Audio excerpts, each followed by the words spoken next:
From our fan studios, secured by DFWSecurity.com, this is Sean and RJ on 105.3 The Fan. Good morning, Metroplex. This is the Monday edition, week number 2 here of Cowboys training camp on DFW Sports Station 105.3 The Fan. Sean Sharif, RJ Choppy, our Cowboys insider Bobby Bell. We got Ruben running the show for the next 5 days, and a little conflicted how to start this energy-wise. After Peyton, we got multiple talking tos over the weekend from the Cowboys saying we need to quiet it down. We need to hush the morning show in terms of the volume, and it's gone all the way up to the big guy, apparently. Yes, Jerry Jones has been informed. No, I was told it was McCarthy. Oh, that high up. Yeah, okay. I guess there's two big guys. There's a couple of big guys. Yeah. And, so we're going to be quieter this week here in Oxnard, California. Both are approaching the 18th green. Long cut, 7-foot putt here. So they said it was choppy, basically. That's why RJ starts off in the golf voice. Now, the Musers are usually right next to us for 12 years. They very low energy people. They had already requested to move one tent down, so there's a gap in between us because of how loud we are. But then Cowboys PR came up to us multiple times over the weekend and said, yeah, you guys are waking up the players. It's gone to the top, and if you don't quiet it down, you're getting moved to the opposite end of this football field, and you're going to have to go ahead and tear down all the equipment. So that was the warning, and then they looked at Choppy and said, be quiet. Be quieter. So I'm going to be quiet this week, but I got news for them. If they don't think that I can't wake up their players from the other side of the football field, all right, they don't know who the hell they're talking to. Challenge accepted. Challenge accepted. Secondly, what kind of 23-year-old doesn't use a sound machine at this point? that's something that I would have, like, pre-Sarah, I never used one, all right, because I'm over 40. Now, I don't live without one. It's brown noise, pink noise, white noise, something noise, sleep sounds, airplane engines, waves crashing, whales. Every 23-year-old is using a sound machine. I didn't realize this. Do you use a sound machine? I did not realize so many people. Yeah. I mean, you're not a baby.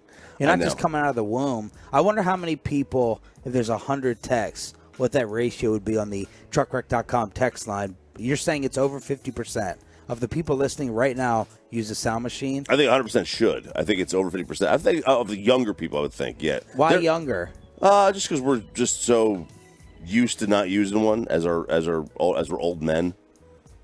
No, but you're saying more 20 or 30-year-olds would be using them. I would Why? think so. Just because I think they're more in tune with, like, hey, they're more willing to change their habits. Okay. Than we would be. Do you ever have have you ever had a box fan or something like that on in your room to keep it cool during the summer? Yeah. Like, so if the power goes out in the middle of the night and that box fan gets killed, it immediately wakes you up. So I think it's that same concept. It's the idea of just the steady noise helping to keep you in rhythm. Are you being cognizant of your noise this morning? Yeah, because I think that they were trying to. I think it's easy to blame all of it on Choppy. I think we also know that I have a voice that carries. We're all loud, and so yes, we're all loud. And then when you get the eruption of laughter between the three or arguing back and forth, that's going to go up as well. Anyone last week, do we ever get that? Like, you guys are really loud, just from the listener, from the Tolo? Is it like, wow, you guys are really, really loud or yelling and screaming? I didn't see any of that. I mean, there was, that's because I think Ruben does such a good job, Peyton less so, of keeping our levels at a good spot. Yeah. And so because of that, I think that we don't hear nearly as much of it. But look, I've been told for years now, the kind way to tell me that I'm loud is they'll say, you have a voice that carries. Yeah. And really that just means I'm incredibly loud. And I know, I've had the board ops tell me before, they'll say, yeah, your voice is really tough to mix. And we got to usually bring you way down compared to everybody else. Now, you may be asking the obvious question, why are you broadcasting outside and outside of where the Cowboys players sleep? Great question. Been asking that question for 12, 13 years. I'd love to get us shut down. I would love for them to say, you're doing it back at the hotel. You're doing it in your rooms like I've heard other people have done. Mm-hmm. You want to move us to the opposite side of the field? Fine. I mean, make the players walk 100 yards at 4 a.m. I'll still wake them up. 4 a.m., 5 a.m. in the morning. You could not wake them up. From that, I think it's more your commercials. It's the commercials. I really think it's your commercials. But the other side of the field, the residents who already hate the Cowboys for being here might be really upset with me then. Settle down just a little bit. So, yeah, but let's think this through for a second, Sean, because you say, you'll have to walk over there. How much will they like that? Probably won't like it. So maybe the solution then becomes, hey, guys, going to have to come back late in the afternoon, record these things over by the tennis courts because they don't want to walk that far. Now you open yourself up to more trouble. Okay. Well, then I'll come up with a counter during the course of this show. So we are live, Monday edition. Thanks for waking up with us. Hopefully everyone had a fantastic weekend. We're brought to you by Kissable Dental, on-time experts, air conditioning and plumbing. What was that? You said Kissable Dental, son. Bobby, I'm already. You've already got my sensors up with you this morning, so let's just not start. Wow. With all the one of the things I hate about Bobby is the days and nights where he can rest and sleep. It drives me insane when he shows up and he goes, I haven't slept. I've been up. Like yesterday we had a complete full day off, and he's like, I've been up since midnight. I haven't slept. He did it the other day too. Yeah, he did. Well, we were done. We were in the clear, and he's like, no, I'm just like something. It may have been Friday. I don't know what it was. But the days where you can sleep and rest, when you don't have 3-a-days, you don't sleep and rest. So why? Not intentionally. I literally, okay, so here's the problem. We're 2 hours behind, right?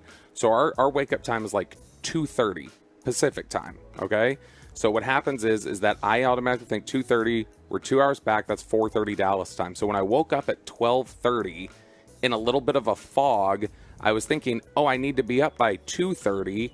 And so when I saw it, I was like, we're 2 hours behind. So 2:30 Dallas, it got all mixed up in my head. Mm-hmm. And so I jumped up. I was literally getting ready for like 5 minutes, throwing my laptop in the bag, worried you guys were waiting for me downstairs.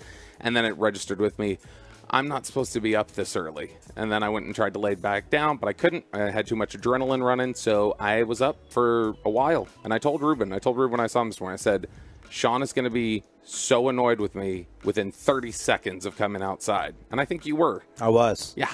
I was. You sat in my seat, and then you had that extra loud noise that I felt when we were driving to the Super Bowl party. That was in my mind. I was like, there's this weird, it sounds almost like you're a little bit drunk. As someone texted me the other day, I should not have to worry about we got audio levels and I got Bobby levels. And I shouldn't have to babysit and worry about Bobby levels all the time. So that was a very interesting and accurate message from one of the Tolos. I got enough crap to deal with. I don't need to deal with you not checking out time differences and zones and worrying about you. Kissable dental. Wow. I'm sitting here trying to do extra for our wonderful sponsors. Isn't that Jane? She would say back off. Yeah. Oh, gosh. Yeah, she said that a few times. Man, she needed to back off that tackling dummy. Holy crap. We're brought to you by Kissable Dental, On-Time Experts, Air Conditioning and Plumbing, K-Post Roofing and Waterproofing, and Auto Flex Leasing. And the Texas Rangers have taken over, even while getting swept. Yeah, even while being in the worst stretch of the season, by far, worst stretch of the season. Yeah. They have taken over because they just bought themselves a title. Yeah, you texted that on the group text, and I'm like, where are you right now? What are you doing? What's going on? He was in the car. Huh? He was at the car at the time. All right, well, I don't think that would cause any trolly behavior. No. I don't think that means you're drinking. Well, not necessarily. Okay, well, maybe you're drinking like right before that. But that's RJ Choppy saying that's a hell of a tease. The Texas Rangers just bought themselves a title. CeeDee Lamb is going to sit down with us at 7:20 this morning, and he was phenomenal on Saturday when we spoke with him. So we pre-recorded it, CeeDee at 7:20, Jared Sandler at 8 o'clock. Yeah, and there's a lot of quotes in there that I think are going to be really interesting to a lot of different people. I showed some of it to Broadus at breakfast yesterday morning. I was like, you got to hear what he had to say. And Brian was just like, holy cow. He's like, there's about 3 or 4 different things in here that are really, really interesting. So you guys are definitely going to want to check that out during the Expressway. Let's get into all the Rangers moves and why RJ thinks it means World Series title. Does RJ have a commercial? When's our, my first commercial is at 6:35. All right, that is the biggest. That's the first appointment set of the show. It's not the CD interview. It's RJ's first commercial at 6:35 to see if Mike McCarthy gets even more pissed off at us. By the way, McCarthy and Dan Quinn will be sitting down with us this week. So we'll ask the big guy himself. What were you threatening us behind the scenes? What's up, man? What's going on? What's going down? And it's your boy Choppy. What are you going to say to him? Straight up, with all the guests out here in Oxnard for week number 2, Sean, RJ, and Roberto just getting started on The Fan.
Ball lifted high into the air down the right field line. Tatis on the move. Crosses the line. Foul ground. He's got it. And the San Diego Padres sweep the Texas Rangers.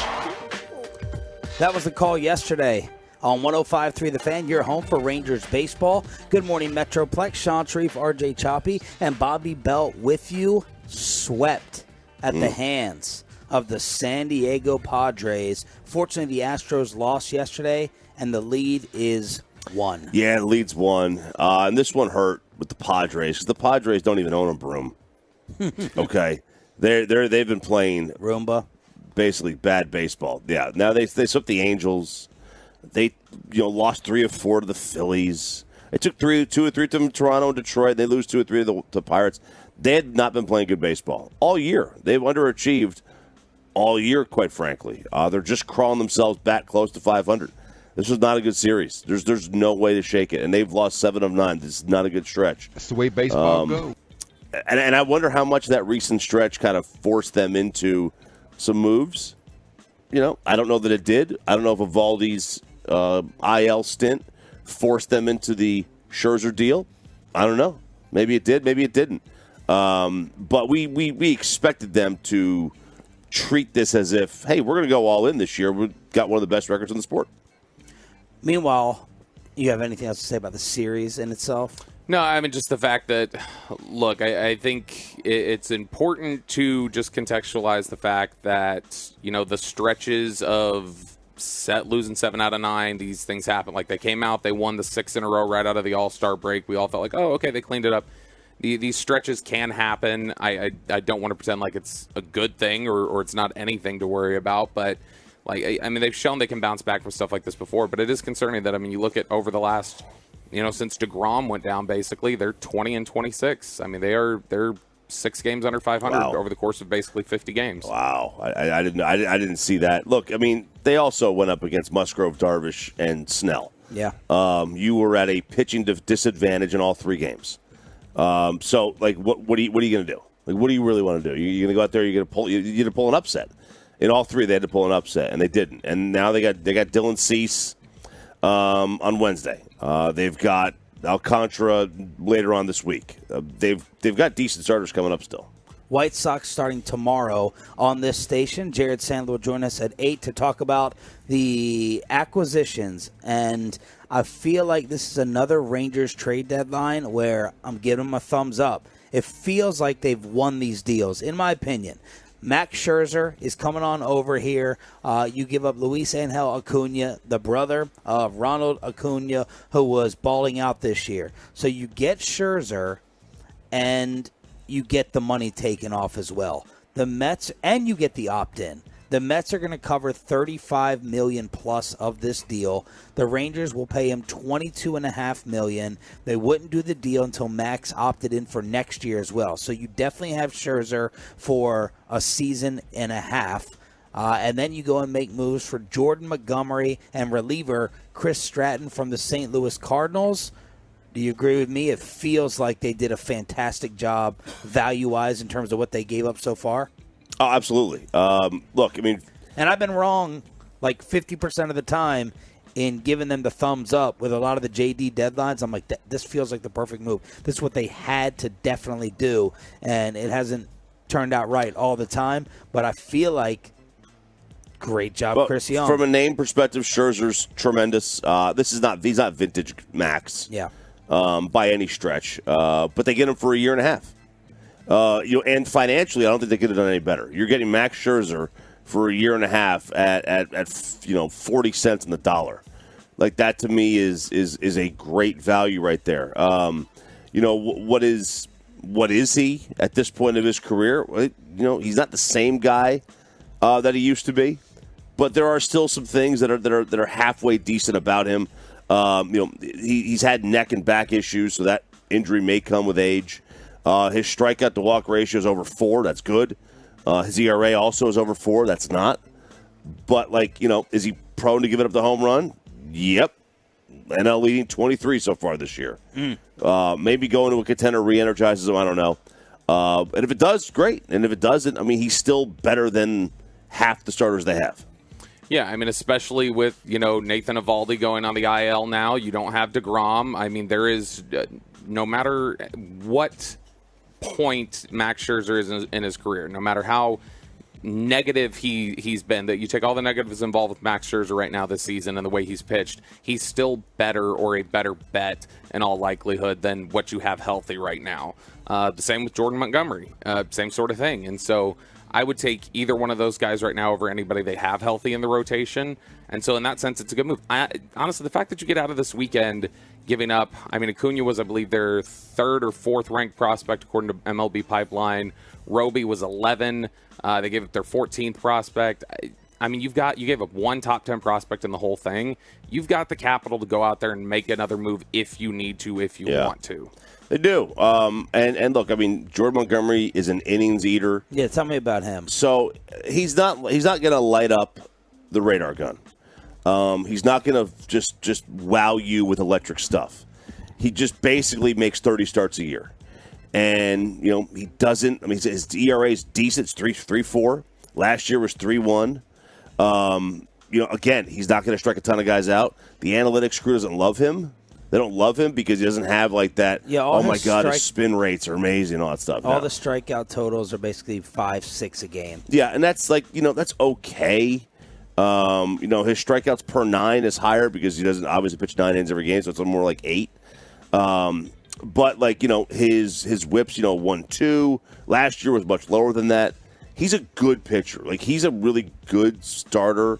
He's going to slide in probably on most playoff teams as a 3 or 4 starter in a playoff rotation. Probably more like a 4. But I like him. Like, the guy he just eats innings, dude. Like, he literally makes 30 starts a year. And guys, this team, we got DeGrom who's making 12 a year. Like that's big.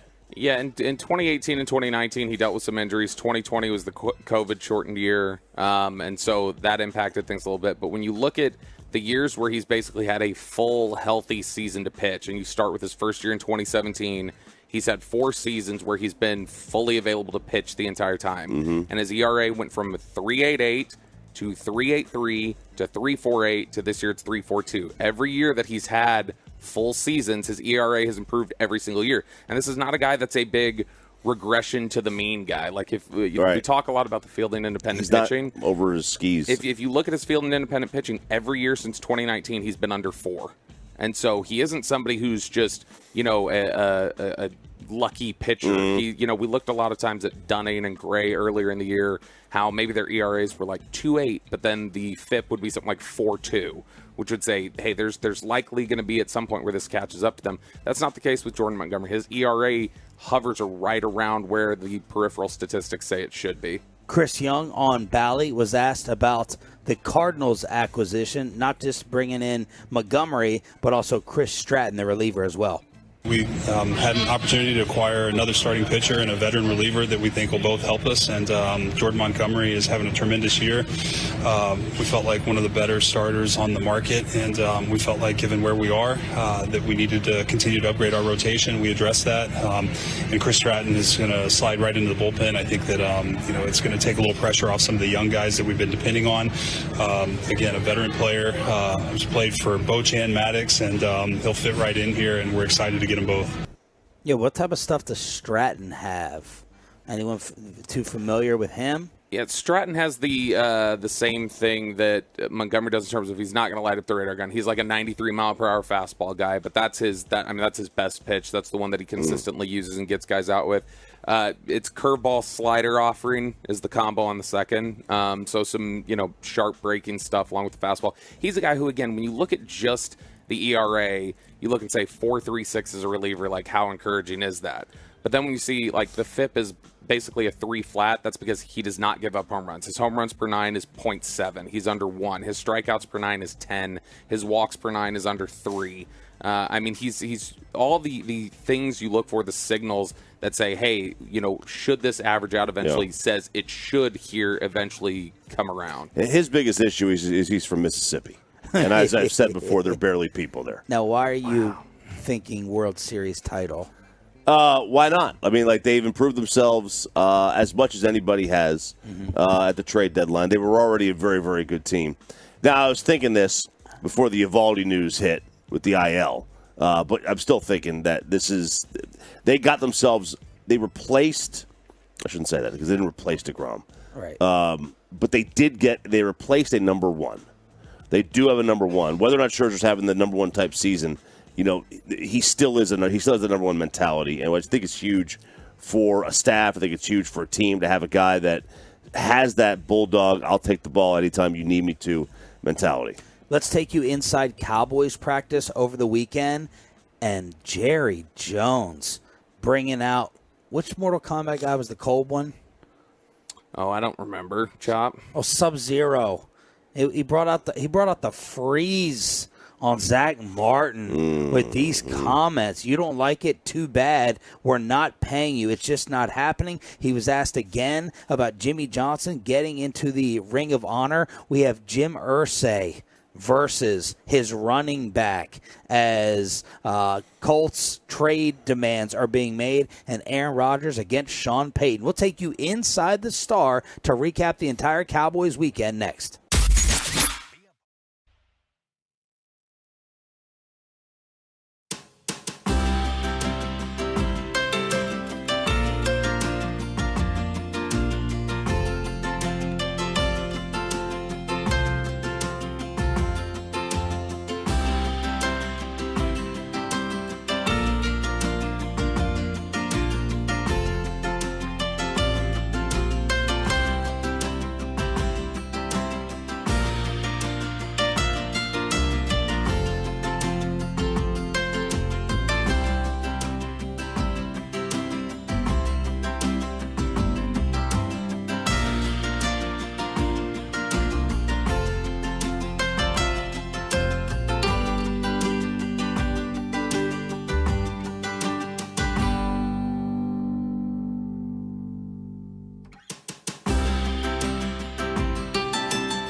fan studios, secured by DFWsecurity.com, this is Sean and RJ on 105.3 The Fan.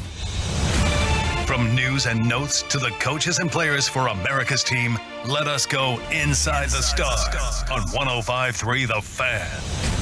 Good morning, Metroplex. Inside the Star coverage here on Sean and RJ, live from Oxnard, is brought to you by AutoFlex Leasing, K-Post Roofing and Waterproofing, on-time experts, air conditioning and plumbing, and Kissable Dental. CD Lamb will sit down with us at 7:20. You will not want to miss that. And we're going to get back to the Rangers moves at 6:20 right here on DFW Sports Station. But Choppy, let's get to your practice notes from over the weekend out here at camp. Yeah, I struggled with some of what we saw on Saturday.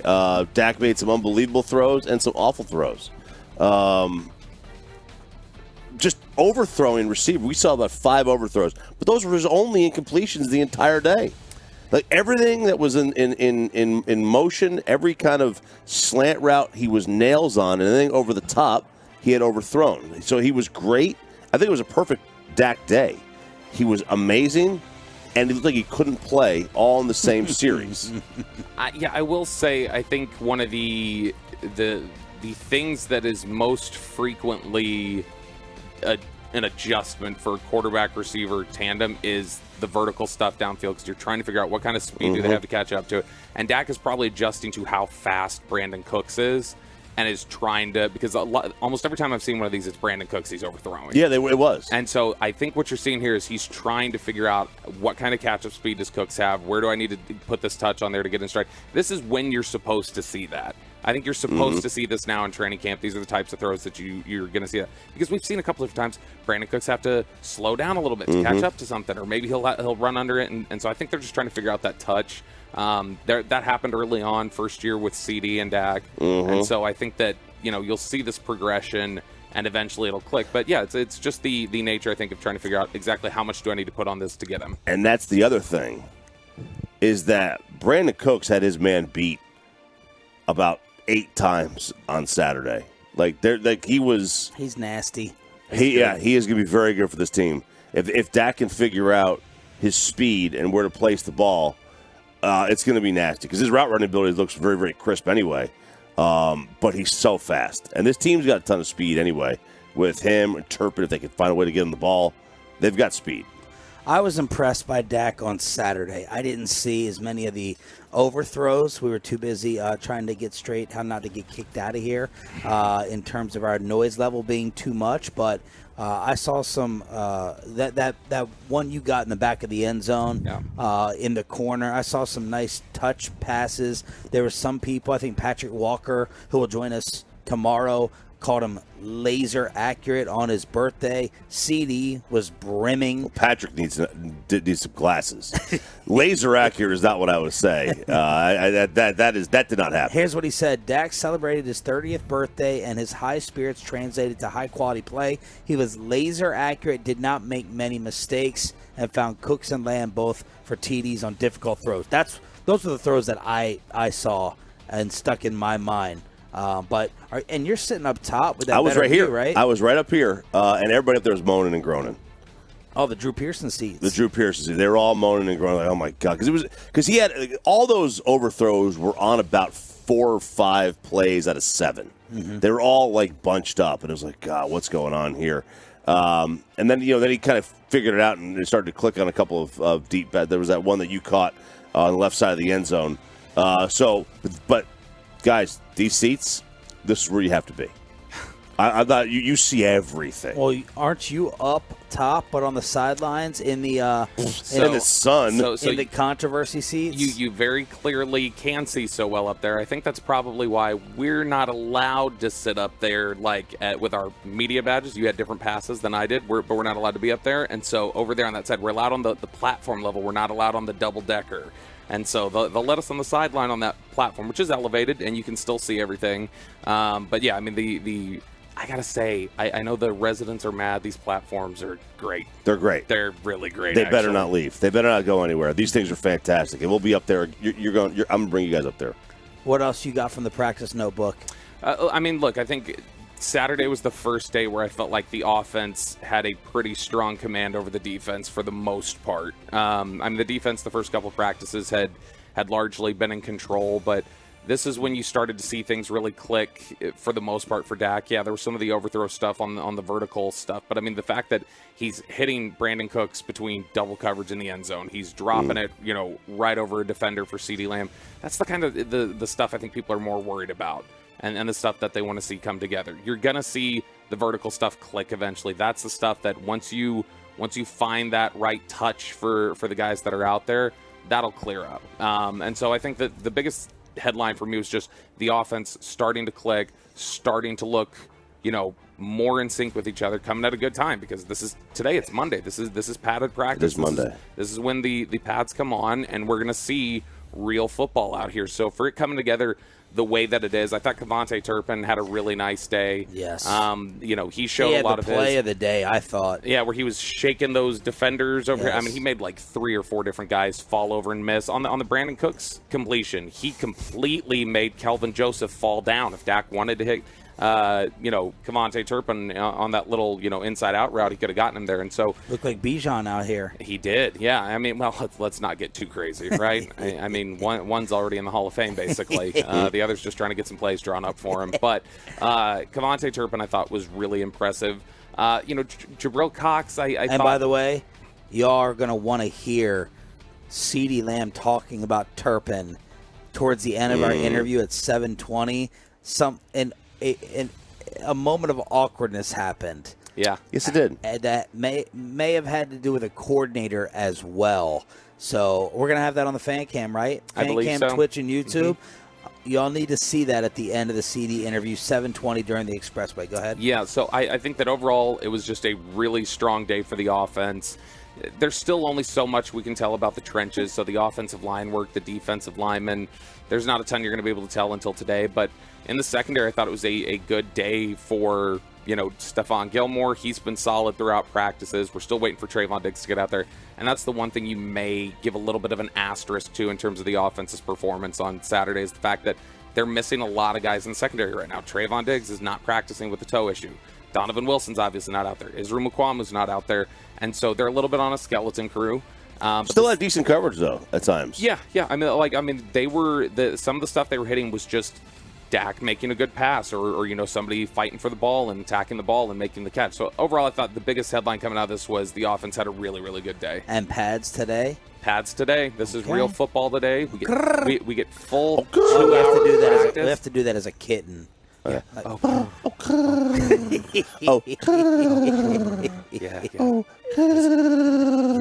Yes, even that might be enough to wake him up there. We got to go full ASMR here. Stop it. But y'all talk about sound machines. That's what my wife is now going to sleep to. ASMR. Stop it. I swear. Really? Yeah, it knocks her out cold. Like which ones? Like the ones where I don't know. I can't listen to them. Where people are talking, or the ones where they're like noises. Here's some. Does this make your neck tingle? Yeah. Or whatever they do. Like the little, and listen, and you Instagram losers with your food. I don't need when you toast bread. I don't need you to take the knife and scrape the bread to show me that it's toasted. Okay, I get it. It's black. I get when bread is black and brown. I get it. You toasted it. You don't need to scrape the thing with the knife for my stupid ASMR. I'm not a child. Okay. Jerry Jones did the media rounds over the weekend, and last night is when they air all of them. And Saturday at practice, Jerry delivered a quote that had everybody talking. How is this going to get resolved with Zach Martin? Nothing. He'll come to camp if he will come to camp, but there's no resolution. There's a lot of consequences if he doesn't. It's not about Preston, it's about facts. We need the money to pay Parsons. We need the money to pay the players that we got to pay in the future. It's a fact. It's not even a philosophy. It's just a fact. Those dollars are there, and we have this at this level. And if you redid all the contracts, then you never could put a roster together. I think that's very interesting for a couple different reasons. The first one that stands out to me is their typical line throughout the years has always been, got a lot of mouths to feed. There's only so much of the pie. That is not this. This is very specifically Micah Parsons needs your money, Zach Martin. I can't give it to you.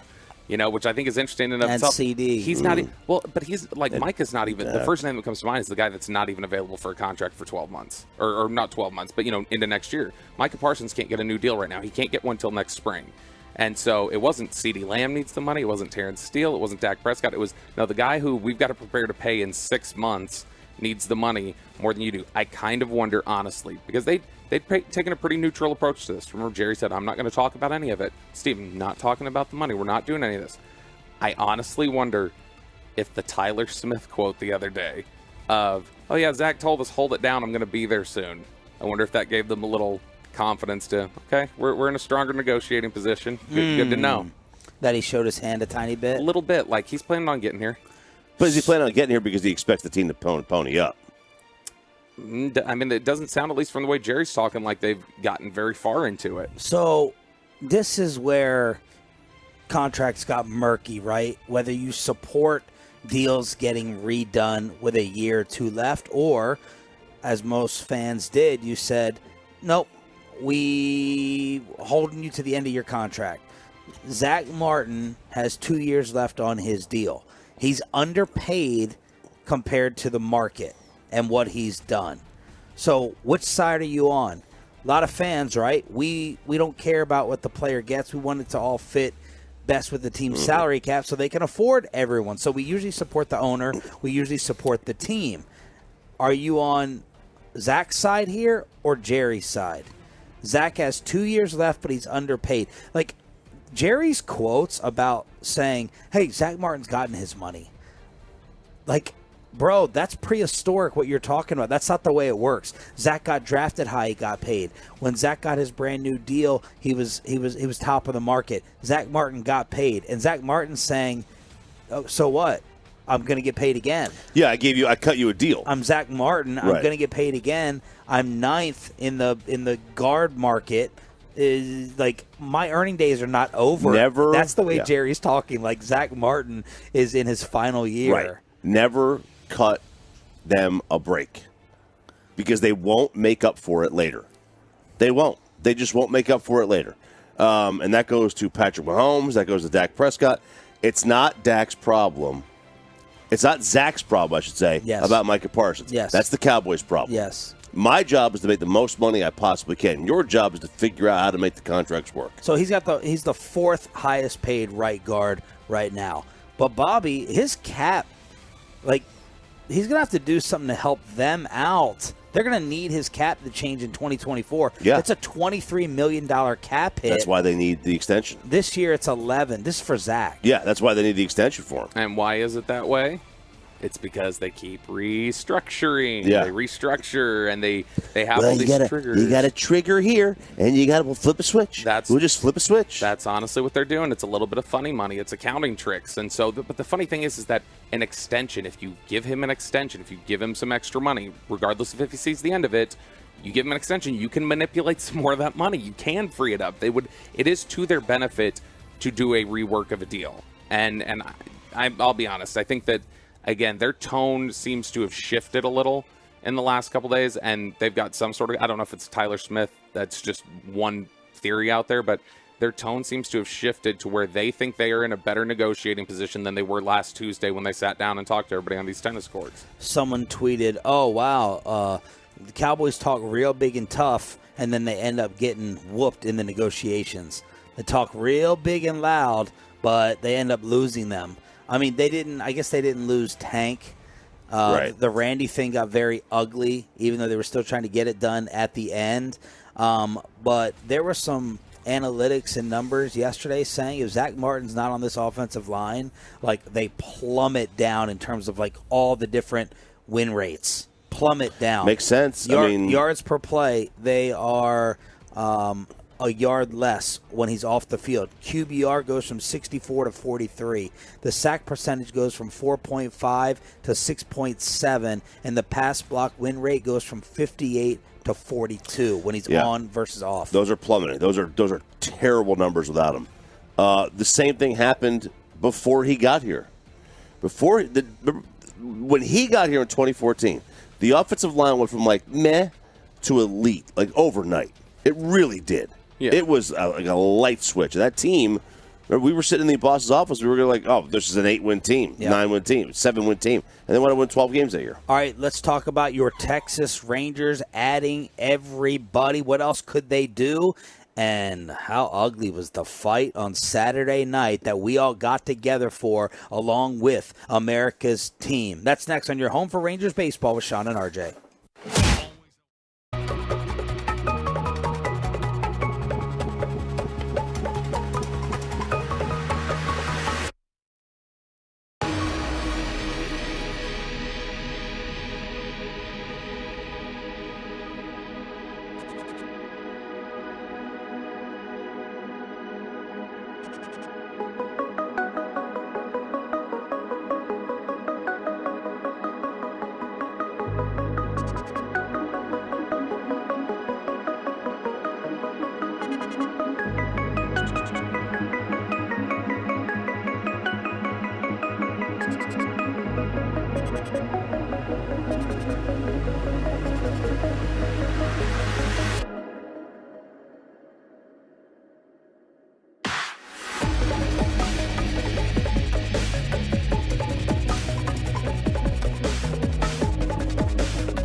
and Frankel. Frankel are the go-to attorneys for car and truck wrecks in DFW. If you or a loved one have been in an accident, contact the Frankels for free at 214-333-3233 or just go to truckwreck.com. Sun shining brightly now, really, for the first time today. As this pitch is hit high and deep into center. Going back is Leote. He's turning to look. It's gone. Gary Sanchez, the kind of guy, and we saw it in his time with New York, he can get hot in a hurry. He's homered in back-to-back at-bats, and he's given San Diego a 4-1 lead. That was Hicksy with the call yesterday. I was like, really, that Gary Sanchez? Yeah. He's the one doing damage yesterday for the San Diego Padres as they sweep the Rangers right here on DFW Sports Station 105.3 The Fan. Good morning, Metroplex. Sean Sharif, RJ Choppy, and our Cowboys insider Bobby Belt with you. Week number 2 from Oxnard, California, and C.D. Lamb is going to sit down for a must-listen interview at 7:20. Jared Sandler at 8 o'clock as the Rangers are making moves. They go and get my favorite pitcher in baseball in Max Scherzer. They also get Jordan Montgomery and Chris Stratton. Choppy believes that they are a championship contender. I'm not there yet. To me, the X factor in this whole thing is going to be Nathan Eovaldi. If Eovaldi is really, really hurt and he's on the IL now, then the Scherzer move is not going to matter, in my opinion. If Eovaldi is just being managed, then I feel good about them being a threat with Eovaldi and Montgomery and Dunning and Scherzer. But if Eovaldi is really hurt, and y'all put it in my head, and Bobby so far has been correct in terms of saying, oh, that DeGrom thing, no, that's worse than it is. What is the reality of Nathan Eovaldi? That is the big question in my mind as the X factor to determine whether they are a World Series contender or not. Because if this is worse than what it actually is, and he's skipping starts and being put on the IL, I don't think that they are a top-tier team. That would hurt it, there's no doubt. And that would make them probably not top tier as well for me. It's hard to say exactly what it is with Eovaldi. Yeah. I will say this. When you hear forearm with a pitcher, that is, to me, in the same vein as I hear non-contact knee injury for a player in football. Oh, it's the same thing. When I hear a pitcher say he has a forearm injury, that's the first thing you go to. Now, it doesn't always work out like that, right? It's not always an ACL tear or for a football player. Joe Burrow had a non-contact injury. Gardner Johnson had a non-contact knee injury. Neither one of them ripped up their ACL. So you've seen that happen. But when a pitcher, when you say he's got a forearm issue, it's the first thing your mind goes to is the 2 letters that you don't want to talk about. Yeah, I mean, look, I've just gotten to a point where I don't really trust, and not that you should, trust organizations to talk honestly about it, but I don't trust this organization to talk honestly about the injuries to their pitchers because it's been the better part of Shots fired, Matt Lucero. I mean, it's been the better part of a decade where they undersell injuries. That was the whole thing we talked about at the time that made me feel like DeGrom was worse, is that they get weird about injuries. They talk funny about it. I mean, we were that afternoon when the Tommy John was announced. Chris Young was on G-Bag saying, we expect him to pitch this year. No, you didn't. You knew he wasn't going to, and you came on there and said that. And so it's hard to trust anything. This Eovaldi thing, I don't anticipate. It doesn't sound like from whispers you hear like he's going to have Tommy John or anything like that. But what it does sound like is, man, this is another thing where Eovaldi, he has the decrease in velocity, and they say, oh, it's mechanics. Back in June. Mechanics. Don't worry about it. It's just mechanics. It's like, really? Because it seems like he's hurt. It's like, nope, not hurt. He's all good. And then it's, all right, now here we go. Here's an IL stint. It's just another example of them not being up front with how bad pitcher injuries are. And they're not going to be up front, right? They just lie and hit the back. Why do you say forearm? Forearm's scary, man. Scary. Back's scary, too, so don't say back. They say he's pulled a hammy. Pulled a hamstring. Can't get the same stretch out of there. Has a team ever totally lied completely about body parts? They're like, hey, dealing with a calf, and it's his shoulder. I mean, or just take the NFL approach, which is the NFL approach. Whenever you ask anybody about somebody who's clearly injured, what do they say? Guys are all kind of banged up this year. You're this deep in the season. Everybody's, probably dealing with something, but he can play through it. And Jonah Heim's hurt, too. So Jonah is on the IL with a wrist strain. Yeah, and that's possible surgery. 2 to 3 weeks for now. They're going to see how it reacts. But, I mean, if he needs surgery, then he's done for the year if that happens. And that would be a major blow to this lineup, which has really struggled to score runs this weekend. Injuries, man. Injuries could be the Achilles heel of the 2023 Rangers, no pun intended. I was asking Bassick about Scherzer's stuff because this trade is a win in terms of what you gave up. He opted in. The Mets are paying a ton of the money, and you have an ace replacement. But look, his ERA is over 4. There are problems. Something is not right. A 9-4 with a 4.01 ERA, National League high 23 home runs. Bassick thinks his slider is maybe close to being ineffective. That's the problem. That the fastball velocity is there. When you go and do some extra homework, the slider is just not doing what it's supposed to do. So that's Bassick's take on it. He was still thrilled. He was doing backflips over what CY was able to give up. Here's Dontrell Willis, MLB Network. Real quick on the Max stuff. Yeah. Since he got suspended this year with the sticky stuff, yeah, he had his biggest game-to-game drop in fastball spin rate. And we saw the same thing happen with Garrett Cole. He couldn't use the sticky stuff anymore. And everything started changing for him a little bit. He's figured it out, right? Because he's doing okay this year.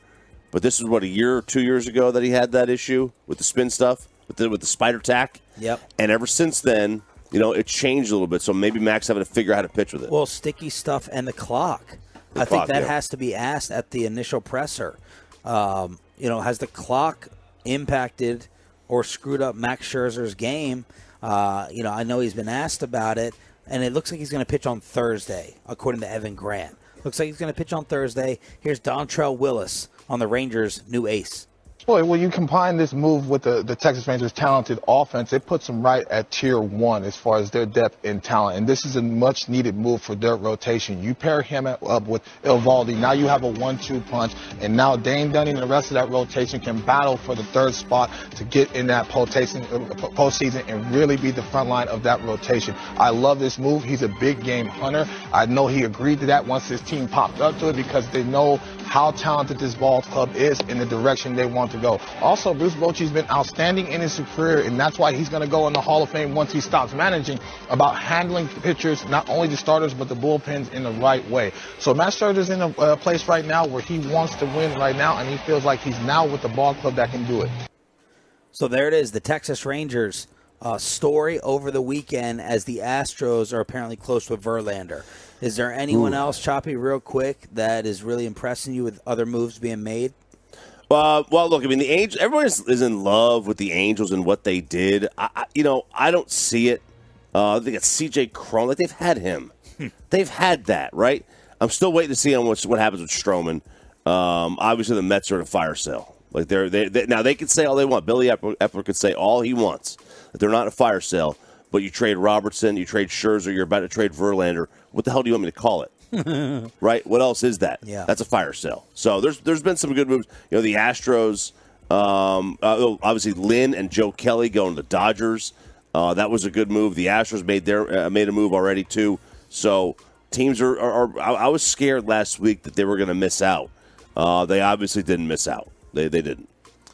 Yeah, it's funny when the fact that we had heard they were kind of in on Lynn, and then the fact that Lynn and Kelly got packaged together. I wonder if that would have been the package the Rangers were getting. Like, were they just in on Lynn, or would they also have been looking at Joe Kelly?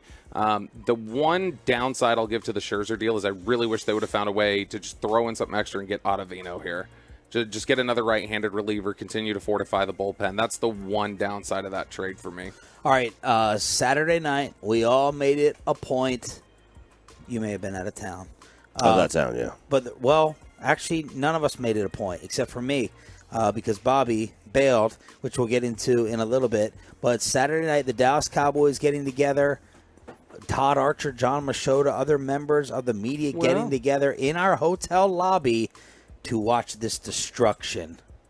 And the counter, right hook, the left, the right, Errol Spence on inline skates, and the referee has intervened. Mamma mia! Terrence Bud Crawford has was the call on Showtime. Oh, my. Terrence Crawford absolutely annihilating Errol Spence Jr. It was a straight beatdown. 9th round TKO in the long-awaited super fight. Zach Walchuk and Lucius Alexander were there from the G-Bag Nation. Spence got knocked down in round 2 and twice in round 7. He had not hit the canvas in his career, and he not only hit that, but he got hit all night long. 185-96 in total punches, 87-33 in jabs, 98-63 in power punches. Errol Spence Jr. was bloodied, and he was beat down. Yeah, I was. Sarah and I were at Santa Barbara coming back. Wow. And by the way, California traffic, go to hell. So we didn't make it back for this. But, man, everyone in the Spence camp is saying, well, maybe he's not the same after the car wreck, can't fight at 147 anymore. That didn't look like that was a problem with the weight. That looked like it was a problem with the fighter. That looked like a surgical beatdown. Yeah, I mean, the stuff that I saw post-Matt, like after the fight, the little bit I saw on the recaps and stuff like that, it didn't look like he really had anything in control after the first round. It looked like they were kind of feeling each other out the first round and that he was okay there. But after that, it just kept looking like he was just pounding the side of his ear. It's almost like he kept going for that ear right there and just pounding the side of his head. And, like, Spence couldn't do anything about it all night. So, props to Gavin Dawson and I believe it was DJ. They got permission from the front desk to hook up, whatever technology to get the fight on the big screen in there. And we're like, okay, we're all going to time this out. Me, Ruben, and Eric were on the beach, and we're like, we're going to go back for this. Walk in. Everyone's in there. Choppy is doing his thing in Santa Barbara, and Bobby's asleep. Now, did you invite Machota and Archer? No. Okay.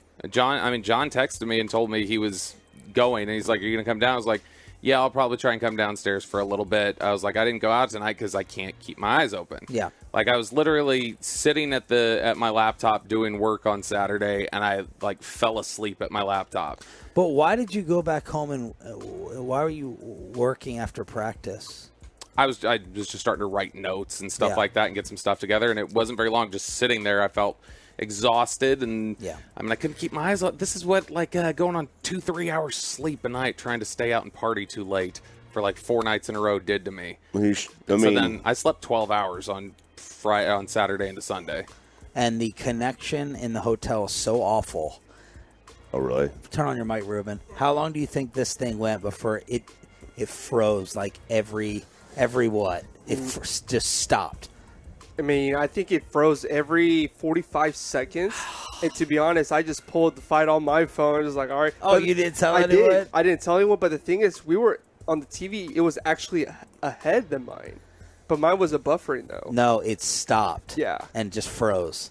Wow. Bassick, I could tell Mike wanted to just fully laugh at it and make a show out of it. And he made a couple comments. When I walked in with Ruben, he's like, come check out this live action. Check out this. We're getting the best play-by-play right here. and it kept freezing. And it was obvious, 7th, 8th, this thing was done and over with. It was an annihilation. And Errol Spence is like, yeah, I want to go ahead and enact the rematch. Crawford gets to pick the weight. But as you said, will it really matter? You might need to go back to the drawing board there before you step back in the room with that guy again. Man. That was, I don't know. We got some around the NFL. Jerry Jones was asked about Jimmy Johnson again. We have Jim Irsay with – this guy's a lunatic. He's been nuts. He is an absolute nut job with what he is doing with his best player, and Aaron Rodgers destroys Sean Payton. Wait till you hear all this audio on Sean and RJ next. But let's get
Chevrolet. When you value real independence, you own it. At Classic Chevrolet and Grapevine, shop new Silverados with once-a-year July 4th savings. See them all at ClassicChevrolet.com. But hurry, the best models will sell fast. This is Texas. This is Classic Chevrolet. Relax and enjoy the difference and find new roads. Absolutely loaded Monday here on Sean and RJ. We are live in Oxnard, California for week number 2. Thanks for being a Tolo and a part of the 6 a.m. club. We got headlines at 7 and the C.D. Lamb interview that started going a little bit viral yesterday at 7:20 during the commercial-free expressway. Anytime Jerry Jones is asked about this subject, it does go viral. This is by far the biggest point of contention I have with Jerry. The most immature, insecure thing that he ever does is keep Jimmy Johnson out of the Cowboys' Ring of Honor. And let's see which station it was. It's usually my guy, Newey Scruggs. This time here it is, Fox 4 asking if Jimmy Johnson is getting into the Ring of Honor this year. Well, we've talked about that before. Jimmy was a great coach. We've got 2 or 3 coaches that need to be in there, candidly. And so we'll make something along those lines happen. First of all, it's very appropriate that we put DeMarcus Ware in that. Hey, Choppy, did DeMarcus Ware play? Was his era before Jimmy Johnson's? His era? I don't even think his birth date was before Jimmy's era. No. How, in any way, the follow-up there is, why would DeMarcus Ware go in before Jimmy Johnson? Try and justify or explain that. I can do that, Sean. DeMarcus is better than the 7th best defensive end in this franchise's history, and that's where Jimmy's record is with the Cowboys. That's what Jerry's going to say. All right, Jason had a better winning percentage. Oh my gosh. Than Jimmy. I mean, look, we can go, why would that be? We know why it is. The man is just, he's never going to forgive it. He'll say what he has to say in certain interviews, and occasionally says, yeah, I'll put him in, like when he gets really pressed on the set with Jimmy, and he was like, yeah, I mean, he'll go in. You remember Jimmy's like, before I'm dead? And so, like, when they've had fun with it, but the reality is, I don't know that he's ever going to put him in. No, I think Jerry wants to go out with Jimmy not in on his accord. Yeah. I think you know, I hope Jimmy doesn't really care. I hope Jimmy's like, I'm in the Hall of Fame. I don't need your stupid Ring of Honor. Because I really thought, what's really unfortunate, I really thought Jerry, I thought this was over when Jerry got inducted into Canton. I really did. And I went back and watched the Football Life, Jerry Jones one, and he was talking about, regret. And, while Jerry's getting praise and while Jerry's getting his gold jacket, he's all emotional and he's being soft and telling Jimmy, like, hey, man, my bad, too. I really love you, and we're going to put you in. He said that on the Fox pregame, and all of it was bull-esque. Of course it was. All of it was a total crock of you-know-what. Question. Whose Ring of Honor is it? If it's the fans and the team's Ring of Honor, or if it's Jerry's Ring of Honor. If it's Jerry's Ring of Honor, then I have no problem with him not putting him in. It's his decision. If it's the team's Ring of Honor and the fans' Ring of Honor. Ridiculous. Well, no, I mean, because if it's his, he has his own criteria for it. And and how could Jimmy Johnson not meet any of the criteria?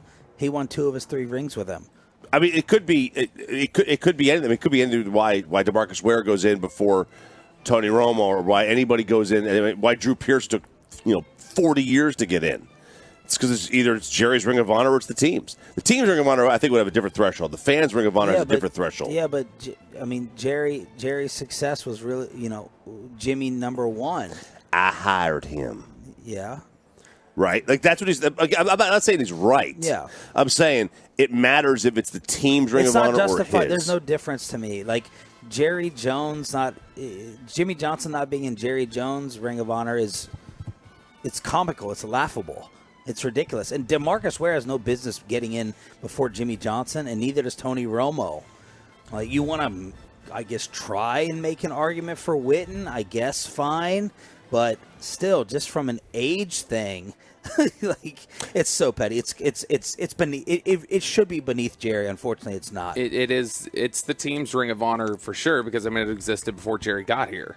And I don't think it's just the owner's Ring of Honor and it passes over to them. Now, look, the owner is the. Does Jerry think that though? The owner, I think he thinks it's the team's Ring of Honor, but I think he's the judge and jury. He believes while I'm here, I'm the judge and jury who decides gets in here, and so like it doesn't matter. Like if you maybe want to make this argument for like Landry when Jerry didn't work side by side with Tom, okay, I guess I can like try to listen to it, but like they were partners with it. And for a long time, Jerry wouldn't put anybody in.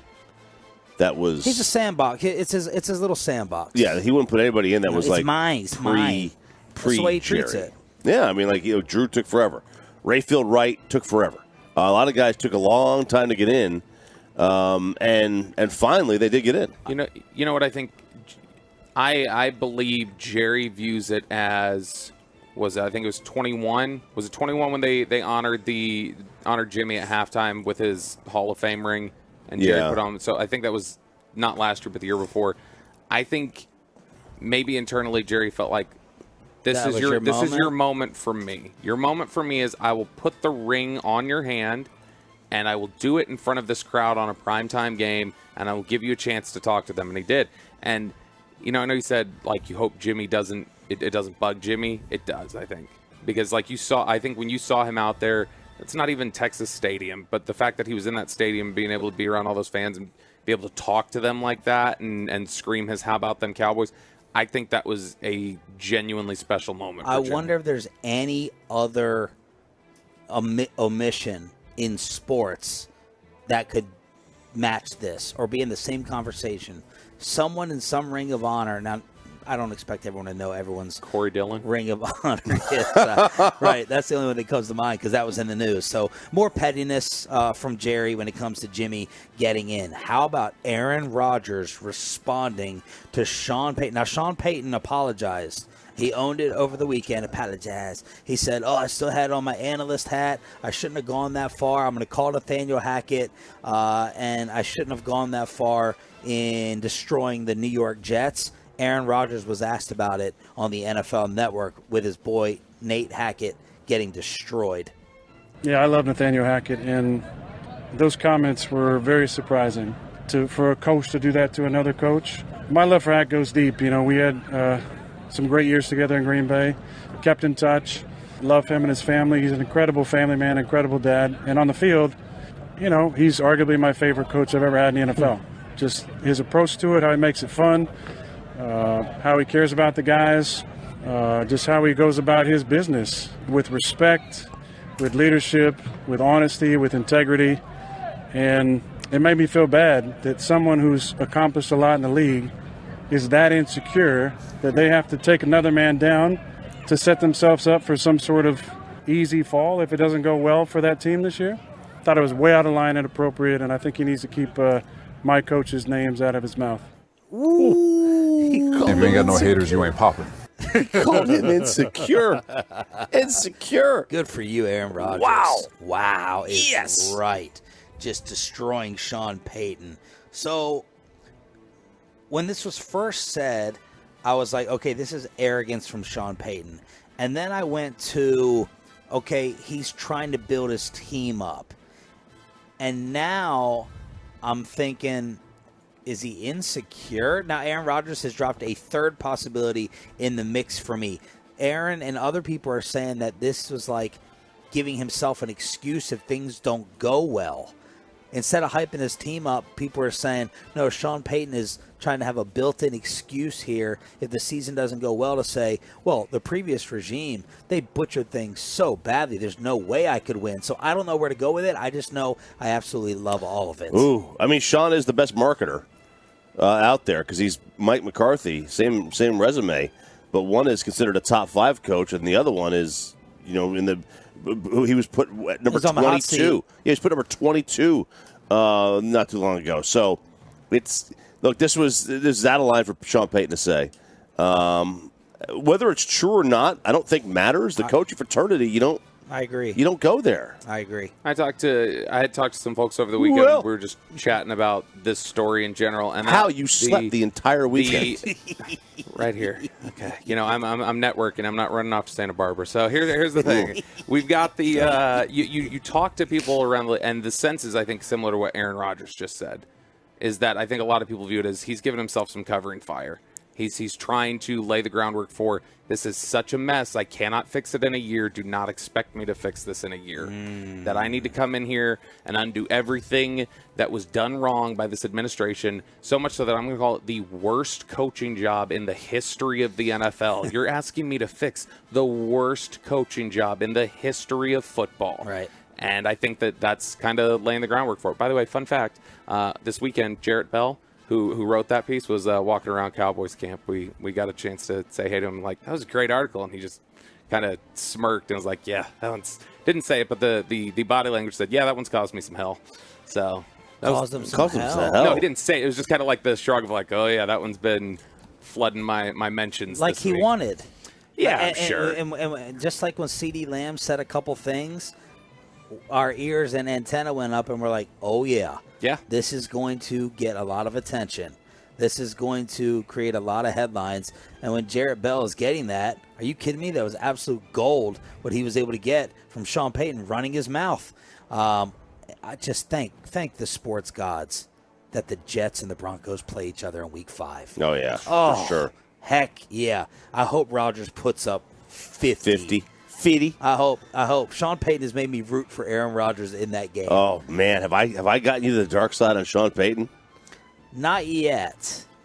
Not yet. But I'm thinking about it. You're like Anakin in part 2. Yeah. I mean, I don't like how easily influenced I am. Bobby has turned me like on all these media members, and now I may be turning on the great Sean Payton. All right, headlines at 7 o'clock and the CeeDee Lamb sit-down interview. We got to talk about all the Rangers moves that are being made, the fight from Saturday night, and everything you missed over the weekend here in Oxnard. Headlines, then the CeeDee Lamb sit-down after this. But let's get you.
Fan Studios, secured by DFWSecurity.com.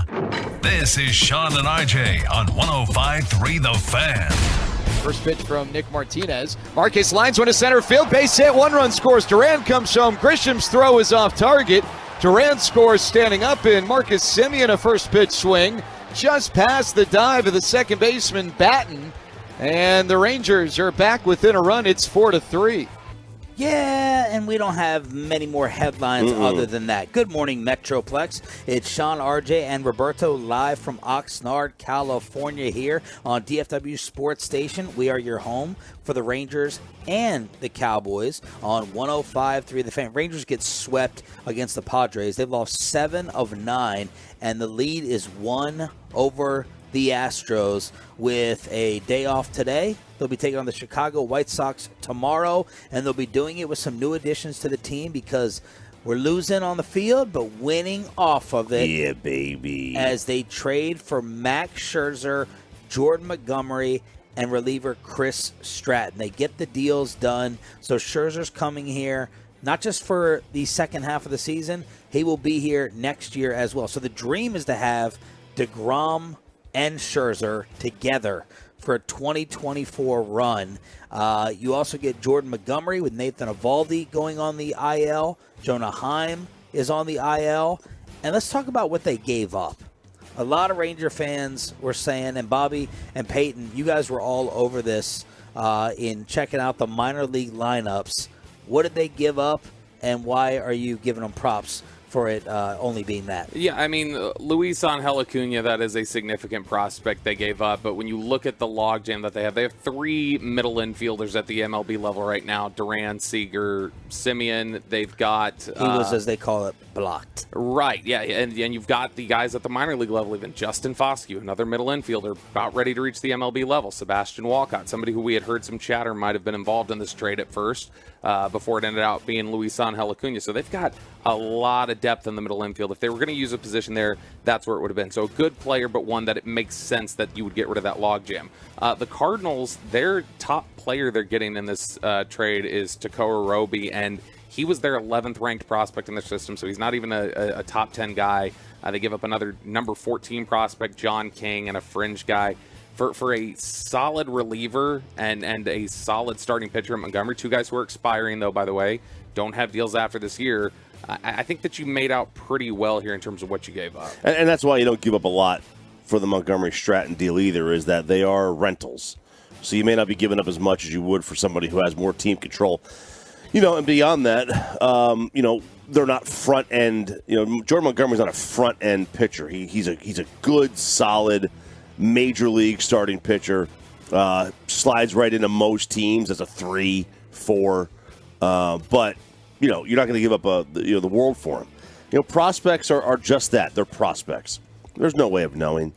On Luis Angel Acuna, you might never hear from him again. Right. He might go in there, play a few games for the Mets, and flame out. Jurickson Profar was can't miss. Can't miss. Yeah. He missed. Now, he's been in the league for a long time, so he's a hit.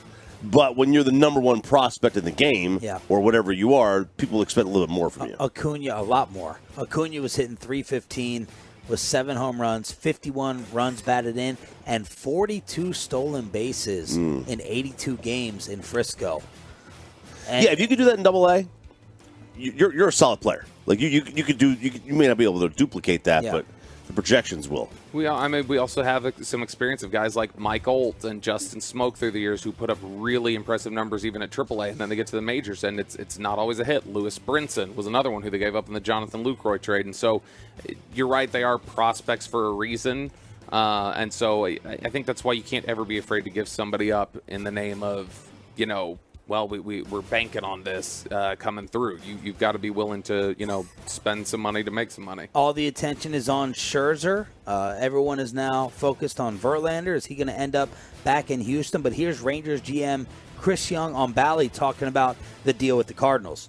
We had an opportunity to acquire another starting pitcher and a veteran reliever that we think will both help us. And Jordan Montgomery is having a tremendous year. We felt like one of the better starters on the market, and we felt like, given where we are, that we needed to continue to upgrade our rotation. We addressed that, and Chris Stratton is going to slide right into the bullpen. I think that it's going to take a little pressure off some of the young guys that we've been depending on. Again, a veteran player who's played for Bochan, Maddox, and he'll fit right in here, and we're excited to get them both. So there it is. The Rangers still have ammunition. Now it's time to bring in about 2 bullpen arms, maybe another one, in addition to Stratton. And one thing you need to do, and you look at with bullpen arms, and Stratton's a little bit of a deviation from this. Most guys in your bullpen are throwing gas. Yeah. Like there are guys throwing 8-10 miles an hour faster than Chris Stratton does, who's like a low 90s guy. Usually your bullpen guys are, you don't touch them before they get to 97. Yeah. So it's a little bit of a deviation. That's not a bad thing. I mean, some guys come in there and, you have let's say you have Chapman in the 7th. That you wouldn't do this. But let's just say, for example, you got a guy throwing 102 in the 7th, and you bring Stratton in with his change-ups in the 8th. Yeah. And then you go back to 102 in the 9th. I mean, you can screw guys up a little bit. Headlines continuing here on Sean and RJ. The CeeDee Lamb sit-down at 7:20 this morning, 20 minutes with the Cowboys' number 1 receiver. Their number 1 offensive lineman is not here, and Jerry Jones gave some cold quotes over the weekend out here at practice saying, look, it's just facts. We got to pay Micah. All right? Zach has been paid. And that's basically what he said. And he said the dollars are there. If you redo all of these contracts, you're never able to put a roster together. I wonder also how much Jerry is betting on. In the latest CBA that they did, these owners got together and said, when these guys hold out, we are going to make it sting.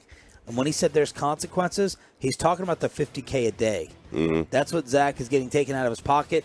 You apparently can't work out any wink-wink deals, Bobby, where I give you a check for the $250,000. Today we'll make it, I believe, $300,000 to $350,000 that Zach owes and will come out of his pocket. Yeah, because in past years, teams could just say, okay, as soon as you report, we'll waive those fines. That's what they were able to do for Ezekiel Elliott when Zeke didn't show up. And then he signed his deal, and they were able to just waive the fines.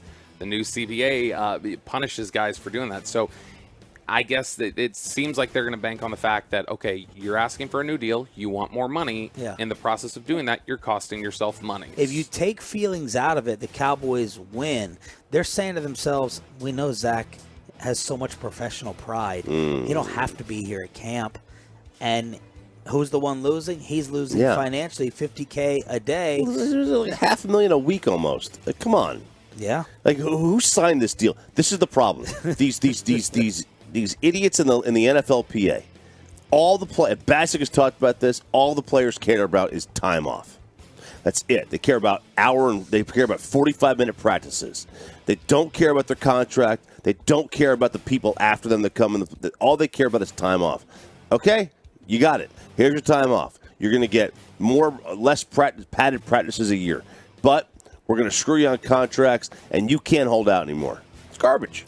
Meanwhile, Jerry was asked about Dak's comment saying pay the man, and Jerry's response was basically, I like that he's taking up for his teammate, but you're kind of the reason we're in this predicament. You know what I'm saying? He's like, because the quarterbacks are making all the money.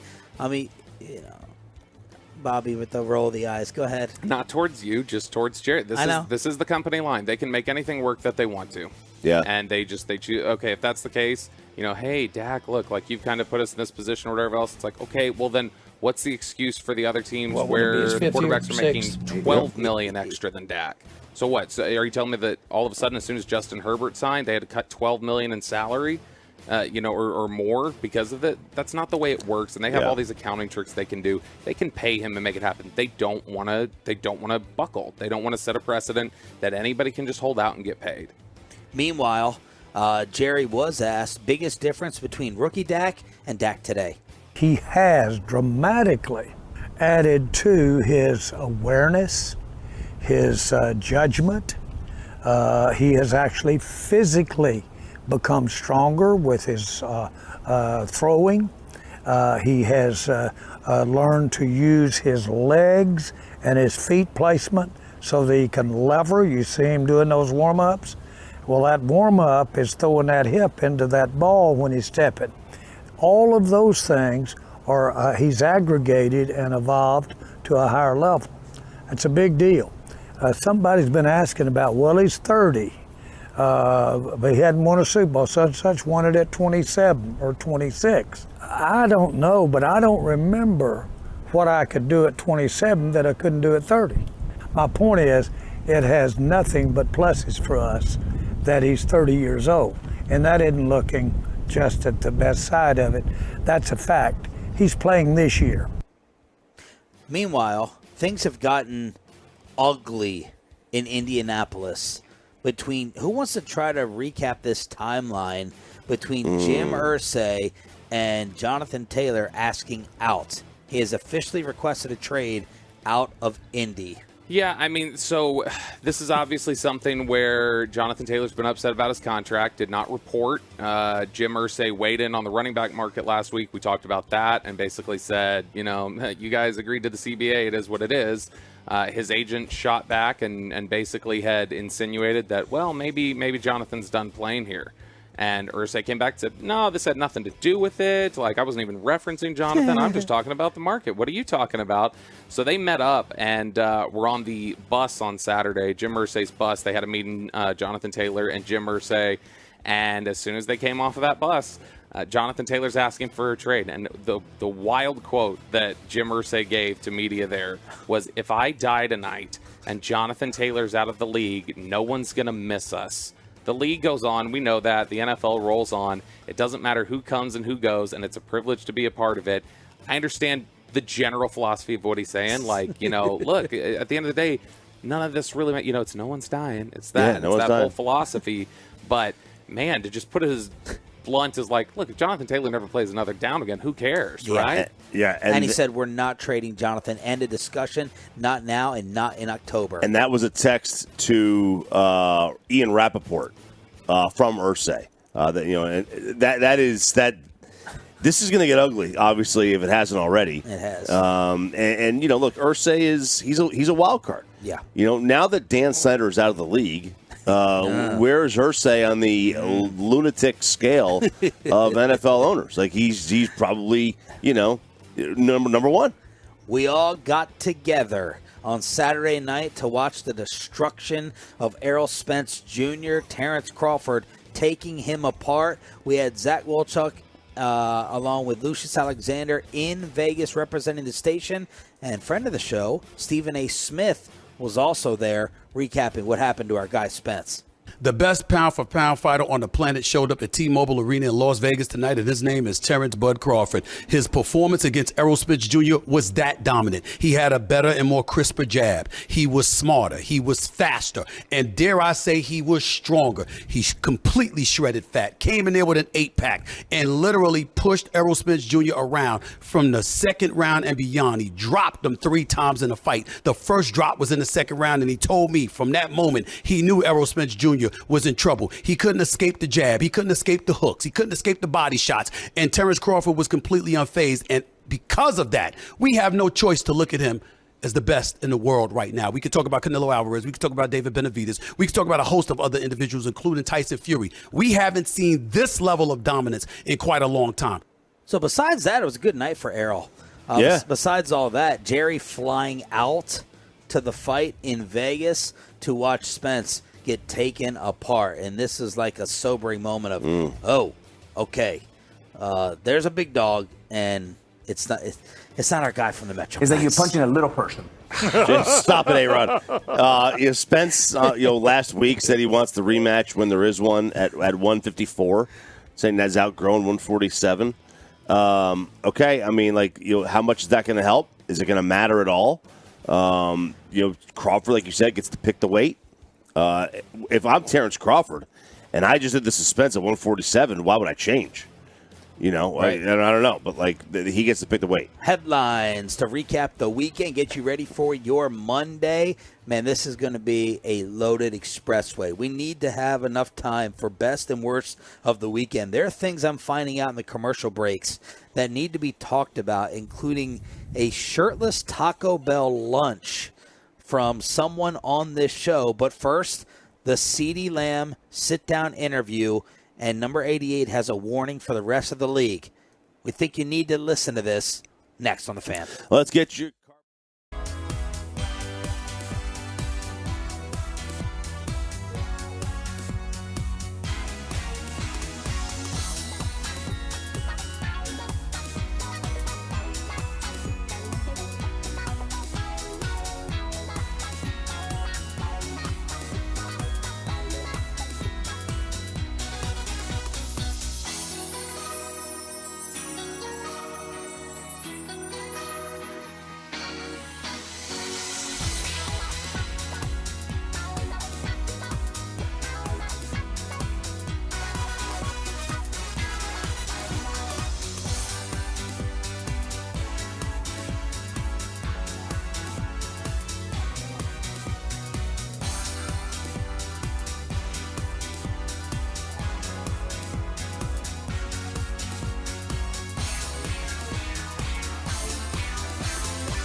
is the Expressway. We are commercial free up until 8 o'clock here on Sean and RJ. Your home of the Dallas Cowboys and Texas Rangers is 105.3 The Fan. Jared Sandler is going to join us at 8 to talk about all the Ranger moves, and our CeeDee Lamb sit-down interview is coming up here momentarily. CD is going to be in the K-Post Roofing and Waterproofing hot seat, the roofing and waterproofing partner of the Dallas Cowboys. But Ruben and Peyton have just sent us over the note. Joe Burrow is going to be starring in Netflix's Quarterback. So Peyton Manning able to at least get Joe Burrow, who I believe last week said he was not going to do it. So now we need just Burrow and 2 other guys to sign up. Need a couple other guys. I don't get. See, this is what they're not understand. I get Dak because he's already got enough attention. The rest of these guys, man, it's like, some of you guys need some attention. Some of you guys need some attention out there. Who has turned it down that you don't understand? Fields?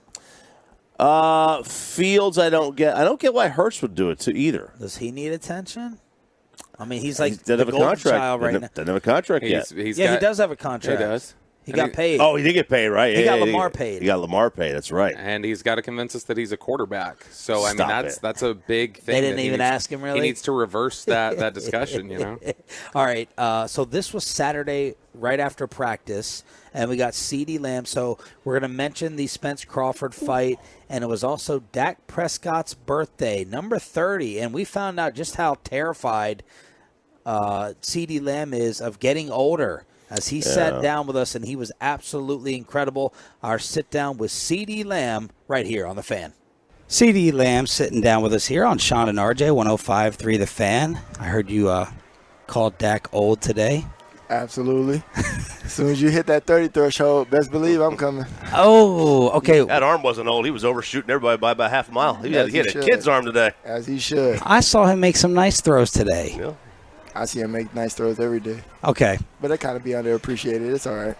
That's a story. So I want to ask you, I do want to ask you, because everyone just says leadership. Tell the audience, tell us some football traits / intangibles about his game versus everyone just talking about his leadership as a quarterback. An ultimate leader, of course. But besides that, man, he's a great teammate. He's very aggressive. And the way he wants to win. I mean, that's everybody, and he's looking for the deep ball now. And man, as you see today, is up there. So if you're not gonna back up, this is a warning to everybody. If you're not gonna back up, good luck. Ooh, I like it. What are some of the changes to the offense with Mike versus Kellen? Really not much, honestly. Just the way different play calling, of course, but it's just it's a lot more simpler. All the offense is in Dak's hands now. It's not necessarily being called from Mike or Kel since last year, but now it's all on Dak. Like however he's feeling versus the coverage. If he like the matchup, we're gonna call that play. If he likes whatever he likes versus zone, he's gonna call that play. So technically, it's all in Dak's hands, and and we moving much faster at a different pace, and just the ability to go out there and play freely is, you can see it as fun. So the amount of changes he's making to the plays, like let's say he gets a play in now at the line of scrimmage, are there more changes that he's making this year? It seems like so far in practice than in previous years. Absolutely, way more. And this is going on my 4th year, but like the past 3, this is the most in control of the offense that I've seen Dak. Obviously he can make a lot more changes, but going into the line of scrimmage, us as receivers, we know the other 2 or 3 options that he has to change to. So, with that, I feel like that opens up the game, that opens up Dak's mind, and he doesn't feel so closed off of just predicated to that one play that's being called. So, granted the defense could give us a man coverage and we call it a zone play, is obviously not going to work, right? So now that he has the opportunity to go from man to zone, back to man, it could go either way, So just the ability to, read the defense, read the coverage, and then see what he likes versus the defense. It's really Dak versus the D coordinator. We heard a lot about, end of last season, into this offseason. A lot of you guys, a lot of the coaches have talked about communication, that, hey, the communication's got to be better. Sometimes when there were interceptions last year, there was trouble, it was issues with communication. I think that sounds, to fans out there, it sounds a little broad, and they don't know, okay, what does that mean? Communication in terms of you guys need to talk to each other more, you guys have to have a better sense for which way you want to go. When you hear that we need to improve our communication, what does that mean specifically to you? Communication can mean anything, right? But as far as the terms of football, it's verbal and nonverbal. He could switch a play without even saying anything. So therefore, nobody knows what's going on. So he could be checking the protection, but also talking to us. So therefore, it would change our route to a different, angle or just change the whole play. And I feel like we were lacking a lot of that last year. Granted that we were high on the communication, but it is definitely instilled in this offense, instilled on this team. And we've been working on communication since San Fran, right? So just being big on that, being on the same page is probably the most important thing in the NFL because everybody's good, everybody's talented, everybody makes plays. The only edge that you can't have is being on the same page and having a crazy timing. And timing beats anything. C.D. Lamb sitting down with us here on 105.3 The Fan. Did you get him something for his birthday? Nah, I didn't. Don't but you I got a cake for him. Don't tell him I said that, though. Okay, you got a What kind? What kind? Ice cream Oh, cake? no, it's going on his face anyway. Oh, yeah. Don't you think as, the number one receiver, you want to maintain that status by getting him a legit gift? We're going to dinner tonight. Oh. I didn't want to tell nobody, but. Okay. Okay. So good. Your treat on that. Now, how's Gilmore lining up against him? What's the early read on Stephon? Love it. We saw him last night at dinner. Solo.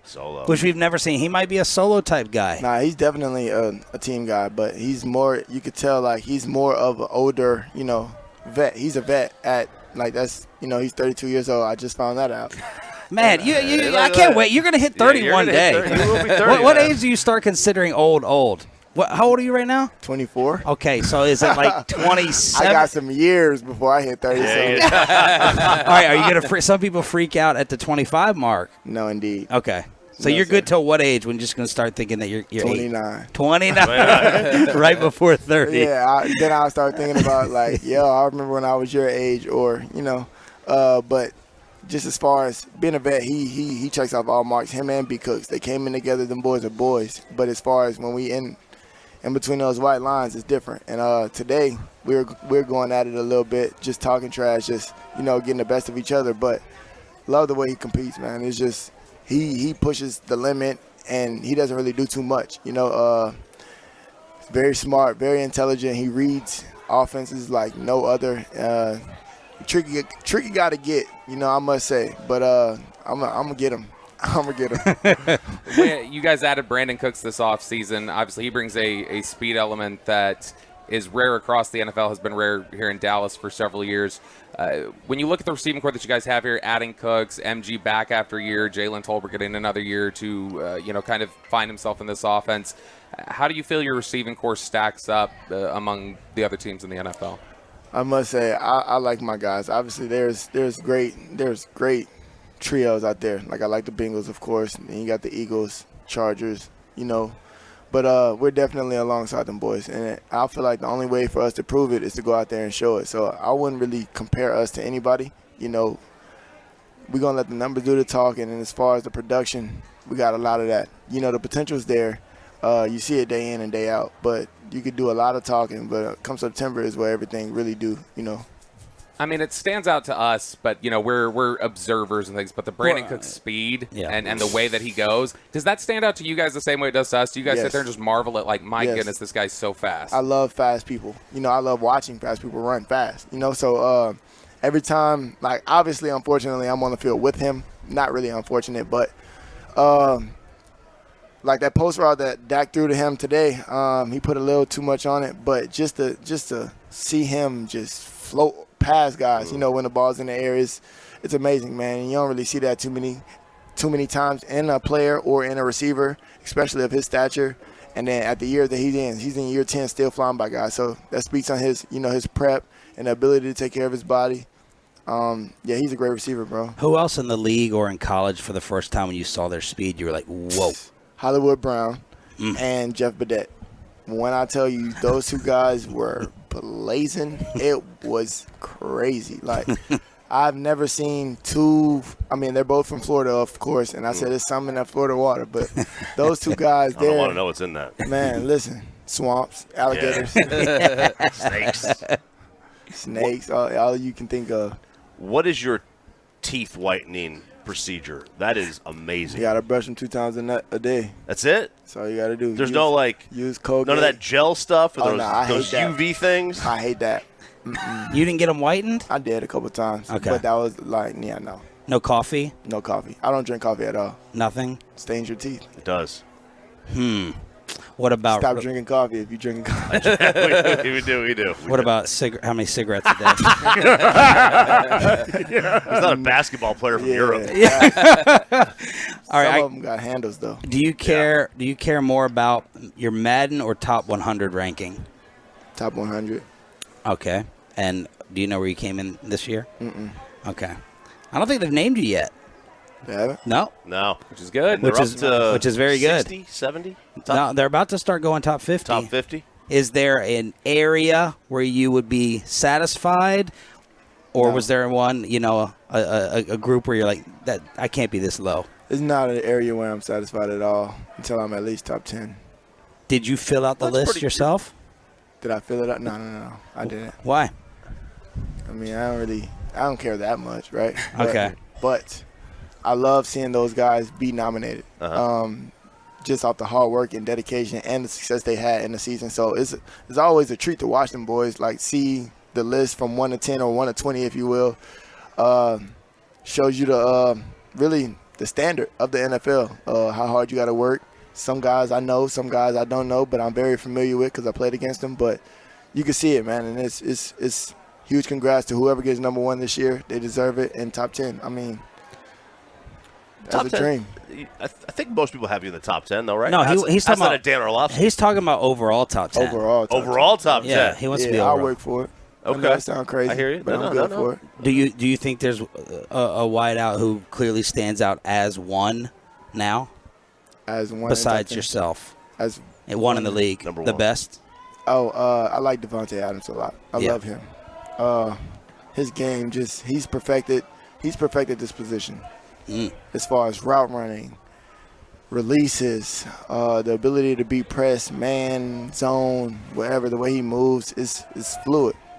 How do you look at receivers and say, okay, this guy has got this talent, but he's in this system, or he's got that quarterback? I don't necessarily look at the system. I look at the receiver itself and his success. Like, what routes is he running? What defense is he seeing? What coverage is he seeing? How many guys are actually good corners that he's going against? All that really plays a factor because, I mean, us as one receivers, we know the favorable matchups, right? But versus when you see another guy that's a top 10 at the cornerback position, how you going to perform? Right. There was a lot of discussion, at least, in the media and amongst the fans last year that, okay, Amari Cooper's gone now. CeeDee Lamb's stepping into this number 1 role. Is that something that we overblow as a talking point in terms of having to step into a number 1 role, or is that a real mindset that you feel you had to step into and actually had to own a little bit? No, that's a real mindset. It's a responsibility, in fact. Just understanding, like, you are the focal point. You're going to be the focal point, and you have to know that you're going to see double and triple coverage and be okay with it. You have to be fine with being tugged a little extra more. You're not going to get as many calls. The game's going to be more physical for you. Guys are going to impact you in different ways rather than if it's just when you're walking back, bump you, or when you're running a route, bump you. All that plays a factor. But as far as going from, this offense along with Coop to not having him, I understood the situation and I understood what role I was getting myself into. I always looked at myself as one. I've always been a one no matter what offense I've been in. And, man, I like to win. So I feel like by me just having the mindset that I've already had, I always felt like a one. Did something click for you in the second half of last season in particular? Because that's when I felt like, in my opinion, you answered the question of being a one in the second half and then producing with Cooper early on. Did you feel something click or anything different in the second half of the season? Because that seemed to silence any doubt. Just started being more aggressive, being true to myself, doing what I love. At first, it was a bit tough. It was a bit rough. Obviously, not having Dak and then working with Coop, and it was just a change in my game. Quite honestly, it was just I was thinking a lot more. I was in my own head a lot more. But as far as when I got Dak back, it was just like, all right, you know what? You just got to go out there and do what you did. Do what got you here. Enjoy the game as far as have as much fun as you had before you got to the league, before all this craziness was on your back, and just go out there and do what you love. And that's the mindset I have now. So just going out there, playing a game that I love with the guys that I love, and building this camaraderie, and I'm trying to go get a ring. CD Lamb here on The Fan. Correct our observation or our opinion, but we interviewed you really early on, and Bobby's in the locker room every day. He's like, CD has gotten a lot better with these interviews. And you are a treat as an interview. Appreciate it. Do you feel more comfortable in interviews, or you feel like you've been like this from the beginning, or are we way off? Because you're comfortable, you're willing to talk, all of it's flowing and coming out. So that was a compliment. No, I appreciate that. But I did go to school for communication. It got better. Honestly. Just start being more relaxed, being more truthful, not really thinking about what I'm going to say, just answering the question for what it is. And if football, being truthful. If football ended today, your communications degree would take you to what? What would you want to do? I could be a broadcaster. Okay. I could be a broadcaster. So like analyst, game analyst in studio? I'll be in the studios. I'm not really – I'll watch from the studio. Okay. Do you have someone who you give major props to that's doing it now that you like? Or not necessarily. I like all of them guys. I learn from all of them. But Shaq and Charles are like they're the pinnacle of this broadcasting thing just because they're having fun doing it. I won't even watch the TNT games, and I go home like a loser, and I record inside. You should. And I just go to watch it back for that. Bro, they have so much fun on there. It's just like they're themselves. They're how I feel like the broadcasting, the analyst or the in the studio guys should be. You know, be relaxed, explain the game. They're talking from experience also.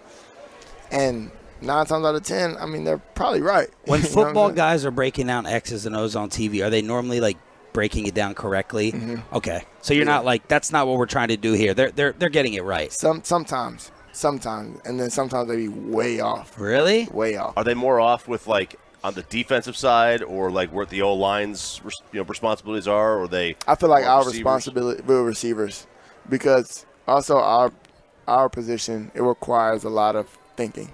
As far as the way a defensive player play you got to run a route a certain type of way. You would never know, or like the combinations of the route, you would think we were running the wrong route, but the whole time it's the right route. It was just it was the wrong angle. How many steps, or at what point in the route do both of you know that you can make the decision to go inside, outside, vertical, change the route? By your third step, you kind of, the defense will make sense.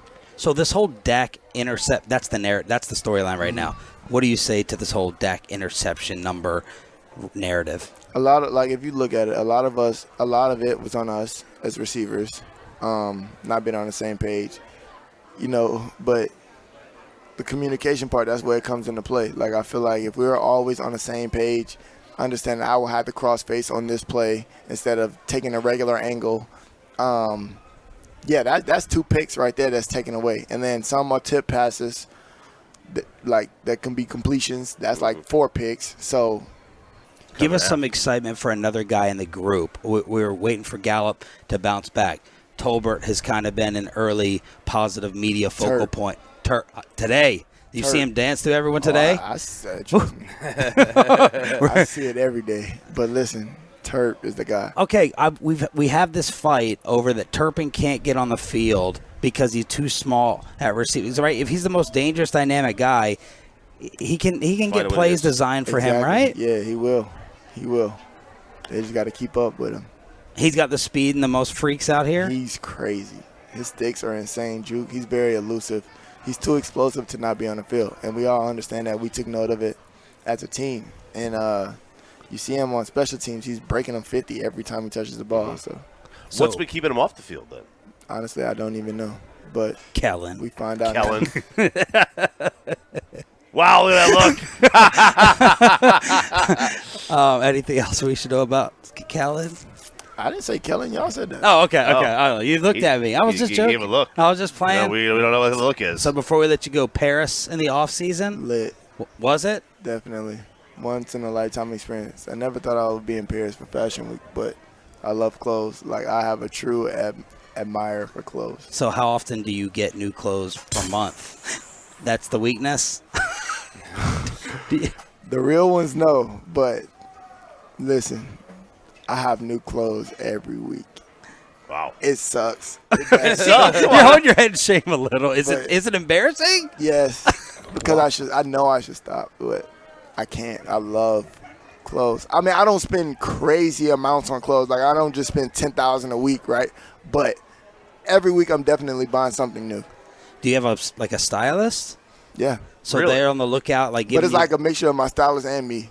So like, Wow. she send me something. She's actually out here in LA, but yeah, no. And when I go to the mall, like, I have a couple guys like send me some stuff. Like, I can't obviously just walk in the mall and just chill and relax and just shop, but they'll send me a couple albums. I give them my number the one time I do. They'll send me their newest drops.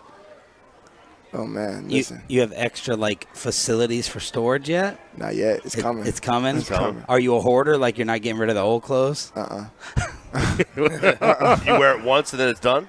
Or you rewear it? Sometimes. I rewear a majority of it, but it's something that I've worn once and I haven't worn it again. So more clothes than shoes? Or shoes too? Shoes too. The whole outfit. I need the whole outfit. CeeDee Lamb sitting down with us. Interview of camp so far. Congratulations on all the success, man. You're a treat to have sit down with us. CeeDee Lamb, soon to be buying a lot more clothes. Buying a lot more clothes. Here on Sean and RJ. And a storage unit. And 105.3 The Fan. CD in the K-Post Roofing and Waterproofing Hot Seat, the roofing and waterproofing partner of the Dallas Cowboys. And how impressive and enjoyable was he, Choppy? He was pretty good. He was pretty darn good. Like, we hadn't talked to him in like a couple years. The growth as a interview is tremendous. Yeah. Like, I was going CD, all right, and then no, that was phenomenal.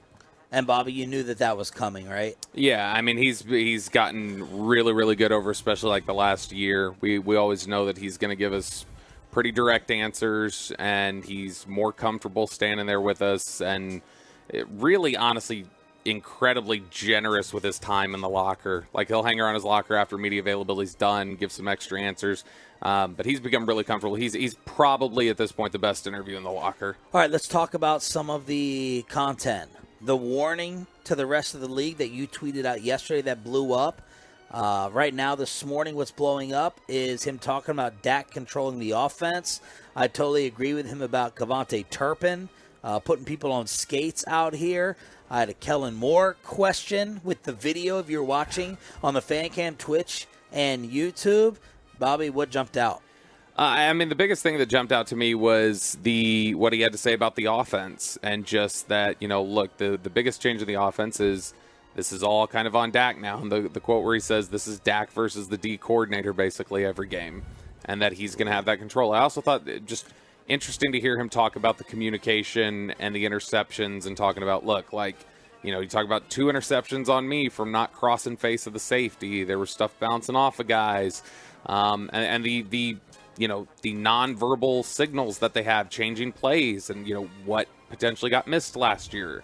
So I thought that was a good explanation of what they mean when they talk about communication, because that sounds so broad. So why give him the offense now, especially with Mike McCarthy, right? The offensive mind taking over. And this is probably something you're very happy with. I am. Always advocated for this with almost any quarterback. Yeah, absolutely. I mean, they know they know a pitcher knows what's working that day, right? The pitcher knows. I feel this, but now it may not showcase that in like spin rates and stuff, but they know what feels best to them that day. And I think the quarterback knows what they see better than anybody else. They've got the best view on the field.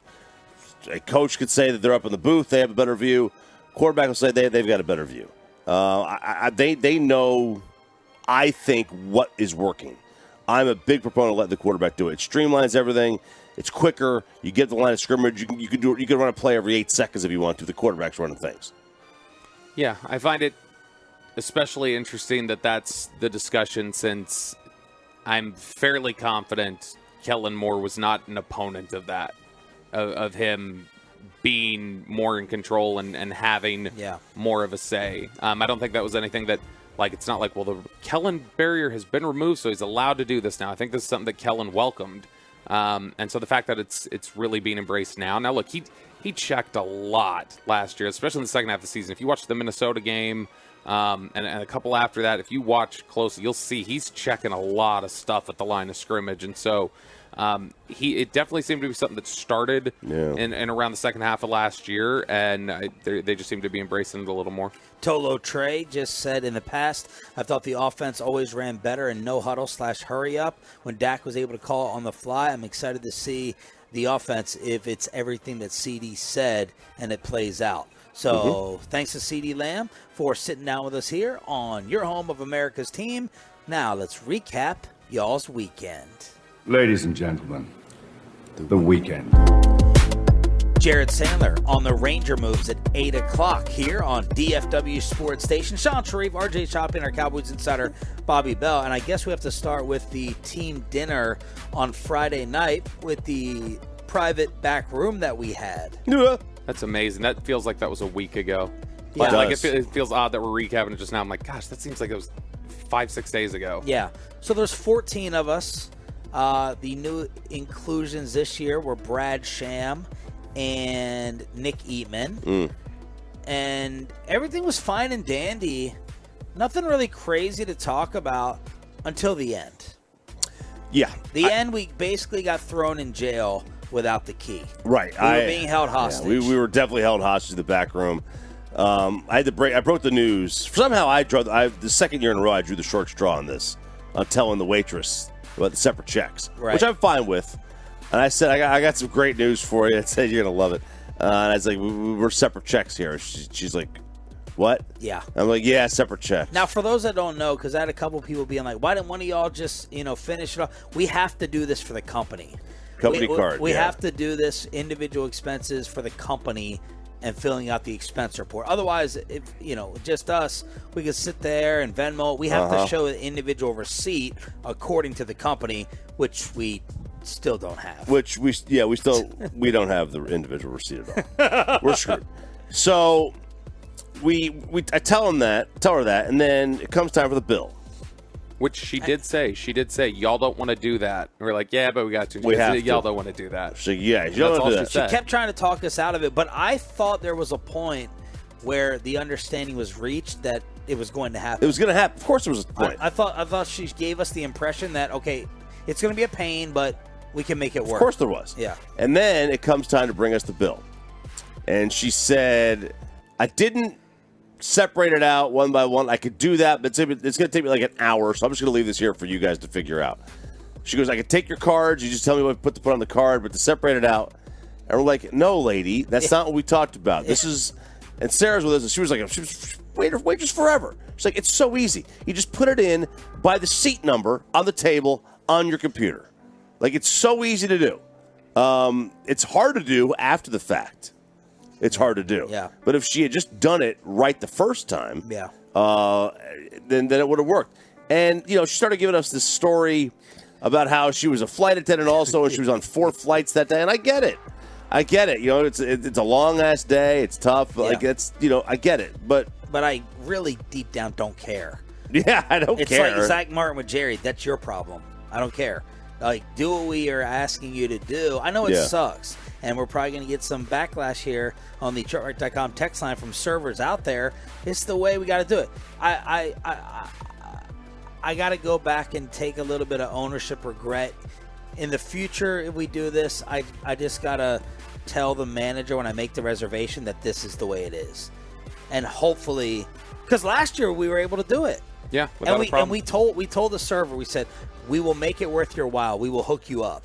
And we did last year. And we told this woman the same thing, and she did not care. She ended up losing out because Bobby had 100 ready to go as an extra tip.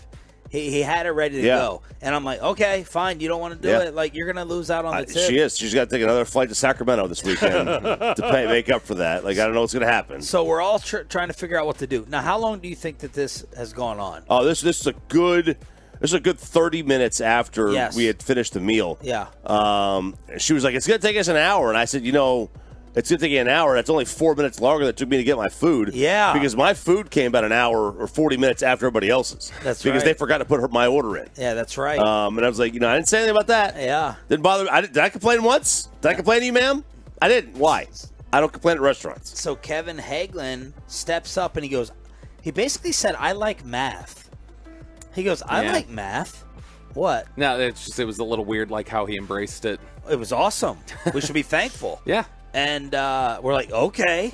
So Hagelin then calculates everyone. We all have to put our initials, Peyton, next to everything that we had. And then he calculates tax, tip, and everything. Took a little while, but he had to do it for 14 people. Yeah, let me tell you something, okay? Kevin Hagelin never got into Duke. All right? He never got into Duke. He was wrong on mine by about $30. And somehow Kevin came out with a $25 charge. That's it. A $25 charge. $25? He writes like mine was $100. He holds the pen like a serial killer. I've never seen a human, a right-handed person, hold the pen with all 5 fingers. I've never seen this. It's a very it's not quite all 5, but it is like the thumb and then all the way down to here and then resting on the pinky. Finally, Broadus has had enough. He's getting irritated.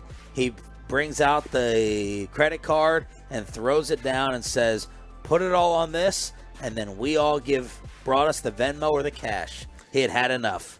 Yeah, and I would have probably done that if I had any awareness of what was going on. I didn't. Like, I was sitting there talking to like Eric and Kevin, and by the time I heard Broadus say that, I was like, wait, what's going on? We didn't get the check split, and I was completely confused. How did you not have any awareness? Because I was socializing, and I wasn't totally Hagelin worried was right about to it. your right.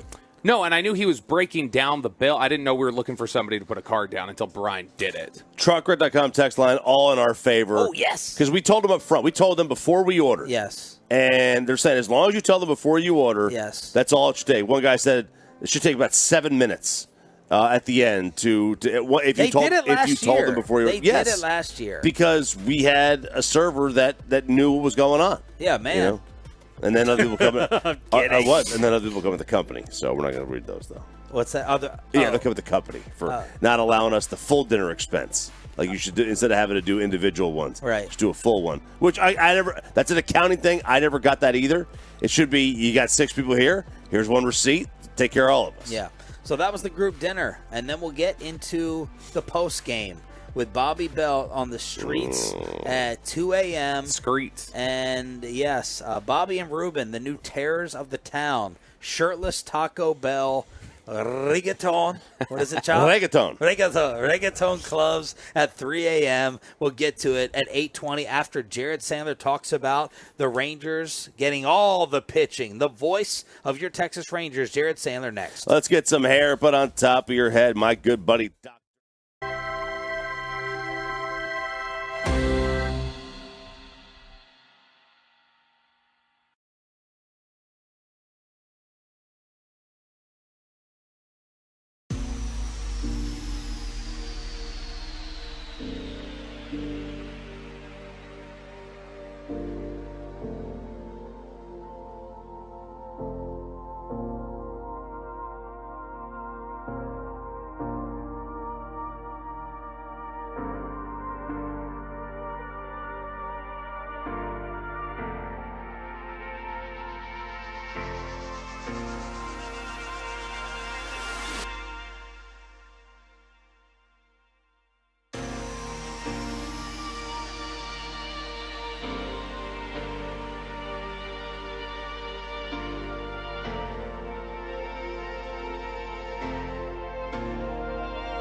Fan Studios, secured by DFWSecurity.com.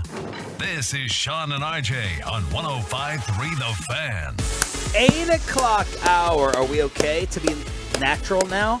After it's 6 o'clock in the morning. 6 o'clock, the sun's up. Daybreak. Yeah. All those rules are out the window. We got the warning over the weekend from the Cowboys, multiple warnings that the message had gone up to Mike McCarthy that we were being too loud, and if we didn't tone it down, they were going to make us move to the opposite end of the field. Yeah. And I was like, okay, fine. Yeah. Do whatever you want. You want to, kick us back to DFW, I'm down for that, even though it's 105 back, so we don't have to wake up at 2:40. But we got to ask Mike McCarthy about it when he sits down with us this week. We'll ask him, did you issue the code red? The code red, that's right. It's a very good Few Good Men reference. But yes. So the first 2 hours I was doing the Jim Nantz Augusta National. First 30 minutes, I think. Yeah. Shut your mouth. All right, let's bring in Jared's. Dang, Wheezy. It's still there. It sounds so much better than it used to. It doesn't sound any better. Rangers play-by-play voice Jared Sandler is joining us now on your home of Rangers Baseball, 105.3 The Fan. Good morning, brother. Good morning. Anything stand out? Do you have any trip questions for anyone? Any observations or anything before we get down to business? Well, I guess I'm curious. I'm always fascinated how this big group dinner goes. And I guess want to make sure that you guys are doing everything that Sarah wants you guys to be doing and you're behaving in accordance to the rules of Sarah. Well, we had Sarah and Corey's wife. Corey's wife was, I think she deserves props. She was down on Saturday. Yeah. She was dancing and putting on a dancing. show. Yeah. So are we saying, was that like a subtle way of saying that you're ranking Adrian over Sarah? No, I'm not ranking anybody. Everything was fine and dandy. Okay, you want to start with the sweep? Well, hold on, no, but tell me, give me how everything going well? Any fights? What's the drama? Everyone getting along? Jared, I'll give you the uncut version of Wednesday night when I see you next. No, Friday night was fine, mostly. It was just Ruben and I hanging out 3 hours later than anybody else in Ventura. Oh, wow. So Ruben's partying, huh? Now that Ruben's got a full-time job, he's nice. Yeah, he was in L.A. yesterday. He went to L.A. by himself yesterday. We have a shirtless Taco Bell story at 8:20. He was the only one that came out with Chiafalo and I on the beach on Saturday, so he's down for the cause while waking up with us as well. Hey, I have one other question here. I saw on Twitter that Wolchuk and Jane Slater were getting a little close. Does that constitute as cheating on Wolchuk's girlfriend, Jane, laying on the ground with him or something? Well, I think it's a little different when he's literally back flipping her into the sand and maybe breaking a vertebrae. That didn't look too flirty, did it? It was a tackling drill. Everyone's got their own, their quirks and their. Yeah. I don't know. I was more worried about Wolchuk getting canceled from that video for just flipping her into the dirt. I was worried she wasn't going to be able to get up. Look, that's what she wanted. She wanted to learn how to tackle. All right, Jared, your thoughts on the Max Scherzer trade first. Let's start there. Yeah, we talked a lot about how the Rangers were in a position where they could, add a pitcher for this year, but also maybe address a need for next year as well with some of the openings in the rotation and the DeGrom injury. And so in acquiring Scherzer, they did that. This is a Hall of Fame pitcher who's been there and done that. He knows what it takes to compete through 162 and beyond. Is he, peak Max Scherzer? No. But, some of his numbers, maybe a little bit of bad luck with the home run rate. He's, typically over the course of his career been a 1 home run per 9-inning guy. He's closer to 2 this year. The Rangers would obviously love if that sort of regressed to the mean in a positive way. But, he looking at some of the, Eno Saris has a measurement called Stuff Plus, which basically measures the effectiveness of pitches based on their behavior. And it would suggest that Max has had a little bit of bad luck. But whatever the case, he's an upgrade over what they have. They currently, obviously have needs with Nathan Eovaldi now on the IL. Martin Perez has struggled a little bit. And, you also have a guy who I think will, kind of help in the 4 days in which he doesn't start as well, because he's going to give you innings. He's going to help the starters, protect the relievers a little bit. And I'm also going to bet on a guy who has his track record. The velocity's still there. So, and I don't want to say they didn't give up a lot, because, Luis Angel Acuna, I think, could be a really good player. But, Steve Cohen basically paid $35 million for Luis Angel Acuna. You always ask, how much is a prospect worth? Well, to Steve Cohen, he's worth over $30 million. And so, the Rangers are getting a year and a half of Max Scherzer for, I think, around $22 million plus Luis Angel Acuna. That's not really a bad package to part with. No, it's not. And and one thing I noticed, and The Athletic had a breakdown of his spin rate after the suspension. Have we seen pitchers struggle, after they get, dinged for whatever kind of sticky substance, trying to figure out how to not use that stuff and how to pitch without it? Yeah, I think so. I think that's fair. And I talked to some Mets folks, and they kind of said the same thing, RJ. And I don't think it's a matter, like one of the things that one of the Mets guys told me is, he's just still trying to figure out what he can do. And it's not like, hey, let's figure out a way to cheat. It's, hey, okay, I thought I was doing stuff that was within the rules, but apparently I wasn't. So now let's figure out what I can do so I don't have to go through this again. And so I think there's an element of that. There's a big unknown, with that side of things, right? It's not like that's something that gets discussed freely very often, but the reality is it's a part of the game. It's a part of pitching and a part of the challenges that some pitchers have to deal with. But the one thing we hear about this guy is he is maniacal and relentless when it comes to competing. And I have no doubt that being in a different environment, a winning environment, there are some reports that maybe he won't waive his no trade clause. I actually heard that really wasn't a big question. It was really more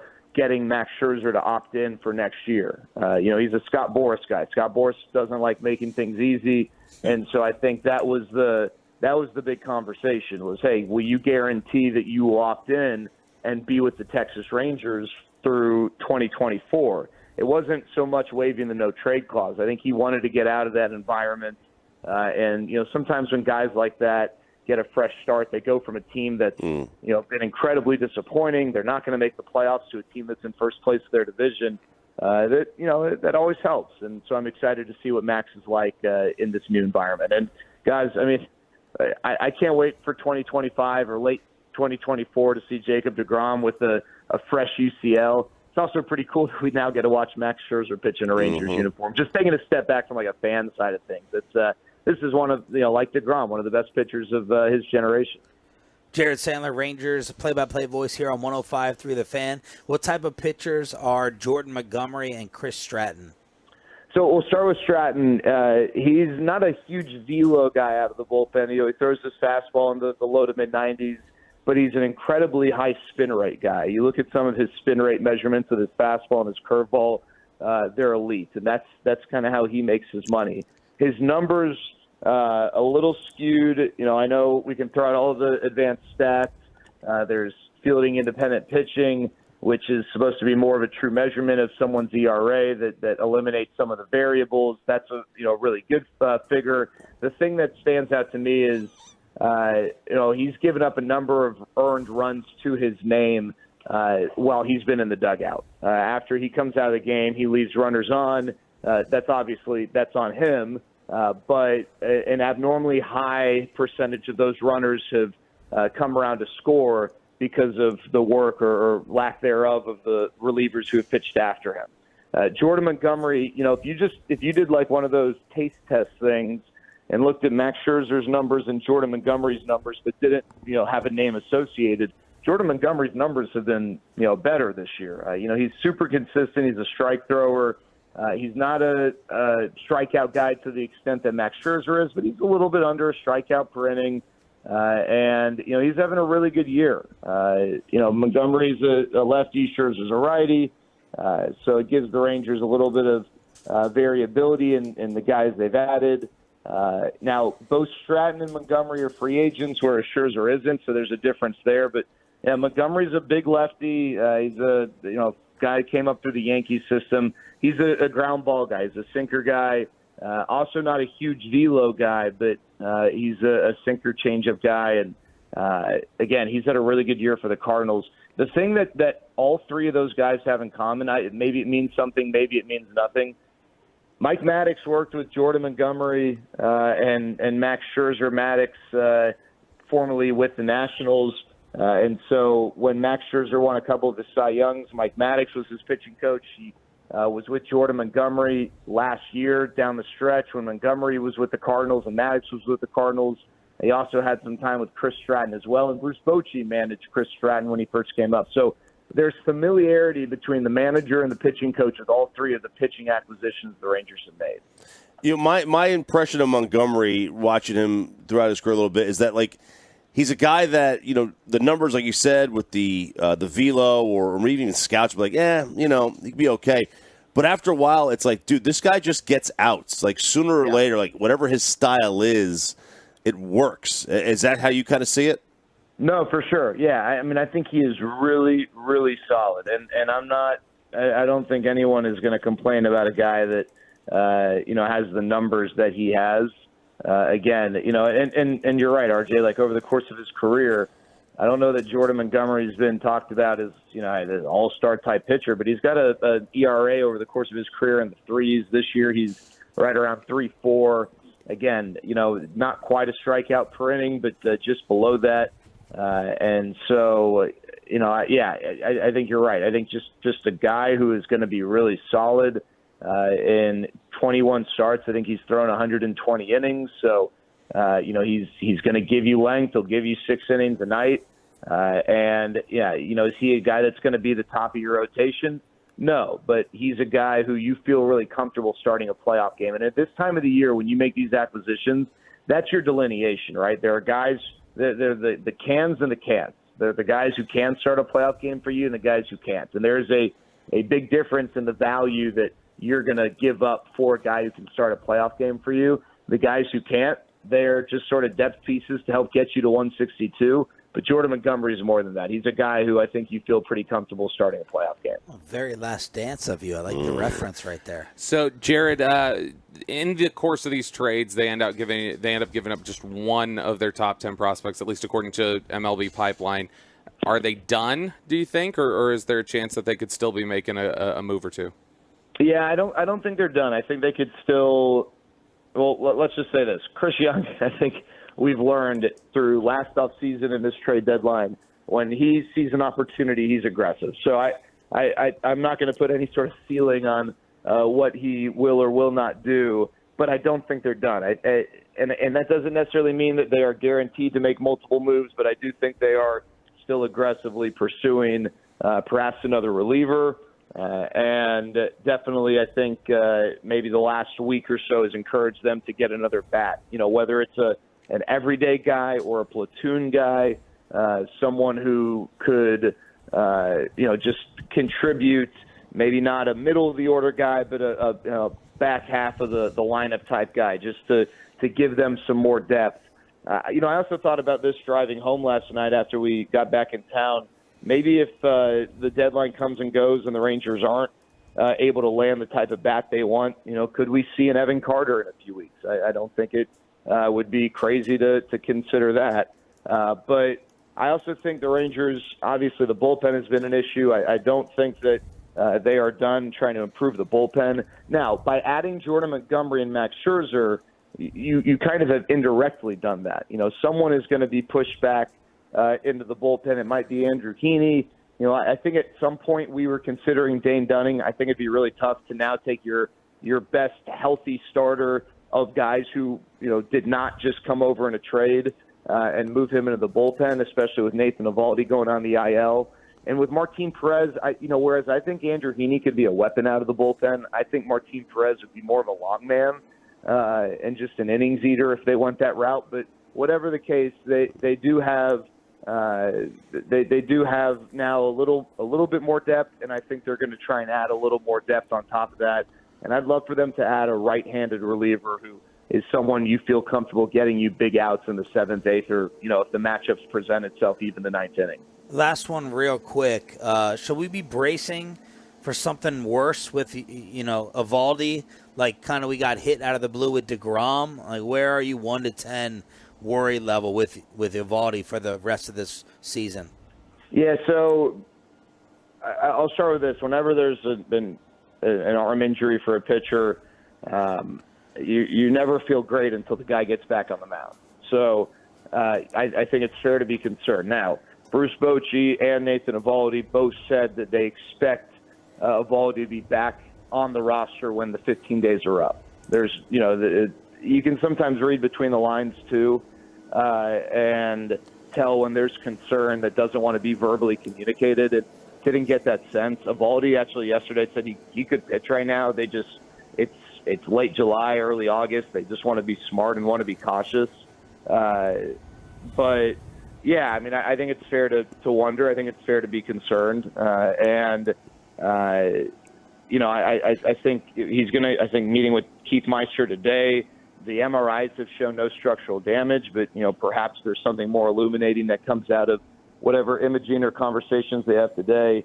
And maybe the Rangers will tell you how to feel. If they go out and get another starting pitcher, that might be an indication. If they don't, maybe that means they do feel okay. But, that's the interesting thing with the timing. Two things. One, I thought it was maybe strategic that Nathan Evaldi wasn't on the IL until after they acquired Max Scherzer, because if he goes on the IL before, maybe that takes away some leverage. Maybe it makes the Rangers come off as a little more desperate in their pursuits. The second thing is, as a front office, you got to make that choice. Hey, how do we really feel about this? Because if we feel good about Evaldi, maybe we don't go out and get another starter. If we don't feel great, hey, this is the time to do it. There is no non-waiver deadline at the end of August like there used to be, or waiver deadline, I should say. It is now or never this year in terms of making additions. So they got some decisions to make. Thank you, man. Appreciate it. Jared Sandler back in action tomorrow with the White Sox on DFW Sports Station 105.3 The Fan. How Barbie got someone in the NFC East fired, and Bobby's review of Oppenheimer station movie event with Tyler Smith showing up as well. Next on The Fan. Let's get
by state-of-the-art weight loss, that's Soda, and by the personal injury lawyers Frankel and Frankel. Life is unpredictable. Accidents happen. Frankel and Frankel are the go-to attorneys for car and truck wrecks in DFW.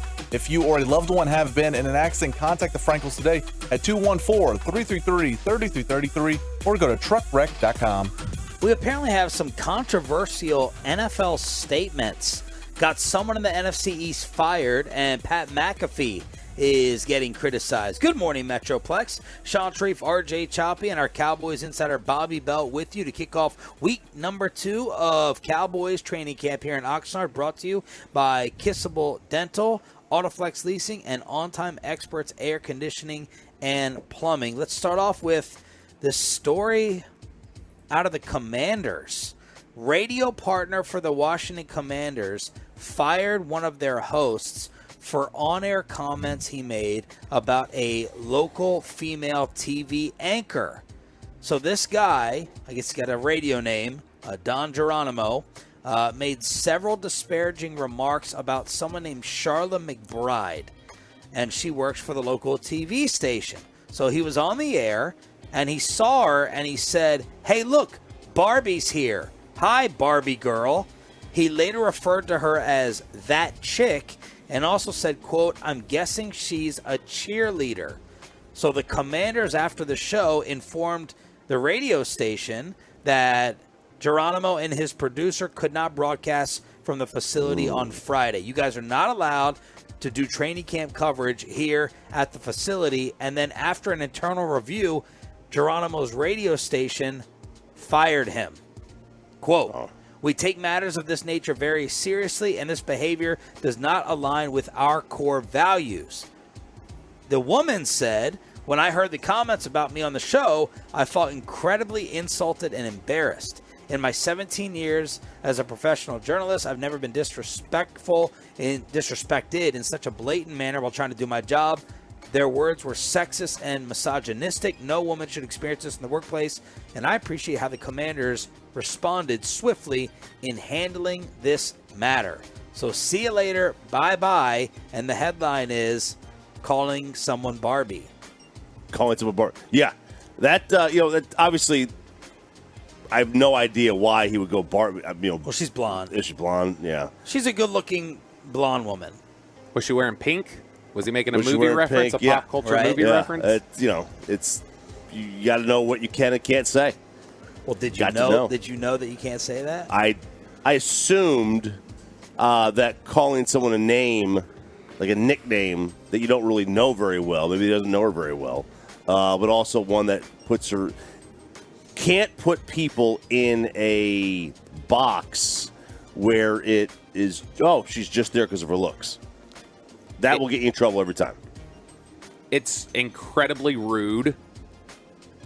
I'm surprised that if it's what we just read there, if those are the comments, I'm surprised that would get him fired, I guess. That's surprising to me. I would understand if the station would go like, you're suspended, or even the commander saying, hey, you can't broadcast from here tomorrow, whatever else. I mean, especially because according to ESPN, I guess he just signed a new contract with the station 3 weeks ago. Yeah.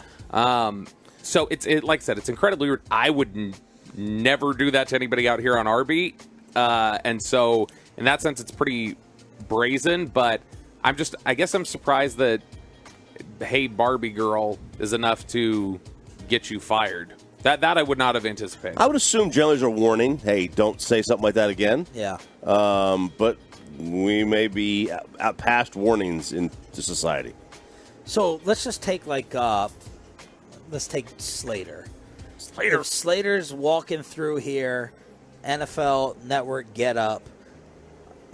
I wouldn't think to be like, hey, there goes Barbie. Now, if Jane is in all pink, like my wife and every other woman seems to be doing in this country, going to the movies to see Barbie, I'd be like, oh, look, Barbie's here. Because I wouldn't think of that as insulting. Normally if you're being called Barbie, like you're beautiful or hot. So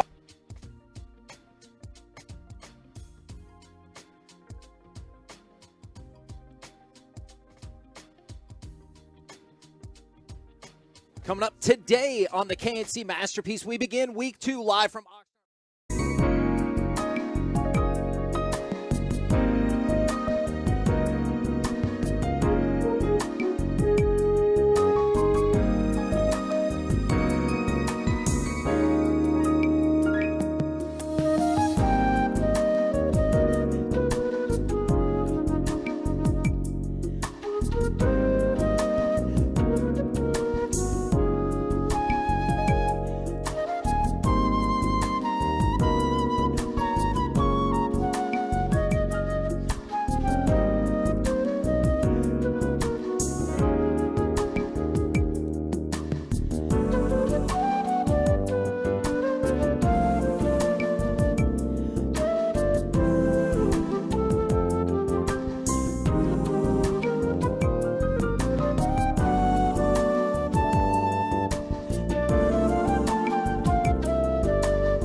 Okay, we are back.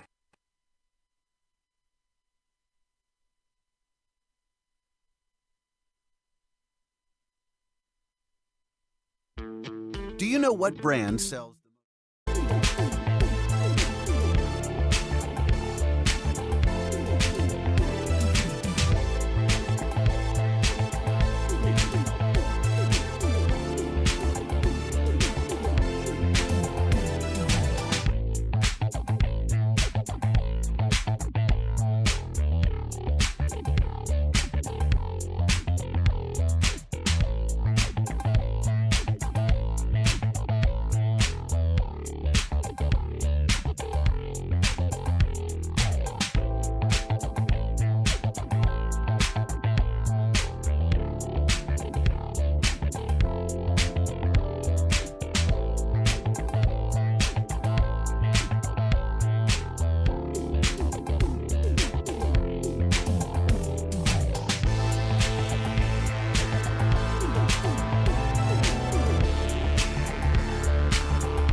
Let's try this for a third time. Memo to all radio stations out there. Do not talk about Barbie. No. Barbie will get you Barbied. Okay, that's what happened here. Yeah, no doubt. So our power just cut out.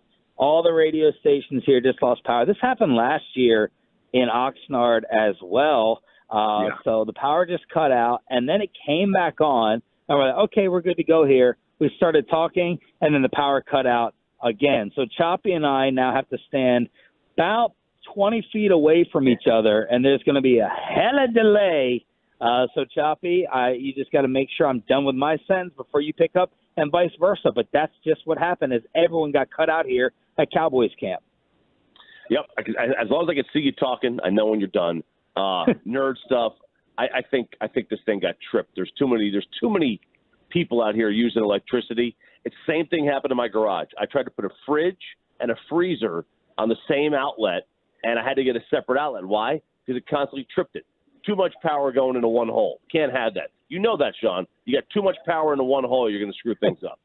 Yeah, I blame San Antonio because it is. Absolutely. People were walking by, and RJ's like, "Who is that? Who is that? It's really dark out here. I don't recognize that person." Bobby, are you on the show too right now? I can't hear Bobby. I can't hear Bobby whatsoever. Peyton said it's only two phones. So finally, we have cut Bobby Belt out of the radio program. Just two phones. We're like Kevin Gates. I don't get the reference. It's a good song. Okay. Yeah, I didn't know the reference. So we got Ruben scrambling. We got Pepe. If you're watching live on the Fan Cam, Twitch, and YouTube, Cowboys PR is now out here as well. So this is your radio train wreck, all because we started talking about Barbie and this Washington D.C. host who got run as soon as he made a comment about a local TV anchor. So that's comment number one. Choppy, what about comment number two with Pat McAfee while we sort all this out? All right, so Pat McAfee did a Twitter situation. This is not something that happened on air. This was Twitter. He was responding to a tweet from a colleague of his, Evan Fox. So Evan posts a picture of the Michigan State uniforms. They're lime green pants, dark green, says big state right across the middle in lime green. So he goes, Evan Fox, I still can't believe Michigan State thought this was okay to roll out these uniforms. McAfee responds to the tweet and says, I think Nasser was in on the design team, actually. Now, Nasser is Larry Nasser. Larry Nasser is a sick, demented human being who is in jail facing multiple life sentences because he sexually assaulted 265 patients of his, many of which were, Olympic gymnasts. It was a very famous story that happened, a couple years back. Widespread, heinous acts, gross from Larry Nassar. And McAfee is getting destroyed. What's the thought process here? Just insane. This tweet hasn't been deleted yet. ESPN sold the farm for this. He sexually assaulted 265 people, including children. Cool joke, man. Hey, ESPN, why do you employ a guy who thinks sexual assault is a joke? Now, I don't understand the McAfee joke. I don't get what that's supposed to mean. It has nothing to do with anything that Nassar did. I don't get it. Yeah. But as I am saying, this is maybe people who are in comedy, me. I'm not here to defend the joke. I don't get the joke, okay? I'm not breaking down the joke. But he is not – I don't believe that he is joking about sexual assault. He's mocking a loser in Larry Nassar. He is mocking a guy who deserves to spend the rest of his life in jail. He's not joking about sexual assault. He's not, I don't believe, mocking the victims. He's making fun of him, Larry Nassar. I think that's a huge difference. That's just me. Is he saying the uniforms are so ugly that, only Larry Nassar could have come up with them? I don't understand. I'm like you. I don't understand the joke or the reference. I don't know what he's talking about. I don't get the joke. If you make a joke about OJ, you're not joking about Nicole Brown Simpson. I don't believe, or Bill Cosby, you're not joking about the victims. So I have no idea. I think the joke is a terrible joke. I don't get what he is saying there at all. All right, so those are the NFL comments over the weekend. They got some people in hot water and apparently got us kicked off the airwaves back home. Okay, let's see if we can get this all sorted out or whether we have to get rid of another producer here at the Fan. Kim Rubin saved the day after eating Taco Bell shirtless. We'll explain all of that. Bobby's got your Oppenheimer.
And it's back to Sean and RJ. We think this segment might be brought to you by Classic Chevrolet. When you value real independence, you own it at Classic Chevrolet and Grapevine. Shop new Silverados with once-a-year July 4th savings. See them all at ClassicChevrolet.com. But hurry, the best models are selling fast. This is Texas. This is Classic Chevrolet.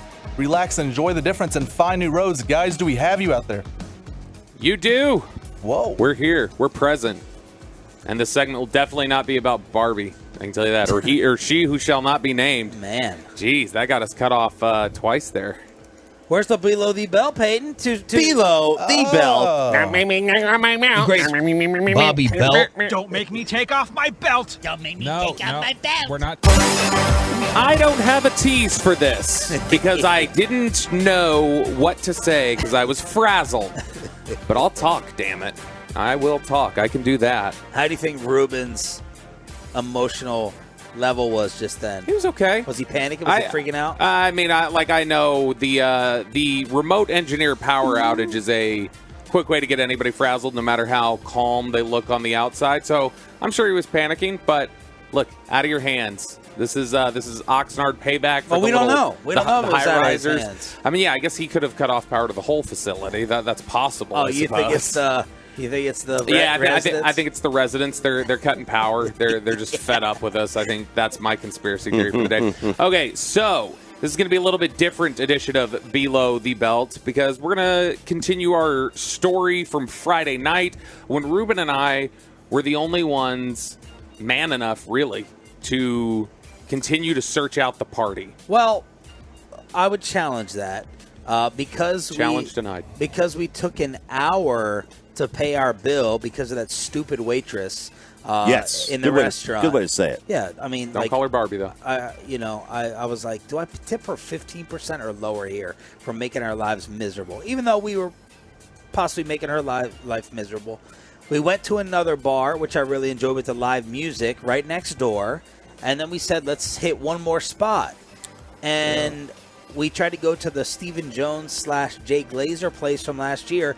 They wouldn't even let us in. Denied with great prejudice. I think it was like 11:45, and they're like, we're shutting this down at 12.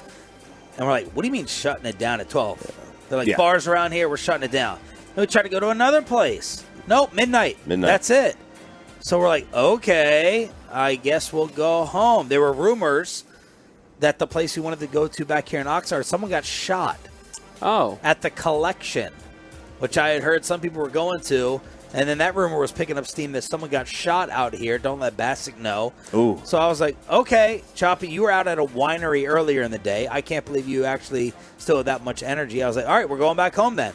Bobby said, I want a burger. That's how you painted the picture to the rest of us. Sure. And I'm like, I'm not feeling a burger. Why? We had just had a dinner that could jam a wood chipper. Because we just ate an hour ago. So it wasn't like, I know an underground spot. We're going to do this. We're going to do that. I'm like, okay, all the places here close at midnight. And Bobby wants to go eat a burger. And I'm not hungry. So I think you painting it as us wussing out on the partying is a little inaccurate. Well, here's the deal. I had said I want a burger because I was trying to get everybody to stay out. Nobody wanted to, and I was like, all right, let's go get a burger. That was just a Hail Mary attempt to keep everybody out, and then I could keep the party going from there. But why would any of us want a burger? We just ate 30 minutes prior a big Italian meal. Because is there anything that sounds better than like a greasy burger when you're super drunk late at night? That's not when you're not hungry, though. I'm just saying, you find an appetite you didn't even know you had. And by the way, that took 2 hours to get the bill. So I mean, that was enough time for you to digest everything, basically. It was. We had aperitif. Is that what it's called? That was about 2 hours prior to when you said that. We got done there around 9:45 at the restaurant. Look, so like it was a 2.5 hour dinner.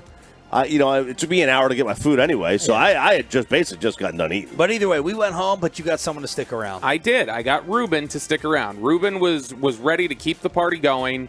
I thought for a sec Corey and Adrian were going to keep it going, but they quickly were like, nah, we got to head back. So Ruben's like, let's just go up this street, just to the end of this street and see what's going on. Let's see if there's one more bar we can check, because we walked all the way up to the barricade, and then it was there. There was a bar open, and we walked up, and we were like, are you guys actually letting people in? Because I thought Ruben in the street was like, I hear music. He was. I hear a song. He wasn't. Now, It's calling me. What was the name of this bar, Ruben? I can't pronounce it. What was It was called Limón y Sal. Yeah, see, I knew he'd be able to say it. So we get in there. What does that mean? Lemon something, right? Lemon and salt. Isal? Yeah, Yeah, I know what I know what he means. Sal. I did take 6 years of Spanish. Yeah. So I only remember half of the semester though. we end up going in there, and I just felt like, okay, we'll probably stop in here, have a couple drinks, and then that'll be it. So we ordered beers, and I did my normal over-tipping bit to the bartender, and as I'm over-tipping, we noticed there's like this line at the stairs where they've got like a rope, and they're not letting anybody in. And Ruben just leaned over to the bartender, and he's like, hey, how do we get upstairs?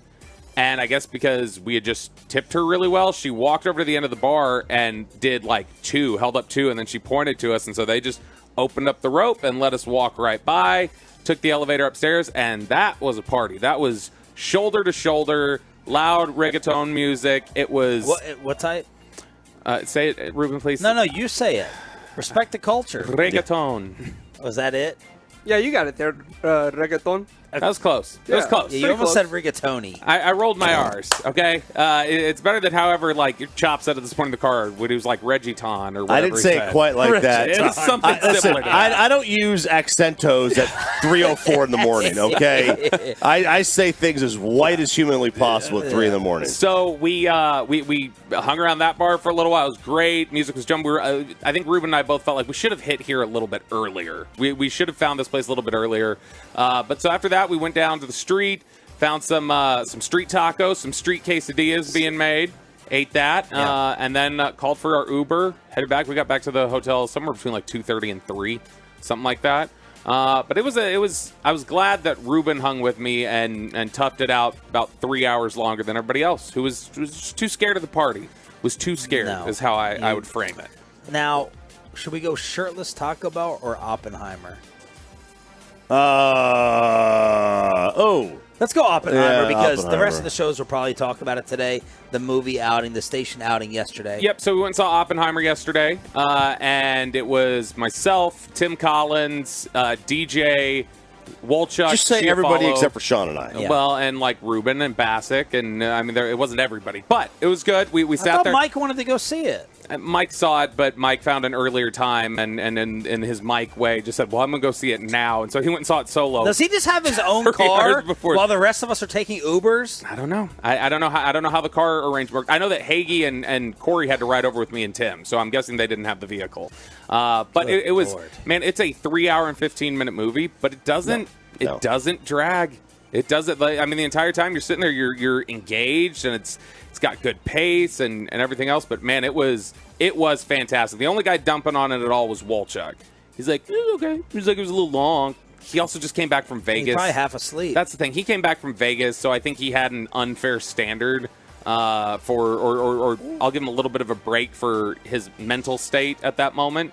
But man, it was really so like 9 really out of good. 10. You said it was like it's how many belts? Man, it's 4.5 How many notches. 4.5 notches. I mean, it is, and I love Christopher Nolan. It's his best or second best movie I've seen. Wow. It is absolutely. It's better than Interstellar to me. It's better than Inception. It's like Dark Knight and this to me. And you went in there paying homage to Ted Kaczynski? Yeah, so I had jokingly texted Hagee. I was telling him, I was like, I'm going to dress for Ken for the Oppenheimer movie and just be like, oh, wrong theater. And he was like, no, you should dress as the bomb. So I said, say less. And I went and bought a $4 pair of sunglasses and had the hoodie, threw it up. And, I knew it was a movie about a bomb maker. I just got the wrong one. I didn't know enough, I guess. And so. And Tyler Smith was in there. He was. He walked in like right at the beginning of the movie, and we were. He was actually walking in front of us on the way out. It was Players' Day Off, and so he was. I guess he was taking in a little bit of Oppenheimer. If anybody gets him, I don't know if anybody's interviewed him yet. Whichever show gets him needs to ask him for his thorough review. He stayed through the whole thing. So we've seen Stephon Gilmore out our show, and now Tyler Smith. Yeah, I know. Who else might we see? We should go out tonight and find him. I mean, we got to eat somewhere. Do we know where Dak's birthday was? I think typically Dak is I think Dak typically stays around here throughout the duration of camp. Skybar. I don't typically see him out and about. Below the belt, little audible version this morning because of the power issues. We're still here for one more hour. We got to get you updated on the Rangers. All the moves that they're making, plus an NBA player is insulting Errol Spence after what happened on Saturday night. Final hour along with Nick Eatman, DallasCowboys.com. Fist pump time after this.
our fan studios secured by DFWsecurity.com, this is Sean and RJ on 105.3 The Fan. No balls, 2 strikes. The pitch from Hader.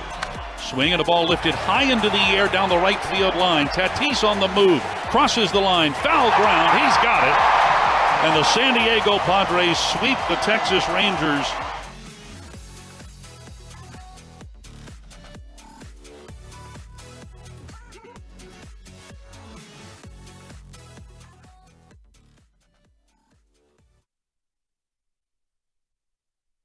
Hear me. Hello. All right, here we go, DFW. Good morning, Metroplex, Sean and RJ on 105.3 The Fan. It's a well-oiled machine out here. But don't worry, Sean. Tim Collins is on his way. He is on his way up here right now, and he is going to help fix this problem that we have, that everybody is having out here, and we're blaming San Antonio for this mess. Is Sean on? Can we hear Sean? Or is it just me? Am I going to run? All right. Hey, look, it's just me. This is going to be the best segment of the day. I can tell you that right now. It is just me. Cannot wait. All right, so Rangers get swept. We don't really care about that. They'll be fine. They're the best team in the American League. Why? Because they got Max Scherzer. They got Max Scherzer in this trade with the Mets. They also get Jordan Montgomery and Chris Stratton in a trade with the St. Louis Cardinals. We were texting with Derek Holland, who you may or may not know, played some Major League Baseball in his day, and he lets us know about that all the time.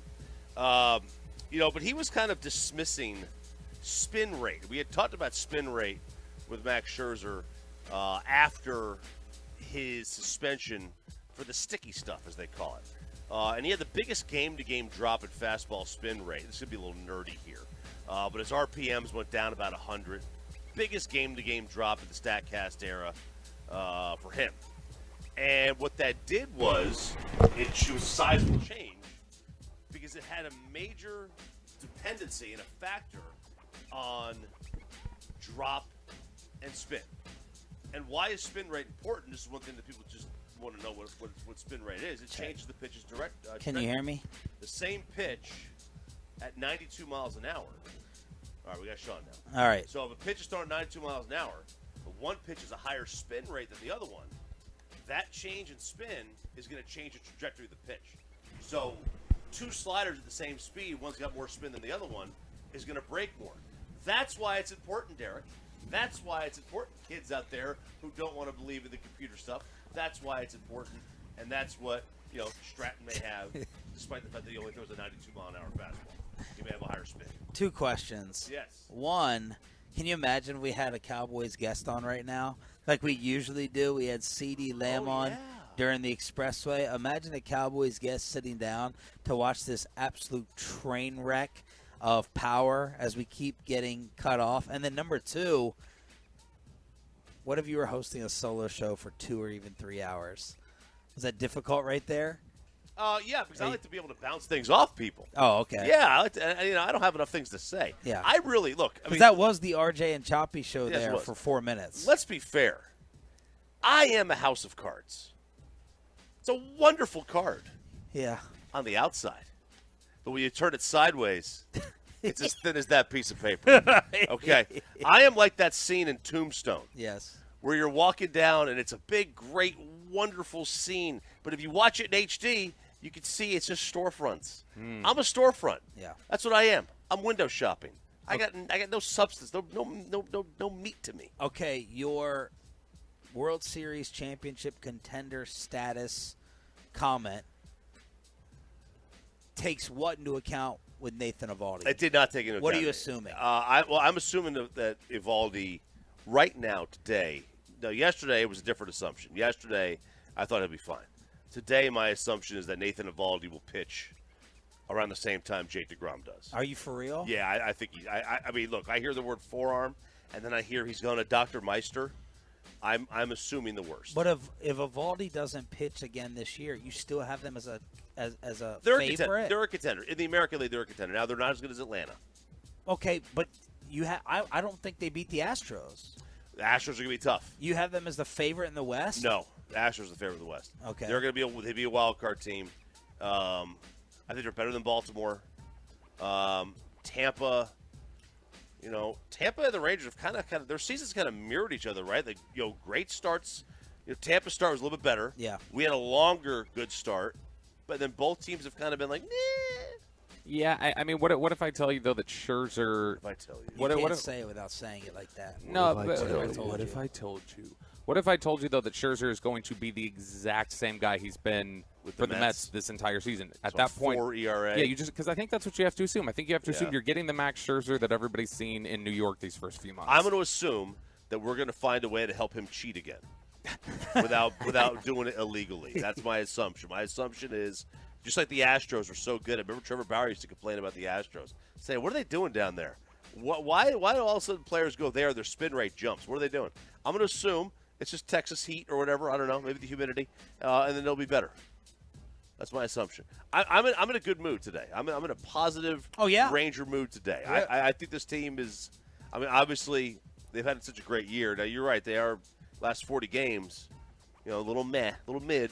Yeah, because, I mean, they're 20-26 since DeGrom went down. So they're 6 games under 500 over basically, like we're getting up towards 50 games. I mean, you're talking about almost a third of the season that they're 6 games under 500. They had such a ridiculous start to the year, and that was a big positive, but they're starting to lose some of that that cachet that they had built up. Now, one of the things I didn't love hearing from Sandler when we just talked to him was the fact that he said, "Yeah, they're still in the his 4-minute answer when I asked him to be quick. They're still in contention for a reliever, and maybe they pick up an extra bat." To me, it's like I'd still like to hear that they're on the lookout for a starter, though. Like not necessarily that they're actively going to make a move, but I'd like to hear that they're at least taking phone calls or exploring options. Because I don't know if Evaldi's out. I don't know that Montgomery and Scherzer is enough to say, "Yep, that team's definitely going to be a playoff contender." Well, I mean, Montgomery's a decent pitcher. He's a mid-3 guy.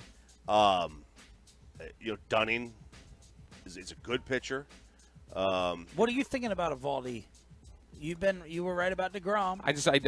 I don't trust them to tell us the truth about injuries, and so the fact that they've kind of concealed it, and now that they're moving forward and doing more evaluations, and they retroactively put him on the IL, I don't know that I have the same sense that he's gone for the year the way I felt like DeGrom wasn't coming back. But it is enough to make me go, I don't think it's going to just be a short stint. I don't think they're just going to come back and, okay, as soon as the IL stint is done, he's back and he's pitching and he's great. Like, I think that you're probably looking at he's going to be out for a little bit. I believe if Evaldi comes back, fine, they're a contender. If he does not come back, then this Scherzer and Montgomery move do not save them. That's my opinion. Yeah. Because everyone gets pushed up or down. And I agree with Bobby. Right now, you just have to assume that Max Scherzer is a 4 ERA. If he is, then that's in order for the Rangers to be a contender, to win it all, Scherzer has to magically click. By the way, American League versus National League, where does that stand in terms of offense? Advantage. Well, no. I mean, I know it's historically it's been American League, right, but DH. Yeah, now that everybody's got the DH, it's. I'd like to see which much more league even. has a heavier advantage this year, if there is one. But in order for the Rangers to win it all, and Max Scherzer's my favorite pitcher. He's a dog. It still is, by the way. It still is American League. The amount of teams in the American League that have got over 500 runs scored is a little bit higher than the National League. Okay, so he's coming over to a stronger league. Okay, he all of a sudden has to flip with it. We need a change of scenery flip. We need Evaldi to come back healthy, and we need Montgomery and Dunning to hold down their 3 and 4 spots. Like, we need some things to happen. If Nathan Evaldi though comes back, then I think they can be a championship contender. You know what? Actually, it is about the same now. Like it is. The American League East is a little bit different. They've got 3 teams over 500 runs. No matter what Scherzer is though. Chris Young, I believe right now deserves a ton of props. Sure. Now, can we crush him for the DeGrom deal? Yes. If you want to blame him for that, you can blame him for that.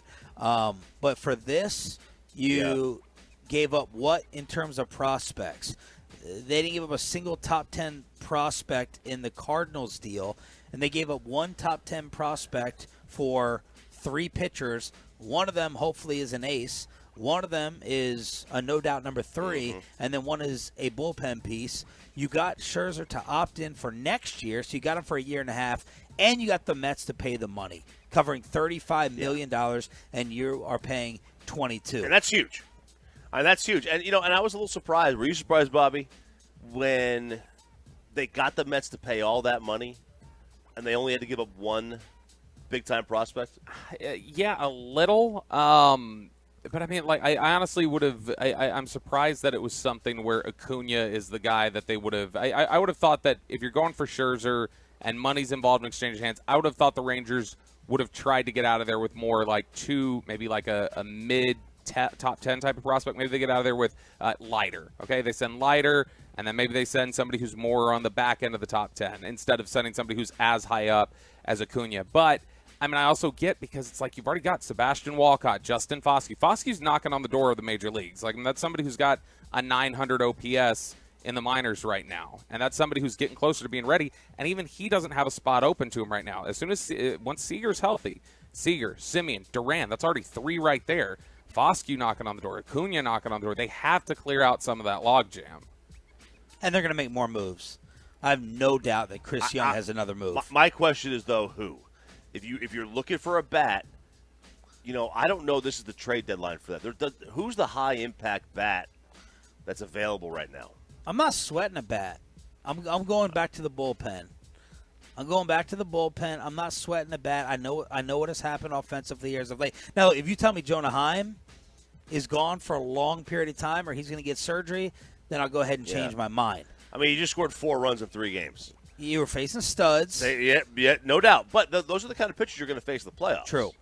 You go up against, let's see, Houston or any team in the postseason, you may face a good pitching. Well, Bobby was talking about the pressure, who it's on now in the lineup. Yeah. For those the type of guys that have to step up. Yeah, I mean, like, you are going to need, Mitch Garver to step up. You're going to need Sam Huff to step up. Sam Huff, who, by the way, homered the other day. That's the thing, is that you kind of, as you assess the market, are there any good options out there with the bat in terms of a catcher? There's some DH options out there potentially that you could invest in. You could invest in a guy like Tommy Pham, but I mean, you just made a deal with the Mets, and it doesn't appear you tried to get him.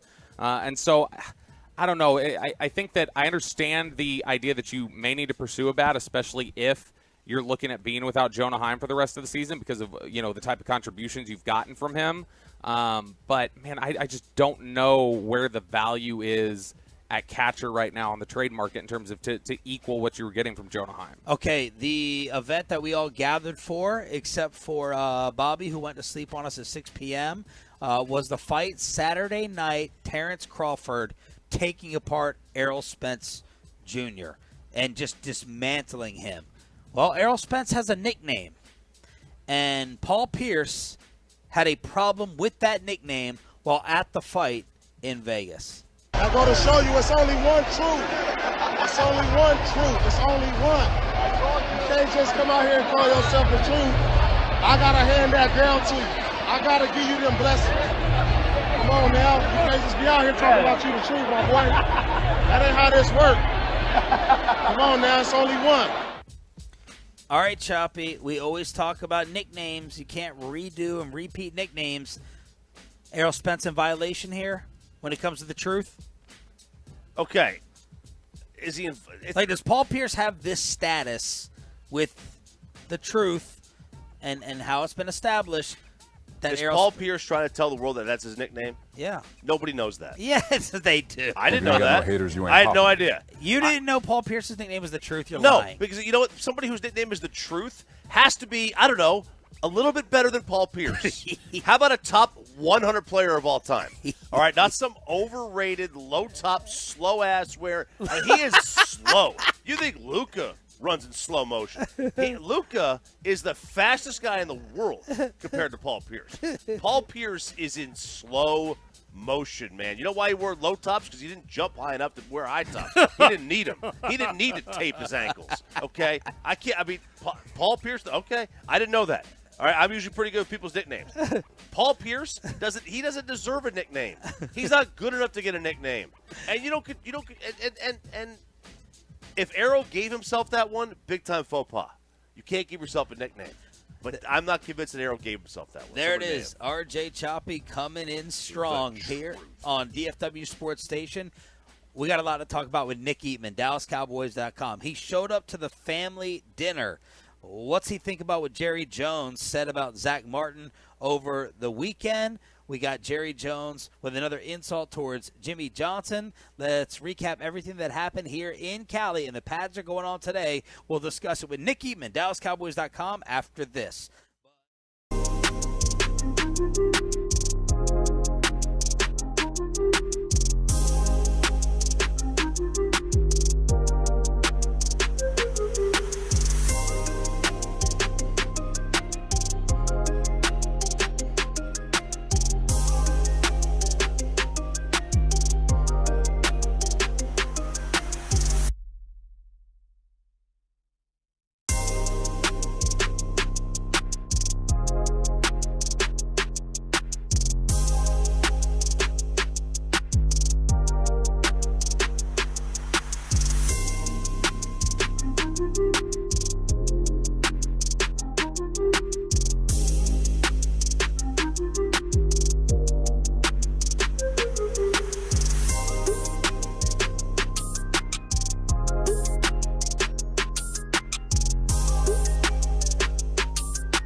Frankel & Frankel. Life is unpredictable. Accidents happen. Frankel & Frankel are the go-to attorneys for car and truck wrecks in DFW. If you or a loved one have been in an accident, contact the Frankels today at 214-333-3333 or go to truckwreck.com. Our brand new dinner partner sitting down with us as he does every Monday, Wednesday, and Friday. Nick Eatman, brought to you by Ford. Ford is the best in Texas from DallasCowboys.com. You showed up. I did. And you may have been the first one there. I was the first one there. And they were like, hey, nobody's here yet. You want to just come on to the back? I'm like, no, I'm good. So I stayed and listened to people on the street with playing saxophone for a little bit. It was good. You guys are fun. What did you think? What did you think of the gathering? 14 of us all in one room. Yeah. And I say it's not so much about the 14 that were there. It's the 3 or 4 that weren't. Because if you're not in a big group like that, then, that's when people talk about you. That's right. That's the main reason anybody goes to lunch with work people. Yeah. It's not because they want to hang out with the work people. It's they don't want to be gossiped about. Because it will happen.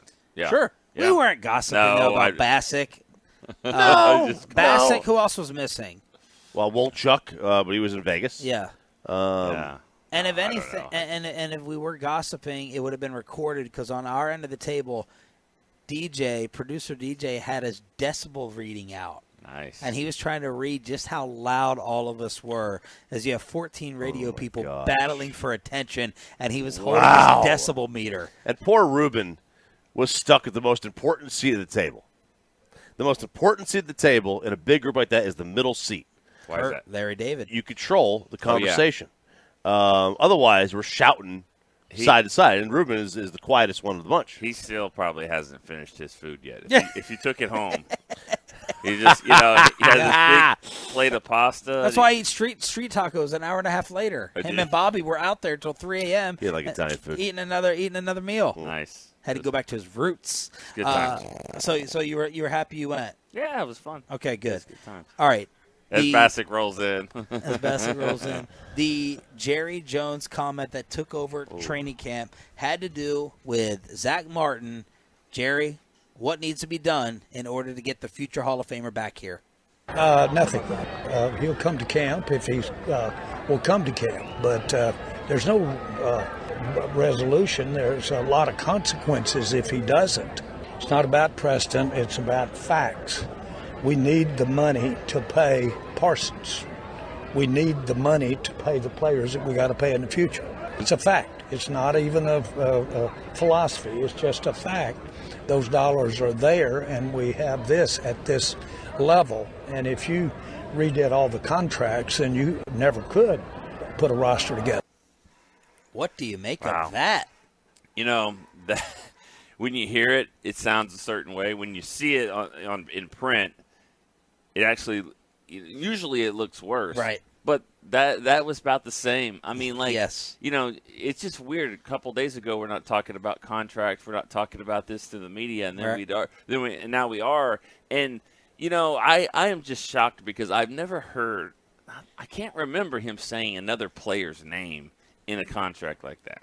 And that's just a weird one because we're still talking about your best football player on the team. You mean like when he brought up Micah? When he brought up Micah, that's strange to me. Now, Zach Martin to me has been your most consistent, your best player, and I there's no way that comment makes things better on that end.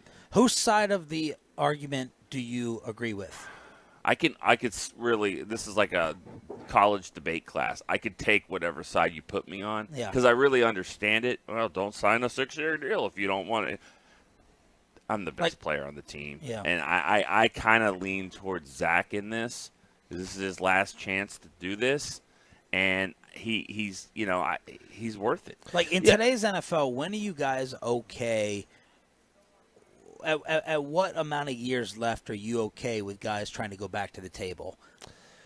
In your mind, look, I mean, to me, if you know as an owner or GM, because he's got 2 years left. Yeah, if you know the player is going to be there 3 years from now, you just restructure his contract, right? Extend him, right? It makes financial cap sense. From Zach's perspective, and this is something you might know better, did he cut the team a break with the previous contract? I think Yeah, I think anytime you sign a 6-year deal like that, I think it is kind of cutting them a break. So now, he did get paid as the best. He did. So whatever break, he did get paid. It's such in a the tough. headlines. It's such a tough one because we all know if he doesn't live up to the expectations, then they cut him. Yeah. We've seen several of those players. So that's why the NFL, it's just always like, am I going to get you before you get me type Yeah. thing. And was there a wink, wink, Jerry? Hey, you signed this 6 years. I'll take care of you later on. And like was that did that play into it? So Yeah. like generally the player is especially in the NFL contracts. I take the side of the player usually.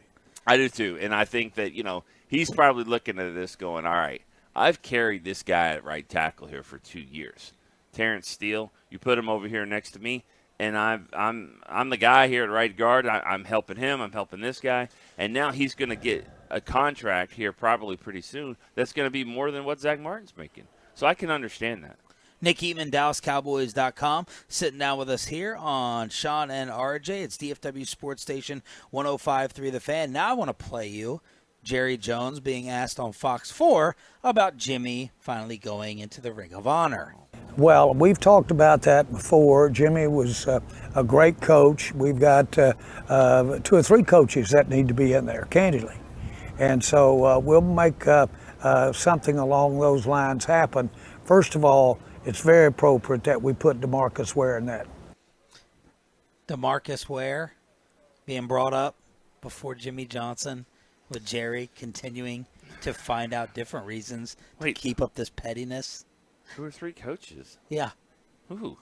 What are we talking about here? Dave Quinn, maybe? Yeah. Who are the other coaches who would also need to go in?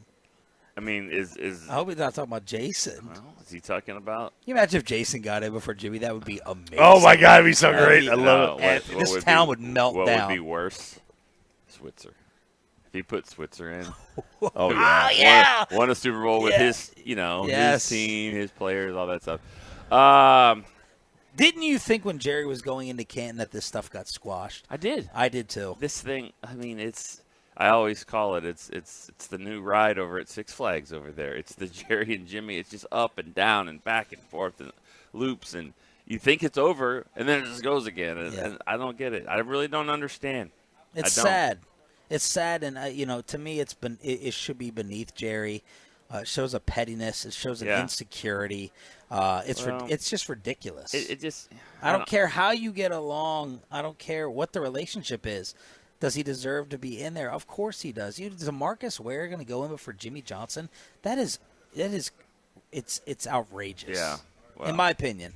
Well, and there's so many players that have gone in.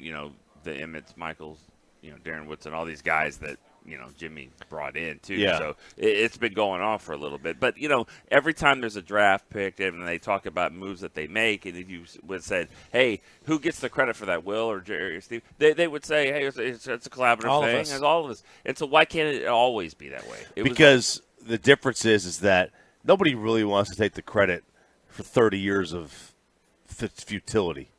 Well, so they just kind of it's a team thing. Yeah. But back then it was all success. Now somebody wants the credit for that. Yeah, and I think now let's be honest, Jimmy's a part of this too. Sure. But I do think that it's just gone on long enough. I've gone down to Miami and we did an interview with him, and he wants to get in, and it really sounds like his family wants. He wants it for his family as much as anything. I don't understand. I thought when they gave him his ring, you come back, you have a ceremony for your Hall of Fame ring. It's no different than these athletes getting punished because they were jerks to the media. It doesn't matter. Right. What is it about? You have to separate it. It's about, were you a Hall of Fame baseball player? Sure. It doesn't matter, Jeff Ken or whoever was a jerk. Was he a Hall of Fame baseball player? Take your feelings out of it. So that's more pettiness. That's what happened to T.O., not being a first ballot. Right.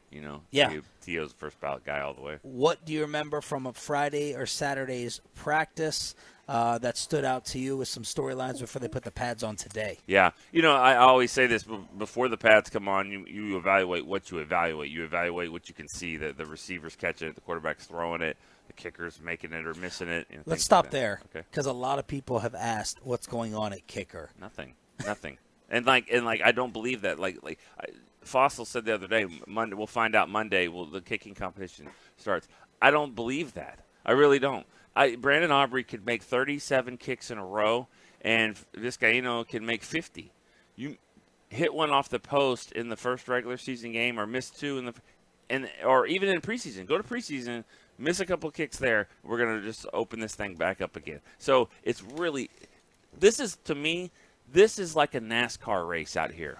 You cannot win the race today, but you can definitely lose it if you run into the wall in lap 1. Like, you can lose it right off the bat. It takes a long time to actually win it. And I think that's what's happening here. This is just like the first step. And it's not a fun place to kick because the wind starts whipping around, especially on this field over here. So, is that field definitely worse yes, for the kickers? 100%. 100% worse. Let's get an injury update brought to you by Kissable Dental, still giving Dallas fans something to smile about. What do you have on when Diggs is going to get out here? Schoonmaker out here? The Diggs one was tough because there's 3 people you can ask right out here, other than the trick. The person you should ask is like Britt Brown, the trainer. But right. the other 3 people that get asked about it are Jerry, Steven, and of course McCarthy. And all 3 of them have a different answer. I mean, McCarthy was like early next week, cool, which is like today or tomorrow, yeah. and Jerry was like it could go all the way back to Dallas, and Steven was like somewhere in between, So it was, they're not going to rush it, and he'll probably not play. I would doubt he plays any preseason games. I don't know what are we dealing with here with the toe. I mean, everyone always likes to make fun of an injury like that until it happens to them. Right. Like Dion and toes and all that. But you can't do anything like running-wise if you have a bad toe. Nick Eatman, DallasCowboys.com, our new dinner buddy, brought to you by Ford, built for Texas, built for you. We appreciate it. Thank you. Thank you. And putting up with all the technical real quick, issues. I want to hear what was y'all's take on the – well, there's really not much to take on the fight, but I just wanted what have y'all already discussed it, I'm sure. Destruction. Yeah. Absolutely. Do you want to see another one? There's no way you could convince me to bet on Spence. I'm not even trying to go watch it again. Did you watch it Saturday? Saturday? Yeah, we had a big group together. It was good. They had to change weight. I mean, maybe right. a different weight class, maybe. But who knows? Everyone will love Spence. He came to camp, or he came to practice, and he's a Dallas guy and all that. But I mean, ESPN will show some Crawford fights, and I've seen a couple of him. And I remember I told a few people he just seems bigger. Their tail of tape was exactly the same, but he just always seemed bigger. Mm-hmm. And man, he was getting it done with a jab. I mean, it was. But yeah, if they do it again, you're right. It's got to be a different class. Nick Eatman and the K-Post Roofing and Waterproofing Hot Seat, the roofing and waterproofing partner of the Dallas Cowboys. Thank you, brother. We'll see you at practice. All right, let's crosstalk with KMC. Does Bassick love what the Rangers did over the weekend? We'll talk about it with the fellas right after this.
And it's back to Sean and RJ right here on 105.3 The Fan, segment brought to you by Classic Chevrolet. When you value real independence, you own it. At Classic Chevrolet and Grapevine, shop new Silverados with once-a-year July 4th savings. See them all at ClassicChevrolet.com. But hurry, the best models will sell fast. This is Texas. This is Classic Chevrolet. Relax and enjoy the difference and find new roads. Let's crosstalk, or at least attempt to, with the KMC Masterpiece here on 105.3 The Fan. Kevin Hagelin, Corey Majors, and Mikey B on your home for Rangers baseball. Who's teasing what? Kevin? Yeah, well, the Max Scherzer news broke when we were in the midst of our roundtable on Saturday, so we got to chop that up a whole bunch, and then the Rangers went out, lost 3 games, but got 3 pitchers. So we're going to discuss that a lot today. We got Camonte Turpin, who's back at camp after having a baby. That was CeeDee Lamb's surprise. That was CeeDee Lamb's guy, too, the one to look out for. Yes. Michael, are you approving of these deals? Great job, Chris Young. Great job so far, but he shouldn't be done. On the starting pitchers, great starting job. Pitchers, great job. You're done there. You added 2 quality starting pitchers that help you, but the bullpen still needs help. Yeah, I mean, here's the thing. I don't hear you. Your mic's not on, RJ. His mic's not on. RJ's mic. Now, go. You got me now? Yeah. Go. All right. Yay. The thing with Stratton, and I don't have a problem. You don't usually see a deviation from the norm. Like, normal relievers now are throwing like 97, 98. They have a guy 92. I think it's a decent changeup. Like, it's a decent little break, but yeah, they definitely need more. There's no doubt. He becomes their best right-handed reliever. I mean, that's the thing. That's good. But he still is not a guy I feel comfortable looking at his stats, to your point, and saying, here's the ball in the 7th inning. We need a 0. We're up by 1. Give us a 0 so we can get the ball to Chapman and Smith. I'm like, hey, he's okay. He's better than what you have, but you still need more if you're really going to do this. And, gosh, did you know this, Sean? The Rangers are now, because they keep losing, 3.5 games out of not even being in the playoffs. Oh, I did not. I was watching MLB Network this morning, and that was the thing that shocked me the most when they were showing the standings, and they were talking very positively about the Rangers, and I'm really happy with what they did. But, yes, the Astros are losing with the Rangers for the most part. That's why you're still up in the division. But the Astros are barely in the playoffs because there's Boston, there's New York, there's the Angels that are all out of the playoffs, and they're actually they're, I believe, 2.5 games behind the Astros and 3.5 games behind the Rangers. So if the Rangers don't start winning, they could be out of the playoffs completely. So that's this losing thing. Even though you're in first place, you have to start looking at wild card standings too and go, if the Astros take us over, what's our kind of advantage there? And it's starting to become less and less and less. So I know you want another reliever. Are you trying? Are you trying for another bat too? Because the problem is it's not a very good, it's not a great position player market for the trade deadline. I think when you look at your team, the spots you have available, if you wanted to, is in a weird way first base, because you could move low to DH. So first base, DH, and left field. Those are the only positions really available to add a bat. Maybe catcher. You could at catcher, but think about catching. If a dude is actually a good hitter at catcher, there's no way he's available. So we saw the catchers in the All-Star game. You just start looking around and you go, there's no offense behind that spot. That's what made Jonah Heim, honestly, so valuable. Is most catchers in today's game are Maldonado in, Houston, where you're like, yeah, he bats 200, can't, it looks like he's swinging a wet newspaper when he's up to bat, but he's a good catcher. And teams live with that. They're like, we know that we have no offensive production or very little out of our catcher spot, but he's a really good catcher, and we'll live with him being a bad hitter. And so there's just really not offense that you can trade for that's also considered a catcher. What are the chances that we get regular Scherzer versus coming to terms with we're getting Mets Scherzer? I mean, I think Mets Scherzer is what you're getting. The good news is that includes flashes of regular Scherzer, but I think now this is regular Scherzer, and that's just the way it is. Can you explain what you were telling me about the slider? So I don't have the stats in front of me, but last year his slider was great. I mean, you look at his strikeouts, batting average against, he gave up 0 home runs on his slider. This year, he's given up 9 home runs on his slider. So just think of that. 0 home runs all of last year, healthy Max Scherzer. This year, he's given up 9 home runs on that pitch. He struck out like 60 guys last year approximately on that pitch. He's only struck out 24 guys on that pitch. His batting average against, I believe, was under 200 last year. And this year, I believe it's 270 on that one pitch. So it was up like 80 points or 90 points. So his slider, which has been a dominant pitch for him his whole career, is now not a dominant pitch anymore. So he's having to try to make an adjustment during the season that pitch is now not an out pitch for me, or not consistently an out pitch for me. So he's learning how to pitch on the fly without having that pitch. Can Mike Maddox, who had him as a 2-time Cy Young winner in Washington, can he help him rediscover that pitch? Maybe he's doing something mechanically a little bit wrong. Maybe he's releasing the ball at a certain point that if he releases the ball here instead of there, it changes it a little bit. That has to be the hope for the Texas Rangers, is that Mike Maddox saw him on film and said, hey, he's still okay. I still think he can be great. If I get these few things from him, which I had from him in Washington, if we can make these adjustments, which I believe we can, I can get him back to being a really, really good pitcher. Here's something interesting. I'm looking on Baseball Savant. His average slider moves 4 inches away from a right-handed batter and drops, it says 37 inches. That seems high. The average... Is it 3.7 or... It says 37 inches. That can't be right. The league average is 6 inches of horizontal movement. So he's below league average on the slider, which maybe that's post-suspension from the sticky stuff, and he hasn't figured out what he can and can't use yet. That's a good theory, right? I think all these are theories, and this is where Chris Young, I do think Chris Young had an advantage here on Max Scherzer, because he had a pitching coach who has coached Max Scherzer. Like, if you're trading for Verlander's actually pitching really well his last 6 starts. But now 7, if you're trading for Verlander, you're going off of what did your scout see? What do you believe he has? And you're going off of Scherzer. You're doing that, but you're also asking a pitching coach of Max Scherzer, hey, you had him for years. Tell me what you're seeing now versus what you had him when he was a world champion with the Washington Nationals. Could also be he's 39. Yeah. Could be. I do think this. You got him at such a low price. I think you have to understand, when you now only have to pay him $22 million, I mean, just think of it. This year, Perez is making $19 million. For the rest of this year and next year, you owe Max Scherzer $22 million versus people in the market. If you are Jordan Lyles, puts up a 6 ERA every year and gets $8 to $10 million. You're just paying him a little above what Jordan Lyles gets every year from a major league team who believes they can fix Jordan Lyles. So, I mean, I think you do have to look at it that way. Hey, what if Max Scherzer only is a guy who has a 3.8 or 4 ERA, strikes out a guy per 9, and he ends up winning you next year? Let's say he goes 13-10 with a 4 ERA.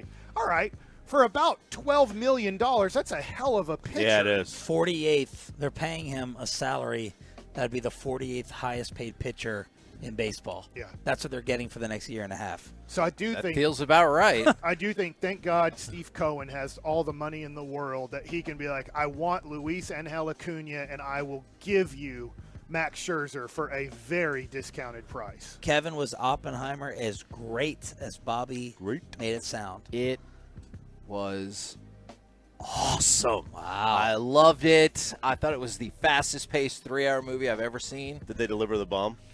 They did. Okay. They did deliver the bomb. I thought it was awesome. I thought the music played a great part in making the movie feel fast-paced. Yeah. I thought there were several. Just give Cillian Murphy the Oscar right now. I thought he was fantastic. I loved it. I don't know how many times I've ever heard you walk away from a movie and say that either. I loved it. Like, very infrequently are you like, man, I love this movie so much. And, Bobby, as we were driving home, he was saying the same thing about Interstellar with the music. You know how Christopher Nolan likes to use that. It kept the pace for me. I went into it thinking, I don't know if I can do 3 hours. Who even has that time in their life? I don't. And I really was like, there's no way I'm going to be able to make it through this without having to get up and go to the restroom. Somehow I did. Bassick is giving it 2 thumbs mid. I will never watch it again because there's no way I can waste that much time of my life watching that movie. And it was good. Like, I get it. But, I don't want to give away the movie. I'm sure there's millions of people that are still going to go see it. We heard the story. Spoiler. But it was solid. I will never watch it again because of how long it took. And I felt like, I wonder if this is the tough part about making movies now. Because you can go to Netflix or Hulu or whatever, and you can make a 10-hour movie and just set it up into 10 different segments. And this was a 3-hour movie that I felt like I've gotten used to Netflix or whatever, and I was like, get on with it. I know. But this is also from the guy who's like, I'm bored. I'm not going to go with the rest of the guys. I'm going to go early and watch it by myself. So your impatience level's already at max. He ditched us in our movie because we were all going at 2:45, and he texted us at, I don't know, like 11 or 12, and he goes, yeah, I'm bored. I'm going to go to the 12:30 movie. So even by himself, though, you were getting bored. And kind of stayed bored. It wasn't bad. It was a solid movie, but I was not as entertained as I think most people Are you not entertained? Huh. Did Tyler Smith like it? I don't know.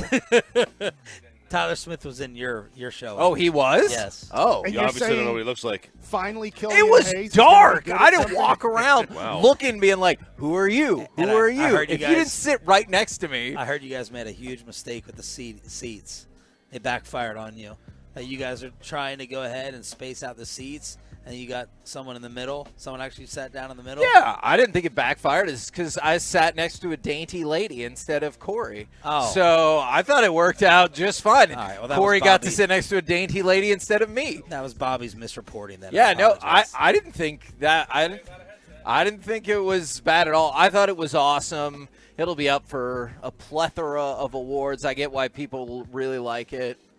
They made sure to give you an idea how long it took to make an atom bomb. We're back tomorrow morning. It's the KM.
Fan Studio, secured by DFWsecurity.com.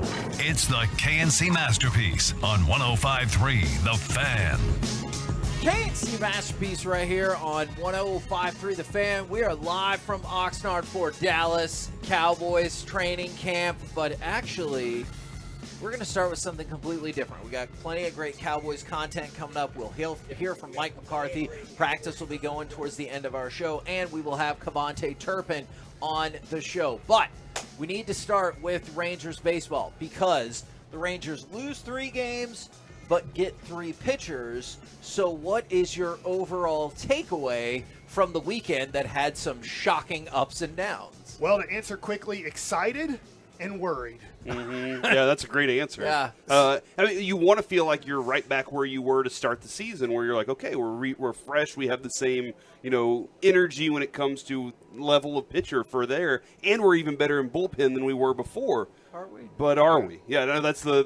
Thanks for asking the question that I was going to ask. Now you answer it. I mean, probably because you needed a right-hander.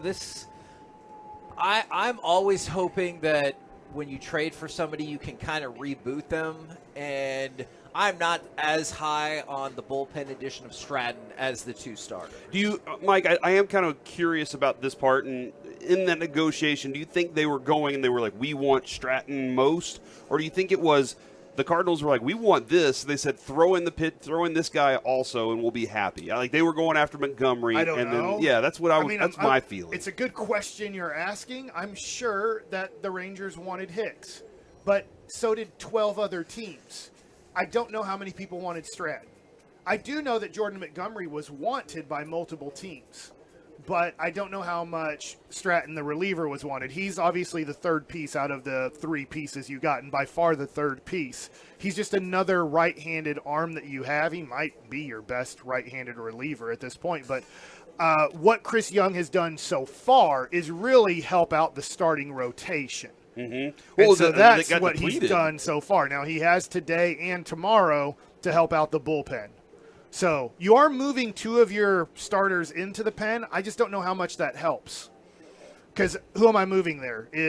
I'm assuming Heaney's going to move in there because he has that slingy left arm motion, that can be effective. He's pitched in the bullpen before in his career. But if you're moving Martin Perez into the pen and going, Martin Perez will only pitch in situations where you need 3 innings because your starter got rocked and he has to get you to the 6th inning because of the situation. And maybe they put Dunning back there. I was just about to ask. But it Dunning seems like he can't. Dunning isn't a guy. I know how good he was early in the year, but I don't want to give the ball to Dunning in the 7th inning in a 2-1 game and go, hey, make sure that you strike out 2 of these 3 guys and we get out of this situation with the 0. He's had a very good year, but I do think that Dane Dunning isn't what you would say, what do you want out of a setup guy as a right-handed guy? He doesn't really fit those qualifications. He's doing a good job starting for the most part. He looks like he's fatigued. He is, I don't know, he's either fatigued or hurt, Dane Dunning. I don't know which one it is. But something's up with Dane Dunning right now, too.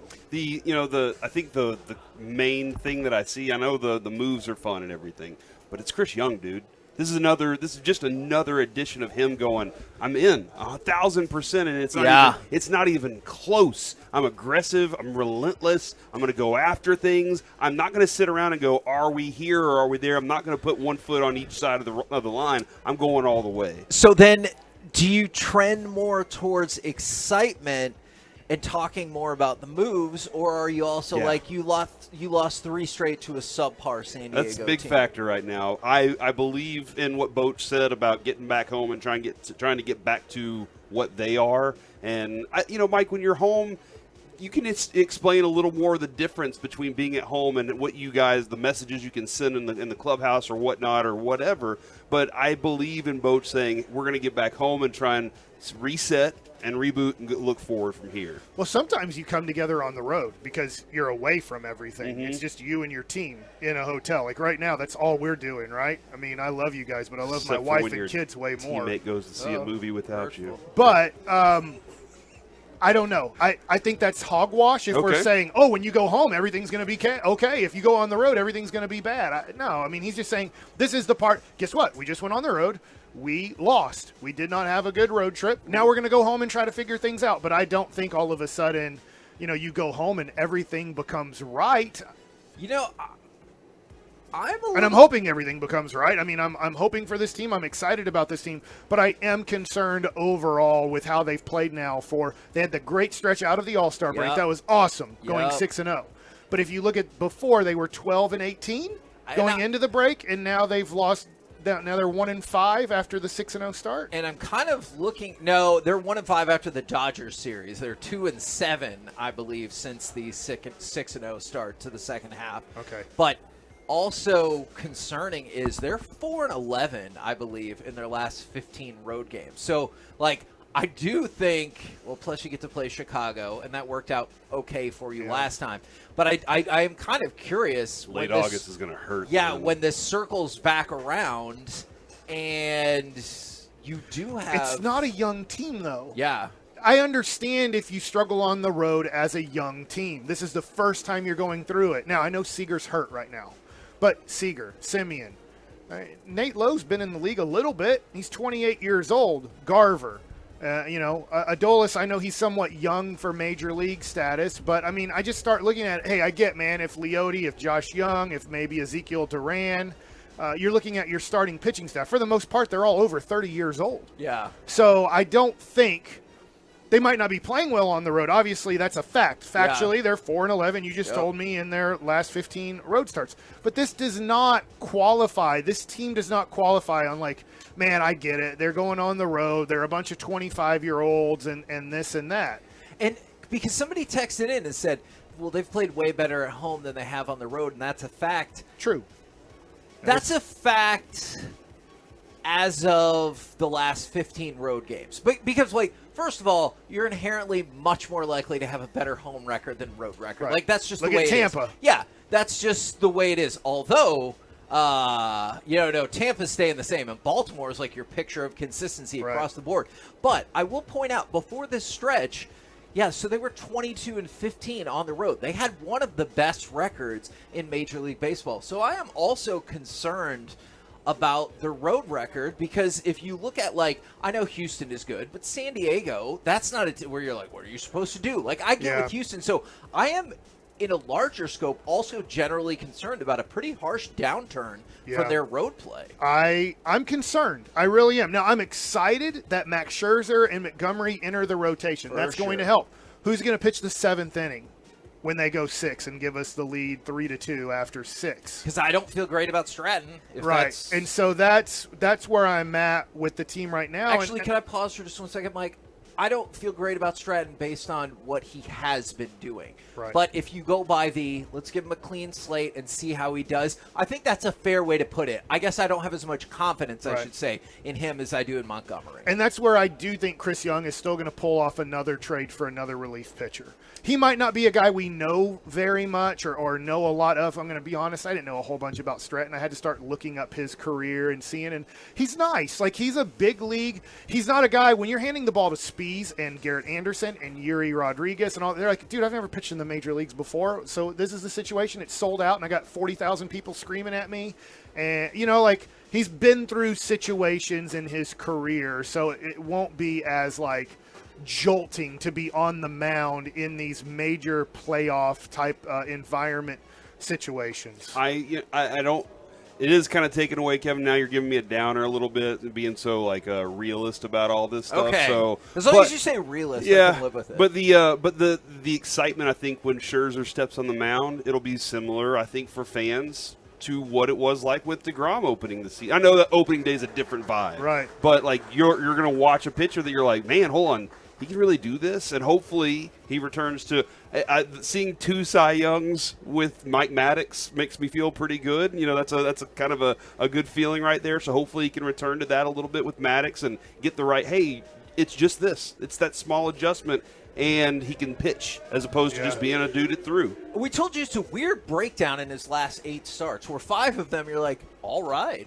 One of them is just awful, awful, awful. And two of them are kind of in the middle. Jordan Montgomery, I mean, if you look back, because it's always tough, but we were talking about this with Derek, 6-9 with a 3.42 ERA. Well, I mean, first of all, the record is not representative based on his ERA. Well, aren't the Cardinals like 20 games Yeah, under 500? they suck. So it's but what they're not really winning a lot. what really killed him is his May. His May was abysmal, but he was great in June. He's been very good in July, save for, again, he had a clunker start, but his other four, you would be like, fantastic, let's roll with all of that. So I have optimism about the moves that they are making, and to Corey's point from earlier, I appreciate the fact that they're not like, hey, everything is so great, we can just hang out. I think that you have to look at who you just played, the San Diego Padres.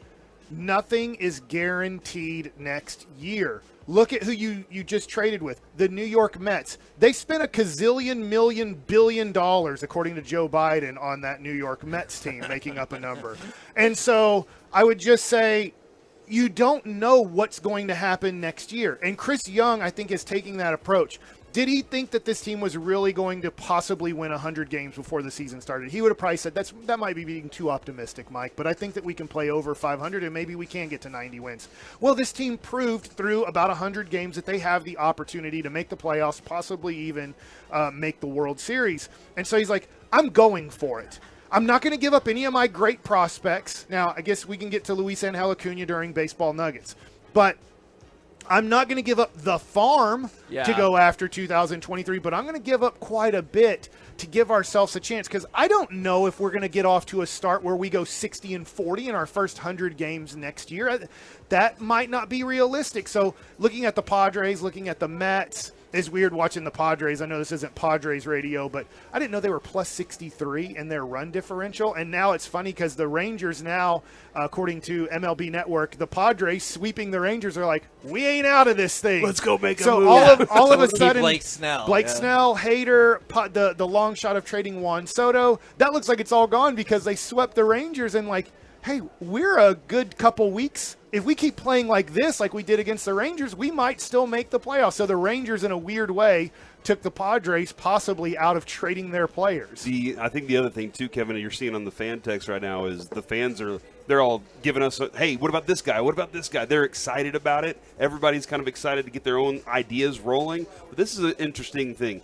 I don't know what you guys are smoking. We got a couple of pieces of our pitching rotation. Once we get Jonah and Seager back in the lineup, things are going to change. It's going to be a big difference. I don't know that Jonah's going to make it. Right. That's a tough thing. I would lean towards he's not, but Yes. I hope I'm wrong. If you're looking at 100% Jonas coming back this year, usually what he has is not a hey, you come back in 2 to 3 weeks situation. But Seager being back in the lineup, I mean, you're right. That's your best hitter. Yes, I mean, for that is sure. a huge factor for this team. And I keep going back to, because I feel like people are all over the board here, and this is one I was like, well, this is just not factually accurate.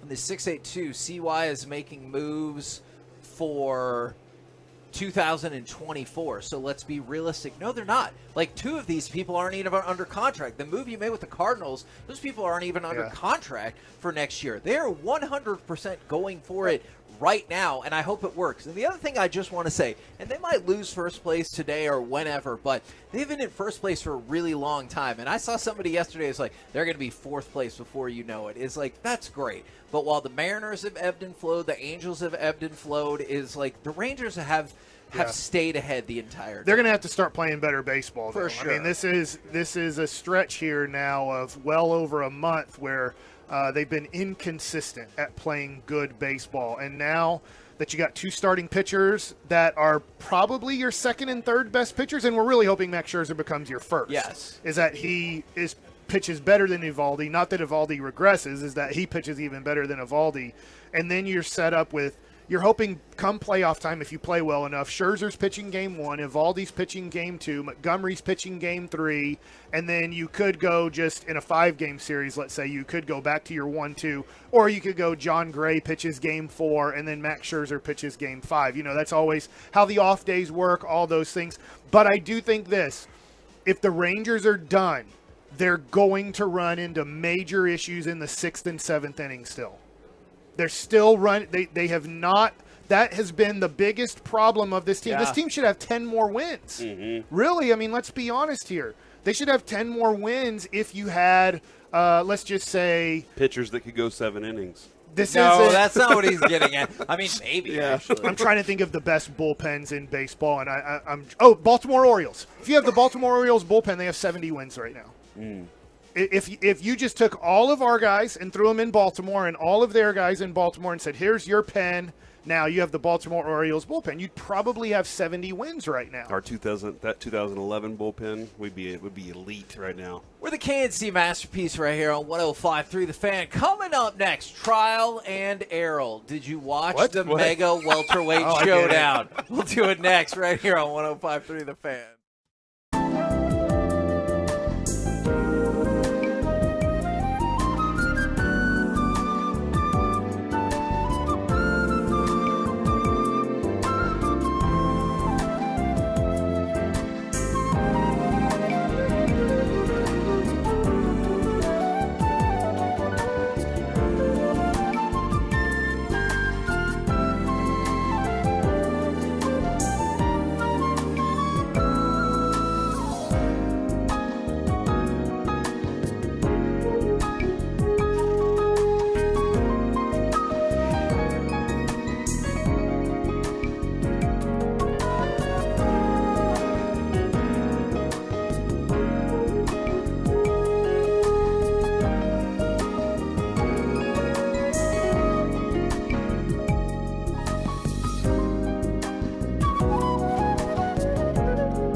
And this segment of the KNC Masterpiece is brought to you by the personal injury lawyers Frankel and Frankel. Life is unpredictable. Accidents happen. Frankel and Frankel are the go-to attorneys for car and truck wrecks in DFW. If you or a loved one has been in an accident, contact Frankel and Frankel for a free consultation at truckwreck.com or call 214-333-3333. Sharp jab, fast, explosive jab to the head and the body. And there's a combination that drops Errol Spence for the first time in his career. And it, if you're an Errol Spence fan, was ugly on Saturday night. 877-881-1053. We're going to do a little pseudo combat corner right here. Did you watch the mega welterweight showdown, and where does Errol Spence go from here? Because it was bad. We kind of watched. Yeah, we did. We did our best. Yeah, we did our best. We got a lot of with what buffering. We had. Yeah. A lot of buffering. It was, a lot of buffering. But yeah, man, it was one of those. It was great to get the group together. Have a bunch. I mean, we had Todd Archer come by, John Machota came by and hung out with us too. So that was nice to have a bunch of people together. But it was an absolute clinic from Bud Crawford, and I don't think we expected it to be anything like that, because Kevin, I was going, this is exciting. It seems like it's going to be a fight of our generation. Yeah. And it looked from me, I said this over and over, as Errol Spence was walking out, he just looked like, I've never seen this, he just looked like he was like in awe of everything that was going on, and the moment was so big, or he just didn't look there. He looked dazed from the first step out. And then as soon as Bud Crawford was announced, dude, I mean, you got Eminem and him by himself. Can we talk about that for a second? What? Eminem came out to introduce him, and then they played his song, but he didn't do his song. That's extra money, dude. That costs extra. Okay. We only have so much money. We can walk you to the tunnel. Fee, yeah. We walk you to the tunnel, and then I Okay. go to the side. But if you want me to sing, or if you want me to go all the way up, that's going to be extra, and we're out of budget. Yeah. Okay. I just thought I was like, good for him, but then I thought it was weird, because I was just waiting for him to be like, look, and then he just stood there. And I'll be honest, I'd never seen Crawford or Spence box in my life. I'm a very casual boxing fan. Watched it a lot with my grandfather and father growing up when it was, Riddick Bowe and Holyfield and Lennox Lewis and obviously Mike Tyson and stuff like that. But over the years, I haven't watched a lot of boxing in my life. And so that was the first time I saw both of them box. And unfortunately, rooting for Errol Spence, the local guy, it did not work out at all. And I think you could tell after the second round, it did not look favorable, and it kept getting worse for Errol Spence. I think I wonder, and I know some other people have had this thought, if the weight cut was maybe harder for him. Spence has talked about bouncing up to 154 one way or another. I wonder what Crawford's future prospects are, but you're right. By the time you got to the second round, you just heard it. This is the first time he'd ever been knocked down.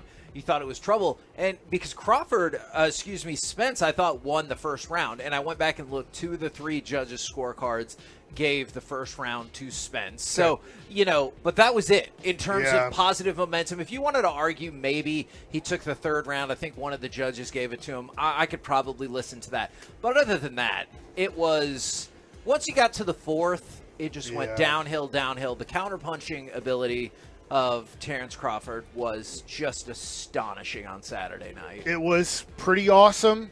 I wonder this, Corey. This is what I was thinking about Errol Spence. Boxing is such an interesting sport to me because if you're great, you never lose. For the most part, right? I mean, if you look at the greatest boxers of all time, usually I get that, Floyd Money Mayweather, who did a great job of making sure he never had competitive fights. Yes. Like he would fight all the greats when they were past their prime or just coming up, but never in their prime. And nothing against him. He is undefeated. He's never lost. But I just wonder in that sport, when you lose, I don't know how you handle losing when you've never lost and you're 30-something years old. Like, Max Scherzer, for instance, has lost, 4 or 5 games already this year. He's probably lost, close to 100 games in his life. Like, it's kind of, I just wonder the psychological thing going through Errol Spence's mind, losing for the first time professionally at 32 years old. Yeah, like how many for a fighter's career, Kevin, how many of those really, truly great fights do we get to see? Yeah. Because it's felt like, and we've talked about the sport just kind of being in this real weird malaise kind of place where you're just like, what's going on here? And then you get this one, and it kind of stands out. And you're like, okay, so how many times do you think a fighter really fights the best guy in his time when those two are still at their prime? And see, and that's the thing, not a lot. And I think being willing to take that fight can help shape your reputation even more than the loss. Now, you would have hoped that it would have been more competitive because boxing is a tricky thing because you said, like, a lot of great fighters are undefeated, like Floyd Mayweather and then Mike Tyson until he lost. But there are just as many, if not more, great fighters who absolutely have multiple losses on their record. Right. Like Ali. Muhammad Ali jumps to mind. Now, to your point, he was younger. I think he was 29, and then, of course, they took some, well, however you feel about it. He lost multiple years from his career, so he was not your average, like, 29-year-old. It was the fight of the century, him and Joe Frazier. The issue is that fight was a lot closer, and then Muhammad Ali obviously came back. They had 2 rematches, and he won both of them. I don't know if a rematch will be on the horizon because of the lopsided nature of this fight, and one of the discussions is that Spence will now move up to 154.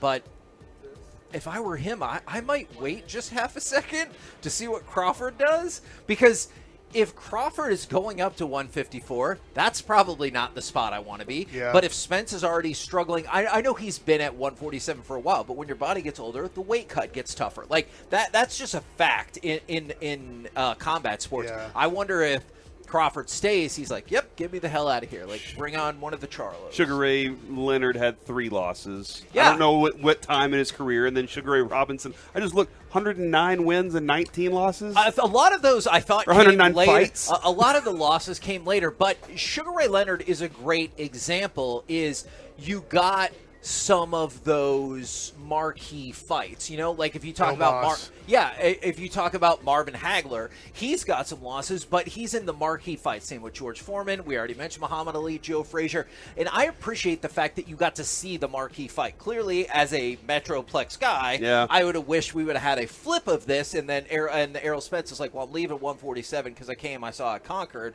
and it's time to move up, and that most certainly is not what happened. All right, so on that front then of rematch and the triple series, like we always talk, Kevin. I'm always like, oh man, it's all about the third fight. That's all that really ever matters. You're always trying to set that up. It was just such a dominant performance from Crawford that I don't know if I'm Spence, if I even want to try to go back to that. I mean, I would try to go back because of the hand gesture that Mike just made. That's clearly the most money that's on the table, but I'm really curious what Crawford does next, because he's now looking like a lot of people already thought he was a generational fighter. That's the fun part of this, right? These are 2 generational fighters, and now you can see, at least based off of fight 1, one is a generational fighter, one is a really good fighter. So I don't see the appeal necessarily for Crawford to take that fight unless there's no other money opponents out there. I'm just assuming to build up the drama, and also for Errol Spence, you know, go beat somebody. Go 6 months from now, 9 months from now. Hopefully everything's okay physically with him. I think he does have a lot to get over mentally from this, maybe even more than physically, because it seems like faces end up healing. It just takes time. As far as we know, nothing was, as far as I didn't see anything like broke with ribs or anything like that. I don't believe I heard anything. Because all the shots were in right on his face. But I would just say, like, if he can fight somebody who's pretty good, dominate that person the way he's dominated a lot of his fights, and then Crawford goes and beats somebody, holds all 4 titles, if they're staying in the same weight, that's where I don't, I think there could be a little bit more of a buildup where now Errol Spence would be able to study everything. I'm just looking at this from a sports perspective. How many times do we watch, and I know boxing's different, but how many times do we watch game 1 of a playoff series, a team win by 25, and we're like, this series is over. Like, there's nothing this team can do. And then they look at, if you did that, if you won by 25, or if you killed him, what are you going to do? You're not going to change your game plan too much. You're like, this worked perfectly, right? Mm-hmm. This is a perfect match. I just have to do the same thing again where Errol Spence is like, I'm going to move differently. I'm going to do this differently. If Errol Spence believes he can change the tide a second time around. And then the other thing, too, is if Errol Spence fights and makes, whatever, $5 to $10 million in his next fight, and then they're like, all right, rematch, you're going to get $30 million. You have to do it. Like, to me, I would say you'd have to do it because whereas you know boxing better than I do, where's Errol Spence's next $20 to $30 million fight? And that is where it gets a little murky because the logical move would be 154 with, I realize there's other things happening now with Jermell Charlo. Now, he is going to fight Canelo, and I believe it was originally Jermall Charlo. And yes, that is his brother. That was going. I know we usually joke about things like that, but yes, he was originally going to fight Canelo, and obviously they made the swap because of injury concerns and stuff like that. So now he's going to fight Jermell Charlo. So I'm not entirely sure. I would need to go look back into whether Charlo has ideas, depending on how this fight goes, of moving up, whether it's 160, 168, or whatever. I'm sure he wants to avoid his brother because then that could potentially create a void at 154. And like if Jermell Charlo decides he wants to move, then Errol Spence would logically, I would assume in terms of name and marquee value and still record, would carry something going up to 154, and we'll see how that goes. I do have a little curiosity on the entire front of boxing right now.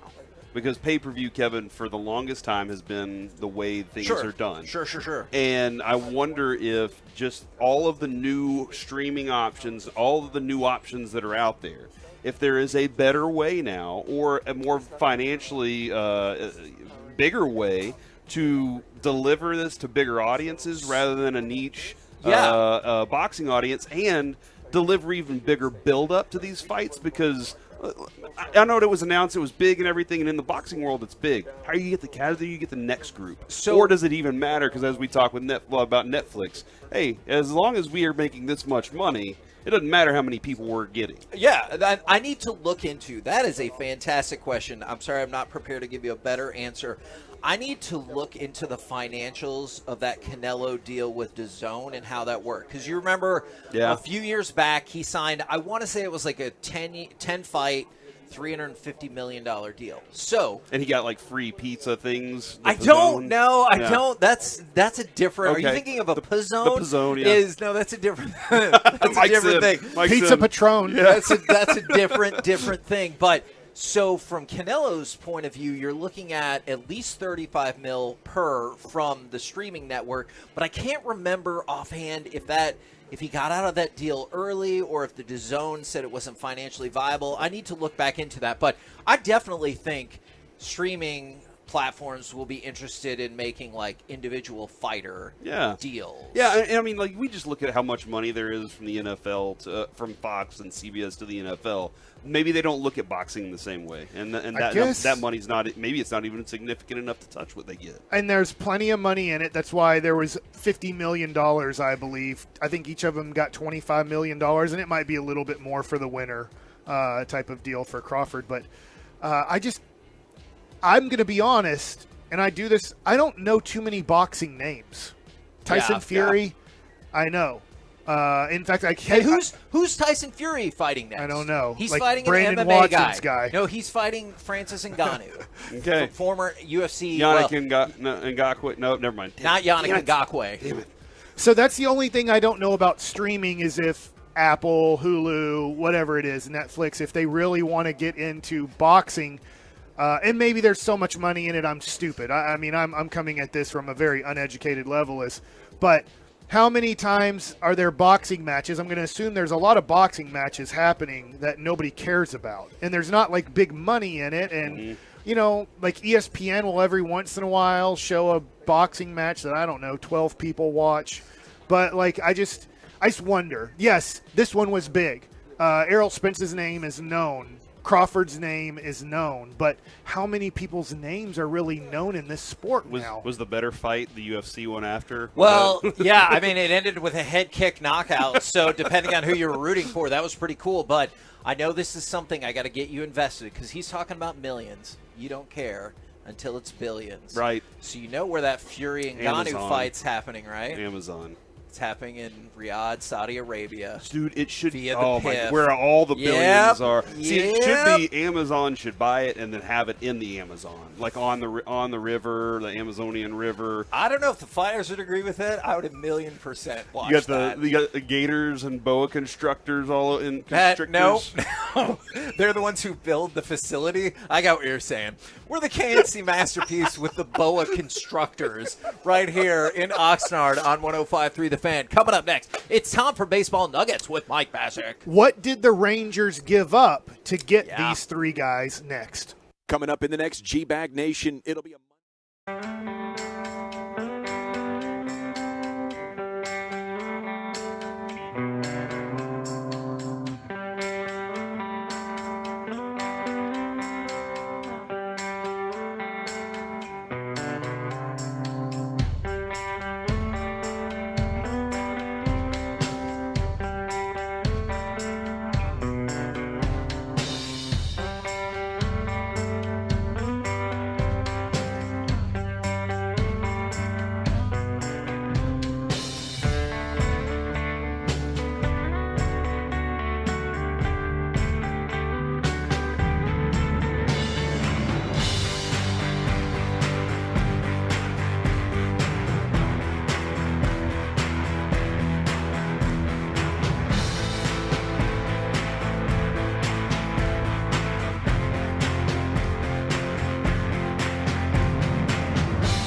See them all at ClassicChevrolet.com, but hurry, the best models will sell fast. This is Texas. This is Classic Chevrolet. Relax and enjoy the difference. Find new roads.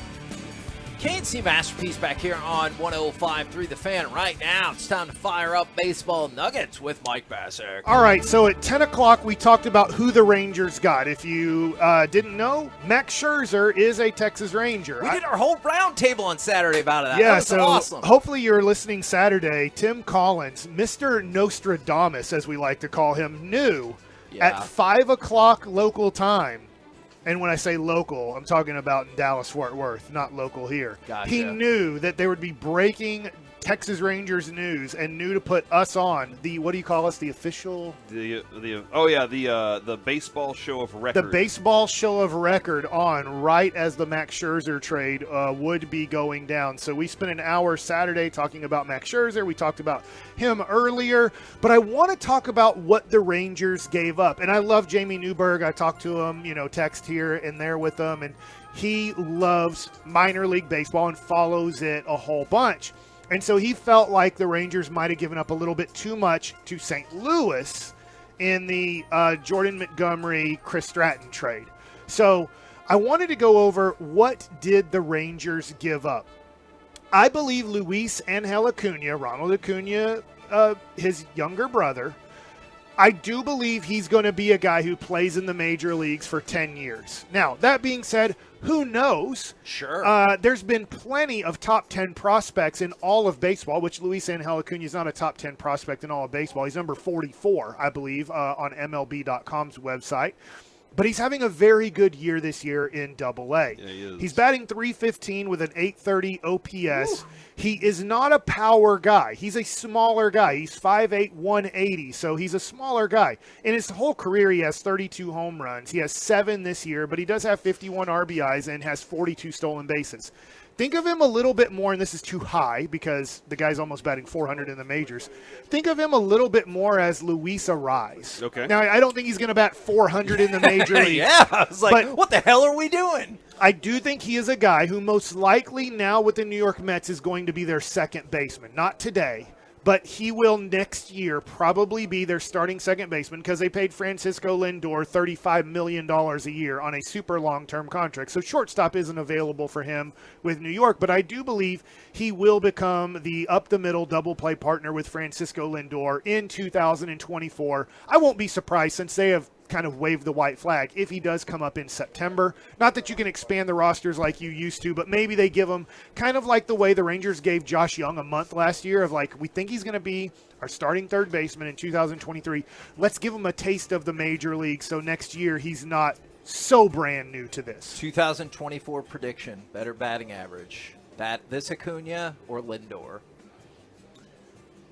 Probably Acuna because Lindor's such a bad batting average guy now. He's such a, I want 30 home runs and 100 RBIs. He's given up a lot of his batting average to do it. So Luis Angel Acuna is a guy that the New York Mets believe is going to be an everyday middle infielder for them. He has the ability to be an all-star. I mean, I do really like him a lot. I think the Rangers gave up quite a bit there. And when we were on Saturday, I wasn't crazy about hearing Acuna was part of this deal. But we didn't know when we were on Saturday what the financial situation was with Max Scherzer.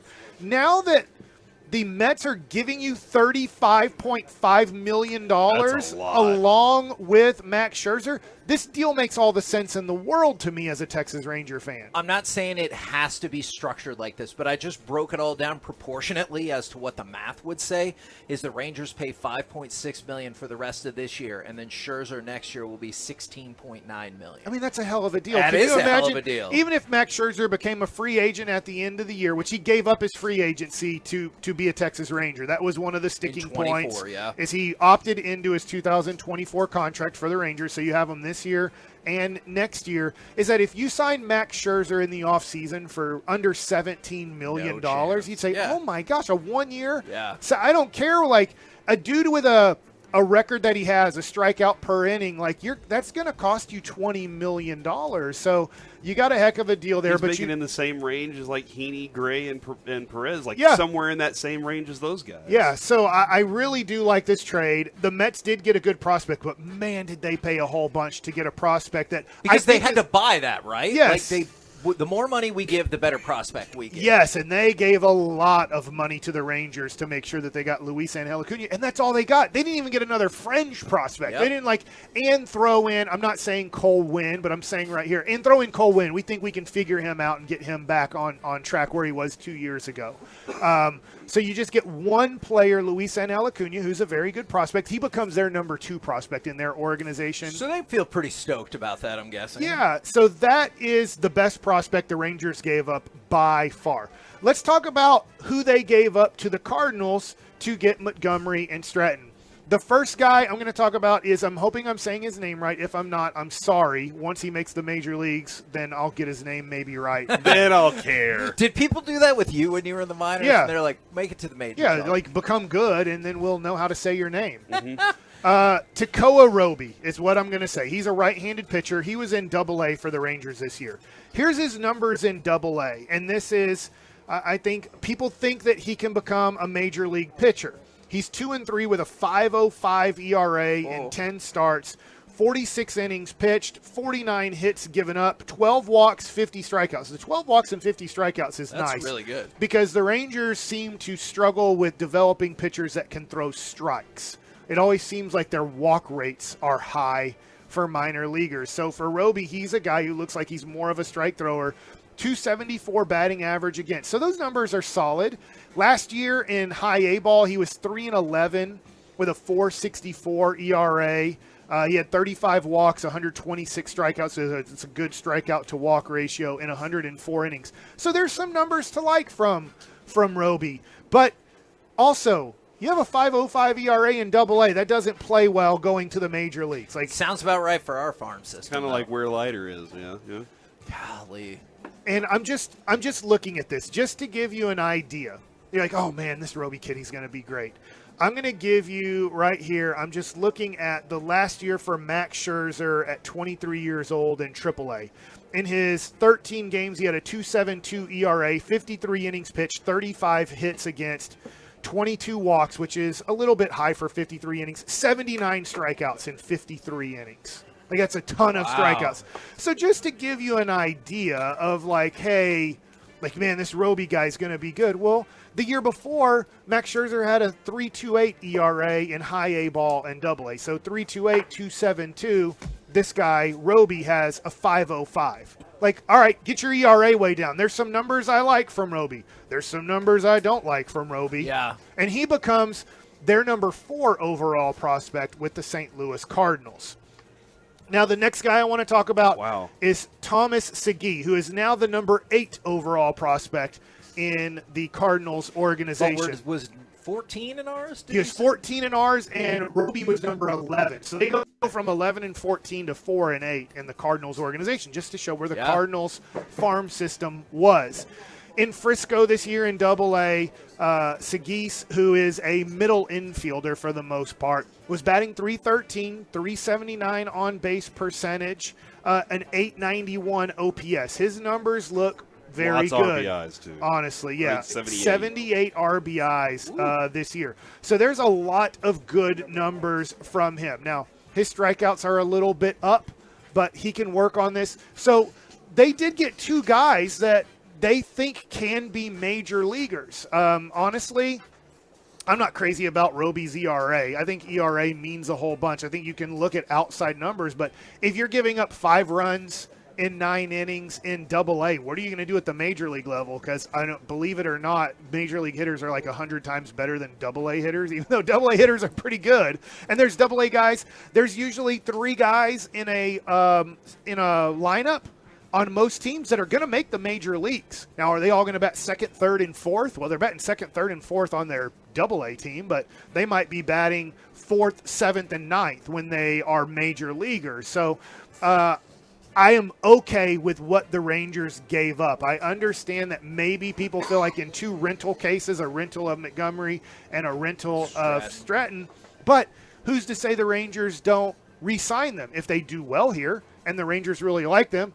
Martin Perez is not going to be a Texas Ranger next year. He's making $19 million this year, and they just got 2 starting pitchers, one in Max Scherzer, who's going to be here next year. So $19 million will be off the books of Martin Perez next year. Now, you are adding salary in Max Scherzer, but there's going not that much salary, which is awesome. Right, and so you just look at it, and I say, look, I am not upset at all about these trades. Could you look at the Cardinals and say, hey, they got something pretty good? Yeah, but you got something pretty good too. You got a lefty starting pitcher that I believe the Rangers believe is better than Martin Perez and better than Andrew Heaney. So if you needed a left-handed starter that you could trust a little bit more than those two guys, didn't the Rangers get a guy that you could maybe trust a little bit more? I'm inclined to agree with it on both of those. So I definitely think upgrades, and I'm really hoping that the bullpen piece works out better than thinking it could. I agree with you. I still think the Rangers have plenty of pieces left to go get a right-handed reliever. I really wish in the St. Louis deal, and I was wrong on Friday, I said I think the Rangers are going to get Hicks because I knew that they were close to making a deal with St. Louis. I just didn't know. I was wrong on who it was for. Unfortunately, Hicks, who is the hardest throwing pitcher in all of baseball, goes to the Toronto Blue Jays in a deal, and you don't get him. I do think in these next 24 hours approximately that Chris Young will go get another right-handed reliever. You want to pick that back up at maybe around 12:20 or so? Because I think we've definitely got more we can talk about there. Coming up next, though, we are live at Dallas Cowboys training camp, so let's talk with our Dallas Cowboys insider, Mickey Spagnola, right here on 105.3 The Fan.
studio secured by DFWsecurity.com, it's the KNC Masterpiece on 105.3 The Fan.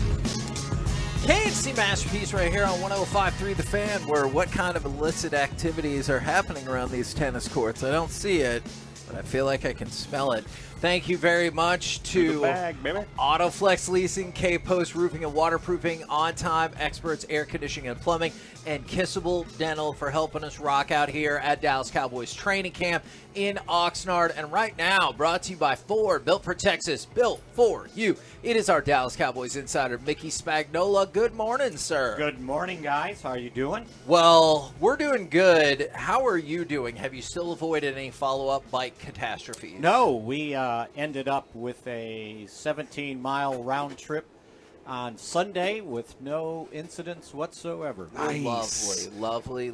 Mike is a big Peloton guy, so he likes to ride indoors and have a screen in front of him. What do you think he should get out in the world a little bit? Come on. Actually, we put together a Peloton. We had 5 people going together. It's great out here. If you're going to ride in Dallas-Fort Worth right now, you either need to ride before 8 a.m. or after 8 p.m., and then it starts getting dark and everything. And if you're listening right now, don't be outside on your bike. Nice. You are going to suffer. No, it was beautiful this morning. 66 degrees, short sleeves. And also, there is a part of me, Mick, that I am a little bit nervous about riding on streets. Unfortunately, back in 2002, my uncle died in Hattiesburg, Mississippi. He was on every morning he would go on a 10 to 30 mile bike ride with his buddies, and somebody came over a hill and wasn't paying attention, and he was in his bike lane, but they hit him and killed him. Mike, I will now go. I happen to know all about that, so yes. I will now go take my foot out of my mouth and let y'all do the rest of the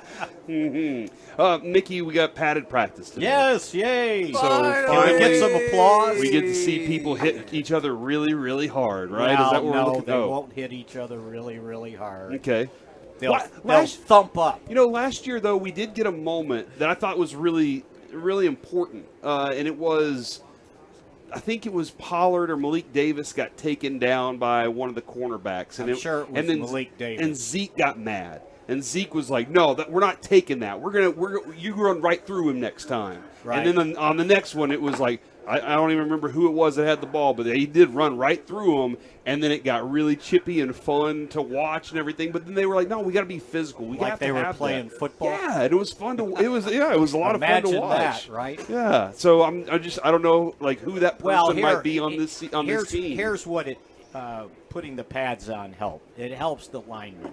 They can't play the way they played these first 3 or 4 practices, and you can't tell anything with the offensive linemen, right? You can tell maybe if they're executing like what they're supposed to do, but now we're going to find out if they can do it once they execute. And same thing with the defensive guys. They're just kind of playing patty cake up there. They really can't do much. So, yeah, I think and I think those 2 groups are shortchanged with these new rules because they can't play football. Mm-hmm. You can still throw and catch and do those things, defend. But those guys need pads on, so it'll be good to see just where they're at. And I don't know, how much they'll do, if they'll do any one-on-one.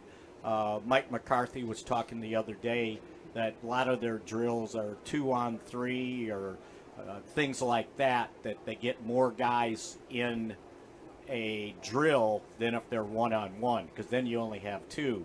So they do these combo block things, and you got 5 guys going at once. And he thought those are, better. But, yeah, the fun part of training camp was always seeing the DBs go up against the wide receivers one-on-one.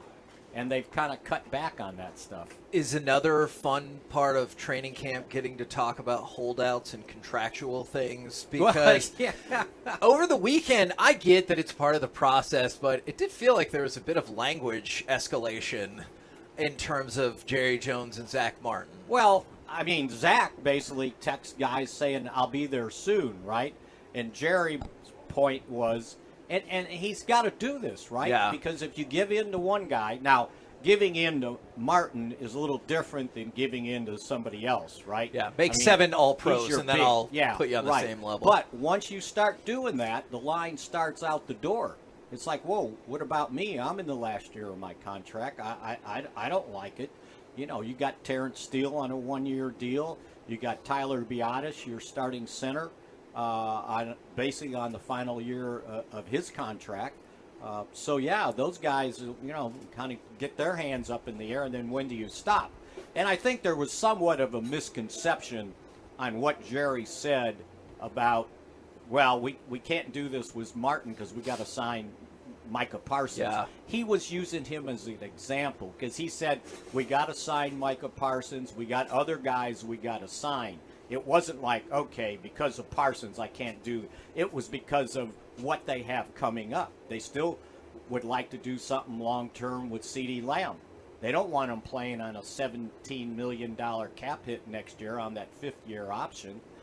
So they got a lot of things they got to take care of, and sometimes you just can't take care of everybody at the same time. So would you, I know we have to speculate a little bit here, would you anticipate no actual change in his contract, or do you think they'll maybe fold in some of the voidable years and do something there? Well, there's really no voidable years.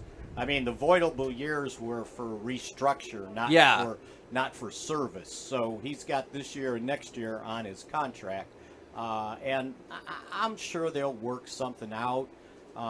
But in the meantime, you know, if they work something out, are they going to cover his fines? Because he has to be fined. Because you're not really supposed to do that anymore, right? Yeah. So, I mean, it's, 5 days now? Yeah. Times 50? Yep. It's $250,000. That's a lot. I think, right? I got that right? Yeah. My math is good? Yes, your math is good. So, yeah. So, but the key thing with this, with Zach, is he hadn't missed anything.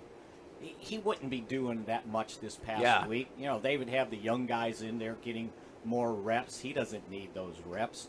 Now, when the pads come on, you'd like to see them so you have all 5 guys out there together. But who knows how much they'll let Terrence Steele do. What's your countdown till the first, let's say, scuffle? Because every team has it. Some appear more dramatic than others. But now that the pads are going on, what's our countdown till the first scuffle? Well, let's see. Kerfuffle. It's pad practice, walkthrough, and then they have a mock game. Yeah. And then a pad practice. So maybe by Friday or Saturday. Okay. Because this will be a long week for them. Yeah. Because you get Sunday off, and then you got a couple practices the following week, and you leave on Friday to go back to Dallas for the preseason game. So by the end of this week, maybe. Yeah. Is it usually the higher end names, or is it a guy that's like he's kind of on the bubble and now he's a little frustrated? And he got held. I just think sometimes it's usually created by the defense taking a shot on somebody, but they know who they can take a shot at, right? Yeah. Not Dak. It ain't Dak. It ain't the 3 wide receivers, right? I don't know how much Pollard will do once they put the pads on. If it's not him, they'll see 20. But when you see numbers like 23 and 32, 17 as a wide receiver, those are the guys that are in jeopardy of getting taken a shot on. All right, Mick, so I've had plantar fasciitis in both feet, and it killed me during my playing career. It sounds like Scooney has kind of the plantar fasciitis situation with a partial tear. Give us an idea of what you think of Scooney, like how much he's going to practice. Is he going to possibly be ready for week 1? Is there that weird thing where you can go on the IL, I call it IL because of baseball, like for 6 weeks to try to heal this so he can play in the second half of the season? So injured reserve, which is 4 weeks in the NFL. Okay. But they placed him on NFI, right?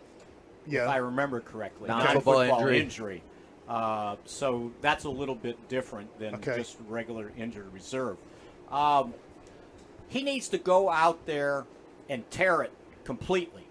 Because when you tear it completely, that's when the healing starts. When it's just a partial tear, my understanding it's very painful, right? Yes, but the talking to, and I forget the Cowboys doctor I went to, and I went to other doctors too for this, is they're kind of like, this is such a unknown injury. We sometimes shoot a cortisone shot in it and it helps. Sometimes it doesn't. We have to watch about the fatty pad and how much we shrink the fatty pad off of a shot we give you, and we can only do it so much. And they're like, yes, if you completely tear it, it's kind of like a 3 to 4 week situation, but then after 3 to 4 weeks, somehow your foot kind of knows how to deal without having that ligament there, and you go on with life. Right, and at this point, it's a matter of how much can you push through, because it's going to take time to get better. Yeah.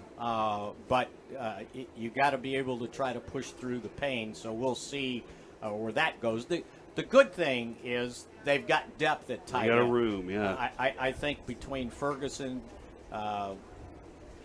Peyton Hendershot, McEwen has looked good out there, and Stephen, the guy from Fant. Louisiana Lafayette, 49. Stephen. Oh, John Stevens. John Stevens. Okay, I should remember that, because when I first saw it, I go, "Oh, you mean Stephen's son's going to play?" I was thinking of Princeton Fans, which is that was kind of stuck in my tune too, John right, Stevens. Yeah, so they've got depth there. It's not like, whoa, what's going to happen at the tight end position? Because I thought Ferguson was one of their better tight ends last year. He didn't give as many opportunities as Dalton Schultz, but he was a better blocker. I have it on good authority they're doomed without Dalton Schultz. You think? No, I do not think that at all. At least they'll have tight ends that are engaged with the team. Let's put it that way. This morning, CeeDee Lamb put the rest of the league on notice and said if you don't back up, Dak's gonna go over you.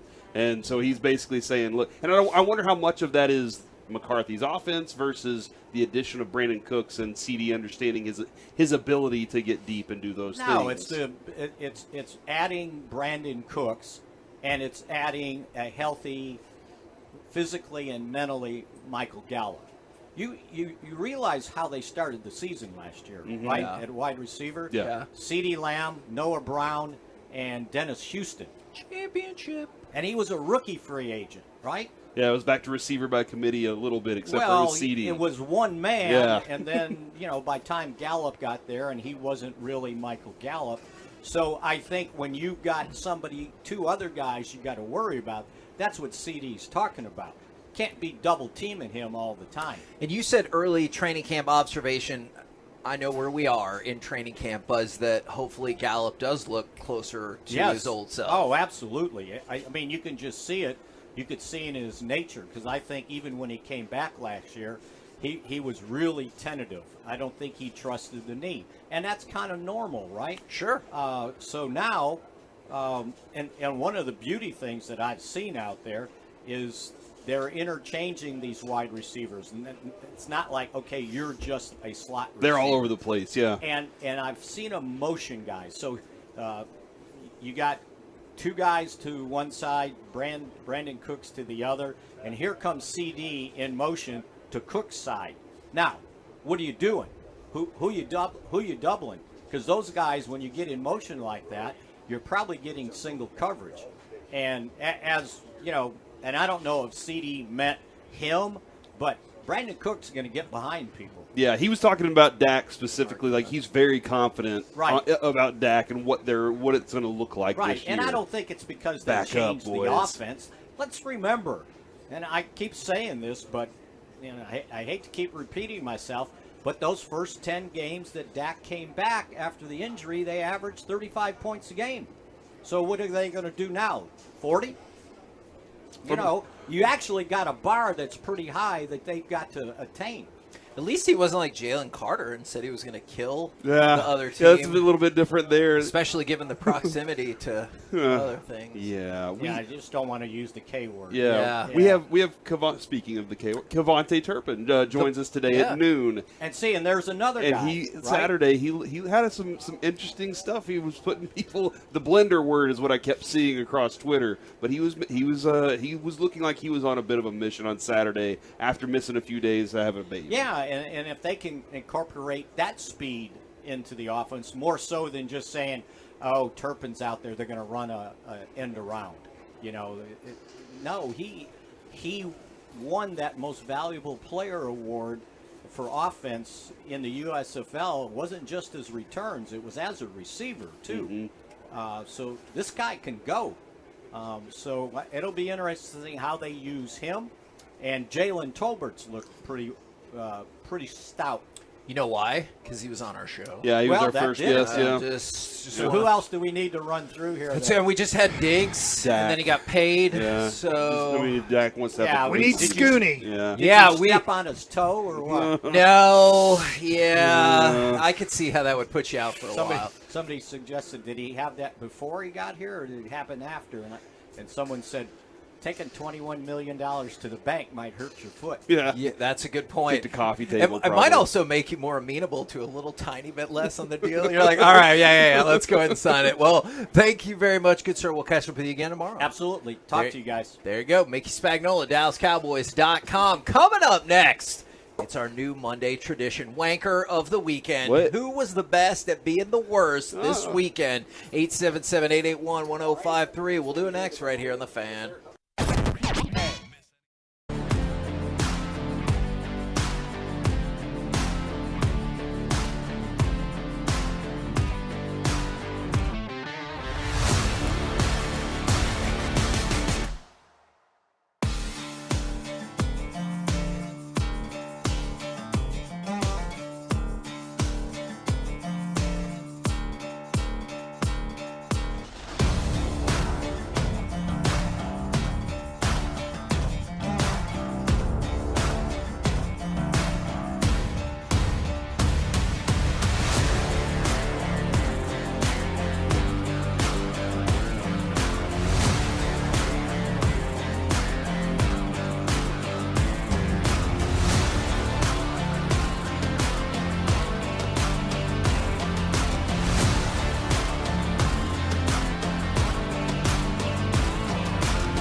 This segment of the KNC Masterpiece is brought to you by the personal injury lawyers Frankel and Frankel. Life is unpredictable. Accidents happen. Frankel and Frankel are the go-to attorneys for car and truck wrecks in DFW. If you or a loved one has been in an accident, contact Frankel and Frankel for a free consultation at truckwreck.com or call 214-333-3333. KNC Masterpiece back here on 105.3 The Fan, where I really want to know why the Faces of Death logo popped up on Corey's Twitter. It was my Facebook, and somebody had posted like a meme of, hey, in junior high, you were like, hey, you got to come over. We just rented this movie. And it was Faces of Death, and it was the worst thing everybody ever saw. It was just terrible. Did we ever find out if those were real or not? I never investigated it past. That's the intrigue, high. Kevin. Okay. That's the intrigue. It's like Blair Witch Project, Nobody knows. It's definitely not real. Nope, nobody knows. I saw plenty of that. When I stepped into the batter's box, most high school pitchers, I saw the death on their face when I entered the box. Wow. And right now, I don't know if this is a segue or not. It's time for Wanker of the Weekend. Who was the best at being the worst over the weekend? I'm going to take you to Auburn football. And you might be like, Bo Jackson. I don't care. It's not Bo Jackson. All right. Is a former Auburn football player. It's not Bo Jackson. He played at Auburn, though. Cadillac Williams. Cam Newton. It's somebody you haven't heard of. Robert Shiver. Well, how would I know that name, Kevin? I've never heard of him. I don't know. Makes me cold. He was the long snapper for Auburn from 2006 to 2008. And I know you're like, you know what? I don't care. This story better get better. You better tell me a better story. All right. His 36-year-old estranged wife, Lindsay Shiver, was arrested. Same last name. Because they were married. Oh. Was arrested for having a shiv. Trying to hire a hitman to, in cooperation with her lover, to murder her estranged husband. Why do people do this? Why do people... For money? I guess that's it. Just divorce and move on with your life. They want somehow the will or whatever.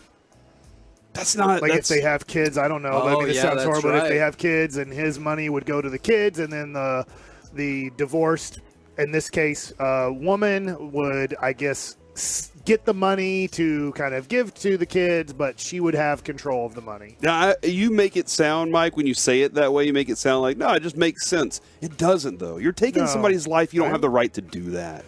But they care more about money than they do about the human being. Yeah. They got caught because they exchanged these messages about murder on the WhatsApp. On the WhatsApp? Yeah. So you think... Where I buy baseball cards sometimes? Oh, that's Whatnot. Yeah. Sorry. The WhatsApp... Hold on, is WhatsApp being monitored too? I guess it's WhatsApp all actually being is. monitored. Yeah. WhatsApp is actually more population than Twitter. So yeah, WhatsApp is huge. I know, especially internationally. Like all the kids we do refugee stuff, they're like, "Hey, contact me on WhatsApp." They were just exchanging messages about like, "Hey, how much would it cost to kill this person?" And they're like, "Oh, hey, it'll cost this much." And she was also having an affair, and there's this whole big to do. If you're a professional hitman, wouldn't you go? We can't do this on this app. So he must not have been that. I'm a professional, and we don't need to do this. Yeah, the way you do it is you leave something in a locker, a note, and you just write on a piece of paper, and then that piece of paper goes up in flames as so all these things. So there's no trail, no messages trail. One of the people they met up with was near their house.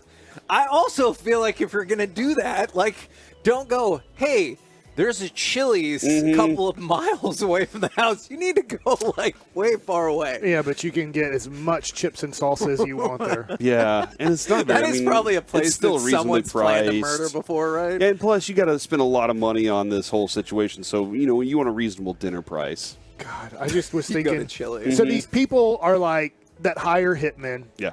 Like, I can't do it myself. I can't kill a person myself. I don't have it in me. Good. But I do have the funds for somebody else to kill this person. I'm like, I guess you feel okay inside your brain that you only paid for somebody to kill somebody because you didn't physically do it yourself? Like, you didn't pull the trigger, and you're like, you kind of did when you sent the money over, though. Is the punishment the same, like for the person that just involved in general? I will have to check on that. I bet in some cases it's the same. Good question, Corey. Luckily, we have not considered killing anybody and That's seeing true. what the penalty is, which a lot of people will then also on their feeds, they're like, hey, they go to their computer, the FBI or the police, and they're like, oh, look, on here they actually Googled what the penalty is for hiring a hitman. Yeah, we actually had a story like that while Kevin was out one day where they went back and searched and saw all these Google searches. And they search for, they go through all of their stuff. No matter how much you delete your stuff, they go find it. Yeah, and they're like, this person obviously Google searched quite a bit of stuff on what possibly could happen. Now, do you guys want to go into other media space, or do you want to talk about some people that we like as Wanker of the Weekend? Ooh, let's talk about other media space, Kevin. All right. I'll go with Corey. He's smart. Because eventually we're going to have to get Mike, to Taylor it's Hearn. Taylor Hearn. That's the situation. Well, that he got Kevin's traded gonna roll again. out. Yeah, he got traded again because he made one appearance with the Braves. He gave up 4 runs, 2 walks, and a home run, and got 1 out. So I was actually watching it. Were you? Was it as depressing? You're a as it huge sounds? Braves fan. Well, it was on. We have MLB Network, and then the extra MLB thing where they have like 4 games going on at one time. And Taylor came in. I was like, oh, great. I saw him in the big leagues when I believe Acuna hit a home run, and he was in the bullpen celebrating. I didn't know when Taylor got traded he was on the Atlanta Braves. I thought they might be sending him to AAA, and I'm like, oh, he's in the big leagues. Then they're up 11-2, and they put him in the situation to be like, hey, let's see how he does. And it was just like, oh, dang it. Did you see where he got traded? Yes, but in a great situation, because I mean, that's a good situation to go to. Now he did get optioned. He did not Because he gets a lot of playing time there? Yes. Okay. Like, if you're getting traded and you need a place to show that you can pitch, like they have Jordan Lyles still in their starting rotation. I believe, like, he was trying to set a record for the most appearances, like starts without getting a win in Major League Baseball history. I don't think he was trying to set a record, Mike. I think it was just, the outcome of things. And it was up like 6-0, and then the next thing you know, it was the 4th inning, and it was 6-3, and they're like, dude. Like, they gave you, like, this is rare, but they scored 6 runs in 3 innings for you, and still Jordan Lyles like, I don't know if that's enough.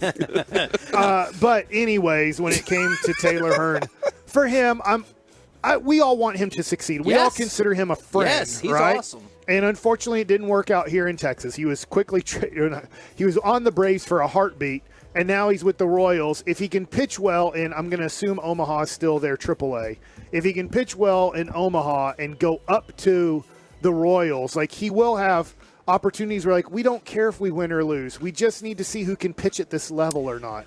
From the 817, why does Corey know so much about being or hiring a hitman? That's a good question. Don't worry about that. Secondly, is there a place you can go to complain if the hitman just takes your money? I always think, or hitwoman, I always think it's interesting when somebody 2-star calls, review. Yeah, like, have you seen the thing where people are like, somebody called the cops and like, they stole all my marijuana, and I'm like, well, is that legal where you are? Because otherwise, what are you going to do? I think you could probably get away with a lot of crime in the crime space, right? Because who are they going to report that to? Didn't the cops do that a while back? They were like, hey, we found a whole bunch of cocaine. If it's yours, come down to the station and pick it up. I understand being a bounty hunter. Yeah. Not based off of Star Wars. Like a little Dog. bit off of Star Wars. But, yeah, you're going to find people. That people have now tried to hide from you. And so you're trying to find that person. You're not trying to go find and kill that person. I just feel like being a professional hitman is tough because if you get caught, you murdered somebody. Now, I know you did it for money, but I just feel like I don't want to go down the path of becoming a hitman. And then I feel like it is tough to have like a good reputation on that. Sure. Because like, man, this guy Steve's a good hitman. Well, if all these people know you're good at it, wouldn't the police or somebody else know you're good at it too and go find you and arrest you? It always seems like in the movies, like whenever they're hiring a guy, everybody knows that guy's the best at it, and they have a catalog. But None of us know. Like, there's no rating system on it. Okay, so we got 2 movie or TV ideas. It's like hiring here. a plumber, you know? Yeah, somebody's got to be the worst. Yeah. I want to watch. And then you have our guy. I want to watch Criminal Police, where there's a police department, an actual police department set up that just deals with things that are illegal and they don't get you in trouble for it. Like they're like, no, we'll get your stolen marijuana back for sure. And they're like there to help other people. Oh, you got robbed while doing a robbery? Yeah, we'll help you out. And then Joe Stevenson, the worst hitman. And so, like, in the first one, he just backfires and he gets taken out. Yeah. So you'll have to, like, cycle through a bunch of new He's telling people. his friends about his Facebook page, his business page. Yeah. And they're like, don't do that. And I hate to say it, but a bunch of people have brought it up on the fan text is, who's the best at being the worst? They're like, how can you not bring up Errol Spence? Yeah. I hate to say it, but that went pretty poorly. I just feel like it happens, right? Like, sure. I just feel like it's so tough in boxing because if you're not undefeated, you're not considered like. Which is weird because the person that most people believe to be the greatest fighter of all time, Muhammad Ali, I think he lost 5 times. Now, if you want to knock off the last 2 because he probably shouldn't have been fighting, fair enough. Right. But he still lost 3 times, and he's still considered amazing as he is. Yeah. It's weird that people don't cut that leeway. And he made $25 million. Now, I know probably he only gets to see about 10 of it because of taxes and giving it to people Promoting, who. Right. But, you know, I just, for Errol Spence, it happens. He fought a great boxer. He did. A guy that on that night was definitely better than For him. sure. And hopefully he can bounce back and he can have 3 or 4 more fights in his career. He can make another $20 or $30 million, you know, that actually goes to him himself and get out of it with his brain still intact and still able to be part of society and have a family and all those things that you want to do in the last, hopefully for him, the last 40, 50 years of his life. This is kind of terrifying from the 972, and this doesn't feel like, I know we've joked a couple times as people will text in and you're like, did that really happen? This feels realistic and terrifying. My ex-girlfriend's, at the time, ex-husband tried to hire someone to kill us. He got 13 years in prison. There you go. That is I would be looking over my shoulder every day, you know, like after something like that. And then that goes into question, you know, you go into a relationship loving somebody, caring about somebody, and thinking y'all are in it together. And I don't know, like I told you the other day, I would be shocked if Adrian out of nowhere was like, hey, guess what? Things are over. I would be like, how? What happened? And then she's like, by the way, also hired a hitman. Good luck. And you're trying to, you know. I mean, that's love. At least she told you. Yeah, and then you're on the run forever, man. Is Pat Don Mattingly. So that's the thing, Mike. That's why you always marry somebody who makes more money than you because their life insurance policy's worth more than you. So if they're not trying to kill you, your life insurance policy's nothing compared to theirs. In your face, Kevin. Yeah. Our wives make more money than us. Sucker. My wife does not. Good luck. Good luck, unless we Kevin. fundamentally change what we value in this country, I don't think that's going to happen. And what either. did she say, Kevin? What did she tell you? Like, if you were ever to leave her or something like that, she would kill you? If I ever filed for divorce, she said she would stab me. So that's terrifying, Just too. once? Well, it depends. We have Just the one to let you know. We have had numerous in-depth conversations about this. It depends on, like, what I did wrong or why I'm filing for divorce. And I said, what if I file for divorce because you said you're going to stab me? And she's like, you're stupid. I'm not going to stab you unless you file for divorce. So you have nothing to worry about. And I was like, but isn't the threat of me getting stabbed? And she looked at me and she goes, what part of this are you not understanding? Just don't file for divorce and I won't stab you. Yeah, that's all you need to know. And I saw Parasite last night, Kevin. I think I saw 3 people get stabbed, and it was just the one that killed them. So, man, that movie is freaking crazy. It is crazy. By the way, is Pat McAfee one of the wankers of the weekend? Because Evan Fox tweeted out, I still can't believe Michigan State thought it was okay to roll out these uniforms, and it just says state across the chest. And it looks very strange. And it looks old school. Pat McAfee swung in and said, I think Nasser was in on the design team, actually. Ooh. It's probably... That's a tough one. That's not something I would have... Joking about somebody who sexually assaulted, if not raped, hundreds of young people. And I'm pretty sure, I'm betting, like, it was, he, in his mind, it was more like a shot at Nasser, but Yeah. that shot doesn't need to be lobbed, man. It didn't work out super great for him. We're the KNC Masterpiece right here on 105.3 The Fan. Coming up next, it's time for Gridiron Gravy and our question of the day. Is Jim Irsay ever helpful? Perhaps. We'll do it next right here in The Fan. Coming out tonight on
This segment of the KNC Masterpiece is brought to you by Classic Chevrolet. When you value real independence, you own it at Classic Chevrolet and Grapevine. Shop new Silverados with once-a-year July 4th savings. See them all at ClassicChevrolet.com. But hurry, the best models will sell fast. This is Texas. This is Classic Chevrolet. Relax and enjoy the difference. Find new roads. 3rd and 15. Trying to get it out to Taylor on the screen. Get some of the yardage back and get the first down and rip it down the sideline. Now to the middle of the field. Jonathan Taylor. 76-yard touchdown for the Indianapolis Colts. KNC Masterpiece back here on 105 through the Fan. We're live out at Dallas Cowboys training camp in Oxnard. Got Cavante Turpin coming up in about 15 minutes or so. But right now, it's Turpin time. It is going to be Turpin time. But right now, it's time to go around the entire NFL and dip into some gridiron gravy. I even forgot what I said on Friday. We can't go back to biscuits. Yeah. All right. So we played the Jonathan Taylor clip because my question was going to be, is Jim Irsay ever helpful? And then somebody, as if they knew we were going to talk about this, sent me a video of some guy out at Colts training camp saying he never wins any contests or whatever. And by the way, if you complain about never winning a contest that's open to everyone, you're the worst. Are you talking about people that text in and say, I called and I didn't get the tickets? Yeah, and I'm like, well, guess what? They're free and a lot of people want them. Is Jim Irsay, I guess, handed some cash off to him for being a good supporter of the team? I don't know. I like it. Then again, sometimes Jim Irsay hands off cash for other reasons. I don't know. Yeah. I don't know why that cash can't go to Jonathan Taylor. But this is a whole big issue. So him and Jonathan Taylor sat down for more than an hour, and then Jonathan Taylor was like, hey, I want to trade. Then Jim Irsay tweeted out. Listen to this line, Mike. We're not trading Jonathan. End of discussion. Not now and not in October. Maybe in November. I don't know. Do you have more to that? I do not. Oh, like that song. Have you seen the line where he said, if I die, nobody's going to care? Nobody's going to care if Jonathan Taylor's out of the league either? But he was quoting some song, right? Is that what it is? Yeah. Even still, like saying nobody's going to care if you're out of the league? I'll care if Jim Irsay's out of the league. What? I'll be pumped. But even that, you're trying to convince these players to go play and win games, and now you took any allegiance, any consideration of that out of it, man. You know, Corey, he took a step in the right direction with the rumblings that they might just put Jonathan Taylor on the non-football injury list. So that does seem like a disastrous situation that's happening out there. Wow. That's wild. Will running backs ever realize that they're just not going to have the value ever? The world has changed in football. Yeah. Same and thing I know with centers. Like Jonathan Taylor's like, man, look what I did. Yeah, look what you did, and then you couldn't stay healthy the next year. So we're not paying you long term. Speaking of long-term running backs, Frank Gore is back in football.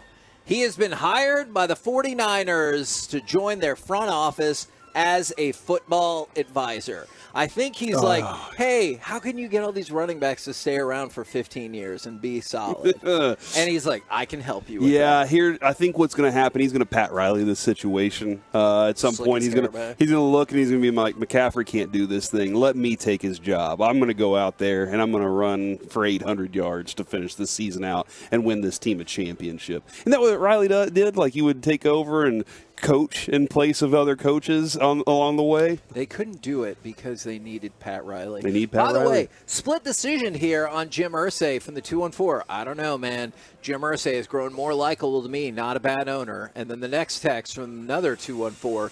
With Snyder gone, is Irsay the worst owner? He's pretty terrible. So I think I would have him up in the mix. And some people shouting out Alex Dipp. So they're disappointed in you, Mike, for not giving me salad, biscuits, something. What did I say Friday? It was okay. It was, but I also forgot. Yeah. All right, let's go from that to, well, let's hear from Aaron Rodgers. I figured there would be some kind of response. Cut number 11. The reporter kind of was like, I'm not going to ask you to speak about that, but how much do you think Nathaniel Hackett's an awesome coach? And then Aaron Rodgers said this. Yeah, I love Nathaniel Hackett, and those comments were very surprising for a coach to do that to another coach. My love for Hackett goes deep. You know, we had some great years together in Green Bay, kept in touch. Love him and his family. He's an incredible family man, incredible dad. And on the field, you know, he's arguably my favorite coach I've ever had in the NFL. Just his approach to it, how he makes it fun, how he cares about the guys, just how he goes about his business with respect, with leadership, with honesty, with integrity. And it made me feel bad that someone who's accomplished a lot in the league is that insecure that they have to take another man down to set themselves up for some sort of easy fall if it doesn't go well for that team this year. Thought it was way out of line and inappropriate, and I think he needs to keep my coach's names out of his mouth. What do you think, Mike? You look like you almost liked it a little bit. Like, hey. Oh, I like it. This is juicy for our business. I feel like Aaron Rodgers, though, like, doesn't he kind of take shots at a lot of people, or am I crazy? Or Yes, he does. Yeah, but those are people he doesn't like. This is somebody he does like. You know, we're all guilty of that, right? To a certain extent, I'm guessing. And I think, was it Broadus that tweeted something out about, you know, like, wasn't the rest of that coaching staff miserable too? Was it not maybe he wasn't just talking about Hackett, but everything else that was going on there? So I'm kind of curious about that. But I think that Jane might have been dead on with that is Sean Payton trying to get guys in that room to believe in what they have this year right now specifically.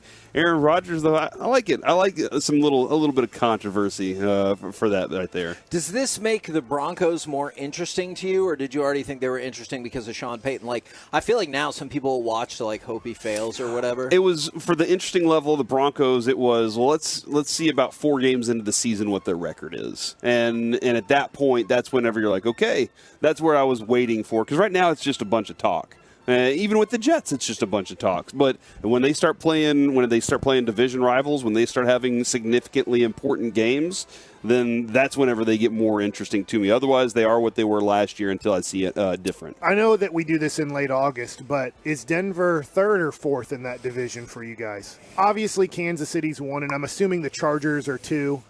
Unless you guys, I mean, it's Raiders I don't disagree with that. And Broncos are the third, fourth. I'm just wondering, like, at what level do you have those guys? Man, that is tough. I guess.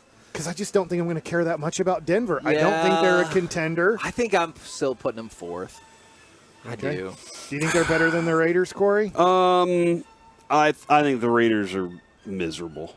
Okay. Yeah, so I can't. So third. And I think that the San Diego offense is going to look fun. You know, like I don't know how much it's going to help them win games, but I think it's going to be a blast. So yeah, I put them at third right now because I also think that being able to get a team organized. You saw it with Dable last year. That was the one thing I kept saying is the dude knows how to organize a team, and then he did just enough to make them better than they were, and I think Sean Payton can get that group organized. You said San Diego. At what point do you feel like you'll go? Because I just try to say Chargers now because I always forget what city they're playing in. I mean, they got hundreds of fans in L.A. You're right. Thousands of fans in San Diego. Yeah, all 100 of those fans are going to be furious. I keep referring to them as San Diego. They're going to fire you up on social media. Now, the Dolphins signed Eli Apple yesterday because of the injury to Jalen Ramsey.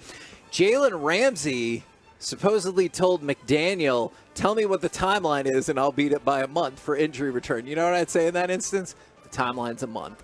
And just to see him come back immediately. Next week's the timeline. Yeah, but so it started off as kind of a 4 to 6 to 8 week deal. And then Schefter said because of the surgery, it might be a few months. And so it's tough because if it was 6 to 8 weeks, that's one thing. Now I feel like it's a few months. All right, that's 3 months. Now you got it down to 2 months, which is still a tiny hair more than 6 to 8 weeks. And I'm like, is that impressive? But I really wish his response would have been a month. Yeah, I do like the idea, too, of like I'll be ready in a week. You know, I'll be ready. I'm ready 2 weeks ago. Don't worry about it. We're ready to go.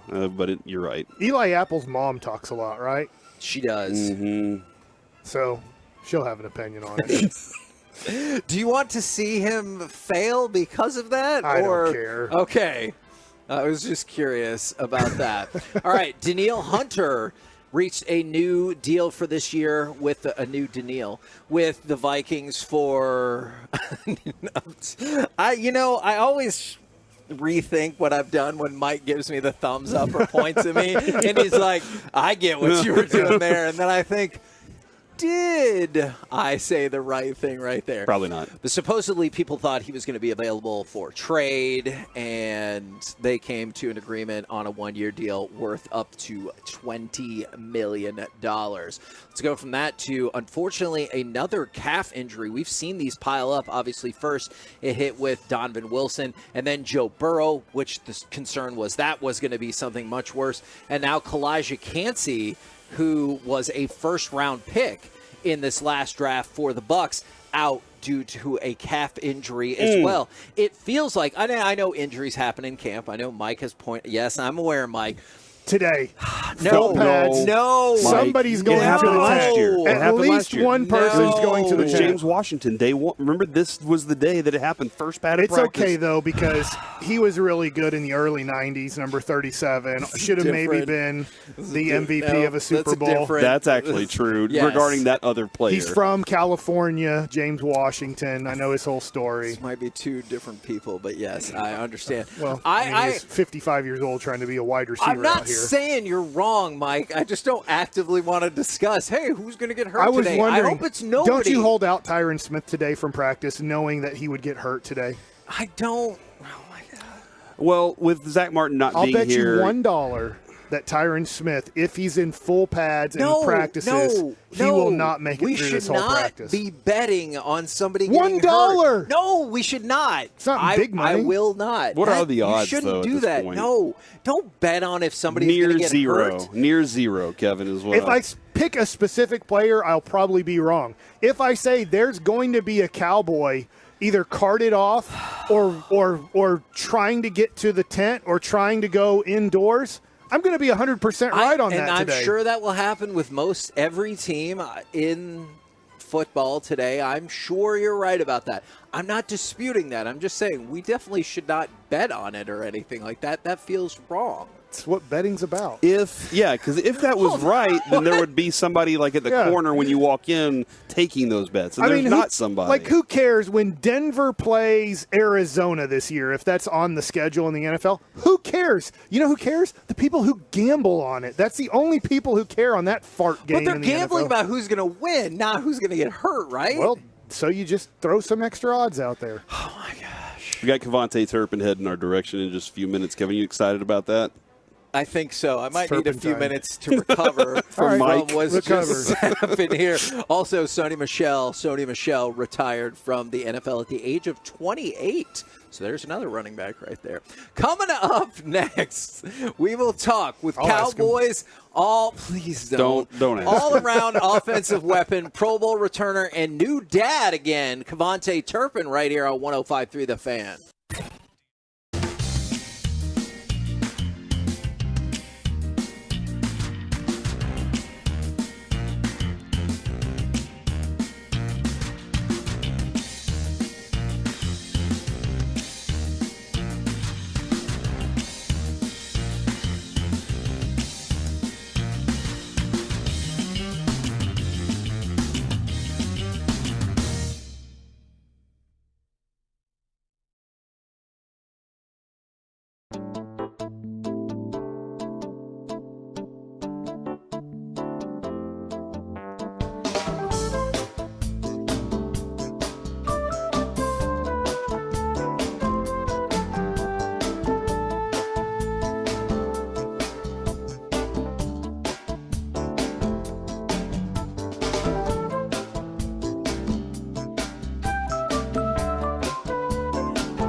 studio, secured by DFWsecurity.com, it's the KNC Masterpiece on 105.3 The Fan.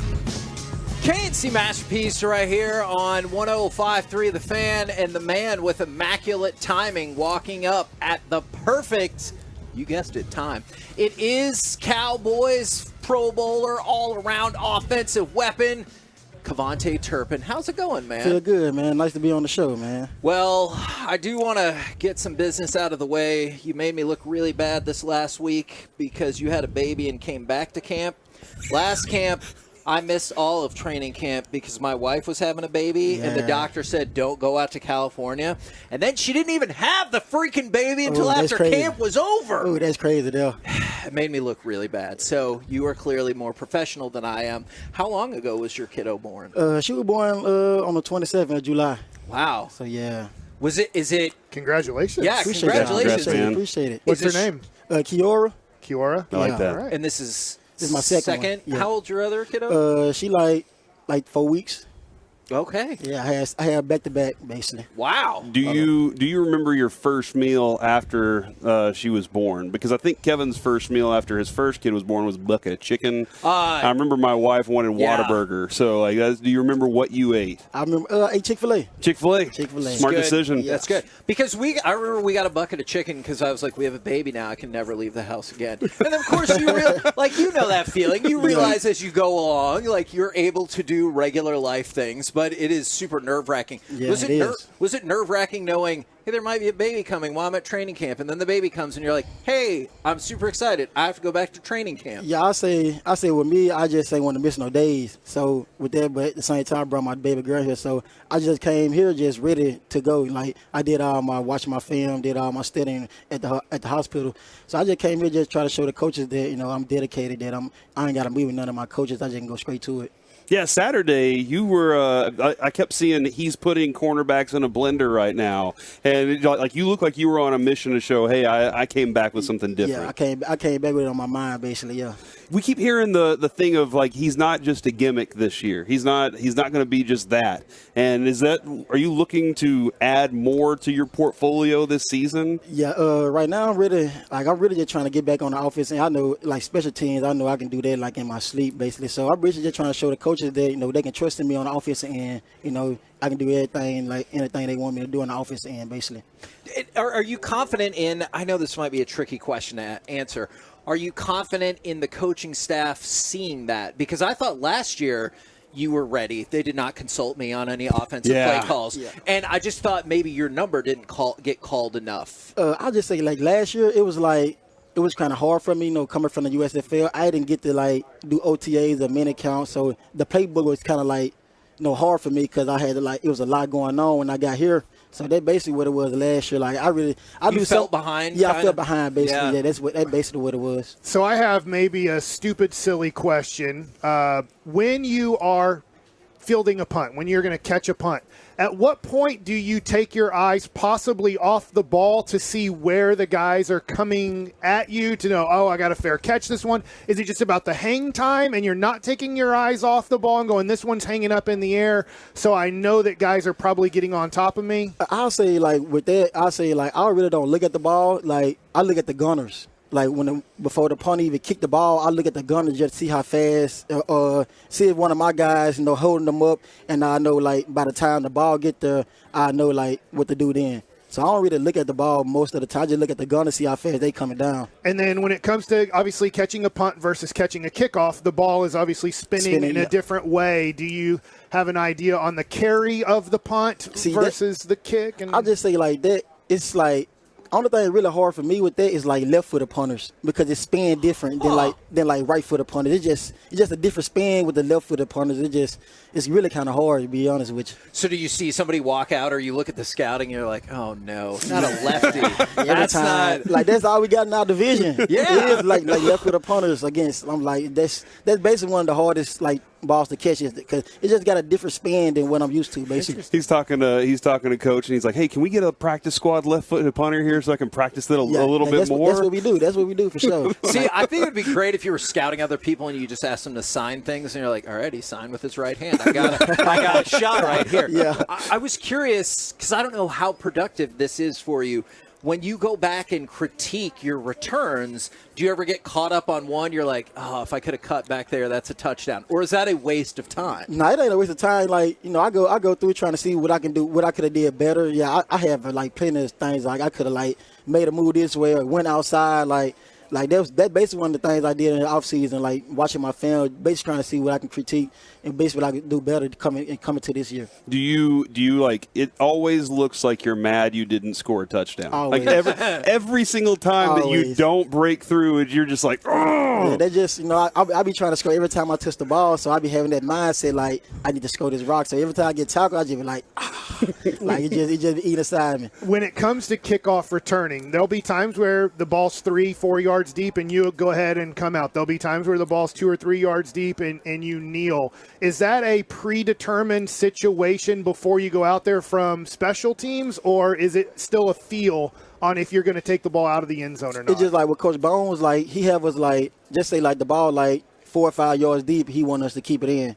But if it's like 1 yard, 2 yards deep, I can bring it out basically. So that's basically what we be doing, like having that. I already had that like discussion before the game even start. It's probably worth the risk, but do you ever get to, let's say, the 23 and you had to take a hit and you're like, I probably should have just nailed that one? Well, sometimes, but but 23 or 25 is basically like the same thing, basically. But at the same time, it just, I just be trying to like score every time I touch the ball. Yeah. That's my mindset every time I touch the ball, basically. That's why he gets upset when he doesn't score. Every time. Yeah. He's like, I should have scored. We're upset right there with him, too. All right, one of the offensive linemen has to go back there and receive a punt. Which one are you picking? Who are you going to say?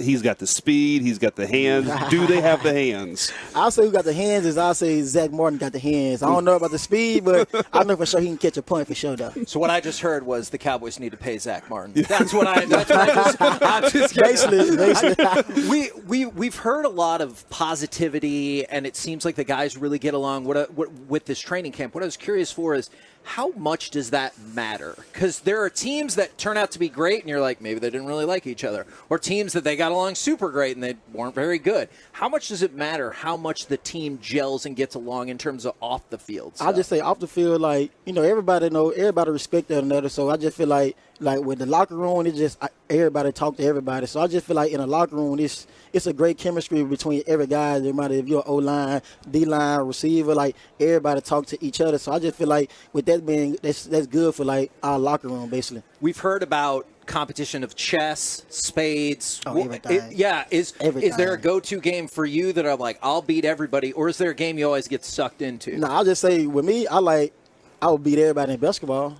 Okay. Oh, nice. That's my game right there for sure. Power forward, you backing people down? I'm trying to go dunk on somebody. Okay, all right. Can Kyrie and Luka work together? Oh yeah, they're gonna be good. I feel like with them two, I feel like starting with beginning of the year, I feel like they'll be good for both of them. That's just like last year, it wasn't good for them, but then they had no defense either. So I just feel like with both of them, I feel like they just got to get better on the defense end. They can score the rock in it like anytime. Are you a Mavericks? Rebounding too? Yeah. Rebounding. Yeah. We need some rebounding. Are you a Mavericks fan, or are you just a fan of players? Or no, I ain't a Mavericks. I'm just a LeBron fan. That's been my favorite player since I can think of playing basketball. So I'm just a LeBron fan. Do you remember in 2011 when LeBron came to Dallas and they got defeated by the Mavericks? Yeah, I remember that. Yeah, I was kind of hurt then.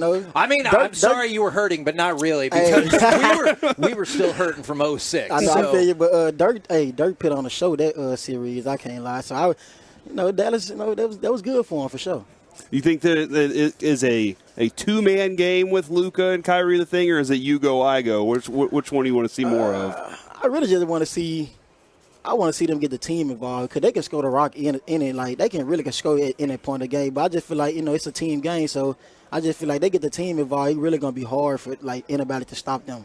Basically. With that in mind, do you ever think returning should be more of a two-man game and there should be more reverses and handoffs to consider once in a while to really throw the Gunners off? I go count. We last year we had some game plans like that for sure, but we just ain't never break it out. So I want to see that. So I guess this year we'll bring some out the weird words. That's Bones' job. But we had some stuff in the playbook though for sure. Okay. I just wanted the addition of Brandon Cooks. and how that kind of mixes in. I know that that's another receiver that takes your opportunities, but when you look at the room, what do you feel about the ability of the variety there? I just say with B. Kush come here, it just got more veteran. We ain't no more lick. I mean, I won't say no more, but with his presence, it just came he just bring in because everybody know he a veteran. So we just look up to him, just trying to everybody don't get the ball basically. So I'm just glad you're here so I can learn from him basically. That's where I'm coming from right now. Man, we appreciate the time so much. I know it's been a hectic schedule. Love seeing you at practice on Saturday. It was turpentine, baby. Yeah, we loved seeing you in practice on Saturday, and congratulations yes, sir. on the Appreciate show. I appreciate y'all for having me on the show. Appreciate Absolutely. it. You're welcome Always back welcome,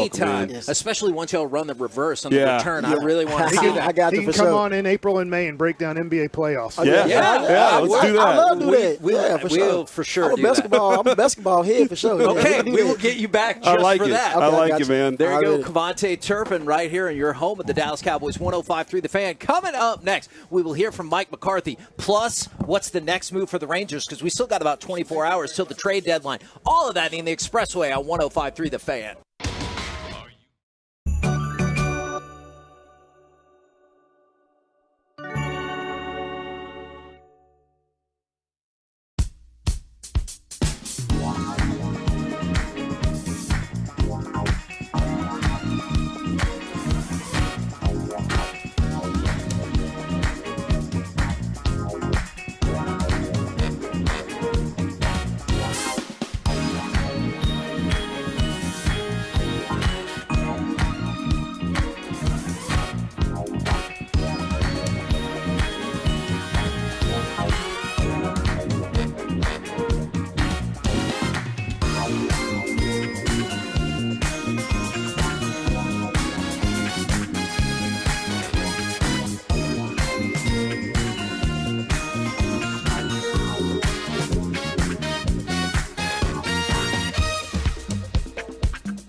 TV on us.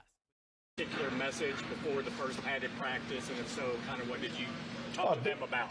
I mean, definitely. I think this is clearly the day that everybody's waiting for, because this is as close as we can get to, preparation for a game. I mean, the opportunity to really practice, the real football as far as the fundamentals and techniques and just the progression of how practice is set up is really the focal point. So, but, frankly, we have a practice ethic, PowerPoint that we go through every time we get together. So we did that obviously before the first day, and then it's obviously there's highlights that you focus on for today's work. Just because of the padded practice brings a lot more energy. We want the competitive environment. We want to work in that space. It's very important to establish your play style through these 10 padded practices. But the emotional discipline is something that we could be better at. Recognizing the last 2 years as far as how we started the season. So and that that was really big part of the message. Time to forward start talking around two things. Will Diggs practice today, or where is he? And can you sum up what you accomplished, through the first week before you get the pads with all of the? Yeah, definitely. I think number one, Trayvon's scheduled to do individual today, so we're going to just slowly work him back in. Is the plan. So, and as far as what we accomplished, I think just like anything, you have to get out here and you have to get you got to get the tempo, and that's really, really important.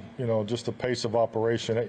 Everybody has, practice objectives and, the development of mind speed in playing fast at the line of scrimmage. We've had opportunity to do, 2-minute competitive 2-minute drills every single day during ramp up, and that's a real credit to our players for what they've put in to the off-season program. So, because we didn't really go back and install number one and work through. We look at these as more review days with the ability to really push the envelope on our situational work. So, I thought last week was good, but this is the start to me, this is the real start of training camp.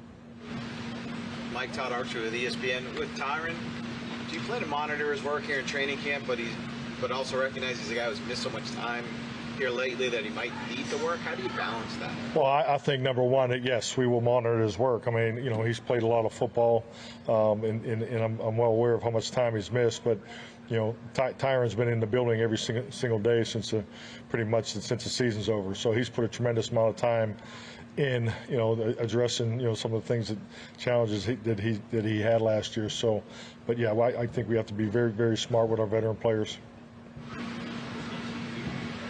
Skyler Dixon with the AP. You like to talk about play callers and offenses evolve over time. How much do you think you've evolved since the last time you called plays with the Packers? Evolved. I think the biggest thing for me personally is just make sure I'm connected with our players. Starting with Dak, our quarterback. I think the most important thing, and it's really the way I learned it back in 1989. It's you have to have a system. Back in the old days, there were systems that were really built around the running back. So, but obviously in today's generation of football, has been evident for a while now, is your system has to be built around making the quarterback successful, because these games, these championship games, these playoff games, come down to the last series. I mean, it's week in and week out. We see it throughout the regular season, but the training for the quarterback to win those games is vital. And not only do we need to train that way on offense, but also it prepares our defense. So I think the biggest thing of evolution is frankly having the discipline of being in touch with your players and how the system fits the players. I mean, there's a time in the West Coast offense, you always, it was the system, but so much about our games is matchup football, and I've always credited Marty Schottenheimer for that, because coming in the early days learning the West Coast offense and the precision timing, particularly in the passing game, was the backbone of what we were doing. But but then to hear the defense perspective is, if you don't take advantage of a matchup, then during the course of a game, then you didn't do your job. So it's just the balance of having the details of our West Coast type system, which are very important, and we adhere to those. But we got to just make sure we're getting the ball distributed to our players. So. I don't know if that's evolution, but that's the focus. Michael Gelkin, Dallas Morning News. How has Jalen Brooks transition and what sort of first impressions he made? I think like anything, very good. I think just, along with the other guys, I'm impressed with how fast he's picked it up. He's definitely natural with it, but I'm excited to see him in pads.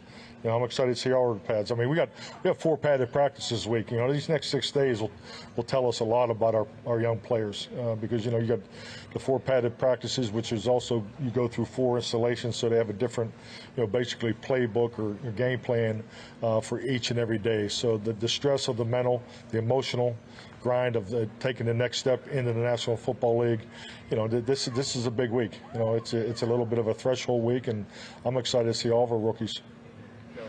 Joe Trahan, WFAA TV. Mike, beyond the assignments and everything, what do you look to see physically from your first-round pick, Mozzie Smith? How do you know you're getting what you need out of him? Just playing the technique, adhering to the technique. I mean, job responsibility was a topic of our team meeting today. Just everybody knowing their role, owning it, and just how you fit into the defense, how you fit into the offense. What is your clear-cut responsibility on each play schematically, and that starts with technique. And you really can't get to that until you get in pads. So, I don't want Mozzie to be concerned about, everything that goes with the first-round pick. I just want him to be himself and just really, really focus in on how we're playing the techniques, obviously the alignments, and that we're asking him to do, and and obviously the advancement which will come in pass rush because you didn't see a lot of it in college because he wasn't asked to do it, but just to make sure he continues to develop it. But let's make no mistake about it. I mean, he was brought here to command the A gap, so and today's is the starting point for him to start owning that technique. Mike, how important is Leighton to what you guys do? How important Leighton? Oh, very important. I mean, it's Leighton's your play caller. Your communicator. Not play caller, obviously.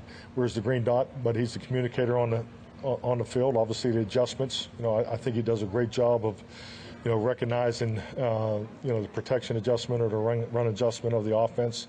He's playing very, very fast, and I'm not talking about physical. I'm talking about his mind speed in that area. So. Excellent communicator. He's very comfortable in that role.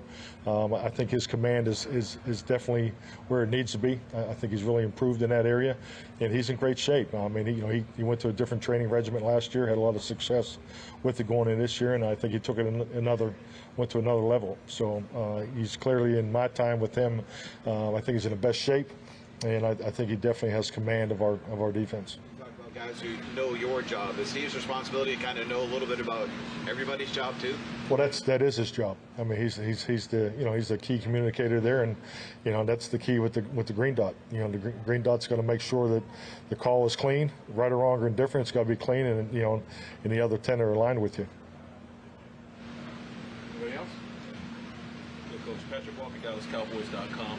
What are you seeing from Jabril Cox this year? Looks like he's playing with a lot more mind speed, physical speed, and he's transferring what you saw from minicamp over to training camp. But how important is it for him to take the next step, being that you are looking for the linebacker depth behind Leighton and DeMont? Yeah, I agree with you. I think anytime players come back from a major joint injury, which he went through last year, there's it's really the second year where you think, okay, he's moving like he did prior to the injury, and I think that is definitely in his case. But a little bit going back to quite question about Leighton, you want to see him to play with the mind speed and the command in there, and obviously you talk about job responsibility, special teams will be big for him too. So he definitely knows it. He's comfortable. He picked it up really quick as a rookie, so it's not a concern. But just getting back to playing with your hair on fire and getting comfortable, and I think he's definitely past the threshold of coming back from that major injury. What's it like going against the defense every day? Do you feel the communication and play speed that comes with being in year 3 under the same scheme? Oh yeah, definitely. Because I think clearly, not only is our defense in tune with what they're doing, but they're just the understanding of what the offensive concepts are. Their pattern read, I think, particularly with all the match coverage we have, I think they're extremely well coached back there. I think Joe Witt's as good as anybody. Clearly is the best I've ever worked with as far as the back end and how we match concepts and so forth. So just like today, the ability to work stacks and bunches, that'll be great work for us because of the different adjustments that we have there. So we'll see all the things we need to see as an offense against our defense. As far as the pressure, the different looks, they're going to have the defensive ends off the ball today, so we call it rodeo. So that's great work for us. They think that you're seeing that in your first third down practice. I think that clearly tells you where we are as a defense, but also the pressure it puts on us as an offense. It's phenomenal work. And then on the flip side of it, our offense will give them everything they need to see too. So that's why I believe in our practice structure. Working stacks and bunches. How's Kelvin Joseph's come along and nickel in terms of recognition and feel that's why? Yeah, he looks good. I mean, he looks comfortable in there. I thought he did a nice job in the spring. I mean, it was a little bumpy for him at first, but he's definitely has a skill set to play in there. That's never the question. But the adjustments of playing inside is alignment and eye discipline and things like that. So this real work that he's going to get today, along with everybody else, is so important.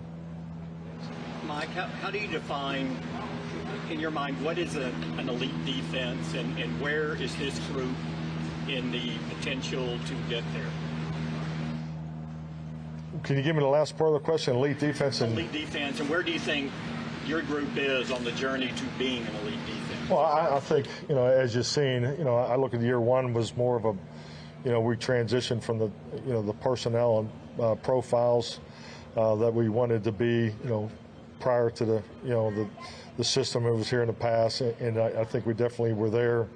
As far as the body types, in 21, and then we felt like we needed to get bigger, and not only longer but get bigger inside. So and then obviously this, our perimeter guys, I think we crushed it. You just look at the safeties that we acquired, through free agency. So I think clearly from a personnel standpoint, and the way you want your defense to look, this will be year 3 of that, and just really their understanding and their connection, their cohesiveness is extremely high. Their confidence. Dan does an excellent job of building confidence and momentum each and every day.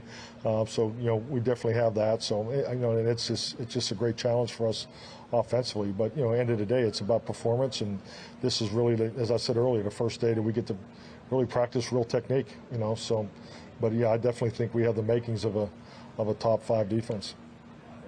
Brad Sham, Cowboys Radio. Mike, once the pads come on, from a physicality standpoint, as a head coach, do you prefer to see one side of the ball or the other kind of assert itself and dictate kind of the tempo of practice? And if so, do you have a preference? I was going to try to say it with a straight face, Brad, but I'm calling the plays on offense now. You know that, don't you? So we want, yeah. So I think there's moments you got to put your head coach hat on in there. But yeah, I need to compete with the offense today in the team periods. But I'll be paying close attention more in the combination work because we have 10 padded practices and they're so important to what we're doing. And we just got to make sure we get the technique work. Get it started off on the right foot today, because that's what's got to come out of this. Because the double teams, you're usually not very tight. The block destruction is inconsistent. The pad level, as they get tired, will be too high. I mean, those are things that you see, and there'll be more grabbing than you want on the perimeter. So we need to work through all that, and that's why this padded work is so important. So does that mean that if the defense comes out and kind of establishes dominance, you take that a little more personally now than you? No, that's when I put my head coach back on. I'll say, yeah, that's my defense. So, but no, I'm competing with the offense today. So. Clarence for Star Telegram. Are you talking about discipline and passion? Do you caution them not cross the line to fight? How do you? Oh yeah, no, we got to talk about it. That's part of the emotional discipline. I mean, there's a technique that we teach in those situations, because it's going to happen. It's going to happen today. And if you do throw a punch, I mean, you're out of the period, because I mean, you throw a punch in the game, it throws you out of the game. So I mean, that's all part of the training. I mean, there's nothing smart about throwing a punch on the football field. So I mean, and obviously the way it's officiated, you can't have it in your training. So, well, do I think that someone will throw a punch today? I mean, I hope not, because it's it's being coached and so forth. But we're going to push the envelope. We want play style to be the same on both sides of the ball. So with that, comes a super competitive environment, and we got to be emotionally disciplined in those spots when it gets to be too far, because we're going to push the envelope. You can't have it both ways as a head coach. You can't sit there and referee every if you're going to push the envelope, sometimes they're going to cross the line, and we just got to have the discipline to lock up and get the guys out of there and get on to the next play. Because the way we practice as far as pace operations, it's important. That's on a lot of the mind speed that comes with it, but also the conditioning. And we want our guys to feel when they get to Sunday, when the regular season starts, that Sundays are easy, and you establish that with the way you practice. Last one. Go. Yeah, Mike, last thing. I don't want to sound like the old man here, but I remember when it was 6 weeks and 2-a-days in training camp. Do you have to resign yourself to the fact that your team probably won't be as prepared as they need to be for game one, but you just have to get them as close as you can?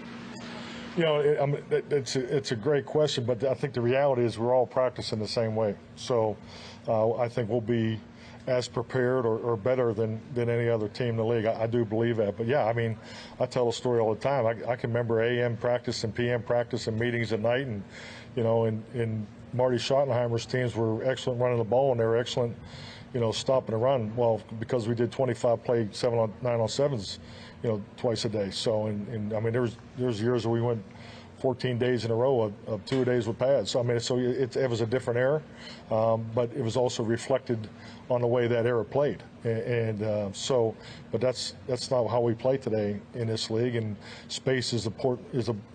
Winning in space and creating space, the athletic ability of all the way across the board. You don't see the 265-pound middle linebacker playing anymore because it wouldn't work in this game. So it is a different game. So I think that, and it's been different for a while. So, but yeah, I think the focal point of how important the technique I'm so thankful to have that experience of the 90s for that. But the efficiency of getting that taught in today's game is a challenge because you have a lot less time.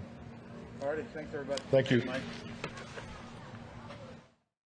From Oxnard, Dallas Cowboys training camp on 105.3 The Fan. We're going to pivot just a little bit, or I guess a lot of bit, back to baseball, and there's still more than 24 hours to go. Right. But the trade deadline tomorrow for Major League Baseball, 5 p.m., is where are you guys at in terms of anticipation level for the Rangers continuing to make moves, or at least make one more move? Because obviously they were super busy over the weekend. I've talked to multiple people who said they do not think the Rangers are done. They know they have to add at least one more piece to their bullpen, and they are actively shopping for another hitter. Now, that's good news and bad news. I do think the Rangers are actively shopping for another hitter because the belief is they are not optimistic on Jonah Heim's injury and him coming back for the rest of the season. So that's a big bat. They're assuming, and I guess in a good way it's weird, but in a good way he got hurt before the trade deadline, because if he would have got hurt tomorrow, there's nothing you can do about it. So the Rangers are looking at it as most likely we will not have Jonah Heim the rest of the year or in the playoffs. If he comes back, great, he comes back. But Chris Young is looking at it as I have to look at today and tomorrow as Jonah Heim will not be on this team the rest of the year. Jonah Heim will not be on our team if we do make the playoffs. So I do think that they are also looking at possibly a bat, not a catcher. Offensive catchers are not in the marketplace. Okay. Jonah Heim is a rare person. Jonah Heim, Adley Rutschman, Sean Murphy, off the top of my head, I'm sure I'm forgetting one or two other guys. There's like 5 offensive catchers in Major League Baseball, and you had one of the 5. Yep. So if you're trying to replace a bat, you're going to be looking at a DH, first baseman, or left fielder, because you can always move low to DH, or if you get a DH, that's fine. That spot kind of became a little bit more opened up that Mitch Garver is going to have to catch a little bit more. And the other thing, too, it is scary in this. Mitch Garver gets hurt a lot. He does. I hope he doesn't get hurt the rest of the way, but that's also a concern is what if Mitch Garver catches for this month of August and then he has a setback because his body's just not able to handle catching on a daily basis. So then, like, where would you position the bat you want? Would left field be an option first too? Base, DH. Okay, Those are the 3 spots. Okay. Left field, first base, DH are the spot that you can get a guy, because for Lowe, defensively, he's gotten better this year. But I would still say defensively, you wouldn't look at him as like this huge positive at first base. So if you got, I know this is big dreaming, and you just traded with them. if you got Paul Goldschmidt, you'd put Paul Goldschmidt at first base and tell Nate Lowe he's now DHing the rest of the year. Now, I don't think the Rangers are going to do something that big. That would cost them a lot of prospects. I was going to say, I honestly thought you might say Verlander because there's still things circling around that they might still be interested in Verlander, which my brain can barely even handle right now. I guess in a good way, it would allow you to rest Evaldi as much as you need to, right? You can't. Or we are losing enough games now that you are 3.5 games out of not being in the playoffs at all. So I think people need to realize this, as great as it's been being in the division lead, you losing 12 or you going 12-18 before the break. Now you losing 5 of your last 6 games. Yeah. You're looking at it and you just go, dude, we can't rest anymore. Like, if we lose, let's just say you lose 4 out of the next 6. I'm not saying they will, but if you do, and Boston and New York and Anaheim go on a run, you're out of the playoffs. You're not even in the playoffs anymore. So there's no more, like, resting if you're healthy. Evaldi's not healthy. They put him on the injury list because he's hurt. Yeah, and that's my biggest concern is that he is hurt, and he has to have more time off before playoff time. Do you think that that's more likely in the case of Evaldi or Heim? In terms of, I do think Evaldi's coming back. Okay, yes. But Heim, I'm not very optimistic. To be nice, I'm not very optimistic. I do think in 3 weeks they're going to look at Heim and go, "Dang it!" Like most people with this injury, it didn't recover, and we're going to have to do like what most people do. We're going to have to do surgery here, and he's going to now be out until 2024 season. Does it make it any easier to wheel and deal going forward, considering I know people are worried about gutting the farm system? Like, that's what you hear all the time. Right. Still have some structure, you've traded all of one top 10 prospect. Now, I realize 2 of the ones that you dealt in the Cardinals deal, they will automatically go higher in theirs, but that says more about their minor league system. Well, I guess it does say something about the quality of the Rangers minor league system 11 and 14 as well. went to 4-8 for St. Louis. If you're following me here, Rangers for Roby and Sagasi. We said it wrong, but Sagasi is how you say it. Sagasi is those guys went from 11th and 14th prospect in your organization now to the Cardinals. They're the 4th and 8th prospect in their organization. And so, obviously, Luis Angel Acuna was a top 10 for you. That was a good prospect. Top 5 for you, really. Absolutely. But I don't feel like you've really hurt this farm system a ton, so it feels like the ammunition is still there if you do decide you need a move that perhaps is a little bigger. And just think, you got the best starting pitcher from the St. Louis Cardinals. Most of the stats would tell you he's their best starting pitcher. Left-handed guy, and you got him. You're able to get him with your 11th and 14th. The Angels, who are making moves, they're having to trade all their top 10 prospects. Not their number 1, but they're having to trade all their top 10 prospects to get things to try to help out Ohtani/Trout to try to make a playoff run. You're so far out of your top 10 prospects, only traded one of them. And people have to remember this, because this isn't the NFL or this isn't the NBA where, hey, when I draft 7 guys, most likely 6 of the 7 are going to be on my team in 2023. I have 26 spots on a major league team. When they do a top 30 prospect list, you understand that 20 of the 30 will never spend one day in the major leagues of their whole career, and this is your top 30 prospects. So, I mean, even though they do prospects bigger and longer, back when I was playing, it was Baseball America was the only thing that had a list, and they would do a top 10 list for each organization. Still in those top 10 lists, you're going to have 3 or 4 of those guys that never spend a day in the major leagues because of how tough it is when there's only 25 now, 26 spots on a major league team. It ain't that easy to crack in and then become an everyday player or make a starting rotation or be a valuable piece in the bullpen. More than likely, out of the 3 guys the Rangers traded, one of them will have a really bad major league career at best or not make it at all. And then maybe 2 of those guys, probably Luis Angel Acuna and probably one other guy, will be Luis Angel Acuna probably will be an everyday player in Major League Baseball. The other 2 guys, good luck. They draft guys every year. Yeah. People forget this, but your ass in the minor leagues is in A-ball and you're just doing pretty good, but you were a 3rd-round pick. Guess what? We just drafted another 3rd-round guy this year, and next year we're drafting another 3rd-round guy. You better start producing or you get left behind. And anytime we trade a pitching prospect, that doesn't really bother me at all. Why? Because we can't develop them, and we can't. They'll be better at somebody else's system. I still am not sure. I can't say it's just development. Sometimes I wonder about the talent selection, but I feel like it's more development than anything. And we continue to struggle with that. We really do. I always look at it as, and I shouldn't look at it this way. I know I demean myself here, but if I just go look up what I did, or if look, I stunk in the major leagues. I mean, I had my moments in the major leagues, but I was not good in the major leagues. Go look at my AA stats. I dominated what this kid Roby did. You're like 11-0 one year? Yeah, it's AAA. Oh, yeah. But, I mean, like, if you just look at what I did at his age and his level and stuff, you'd go, wait a second, so Mike Bassick didn't turn out to be a stud? No, it is really, really tough to be a good pitcher at a major league level, no matter how good you did. At 21 years old, I was 11-11 with a 4.64 ERA and 150 innings in the minor leagues. And I don't have it broken down here, but I was in 2000 because it only gives me my whole stats at 22 years old. But between A-ball, AA, and AAA, I was 13-6.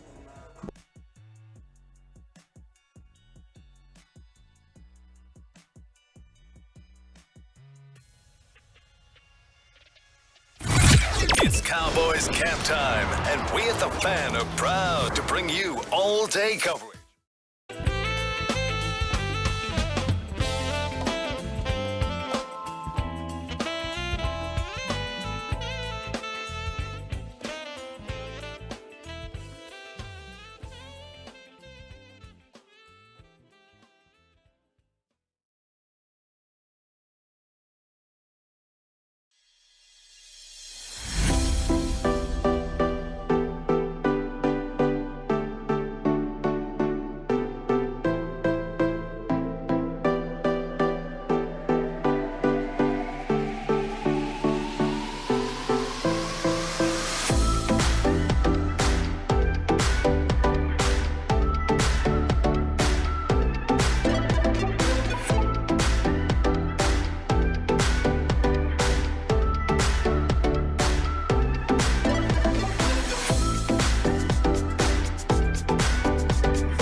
Technical difficulties have hit, but we have very smart, savvy people working on it. So we were going to kick right into Mike Likes It, and I think that's a good spot. But just real quick, we brought you our Cavante Turpin interview on that K-Post Roofing and Waterproofing hot seat. K-Post, the official roofing and waterproofing partner of the Dallas Cowboys. Also want to thank AutoFlex, on-time experts, air conditioning and plumbing, and Kissable Dental, still giving Dallas fans something to smile about. Something to smile about right here. Mike Likes It. So, I mean, we should be so pumped up. The Rangers got Max Scherzer, and they had to give up one prospect to get him, and he opted into his contract. Yes. So, and you pay him less than $17 million next year. So you get him next year, too, which is amazing. Great job by the Texas Rangers to get Max Scherzer. Well, I was looking at some of his stats, which were interesting to me, because I'm wondering, when and why is he getting hit this year? Now, in a weird way, he still has a great record for a team that's bad. The Mets are under 500, and he's still 9-4 on the year. Well, one thing that fits into this team, he is 3-0. He barely has any starts in New York this year, but he is 3-0 with like a 2.1 ERA at home. Huh. So 2.18 to be exact for his ERA at home, but he only has 7 starts at home and 12 on the road this year. So for some reason, he was very good in New York, not as good away. But one thing that you have to know about Max Scherzer, he just turned 39 years old. This might be the case with Max Scherzer.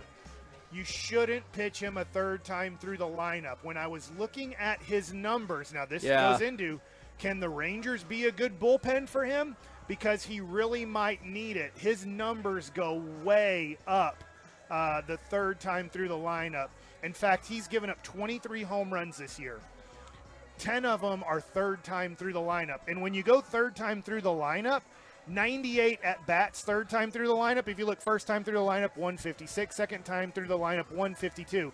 So he's only given up 13 home runs when there's over 300 at-bats in those situations. Under 100 at-bats third time through the lineup, he has given up 10 home runs. So he might be a guy that Bruce Bochy really has to look at and go, hey, we need to be very careful in the 6th inning and possibly if he makes it to the 7th inning on how much we push him. So at his age, he's doing pretty good first 2 times through the lineup, but not very good third time through the lineup. Next one that is very interesting on Max Scherzer. When he's in an 0-1 count, that sounds good. But on 0-1 counts, the batting average against is .313. His OPS is 1.014 Oh my. on an 0-1 count. How about this? On a 1-0 count, 500 batting average, 1.65 OPS.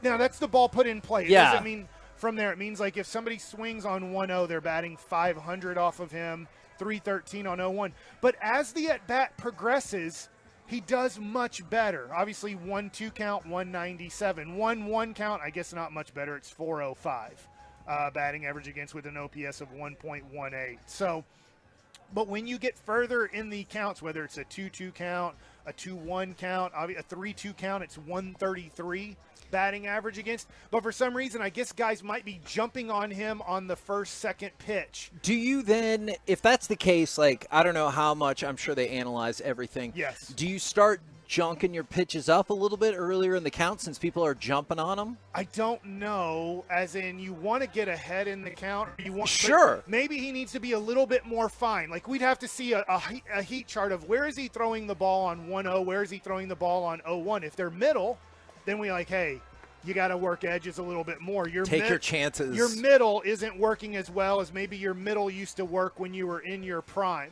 But Mike Maddox can go all over all these things. I am looking at very basic stuff. If I'm Mike Maddox, right, he's going to have all the heat charts on 1-0 counts, 0-1 counts, all of these things where I'm looking at the basic of, hey, Max Scherzer might still be really good. Is he going to be really good in your 6th, 7th, 8th inning? A lot of the numbers say third time through the lineup. You have to really be careful with Max Scherzer, where earlier in his career or just a few years ago, you didn't have to be as nervous about that situation. And then the other one, which was interesting to me, is just looking at him early on in the count. Now, when it's 0-0 and a guy puts the ball in play, the first pitch of the at-bat, it's a 234 batting average and a 569 OPS. So that's really good. Yeah. But for some reason, 1-0 and 0-1 is where he's been hit pretty hard. Wow. That is, and somebody asked about the bat is, we talked about Bednar with the Pirates. Just maybe keep an eye on the Pirates in general, and Austin Hedges, who has not been good this year, but it seems pretty low. You'd have to overwhelm them on Bednar, it sounds yeah. like. So he's got control for later down the road and all that. If you want Bednar, you're looking. I mean, that unfortunately, one will hurt. Yeah, they might be Evan Carter on you, and I don't think that's a go for the Rangers. Yeah, I think you're probably right about that. All right. You have, 28 hours till the trade deadline, I want to say. Yes. And 5 minutes. Is Rangers make one trade? I think they make 7.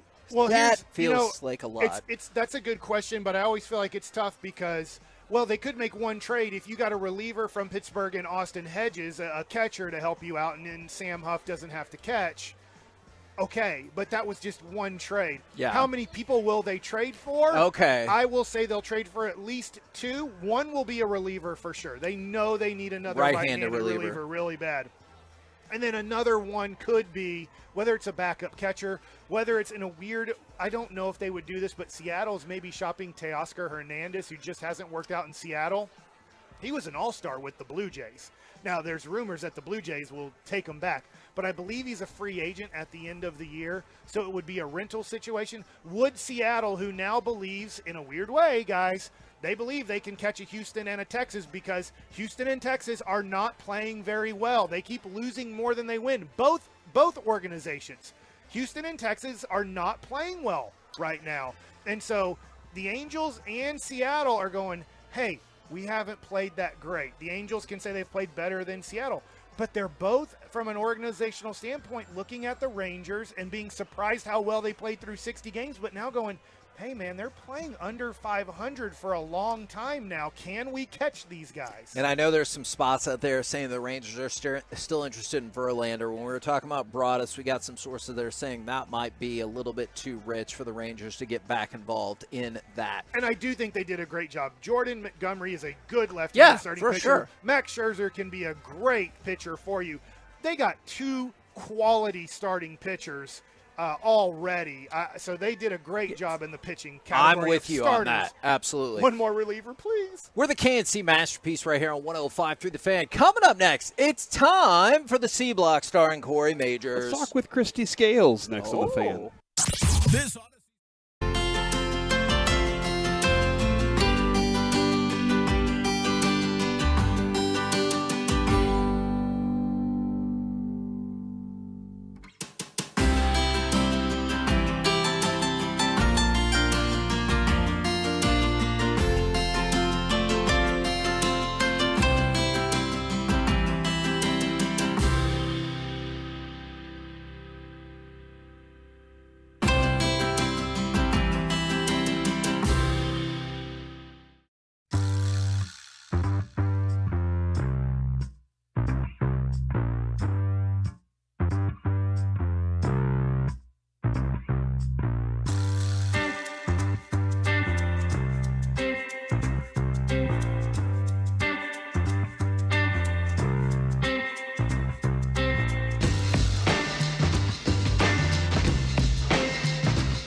From our fan studio, secured by DFWsecurity.com, it's the KNC Masterpiece on 105.3 The Fan. KNC Masterpiece right here on 105.3 The Fan. We are live from Dallas Cowboys training camp in Oxnard. Practice has begun, or at least the stretching portion has begun, as we get into the first padded practice of training camp. And that's why we bring to you a special edition of the C Block starring Corey Majors. Thank you very much. And I don't know if you remember, but last year we had Brad Sham on. He was like, why did you put me in the C Block? That's just the name of the segment, Christy. We got Christy Scales joining us right now. Okay. But it is not with a C. It is the last. Yeah, Christy with a K. Yeah, that's right. The K Block. It is the last segment, or the last hour of the show, so it is kind of the C Block. This environment is always a little crazy, but you seem to handle this thing so well. You just always look calm. You're present, even on the field during games. You just always look calm. How do you do it, Christy? Well, I guess it's experience, but it's this is my 33rd training camp, but the first two I was producer back at the studio, so I guess 31 overall on site. So that started back in Austin. I guess 93 would have been my first year actually spending all of training camp there. But I tried to add up the days, because last year it was 26 days. This year it's going to be 24 days away, and it's weird because we have the first preseason game at home. But almost 2 years of my life, away at camp. And so I always say I've been, I'll be married 30 years in May. But we've probably only been in the same city for about 22 of those years. So I think that's what's the key to a happy marriage? Well, distance. Yeah. Everybody having their own space. Exactly right. But I'm really excited about today because the padded practice, but I'm particularly interested in seeing what happens during the special teams portion with the kickers. Because that, same as last year, my number one thing coming in is who is going to be our kicker. Mm-hmm. And the nearly one quarter of NFL games are decided by 3 points or less. That's a big number. So it's a huge number. And if you say by 7 points or less, then it's like 48%, that kind of thing. But the thing is with Brett Maher, and I know it was obviously the playoff game where he missed the extra points, but he had a fantastic year last year.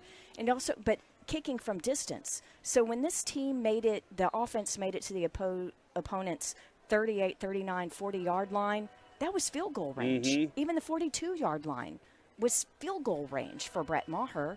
And I just think it's the biggest question mark looming over camp is being able to rely on those 3 points. Are you allowed to root for people in camp because Plano Senior's own Brandon Aubrey is who we are rooting for? What a great story, I mean, how unique is that you have a soccer college star and then MLS guy and who's been kicking 2 years. But Chris Boniol I've known for a long time. Of course, he won a Super Bowl with the Cowboys back in the 1990s, and he later came back and was special teams assistant for the Cowboys.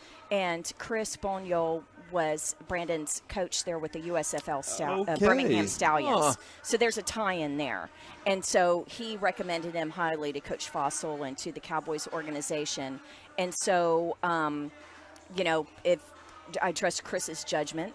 But also, I'm kind of rooting for Tristan Vizcaino as well. He's actually from California. His family's been here all week watching him. But Vizcaino, got to know him during the Cowboys golf tournament in the spring. He was out. It was a deal with season ticket holders and things like that.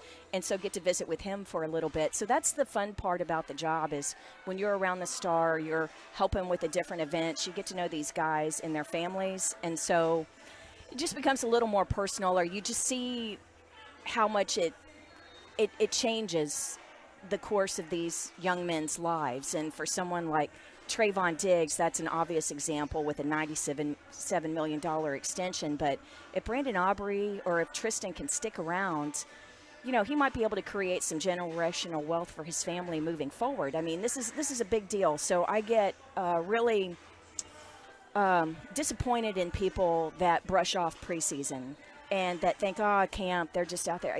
Preseason games in particular, it's the guys that are scrapping, and to say that preseason games don't matter, only 53 of these 90 guys are going to be on the 53-man roster. So for 37 of these guys, every single rep matters, particularly in the game, but even out here. So yeah, I do kind of take it a little personally sometimes. But one more note on Vizcaino. He's a guy, and he was with the Cowboys at the end of last season. The Cowboys signed him after Maher had the issues there in the playoff with the extra points. But the Cowboys are Tristan's 8th team in 4 years. So he's been with the Bengals twice, the Cowboys twice, Minnesota, San Francisco, Buffalo, the Chargers, the Patriots twice, and Arizona. Wow. And so, he's been with around a little bit, all of that time, yet he's like only that. kicked in, but he's only kicked in 10 NFL games, 12 field goal attempts in 4 years. So even though he's a little bit older in terms of practical experience, he doesn't have that much more than Aubrey from Plano. Fascinating, man. And that's the thing. It seems that Bones has wanted. He's wanted big legs. Like that's like Zerline was a big leg. Maher, like you just pointed out, was kicking from distance last year. Is that kind of still the thing, or is McCarthy like, no, let's just, I want to get closer? Well, I think accuracy is the most important thing, you know. So I'll give up bombing 63 yarders for knowing that if you're, 30 to 40 or 40 to 50, that you're solid. So, but the other thing is kickoffs as well. So that's an important thing. And some of these older veterans, like the Robbie Golds of the world, or they still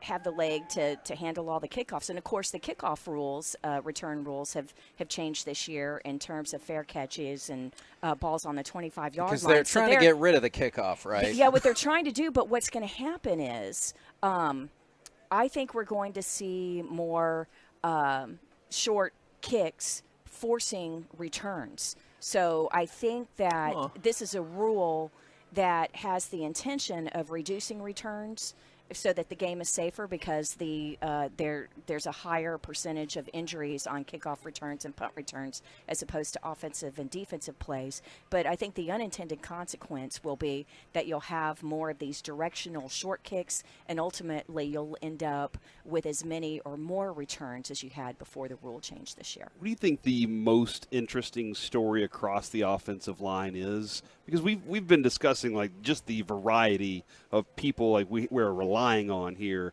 in these different situations. We don't appreciate Terrence Steele. Yeah, I mean, Terrence Steele. The appreciation of him. Zach Martin's current story I know is a big one right now. But there are all these guys. It's so. Offensive linemen have to be synchronized. Like want them to be like dancers. Like you want them to be in sync the entire time. Exactly. And the way that we have to go through this camp is they're all over the place. You said in sync, and so Kevin's over here doing bye. Yeah, Kevin loves that song. That song's a monster. Come on. Well, aside from the Zach Martin drama, Terrence Steele coming back. He's not going to do all of the work today with the contact stuff, so he and Pollard will be held out a little bit. Just like they were last week, they didn't take the 2-minute stuff as those guys work back from those serious injuries last year. I think the question is how much Tyron Smith will be able to hold up through the year, and would you have to flip Tyler Smith back out and make changes at guard? But one thing that I want to talk to the last year he was the assistant offensive line coach, Jeff Blasco. This year he is the running backs coach, so he replaced Skip Peete. Mm-hmm. And so one thing McCarthy was talking about last week was with some of the subtle changes that are being made from last year's offense to this year's offense, it's responsibilities in protection with the backs and the tight ends. So when you're talking about with the offensive line, I think that you kind of have to add it all together when you talk about pass protection with the running backs and the tight ends. Okay. One thing that Zeke Elliott, I know that his production had dropped over the past few years, and I understand that he was getting paid way too much money in terms of the statistical production. But Zeke always did the dirty work, and he's like in 30-plus years of covering Cowboys, he's the biggest superstar that was the most selfless in terms of doing the dirty stuff and never complaining about it. And might he still be back around to do that again? No, I don't. I'm not saying he's coming back with the Cowboys, but we took him for granted in terms of what he could do with protection. And I'm not saying that Tony Pollard is bad at it or anything, but he's going to have more responsibility with that. And Rico Dowdle hadn't been able to be healthy enough to stay on the field long enough that we know that to trust him with that. And besides, it's different from what they were asked to do before. Malik Davis the same way. Hunter Lipke, are they going to keep a running back, a fullback, and how will he be incorporated as a lead blocker in the run game? So when you talk about O-line, I just think that you need to not just stick with the starting 5 guys, but include running backs and tight ends in that. Is Lupke one of those kind of guys when you were talking about the importance of the padded practice, training camp in general, and the preseason games? Is that sounds like the definition of what you're talking about because you can see how he works with the offensive line. We finally get to see, it's a little bit of contact, and but the thing is, we're not going to really see how they want to utilize him, particularly in the preseason games, because there's no way McCarthy is going to want to show anything to upcoming opponents. Yeah. So it's going to be so vanilla in the preseason games. I think the way to figure out if Lipke has a real chance of making the 53-man roster is he eventually, by the end of preseason, first team special teams, and is he on all 4 units? Okay. Because if he's working, he's probably now second team on coverage and things like that, protection and stuff. But as preseason goes along and as these camp practices go along, if he's moving up the depth chart there, special teams is where which young guys the coaches really like. So if Rico Dowdle's personal protector, like Malik Davis was last year, that's how you know. Which of the backup tight ends are they giving some work on the side after practice as the backup deep snapper? That's like how I knew they liked Blake Jarwin back in the day when he was an undrafted free agent from Oklahoma State and 5th string or 6th string tight end, and yet after practice they'd have him doing some deep snaps in case they needed an emergency backup deep snapper. So it's by watching stuff not just during practice but right after practice. How many things are they asking these guys to do? Because the more they're asking them to do, it means they like them and they're trying to find a spot for him. And when I say 53-man roster, I think Lipke, even if he's not on that, he's obviously a prime candidate for practice squad, and having 16 guys on the practice squad. And he's a guy that there might be some games where you might want more of a power running game. You're emphasizing that more, and so you could activate him for that game and then put him back on the practice squad next day. It's been a relatively, for the Cowboys, quiet offseason. It really has. Even though they made 2 very significant additions, aside from the draft, they made 2 very significant veteran additions to this team. It didn't feel like a regular offseason for the Cowboys, with all that extra hype that goes around it. Yeah, just because those 2 guys are low-key and not attention seekers. And so, when it's, a splashier personality or a TO or something like that, the look at me factor is not the same with Brandon Cooks and Stephon Gilmore. But it's just, I assume y'all are enjoying it too, but Cooks is so quick.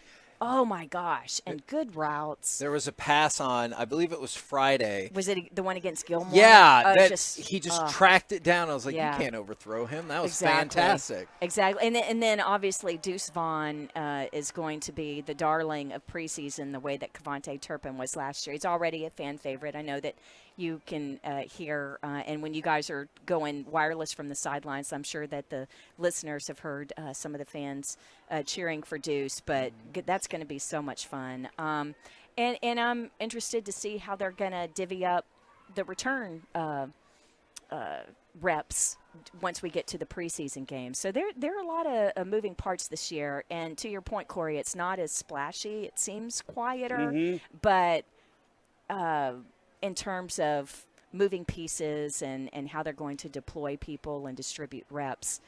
There's a lot to it. And the more I hear McCarthy talk, it seems like there's a lot of work to get what I want in year one. And then as he's going along, I'm getting closer to what I want this team to look like. Yeah. And now it's just, I guess, the two 12-win seasons in the playoffs back-to-back. Seems like they're a lot more comfortable. But again, they didn't have to do a lot of overhauling to the roster. But not to the roster. But I think the changes in the coaching are interesting. And one thing that is interesting is Micah not having George Edwards here. And he was the one that really kind of oversaw Micah. And I mean, Scott McCurley is the linebackers coach, and Dan Quinn and Adden Dirty, defensive line coach. And we know that Micah's going to be playing more defensive end and pass rush and stuff like that than linebacker. But there have been a lot of changes on that defensive staff and offensive staff as well. We were talking about offensive line before, and Mike Solari taking over the offensive line. I think that's significant. Now, Mike has a history with them, but the last time Mike Solari was out here in California for a Cowboys training camp, he was in Thousand Oaks as a young member of Tom Landry's staff back in the 1980s. All right. So he's a long-time NFL veteran of decades and decades, but first time back with the Cowboys since those 80s with Landry, and so him taking over the offensive line in place of Joe Philbin. And then Jeff Blasco, who I mentioned earlier before, is the running backs coach. He was the assistant O-line under Joe Philbin. So having him taking over the running backs goes back to what I was talking about before in terms of the responsibilities maybe changing slightly for the running backs in the passing game. But again, that's why I want to talk with him and find out more, because Mike referred to it, but I kind of want to drill a little deeper on that. And going back to something you said before, I want to make sure you heard the same thing I did. Christy thought we should have brought back T.O. Is that what you heard? Constantly have personalities. That's my favorite. He's available. That's one of my favorite road trip things was Philly's always fun, but we actually set it up that particular year that I would do my pregame scene-setting hits on game day instead of on the sideline at the link. We did it so I could go outside, and I was doing it from the tailgating because they had it set up. It was T.O.'s first game back in Philadelphia as a member of the Cowboys. And so the radio station up there, I think it's the Whip, right? Yep. They had set it up where fans were to bring their T.O. Eagles jersey, and they had done a promotion with a local funeral home. And so you were supposed to put it in. They had these caskets set up. So everyone was going by and solemnly putting them in the casket. Oh. Now, of course, what they end up doing is they're not going to burn them. They were joking that they were going to burn them or eventually cremate them or whatever. But they send them over to like third and fourth world countries. So somewhere in the middle of Africa right now or Southeast Asia, there's a bunch of people running around with T.O. Philadelphia Eagles jerseys. But anyway, I remember they're pretty infamous for selling bootleg T-shirts in the parking lot before Eagles and Phillies games. And so I remember I have a white shirt, and it's with green letters. And like the Ford and Chevy, those logos where the little boy, like the Ford little boy, he's on the Chevy logo and vice versa. What's he doing on the logos? Well, I won't say, but relieving himself. And so anyway, this was the Eagles fan on the Cowboys star, but in big letters across the top it said, "You can't spell idiot without T.O." Oh man! So if I can find that T-shirt, I'll bring it to camp next year. I bet that would be a hit out here. Yeah. Thank you so much for jumping on with us. The great Christy Scales as part of the C Block, starring Corey Majors. Yeah, that's it for the C Block, man. All right, it's going to be. You set a high bar for the rest of the week, though. We'll never be able to get that good again. Thanks for having me on, fellas. Coming up in future editions, worse guests. Yeah. Coming up next, though, what have you learned from Cowboys training camp thus far? Plus another sign that Major League Baseball is rocking it this season. All of that and Arch Manning next on The Fan.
This segment of the KNC Masterpiece is brought to you by the personal injury lawyers Frankel and Frankel.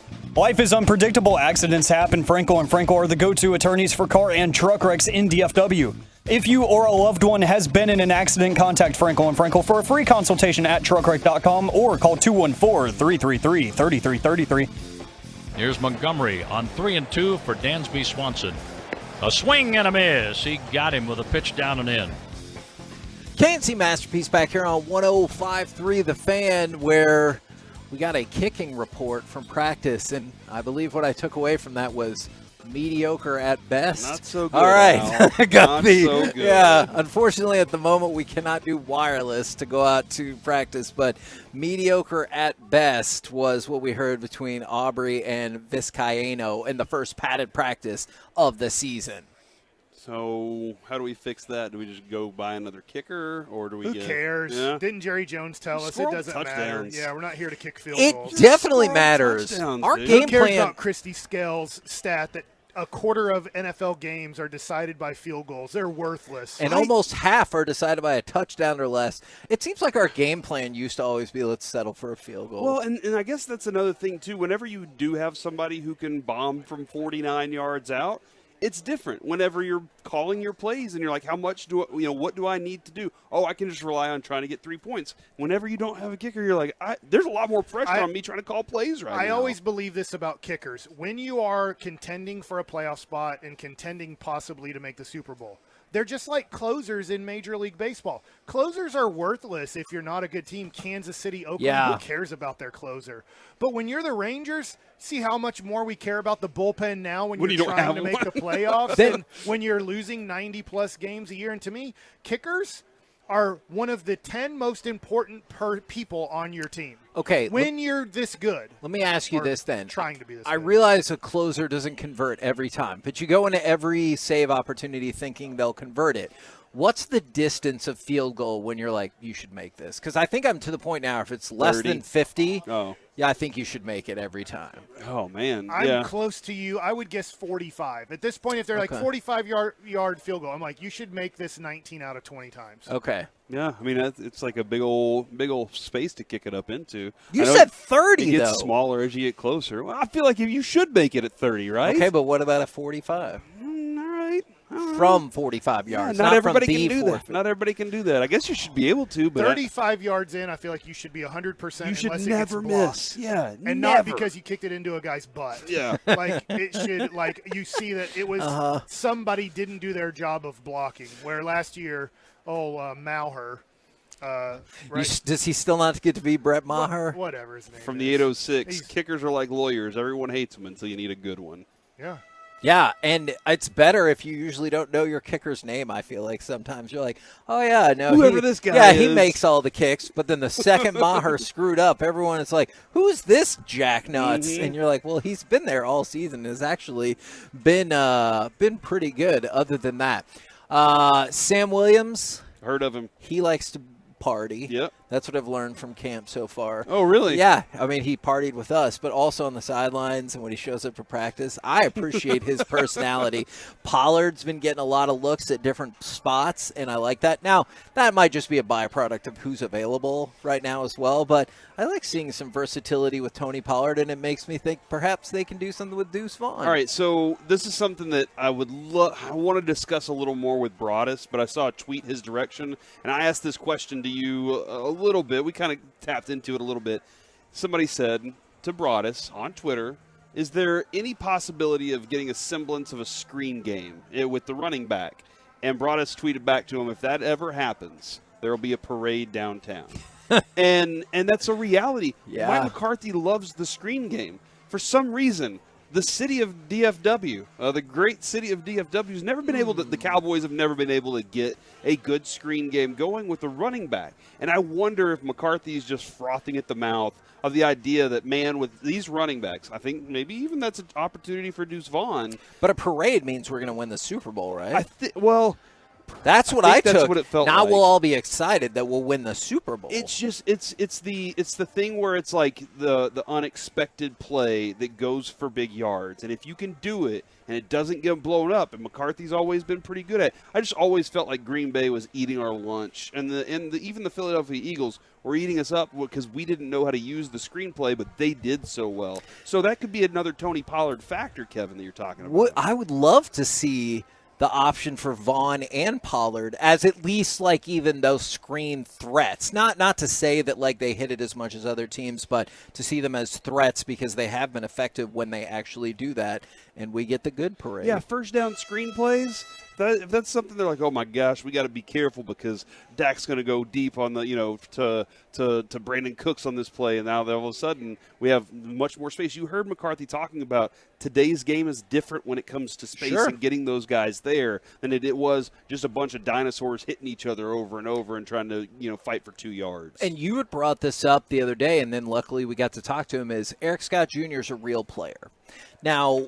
Whether that means you'll make the roster or not, but he feels like more than a guy who just fills out because you need camp bodies, right? Mm-hmm. Like he feels like somebody who could be a viable part of this organization. I mean, I'm just looking at I haven't seen anything from Wright or Kelvin Joseph, Kevin, that tells me ready to move on. They're ready for right now. And, Mike, I don't know how much of that you watch, but I've kind of felt like it's been the same from those guys. And so whenever you're looking at, hey, how do we replace cheap guys that are on whose contracts are about to expire? You go with cheap guys whose contracts will be around for a minute. And that's where I feel like Eric Scott, I think there's a lot of good qualities. He's still got to grow into the NFL. But I think this is he's one of those guys that's lurking, waiting for one of those two guys to lose their job. Now, we've been talking a lot of baseball today as well as we get closer and closer to the trade deadline. And you showed this to me, and I thought it was astonishing, is this past Saturday. So just Mike, you're going to love this, man.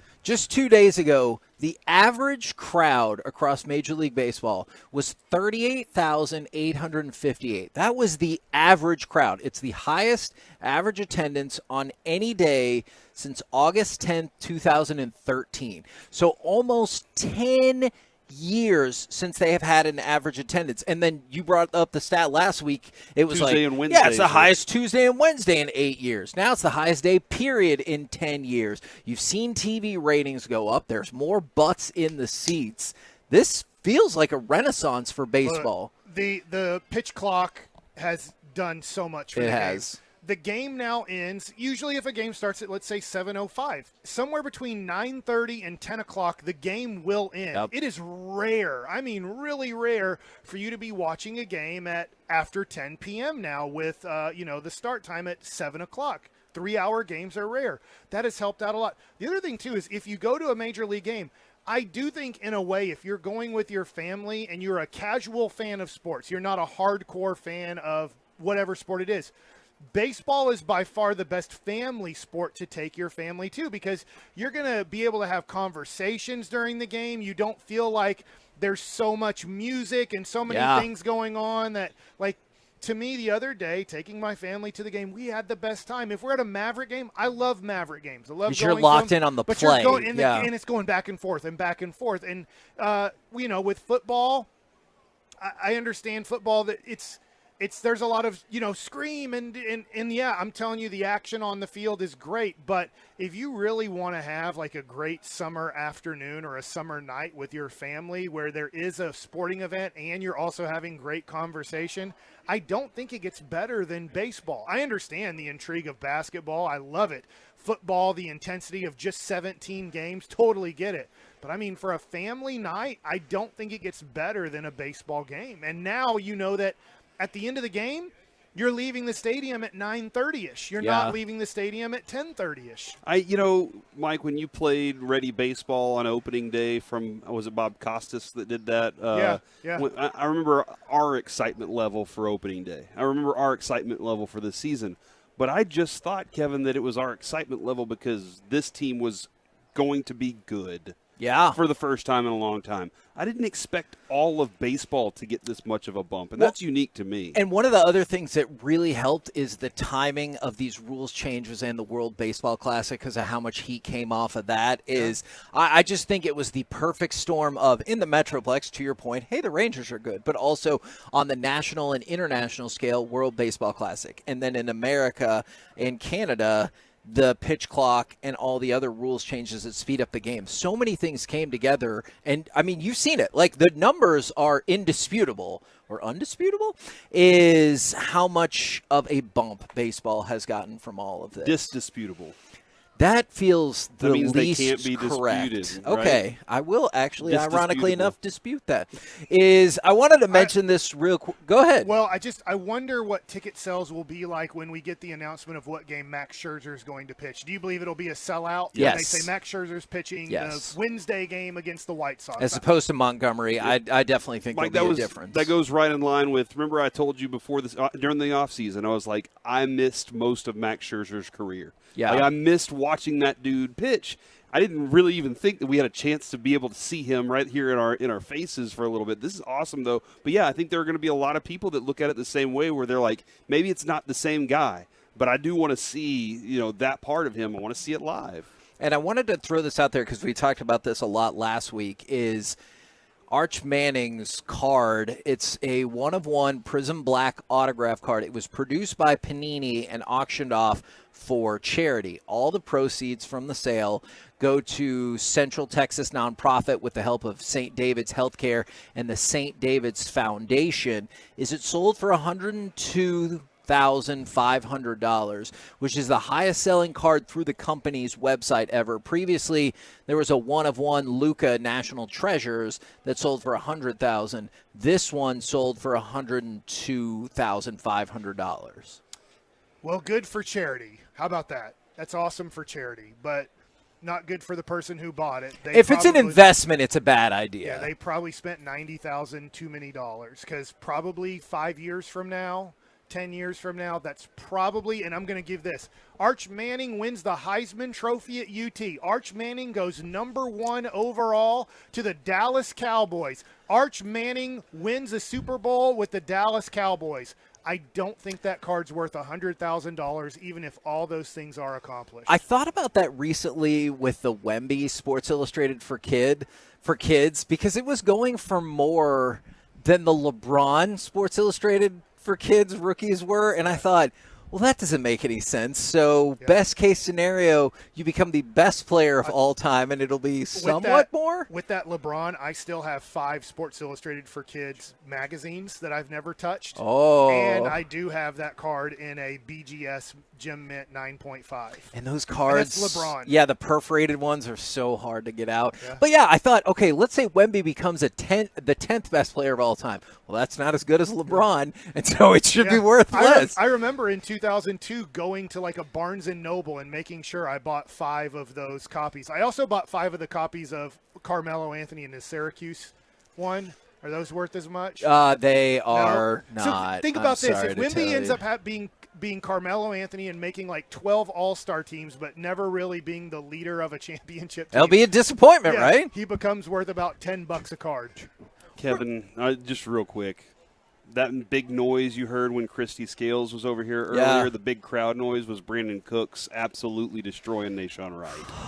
So, but it's Brandon Cooks. Nobody got hurt. It's Brandon Cooks. Yeah, nobody got hurt. So it was a good thumbs up there. But right. He was blasting for a touchdown. That would have been poor wording if it was a different cornerback, right? Mm-hmm. Dawson will be with me during crosstalk. He'll guess who could possibly get hurt in today's practice. No, we won't be doing that. No, even Dawson looks afraid. It's a full padded practice. Somebody's going to get hurt. We're not doing that. Coming up next, we will chit-chat with the fellas from the GVAC Nation, live from Dallas Cowboys training camp in Oxnard on 105.3 The Fan. Before we do that,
At Classic Chevrolet in Grapevine, shop new Silverados with once-a-year July 4th savings. See them all at ClassicChevrolet.com, but hurry, the best models will sell fast. This is Texas. This is Classic Chevrolet. Relax and enjoy the difference. Find new roads. And the counter, right hook, from left to right, Errol Spence on inline skates, and the referee has intervened. Mamma mia! Terrence Bud Crawford has made history. KNC Masterpiece back here on 105.3 The Fan, I guess. We're live from Oxnard, and I hope I'm on. We're live from Oxnard at Dallas Cowboys training camp, and right now, courtesy of D&N Leasing, it is time for our chit-chat with those fellas from the G-Bag Nation. Gentlemen, how is you today? We are doing excellent, Hagee. How the heck are you? I am doing okay. Now, Wolchuk, you were out at the fight, and as was Lucius, once we got past the first round, it seemed like pretty terrible for Errol Spence. If you wanted to argue he might have won the third round, I'd listen to that. But other than that, it was a beatdown. It was an absolute beatdown, and it was not quite the Spence that, I mean, we've seen fight before. You know, we've heard a lot of the stuff. Was he maybe dehydrated afterwards? He's not going to make any excuses. But I'll tell you, the one thing about Bud is he's not a fighter to me that's always used his reach advantage. But he had the reach down from the opening bell of that thing. And Errol was just not forward. He wasn't putting his face down into Bud's chest, being the aggressor. I thought the activity is what ultimately was going to tip things in the favor of Errol Spence. No. Bud, I mean, you know he's a counterpuncher, and he was working the jab. That thing was an absolute beatdown. I'm sad for Errol. I think he's going to call for the rematch probably at 155. To be honest with you boys, I don't need to see it, and I don't want to see it. Yeah, I don't think I want to see it either. But everybody loves an underdog, right? Hey, like, and unless that he would goes be to like train in the desert or the mountains of Russia. chases chickens around, That would stuff be like that. pure badassery if he comes back. I want to see it because there's a lot of adjustments he can make with his approach. And if dehydration was a factor at 154, 155, it would be a much less of a factor. Yeah, no, I would be inclined to agree with that. That sound right there, Kevin, is a mojo moment here for practice. Okay. As they play the big music, and somebody's got to do something that is like important. So be We ready. got a for it. mojo moment. Man, I did like how loud that. This came is where from. they bring out Music. Odessa Permian, and for all the guys that are horrible in camp that they want to look good, they put them against the worst possible competition to make them look Why are you better. calling out Odessa Permian like that? Well, they're the mojo team. Yeah, that's Is that true. Plano? No, the mystique's gone. I know. I'm with Dawson here on this. I get it. Total domination by Crawford. I'm not much of a boxing guy. But how many times do we see in other sports where a team wins by 20 points or something in game one of a playoff series? And we're like, this is no contest. And then somebody makes an adjustment. I know that's a team sport rather than an individual thing. And I'm just thinking maybe Spence needs to go fight somebody else and then come back and fight Crawford the next time as long as Crawford wants it. And they both, I think they will, because I do think there's still money in that fight. Yeah, there is. And he's got 30 days to enact the immediate rematch clause. So I think it would just be he's not fighting somebody else. They just rematch at 155. Okay. So don't you think in the next 30 days they're just looking for all the preliminary tracking on how many pay-per-views they sold? And they're like, that'll determine. Is there going to be business for a Yeah. second fight? And I would love nothing more than to see Errol Spence Jr. bounce back. But to me, the fact that this thing just wasn't close, outside of round one, I gave round 1 to Spence. I don't see how you could give round 3 to Spence personally. I think one the whole judge thing, did, but yeah, I was well, like, eh. That's what we talk about with Al Bernstein, right? The Yeah, judges, they're they faulty. suck. Don't let the judges Yeah. make the decisions there. You don't know what the hell they're watching. But it just wasn't close. That's what's got me like, man, I don't want to watch Errol go get picked apart like that. I just think right now we saw the gap. Bud is just a better boxer. Yeah, and if you're Crawford, I don't want to go to 154 unless there's no money to be made with anybody else, you know? And if I'm Spence, I'm like, well, let's go see if you can make more money. I don't know if I want to do it right now, you know? Maybe I want to wait for Crawford to get to 37 or 38 years old and seeing if I can still be in my prime while he's a little bit older. I mean, there's a lot of things to consider right here, but I think the biggest one is what other kind of business can Crawford get going at lower weight classes, and does he need to go to 154 to get that $25 or $30 million payday? And he kind of set up the trash talk with Charlo, who's Spence's teammate. Talked to him right afterwards, you're next. So maybe they're going to try and add the that. Charlo that's fighting Canelo, It's his- or it's his the other one, brother? the twin, Okay. yeah. Yeah, that's tough, man. I you know, based on what I saw, I don't think anybody can stand with Crawford. You know, I'm that, with you. You know, I gained a whole new level of respect for him. Counterpunching. Yeah, Ooh, he's you unreal, know. man. Obviously, he's different than Mayweather, but you know, if we could get in the time machine and go back 8 years or so, I think that's the fight that we should have had. And he should be in that conversation. I was just talking Yeah. with Fred Taylor again, who's out here at Cowboys camp, and we met him out in Vegas. And I was asking Fred's thoughts of the fight, and he said, dude, Bud Crawford should absolutely be in the conversation with some of the all-time greats like Floyd Mayweather. He earned that type of respect after that performance on Saturday night. Sometimes I wonder, too, if people bump Floyd Mayweather out of the all-time great category because of how much he ducked and refused He to did. fight people. Hey, that Pacquiao fight was well after both their primes. For sure, for sure. He knew what he was doing. Oh, yeah, absolutely. I Making money. absolutely believe Making that. a lot of money. Now, just quick aside for you guys is, did you see the Jimmy Butler youth camp deal? Okay, I have not seen it. I think Eric's going to talk about it during our show, so I've stayed away to just be kind of wowed in the moment. But lay it on me. Okay. Lay it on me, baby. Spoil it for Eric. Yeah, spoil it for Eric. Good job, Kevin. August 26th through the 27th. It's just a youth basketball camp, but he's also opened it up if you want to challenge him one-on-one, one-on-one? for the low price of $700. It's $699, but it's open to not just the kids, because that feels mean. If he's like, you want to bring your parents up or whatever, so he's open challenging people That one-on-one price. for $699. That price is just right for a lot of people to be like, I can do this. I want to do this. You saw Scalabrini and him going around picking on dudes and stuff like that. $700 is just right for somebody doing it. And you get a cup of his coffee. Yeah, well, and youth sports parents throw around $700 every 6 That weeks is like it's true. nothing. You know, that sounds like a great birthday present or something if you have like a 14-year-old who's really good, you know, and maybe he could score on him or something. That'd be a special experience. All right. How many do you think you could score against Jimmy Butler, Kevin? 0. How many would he It's score 11 on to you? 0. Yeah, 0 points. He would score a 0 on you? No. I would score 0 on him. I want to make that very clear. All right. I mean, wasn't there the dude Perfect, who's a pretty good basketball player, played against Luka, and it was a whatever to 0. Like it's Yeah.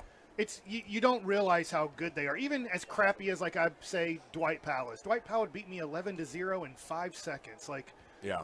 I You would, couldn't get a shot off. I would every Yeah. amateur that I would take on that wasn't like considered like a college prospect or whatever, and they had to face me when I was pitching in the major leagues, I would dissect them to death pretty much. So I mean, it's just the way it is when you're at the top 0.1% of a profession. What do y'all got coming up on the program today? Pure Gold, as always, Heggie, thanks for asking. We will be talking about the very latest with the Rangers right out of the gates. Broadus is down on the practice field watching practice, and we'll check in with him. Of course, Errol Spence, junior thoughts and where we go from here. And then Tyron Smith is going to join us about 3:15. Woo! Majors. Looking forward to that. Roll I was just home picking his nose on the camera. Sorry. with the okay. G-Bag Nice work. Nation. We have been the KNC Masterpiece. Make your way back with us tomorrow, where I do believe might just have Stephen Jones and Bruce Bochy. So tune in 10 a.m. to 2 p.m. right here on 105.3 The Fan. Nighttime on the Fan means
our fan studios, secured by DFWsecurity.com, you're rolling with the G-Bang Nation on 105.3 The Fan. Here we go, hour one of the G-Bag Nation on 105.3 The Fan. Hope you're having an outstanding day as we are off and running on a Cowboys Monday in Oxnard, California. General at your service at ease. Brian Broaddus is down on the practice field observing, and he'll have a report before too long. At the very latest, Krusty's Corner coming up at 2:40. You do have Wolchuk making his return from Las Vegas. Same with Lucius Alexander back there in the Pimp Cup. And Eric Chiafalo is on the tennis courts here with us. Tim Collins, remote engineering, and Carter Freeman, your main man back there in the Pimp Cup adjacent, coordinating your video, 105thefan.com, Twitch, and YouTube. Welcome back, buddy. How the hell are you? Fantastic, man. Feeling much better than I was yesterday. I really need to know, Lucius, how are you feeling, and how were you feeling yesterday? Because you saw me in the morning, and I was like a dead man walking. Yeah, you absolutely were a dead man walking. Yeah, I feel fine. I don't have much of a voice, but I feel great. Yeah, no, I'm happy to be back. I'm trying to sweat out all the toxins right now as we speak, and I might take a little sabbatical from drinking. Yeah. Okay. And I said might, because you never know what ends up happening when the night activity hits us here in Oxnard. But you did say little. That could be hours. Yes, it could be hours. You're right. Okay, we are going to get to the latest on the Cowboys and the Rangers, but obviously these guys back from Vegas, one of the most disappointing sporting events I think that we've seen maybe since 2011 with the Rangers, since a Cowboys playoff loss. That's the feeling of despair that I had about the fourth round, I think is when it became obvious. Training camp coverage brought to you by Kissable Dental, the on-time experts air conditioning and plumbing, K-Post roofing and waterproofing, and by AutoFlex Leasing. And, what was that like as you're walking out in the casino? It was maybe more Spence fans than Crawford fans before the fight, but was it sadness? Was it disappointment? Was it shock? How would you guys describe what that was like as you were taking that in live? I would say complete shock and defeat. And right around us was all Bud Crawford fans. And I'll tell you, maybe it did seem like we had a good Spence crowd, and I think we just had flip-flopping front runners is what it was out there in Vegas, because as soon as Crawford started to win and he dropped Spence for the first time in his career, that's when T-Mobile erupted, and we got to see, we are in a very pro-Bud Crawford crowd. So as soon as they called it, Lucius and I just beelined to the exit just to head downstairs to the post-fight presser. We didn't want to talk to anybody. We kept our heads down and just tried to take care of business, but it was immediate shock and defeat for us. How was it for you, Lucius? Different experience, but man, it was a great experience. The crowd was great. The fight was great. I feel like I started getting nervous during the fight. Maybe it was the last preliminary fight, right before Bud and them supposed to walk out. And they show Bud getting ready back there, and he's doing his little punches. He's sweating a little bit, looking good, focused, not even breathing hard.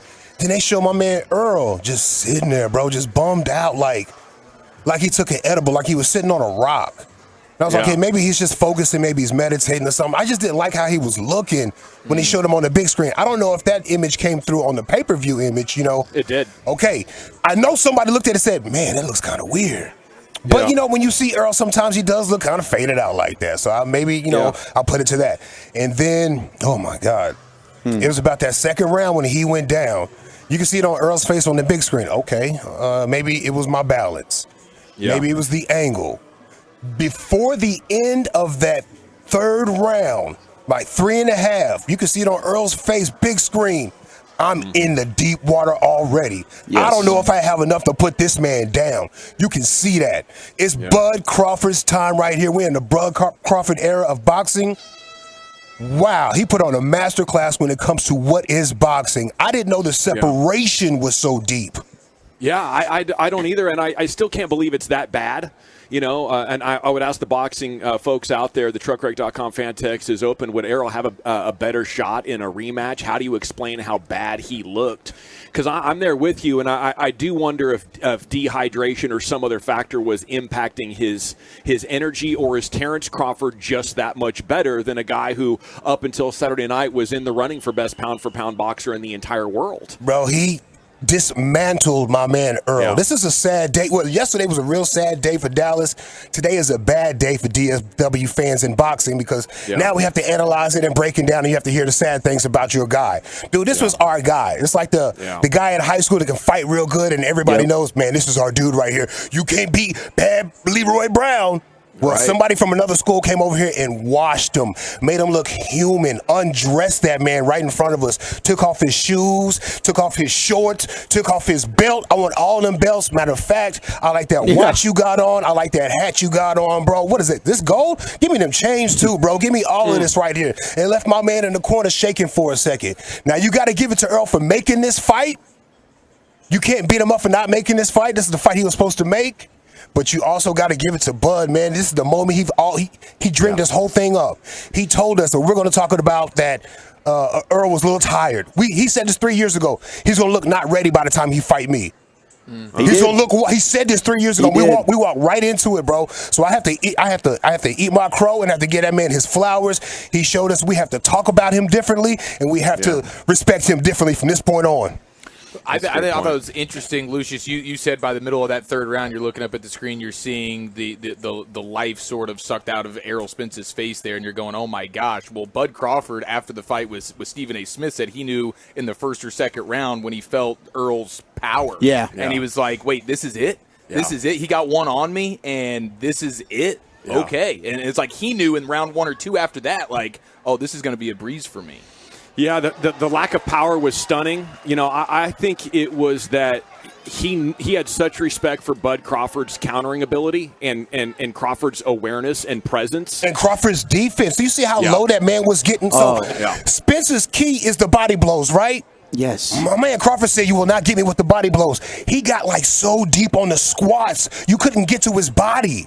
Yeah. And then he went south and he's just jabbing you in the face. Spence had nothing for the jab. I'm concerned about that. He had nothing for that jab. Nothing. And he kept getting in trouble by trying to get in and then back out, and that's what was really throwing off his balance. And I think robbing him of his power because he wasn't going fully into it. Yes. And we see him do that, and that's one of Spence's strengths, and he did not do that in this fight. He couldn't get away. Crawford's too quick. Crawford recognized that was happening, and I didn't respect that. Would tag the crap out of him. I didn't respect how quick Bud was. That's what I salvaged out of the night was a tremendous amount of respect for Bud Crawford. He is my favorite undefeated fighter now, and Spence is my favorite one-loss fighter. I mean, I love everything about this guy, Terrence Crawford. His demeanor, how smooth he is, how quick he is. It's an elite athlete, and I gained that. And I also want to give Errol tremendous amount of respect for not going to the clinch and play defense around the 5th or 6th round when he was starting to get hurt. A lot of guys would have been like, oh, crap, and going into self-defense mode. And Errol's turned almost everybody he's fought into that dude. But he came out there with heart. He never went. He wasn't going to go down. He wasn't going to go down. Me personally, if that was like my homeboy in the street fight around that 7th round, I would have said, all right, we're going to get on out of here. Yeah. My man's had what he's going to have. We're going to be what we're going to be from this point on. Well, yeah, but, I mean, you got the heart of a champion, and he's going to keep going. I mean, there's questionable conversation with that, and we'll probably get into that later or whatever, but that's how I look at it, man. Well, right on, guys. It's great to have you back. It's great to have the team reunited. What's the boxer with all them teeth in his mouth? What's my guy? I can't think about it right now in this moment. Adrian Broner? No, not Broner, but he fought Crawford and he fought Spence. And he had a hell of a time with Crawford. Crawford had a hell of a time with him.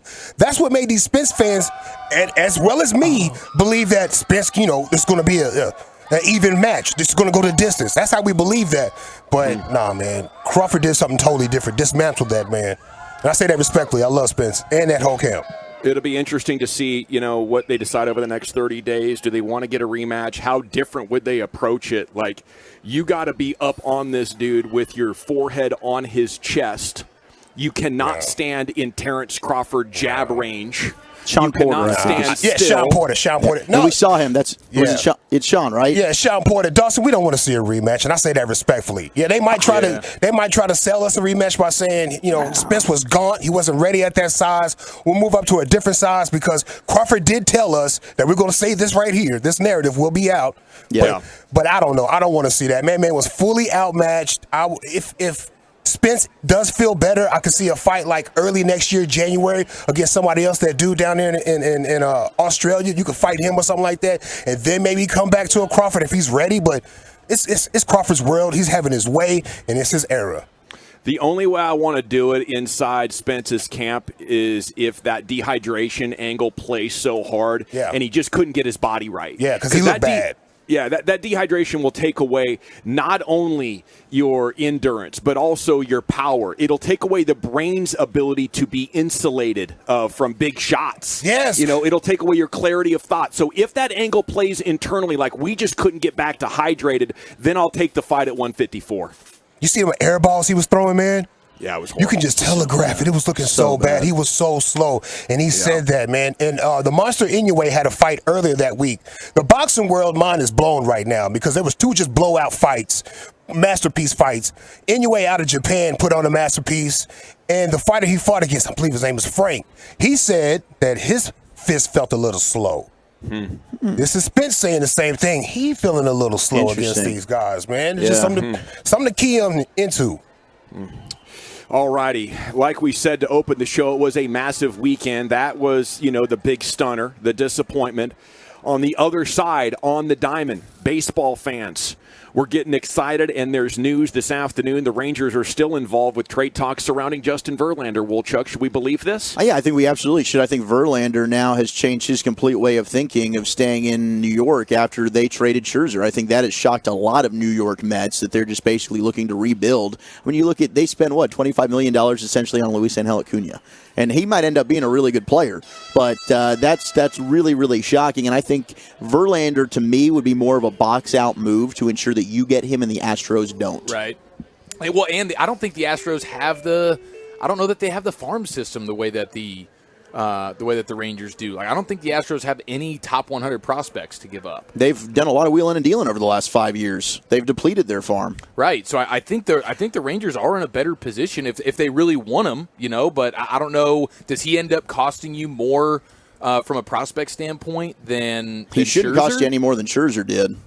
Yeah. So that's what I don't know. But I would absolutely love the move. I mean, that would be a monstrous move to go get Scherzer and Verlander. I think if you do that, obviously the Nathan Eovaldi story that came along with the confirmation from Saturday, we were getting Scherzer on the shelf. Bochy's saying he's confident. He's seeing Dr. Keith Meister today, though, Wolchuk. I've never heard forearm tightness and Dr. Keith Meister in the same story and had to be a quick turnaround. No, and they tried to seem as though, okay, he's going to be back after the 15-day IL. We're going to know a lot more about this once he does meet with him. And I think that now they've put themselves in a spot where at least they've got some insurance. You've got Montgomery coming in. Yeah. You've got Scherzer. I don't think they make the move for Montgomery, honestly, if they were feeling more confident about Eovaldi. Yeah, I'm right there with you, and I think the Verlander thing right here, I mean, that's the downside of it, but the glass half full is this front office and ownership group is saying, like, oh, DeGrom's down, okay, big move. Eovaldi might be down, okay, here's maybe 3 new starters.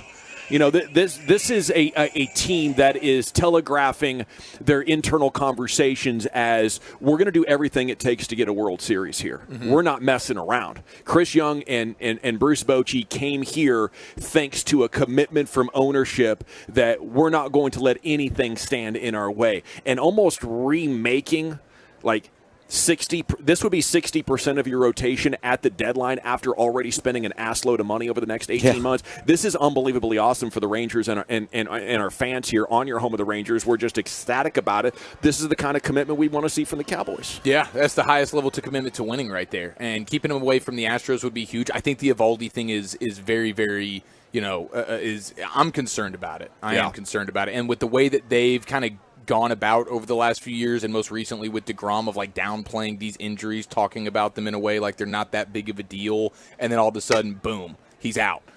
Corey Kluber comes to mind as well. So I'm a little bit nervous about it, and if they are, then they absolutely should be making a move. I mean, you've been all in since the offseason. Don't change anything now. If you're losing Eovaldi, then okay, the Scherzer thing is still obviously nice, but you're kind of in a similar position where you need more. Yeah. No Chris Young today. He'll join us tomorrow, probably after the deadline, which hits at about 5 o'clock.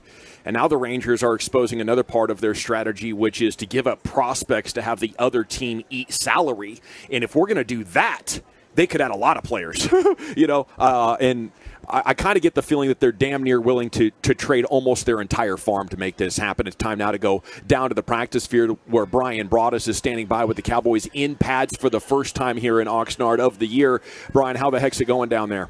Good afternoon, gentlemen. As we're rolling through a little team period right now, your quarterback's looking pretty dandy today throwing the football. Found Cooks on a really good over route that needed some touch, needed some air to it. Did a really nice job of fitting it right there between the two safeties. And our guy Turpin has made a couple of plays for him here. Won a nice little layout catch as he's crossing. Dak threw the ball out in front where it needed to be. Turpin extended on it. And so we're off and running. Good start for the offense in the 9-on-7 period today, where it was primarily running the football. It was the ones versus the twos, and the ones took it to the twos pretty well. I did see, though, Oso Digizuwa, though, kind of subbed in on one play and then had a tackle for a loss. But other than that, pretty darn good day for the offense as we roll through these practice. Fun buzz over the weekend. Maybe Turpin wasn't involved because he wasn't Kellen Moore's favorite. But maybe now that with him out the door, we could actually see this storyline develop. Maybe him and Tolbert as 4 or 5. What do you think, Brian? Yeah, I'll tell you what, though, that he's going to get opportunity here because, again, I felt like that Kellen Moore might have had him kind of pigeonholed in just one specific role. And I think that the new coaches on the staff are more interested in seeing what kind of playmakers they really have. He's done a nice job, like I say, in these practices. And it kind of goes back to the OTAs and mini camps as well, where he was getting opportunity, just not because of injuries or things like that. They legitimately want to see what he's got going, and he's rewarded him with some solid play here today. So we managed to get the fight, and Brian, thanks for watching. We had Machota and Todd Archer over to the Port Hueneme Holiday Inn. We were having a good time, even though the Wi-Fi wasn't good, and it was breaking up for maybe 10, 15 seconds, like every minute. So it was kind of rough. But at the end of the match, Brian said, well, thanks for getting this done. That's the first prize fight I've seen since Mike Tyson at LSU in the 80s. I couldn't believe it when he said that. Like, what? Yeah, I tell you what, I really do appreciate. While you guys were talking earlier in the segment, really appreciate the understanding that Lucius brought to this thing. And, again, it was a very eye-opening experience. I wanted so hard for our guy to win. I was actually talking to Todd Williams before practice today, and he was in with Jerry Jones there, and he said it's quite an experience to be there and see that. They were all very hopeful that they could have got a Spence win, and then this thing end up at AT&T. So a lot up in the air right now from the Cowboy camp on that end. All right, what's going viral at Cowboys camp with practice going on down there? Broaddus observing. We'll hit some Cowboys Twitter coming up next right here in the G-Bag Nation. Sports with lots of laughs mixed in. Sean and RJ.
Welcome back. It is the G-Bag Nation here on 105.3 The Fan, and I hope you are having a fantastic day as we're back at Cowboys training camp here. And it's time now for some Cowboys Twitter, top tweets going viral about America's team.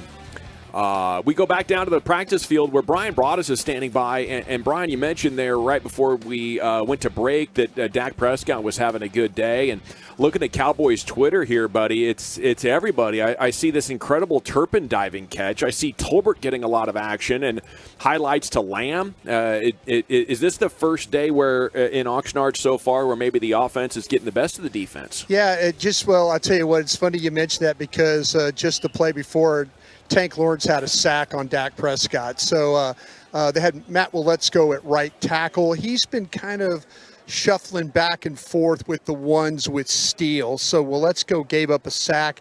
But, yeah, the offense has kind of found their legs a little bit with the pads on.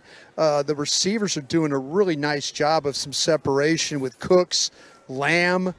We mentioned Turpin, have all found ways to get open and allow these quarterbacks to find him on the move. How's MG looking, man? It looks like Michael Gallup's been back to his old self. Yeah, he's Dak we just had an interception. I don't know. I don't think they're going to throw a PI on that. No, he's going to try and go vertical to Cooks, and good job by Nashawn Wright staying with him. And Dak just threw the ball to the middle of the field, and Hooker, yeah, with the interception here. I don't know if he was just throwing away just to try and just kill the play, but it was one of those that probably shouldn't have been thrown there. But yeah, I think that with all these receivers, I was kind of hanging out with the group pre-practice, standing on the platform, and they're really working hard on these breaks and getting in and out of these cuts and trying to play with some explosiveness. And so, we're seeing that from these Cowboy receivers today. We're going to have Tyron Smith here coming up in about 30 minutes or so, about 3:15 or so. Any update on how he's doing out there? Yeah, he's right now. Him and Smith are doing a solid job there on that left side of the Cowboys' offensive line. When they went to the 9-on-7, which is really a run period, they got some really good movement over on that side. Ball going behind them. With Smith and Smith over there, but yeah, he's lined up right now. I got my eyes on him, and he is. It looks like he's totally comfortable. Fowler tried to, you can't overpower you just can't overpower Tyron Smith. So Fowler tried to take him up the field and back inside, and Tyron Smith said, "Not today, my friend. We're not going to do that." What'd you think about that Dak scramble? How's he looking there, trying to take some yards? Well, I tell you what, it was one of those things where he just felt like he had to move. It was really not anything with any explosiveness or any quickness. It's like, okay, I've just got to get out of the pocket and run, and he just kind of moseyed his way out on that left side. Do you think that was how close to 100% was that? That wasn't running very fast, to be honest with you. I think he was pissed off the fact that he couldn't get the ball out. Yeah. And so he just said, you know what, I'm gonna show you guys. I'm gonna run. I mean, it didn't look like he was in any hurry to get out of there. It's like, okay, I'm running just to show you guys I can run a little bit. I couldn't tell that on the video, like what his effort was like, because it looked slow. He was pissed. He was pissed. He just didn't. He wanted to throw the ball, and he couldn't do it, and so he kind of just took a little dance out the left side there, and everything was fine. I want to ask you about Deuce Vaughn and the other running backs, Brian. I go to a tweet from Greg Rosenthal, who tweeted that a loaded 2024 running back free agent class might be impacting Jonathan Taylor and some of these guys, Pollard, Saquon, who were looking for new deals. The class is so loaded, apparently, that you're going to be able to get a quality runner next year in the draft or a good prospect in the middle rounds or maybe even later. So I think the Cowboys are playing it perfect, like maybe taking a little bit of a risk they can find depth this year. But if they don't find that depth, boy, they're really going to be needing another runner next spring. So are any of these guys making a positive impression upon you? Well, I think today, what we were able to see with Malik Davis, again, the 9-on-7 was really the first time that we've been able to see running backs run, and then the defense playing off blocks and putting a shoulder into him. Malik Davis did a really, really nice job, coming off the ball. Ronald Jones coming off the ball. There was some space in that 9-on-7 period. Again, it was the ones versus the twos The twos, and what's kind of disappointing a little bit though, at the linebacker spot was Devin Harper, and then also Jabril Cox, and neither one of those guys did very good at handling the blocks coming off. But the backs were able to kind of find the gaps and the cracks, and there was some space to run today, and they made good for that type of openings that they had. Our final thing here in Cowboys Twitter before we get to the G-Bag of the day, and we'll have audio on this coming up in the 5 o'clock segment right there at the top of the hour in about 2.5 hours. But CeeDee Lamb joined Sean and RJ this morning, and a number of his quotes went viral, including one that Brian should particularly enjoy on Dak Prescott. He's very aggressive, and the way he wants to win, that's everybody, and he's looking for the deep ball, and as you see today, it's up there. So if you're not going to back up, this is a warning to everybody. If you're not going to back up, good luck.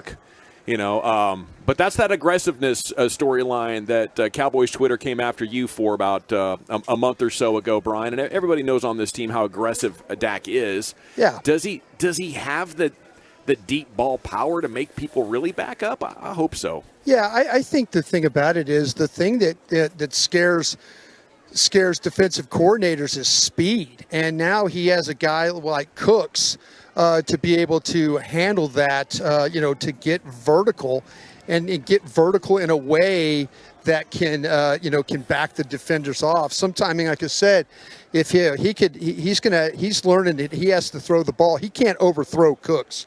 He's got to let that thing fly if he can. And once he lets that thing fly, well, then he's, Cooks has got a pretty good shot of running that thing down. Live from Oxnard, California, it is the G-Bag Nation here on 105.3 The Fan. Krusty's Corner's coming up in 15 minutes. You want more from the former Cowboy scout who's down on the practice field observing as we speak wirelessly. It's time now for the G-Bag of the day. Back in the Pimp Cup, here's Lucius. Yeah. Check. Do I sound great? You sound perfect. You sound good. You sound good. All right. It's Crawford's world. Yes, it is. It's Crawford's world, and we're just living in it right now. It's all good, man. Send Spence some healing energy, because that is still our champion, DFW. He put his heart in it. He wasn't going to stop, man. He just met the hell of a fighter that time. Let's see. And here they go. This is our winner. With that being said, Spence and Crawford. Crawford called it. But if he get out of line, I always tell everybody, I don't go in there looking for the knockout. I go looking for the win. But if he get out of line, he's going to be the next one down. Ooh. Well, I've been getting that line my whole life, so you got to do what you got to do. Yes. I'm about to take my belt off then. You got to do what you got to do. I'm going to do it. Arrow? You don't need more than the belt. I don't know what you're talking about. I ain't one of your kids. I'm going to treat you more than the belt. I ain't one of your kids. I'm going to treat you like one. Yeah, all right, we going to see. All right, we definitely going to see. We going to see. All right, we going to see. I ain't one of your kids now. You can't be grabbing your belt and trying to whoop on me like that. I'll fight back. Whoop your ass. Dude, he was like a really calm dad, too. When he was just like, it's going to hurt me more than it's going to hurt you. Bro, it was like a father beating up his son, bro. Oh. It was a dominating. He undressed that man. Excuse me.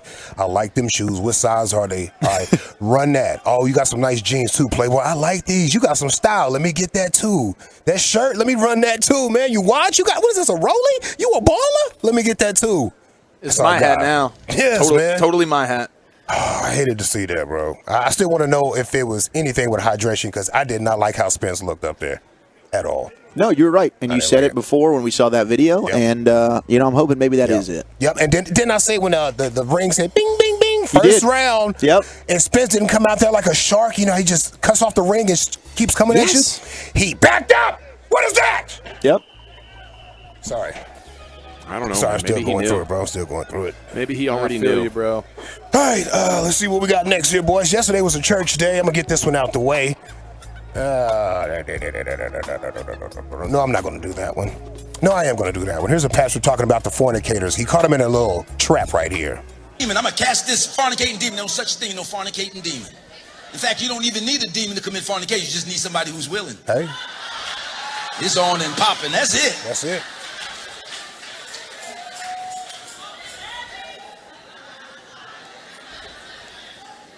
And all the fornicators say amen. Amen. It was a pregnant pause. He let it sit there and wait on their asses. Hey, we're all human. Yeah. We're weak. Yeah. Here's Bryce Harper right here dunking all over Orioles radio announcers. They were giving the facts at the wrong time, basically. Harper dribbles one off the end of the bat, foul. It's that same recognizable violent uppercut swing by Bryce Harper, but it's not the same quality of contact. Foul out to third and a weak ground out to second. He's just not barreling up balls. Gibson's 1-1. Harper barrels this one up to right, and gone. Right on cue. Bryce Harper ties it with just his 5th home run of the season. Right on cue. Right on cue. I love a good play-by-play jinx, man. That's I was looking for a blind squirrel finds a nut every now and then, Jim. Whoa, Jim. Crawford Thurman. Y'all see Crawford Thurman? How about that one? No, I did not. No, I'm saying, do y'all see that? Y'all see that fight coming up? That's what I think needs to be the fight. We need to skip the rematch. We need to get to Crawford Thurman. But Thurman has to fight Ugas first, and we haven't seen Thurman fight in a while, so we got to see how he looks. But I think he'll get past Ugas, and I want to see Thurman Crawford. That'll be nice. Can't believe it. Can't believe it. I'm hurt, bro. That was hurt. All the Dallas people were walking around Vegas with their heads down. We was sad, bro. Yeah. Sad. No, it was really sad. We're deflated. You could just see everybody. Producers at ESPN caught sleeping, forgot to bleep out some F-bombs. Mikal Bridges, he discussed his teammate Ben Simmons. Hear what he had to say. I got big confidence. I got big faith in more this year. I think he's in a good place. Like, we're close. Like, he's the one talking in the chat all the time. Like, I think he just feels that, like, he has a lot of friends and we all with him. And obviously, we want him to score and stuff, but we ain't not pressed about it. Like, you just want to be him, be aggressive, and just play the right way. Next time I will make sure to have a bleep button there. That was Mikal Bridges. Hey, they cleaned house at Sports Center. Maybe they fired the bleeper. Yep. Well, who was supposed to bleep this? Oh, you fired the bleeper, sir. Yeah, right now they're blaming it on Mark Jackson. They just let him go. Sorry, Mark. That's funny. Let's see here. How about Adrian Bronner? He was out there in Vegas, walking around, having a good time. I like to see him healthy. He was gambling in the casino, but I didn't see him do any drinking. I didn't see it if he did. But he talked to TMZ, and he used that time to apologize to his girl because they were into it out there in Vegas. One last thing, let you go. How's the table treating you right now in Vegas? I ain't gambled yet. I ain't gambled at all yet. Okay. I ain't gambled at all yet. I got into it with my girl. I want to say, Treasure, I love you. I'm sorry. Treasure. I don't know what happened. You know, I love you. None of these bitches got nothing on you, and I'm just gonna be out here jacking my. Gosh, dude. Yeah. Treasure. Ladies and gentlemen, get your money out for Treasure. First time only. $2 minimum tonight. $2 Hennessy's. Man, Bronner will be out there and like 90% of the stuff is like super swaggy, and then like the final 10%, he just makes it weird. It's the dismount, bro. It's the dismount.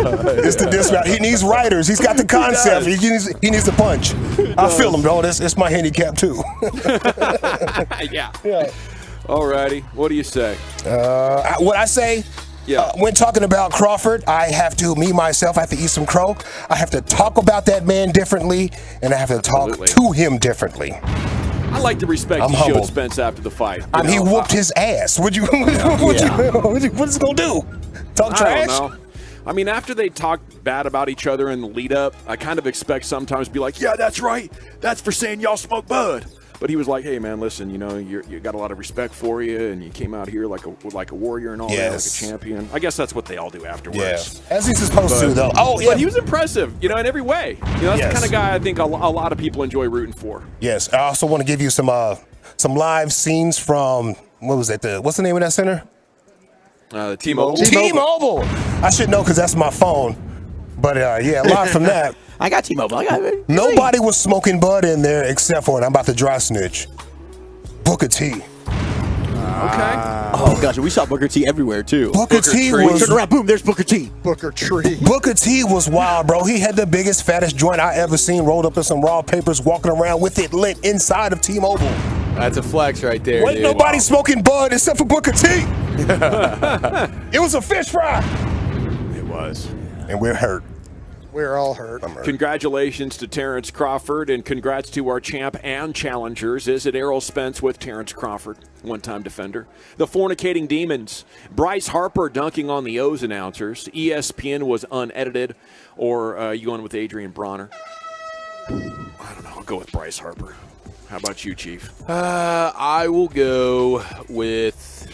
I'm gonna go with the church on Sunday. There you go, Lucius. What do you say? Adrian Bronner, he's got a girlfriend named Treasure. It's my kind of guy. Wolchuk? Yeah, you guys know I love a girl named Treasure. We're 2-1-1, right? How about some treasure in your life? By a score of 3-1-1, and still your G Bag of the Day. No, and your new G Bag of the Day champion. It's Adrian Bronner with Treasure. All right, here we go. Krusty's Corner's coming up next, live from the practice field in Oxnard. Brian, where are you taking us? Yeah, I'm going to finish this thing off. Looks like we got one more team period we could talk about. We'll do that next. I want to chat Twin Peaks, though.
When you value real independence, you own it. At Classic Chevrolet and Grapevine, shop new Silverados with once-a-year July 4th savings.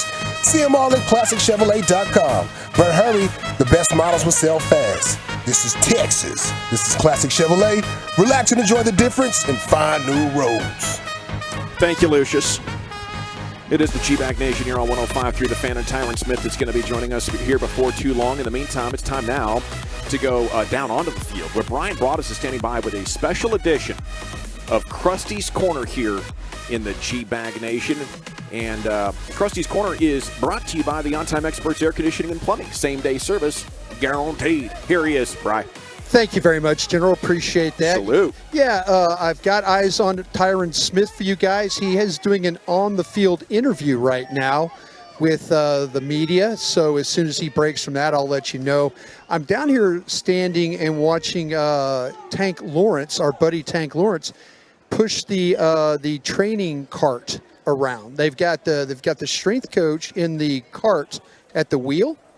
And Tank is pushing this thing with some resistance. So we're doing some old school pushing vehicle stuff down here. I want to see a contest, like get Mozzie lined up there and then see if anybody can do close to what he does. Yes, that would be amazing. So, that's a big question I have for you, Brian, because you are our eyes out there on the field today.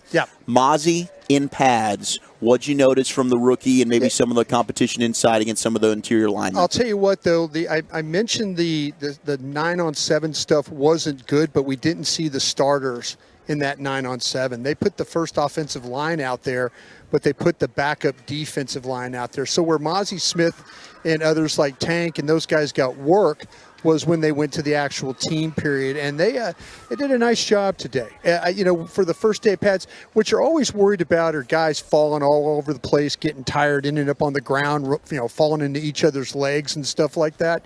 But they were everybody stayed up, and Mozzie, the defensive line, a couple of different times that got forced out of the pocket, pressure up the middle.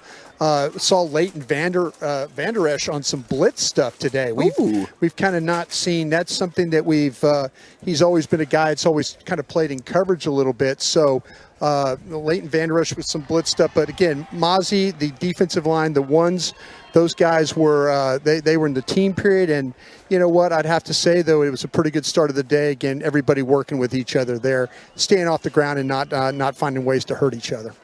What's everybody whooping about right now? Wasn't practice cut over? Yeah, there's. I'm watching right now as they're trying to. It looks like the Deuce Vaughn is working on catching punts and stuff like that. So they're kind of. He's wowing the group every time the ball goes in the air. It's kind of they don't have the gauge right on that jugs machine. That ball is wobbling all over the place, and Deuce is having a scramble to kind of get in position. But he's done a nice job. If I could, guys, today I was in position to watch pre-practice field goal competition. Yes, please tell us what you saw. Yeah, both kickers were 5 of 7 in the early practice. Vizcaino's misses were from 33 in the middle and 45 from the middle.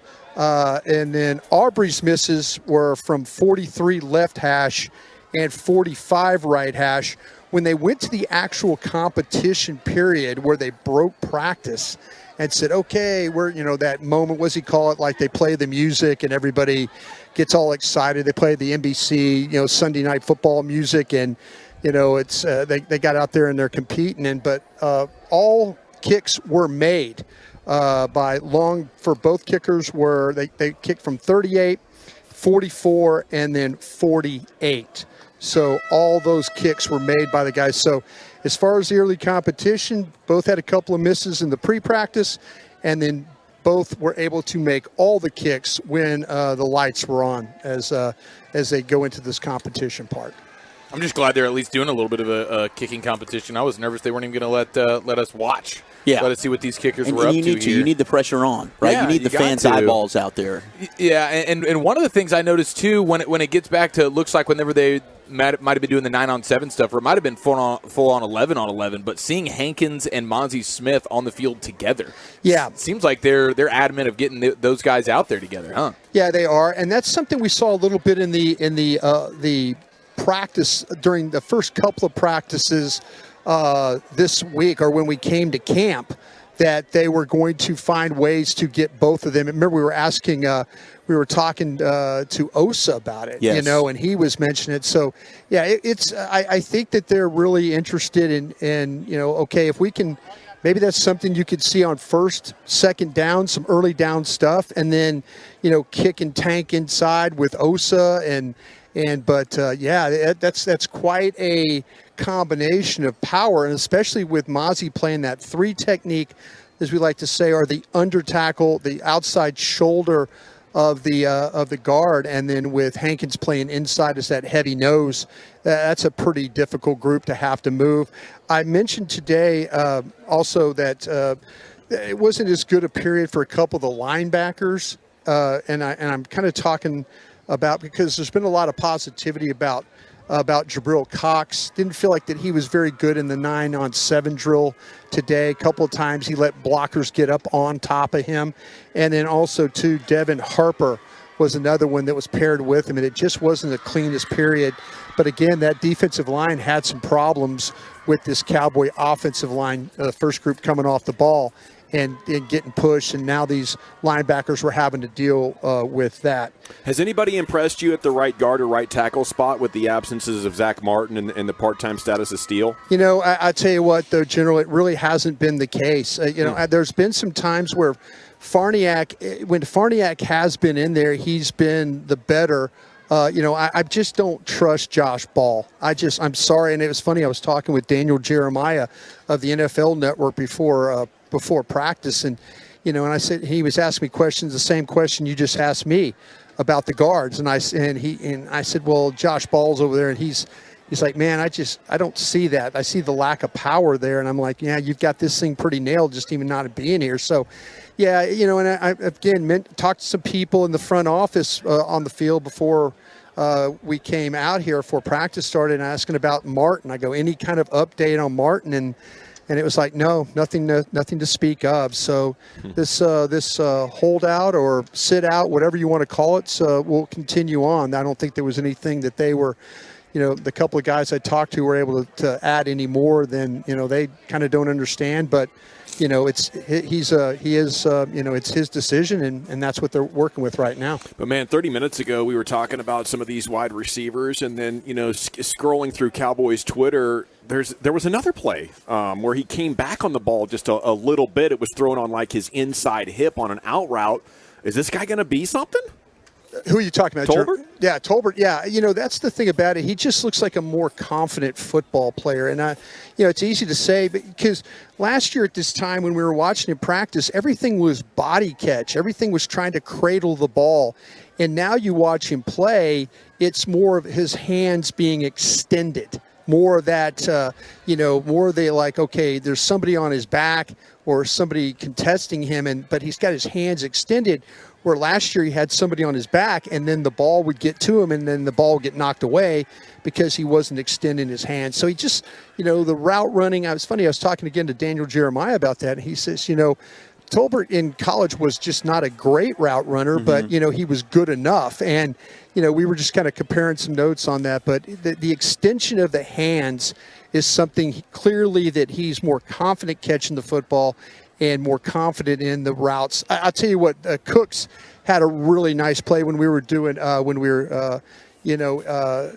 of looking at some things. And, his ability to just separate, you could clearly see that they're scared of his speed. Man, when you watch defensive backs play him, it's like his quickness and his ability to separate and his ability just to go get the football. Dak laid one out there for him, and he just exploded to go get it. And so that's something that clearly is going to help this football team just the eye test right now on these practice fields. It's a skill set that they've missed. The one guy, real quick, as we're talking receivers, that I think is going to put some of these guys on notice, whether it's Simi Fehoko or those guys that are battling for the final wide receiver spot. I think it's that 7th-round rookie, Jalen Brooks. Yeah. He's a special teams guy. That was kind of his ace when they drafted him. He looked pretty good in the drills without pads, but today it seems like he had a really good day, Brian. He did, and he finds ways to get open. If you watch his tape at South Carolina, a lot of it was drags and underneath stuff. So might not be the fastest, but what he understands is when he's running through trash or when he's having to separate underneath, he finds spots. He's able to kind of know where he needs to sit down, and he catches the ball well enough. He's shown well in the non-padded practices, and today he had a couple as well. Guys, before I let you go here again, Tyron Smith is still in the media gaggle, so I'm sure you can go to break, and then he'll be back with you here pretty soon. How about that? Thank you, Brian. Thank you. Training camp coverage brought to you by Kissable Dental, On-Time Experts Air Conditioning and Plumbing, K-Post Roofing and Waterproofing, Autoflex Leasing. We're going to have Tyron, and there's a lot of NFL news today as well, isn't there, Will Chuck? Oh, we got running back drama going on in Indianapolis. We got players getting signed, and Aaron Rodgers responds to Sean Payton. That's next.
From our fan studio, secured by DFWsecurity.com, you're rolling with the G-Bag Nation on 105.3 The Fan.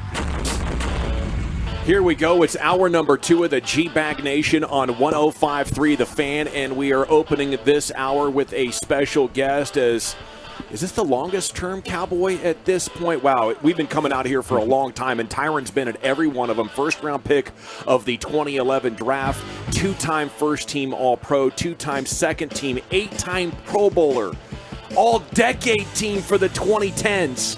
Big 77. Tyron Smith in the house with us here on the tennis courts. And a good afternoon to you, sir. How the heck are you doing? I'm good. How you doing? Doing awesome, man. It's great to see you again. How you feeling? That's what everybody wants to know. Feeling great. Yeah. What's that journey been like getting back? It's just been more of doing those small things and coming in every day, not taking the day off, and just more of getting, staying with the work. Yeah, so just getting back to the routine. Do you have a clean bill of health? Are we looking at 100% Tyron here for 2023? Completely 100%. Man, that is exciting. And how do you feel about being over on the left side? Obviously, being a huge teammate last year, agreeing to go to the right. All the fans loved that you did that. But how much more comfortable are you on the left? I've been playing there for years. That's my comfortable spot. And as everybody knows, when you come to camp, you got to knock the little tiny rust off and get back in your groove. Yes, sir. We're obviously all missing Zach Martin, but what was that experience like, getting to play next to him, a guy you've been teammates with for so long, 2 future Hall of Famers? It was kind of a joy to see you both next to each other lined up on the right side. Man, me and Zach have been friends for a long time, and, he's going to do whatever it takes to, make sure I'm on the same page with him, and I'm always going to ask the questions when I was playing on that side, and he made me feel comfortable playing over next to him. So for those, obviously, that aren't aware or understand the struggles of transitioning from left tackle to right tackle, can you kind of walk us through, what are the differences in technique? What was that like for you? It's not too much of technique. It's just getting your body right for the different sides, because your body's going to work different muscles being on different sides, so there's more conditioning your body for that side. How are you enjoying this new offense? And Coach Solari, how different is it, especially from an offensive lineman standpoint, compared to what you've been doing the last few years? Solari, he's been helping us out as far as technique, and he makes sure everybody's on the same page every day. And he's always willing to get a little extra work, whenever he can, whether it's the beginning of practice or after practice, and make sure we have everything down packed. So they keep talking about one of the biggest changes, the pass protection. Mm-hmm. The pass protection. Can you give us a window into what that looks like? It's just a little more technique into it, and we're not sitting there just waiting on the fight. Ooh, okay. We're putting it to him. We're attacking. I like that. I keep hearing attack. Big plays. How has it been bringing a veteran guy in like a Brandon Cooks, adding some speed to the offense? Have you gotten to chat with him a little bit? Yeah, I just honestly, it's only one thing to say about that guy. I just love the way he works. He comes in, he's a very mature guy, and he's great for our room as far as how to do things the right way. It's Tyron Smith here with us in the Nation. How long did it take you to become that worker? Was that from the jump? Was that born in college? I mean, I know the stories from your childhood and how you were working at a very young age. Has that always been there, or does it take rookies a while to get to that? Is that nature or nurture? What do you think? It's more of honestly, I'm obsessed with the work and the technique. And as far as it's always, if there's anything new I can learn to help my game out, and I'm just kind of obsessed with it. I love working. And I know the harder I work on the field, the easier the game's going to be for me. Have you ever seen a great that didn't have that trait? No. Anybody who's great knows it takes a lot of work to get to that point. Mozzie, strong beast. We've had him on earlier this week as well, and we were excited to watch him. What did you think about him out there in pads today? And, I mean, you're a strong human yourself. How's Mozzie's power compared to some of the other guys you got up against? Mozzie, he's a tough kid, and he's going to bring a lot of fight to our, to the game. And, as anybody, he's still got things to work on, and, he's going to be a good addition for our team. And then how big of a pain in the ass is Micah? Micah, he's going to make sure, he's going to make sure he puts you to work. And I love it because all it's going to do is going to make me better. He talked about doing the boxing and the hand stuff. Can you tell, is Micah, improved from last year, even better? You know what, he improves every year, and he gets quicker with his hands. And you got to anticipate where his hands are going to be. And honestly, you just got to do your best to study up that type of guy and know what he's going to bring to the table. How much longer are you thinking about trying to keep up with these young kids? You got another, 4, 5, 6 years in? Long as it takes. Man, I feel like you still think you are one of those young kids. So, we talked about the longest tenured Cowboy, and you're just, man, I can't believe that. Yeah, you've been around a long time, man. Yeah, it goes by quick. This is great. But you came in so young. What were you, 20? Yeah, I was 20. When you were drafted? Now, you said as long as it takes. Mm-hmm. What's that, until we get a Super Bowl? Or you get a Super Bowl, and then as long as it takes until I feel like I'm done. Okay, that sounds good. It's Tyron Smith here with you on 105.3 The Fan. Being in California here and being raised here, does this feel like home or does Texas feel like home now? Honestly, since I've been in Texas for so long, Cali and Texas are both home for me. I still got my family out here, but in Texas, I got my own family out there, and the Cowboys are family, and so it's just we got two homes. California is known for their tri-tip. Texas known for their brisket. Mm-hmm. How would you compare and contrast those two culinary choices? I don't know. I feel like just Texas got California beat on the barbecue side. We know how to put that I do smoke say on it. California got the soul food beat on the side. Oh, really? Yeah. Okay, California for the soul food. Now, are you still working your barbecue? Are you? Is that still a hobby of yours? I try, much as I can, when I do have time. But, these kids got you just running around the house. So keeping you busy. Yeah.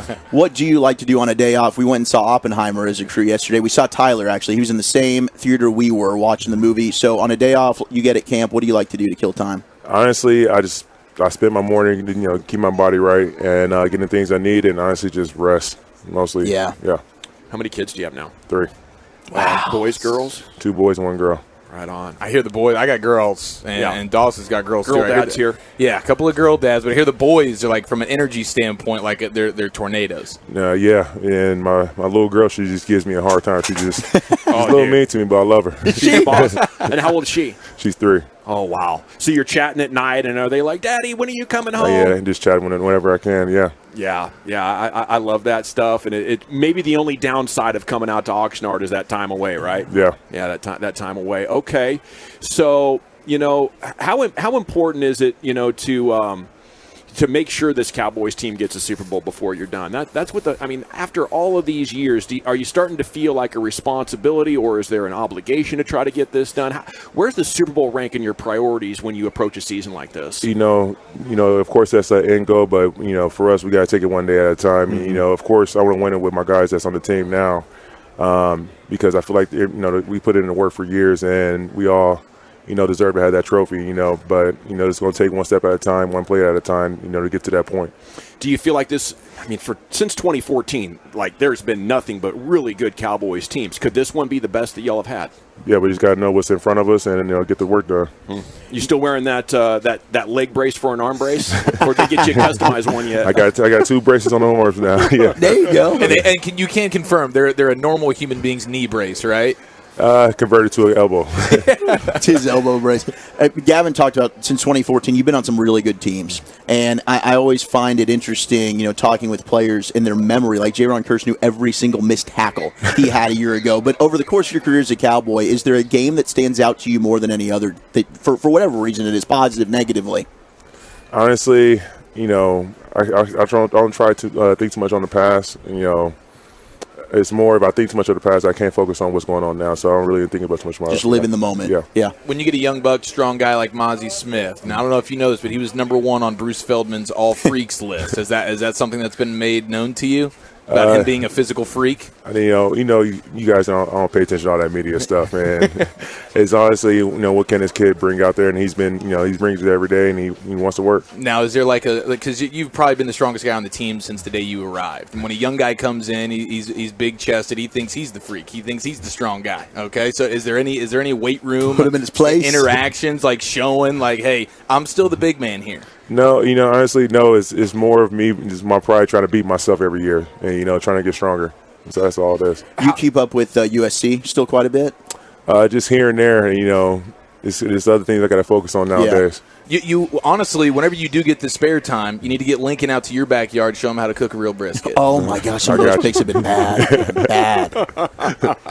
Now, what from a rookie standpoint, what do you remember about your rookie year? Because Mozzie Smith sat down with us and he was claiming he ain't getting up in front of anybody and doing any singing, any talent showing. Is that still a thing? And how much will the veterans press on him to be like, no, Mozzie, rules are ruls, bro? It's not too bad. We all go through it, and it's all for the team, and just getting up there, being comfortable around your family members, and your teammates are your family. Yeah. And there's no reason for you to be uncomfortable or anything like that. So these kids ain't got no problem with it. Did you get slapped with that crazy team dinner, or was that after Dez, so you didn't have to worry about that? That was after Dez, okay, so might as well too bad. That's right. That was the year after. What did you do your rookie year? Yes. For entertainment. For entertainment, honestly, I'm a guy who has horrible stage fright, and I start sweating and everything. And so one of my teammates that was rookie came on stage with me and sang with me, and it kind of helped it out. So, yeah. Oh, nice. Yeah. Okay, cool. You had a little duet going. The other thing I remember from your rookie year is how much D. Ware worked with you. Yeah.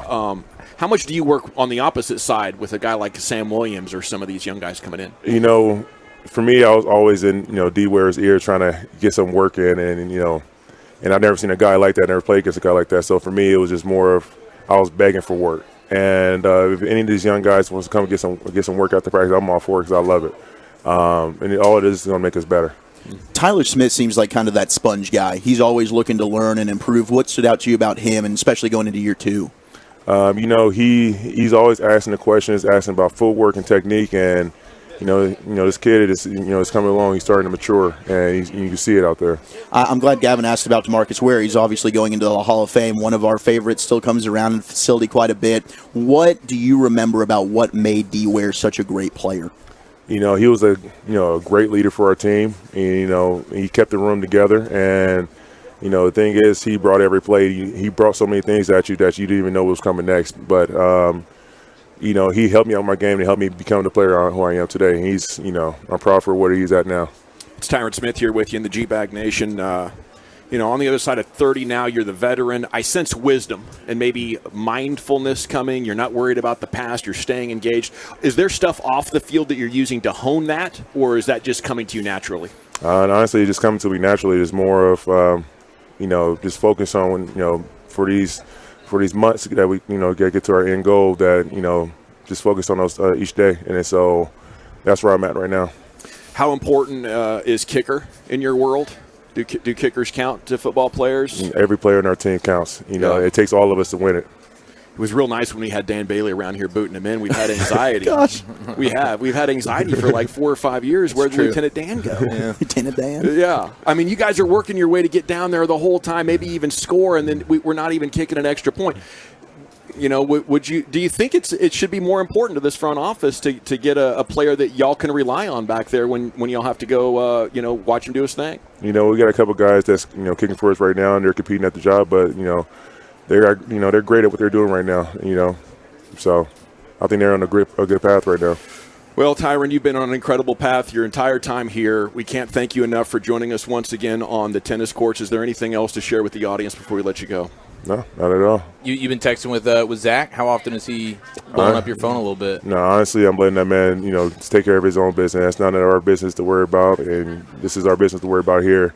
Whenever he comes, but, we got to focus on what's going on here, not what he's got going on. I feel like the offensive line always has great personalities. Who's the funniest guy in the O-line room?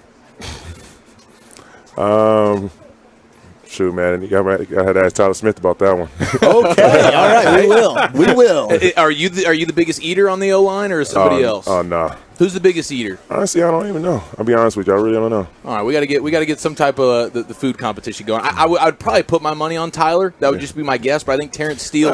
There's a competitor inside of Terrence Steele. Young men, they got that metabolism still. Yeah, they do. Do you watch the fight on Saturday? Honestly, no. I planned on watching it, but I ended up just staying in the room and just goes it off. It was I'm envious heartbreaking that you missed it. God, that was rough. It sucked. Well, thank you, Tyron. Yeah. Appreciate you. Best of luck. Give him hell. We'll be pulling for you. There Appreciate he goes. You the man. Right. Number 77, Tyron Smith right here. Hall of Fame left tackle for your Dallas Cowboys. Joining us now on the On Time Experts Air Conditioning and Plumbing Hot Seat. And we'll be back right here. It's the G-Bag Nation. Where does our champion go from here? Plus, we have the NFL news of the day here for you on 105.3 The Fan. We have your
Welcome back. It is the G-Bag Nation here on 105.3 The Fan.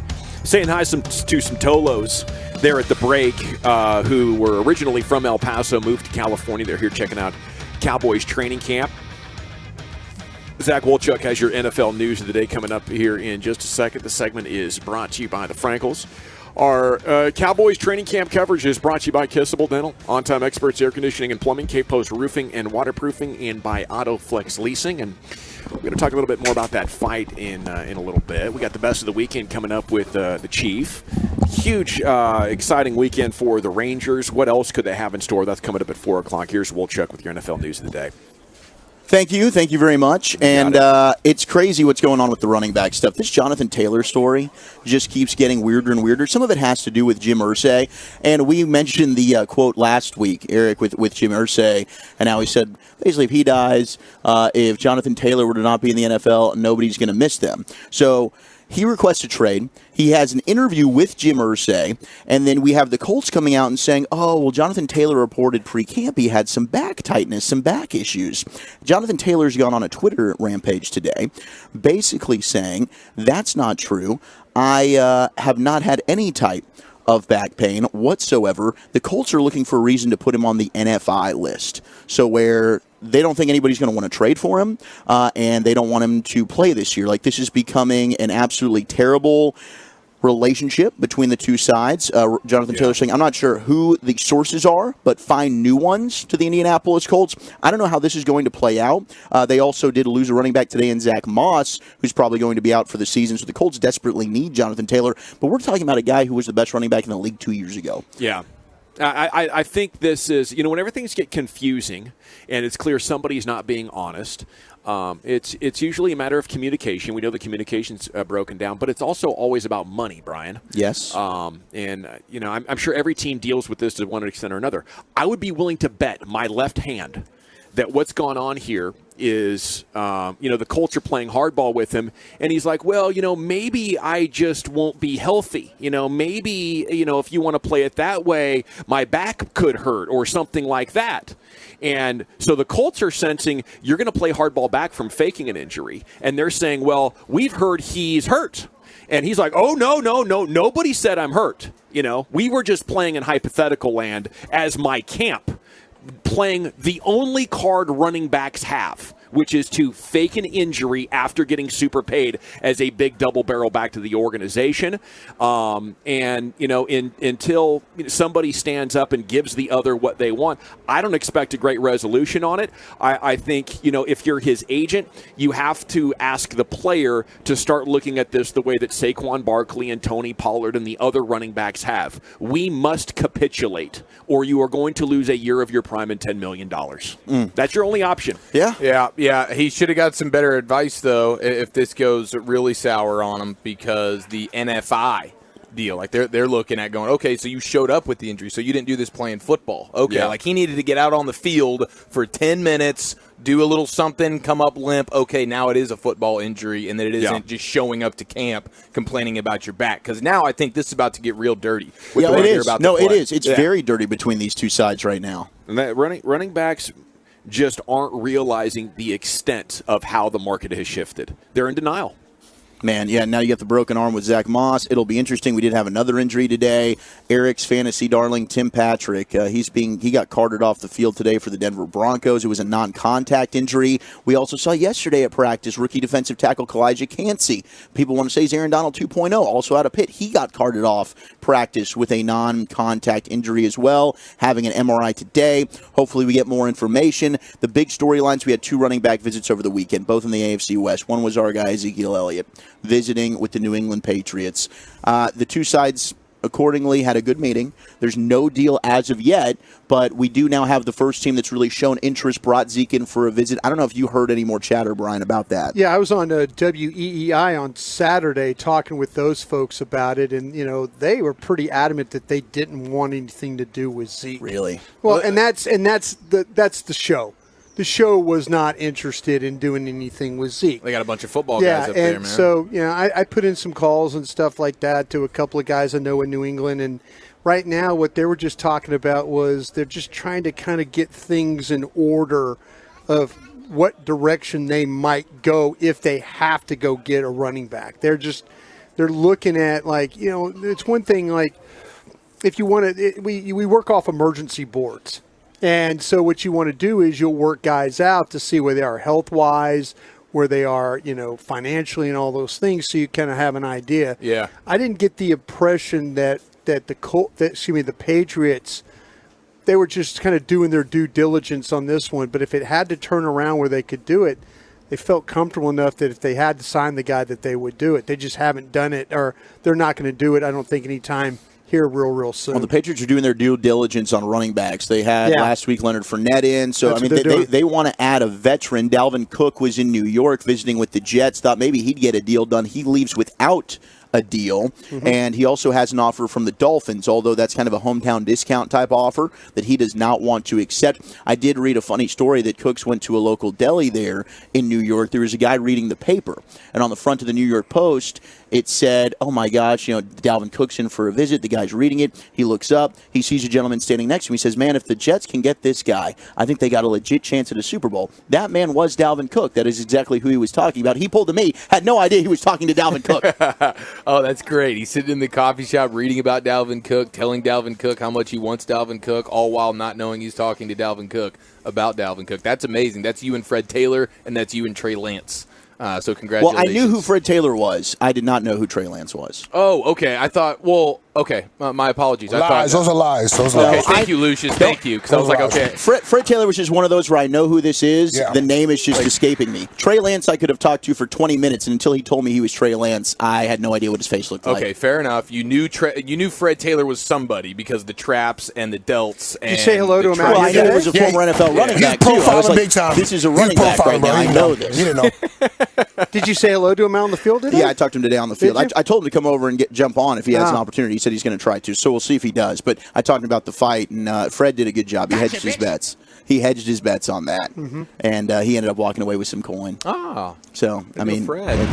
to our bitterness. It's more but than good I for can Fred. say. Yeah, he did. All right, the beef between the coaches. Rodgers talking about it with Hackett and Sean Payton. And Sean Payton issued an apology over the weekend, and he's kind of running. He's crawfishing a little bit here. People are a little bit stunned at what Sean Payton said. Here's Aaron Rodgers talking about the Nathaniel Hackett comments on with the NFL Network and Peter Schrager.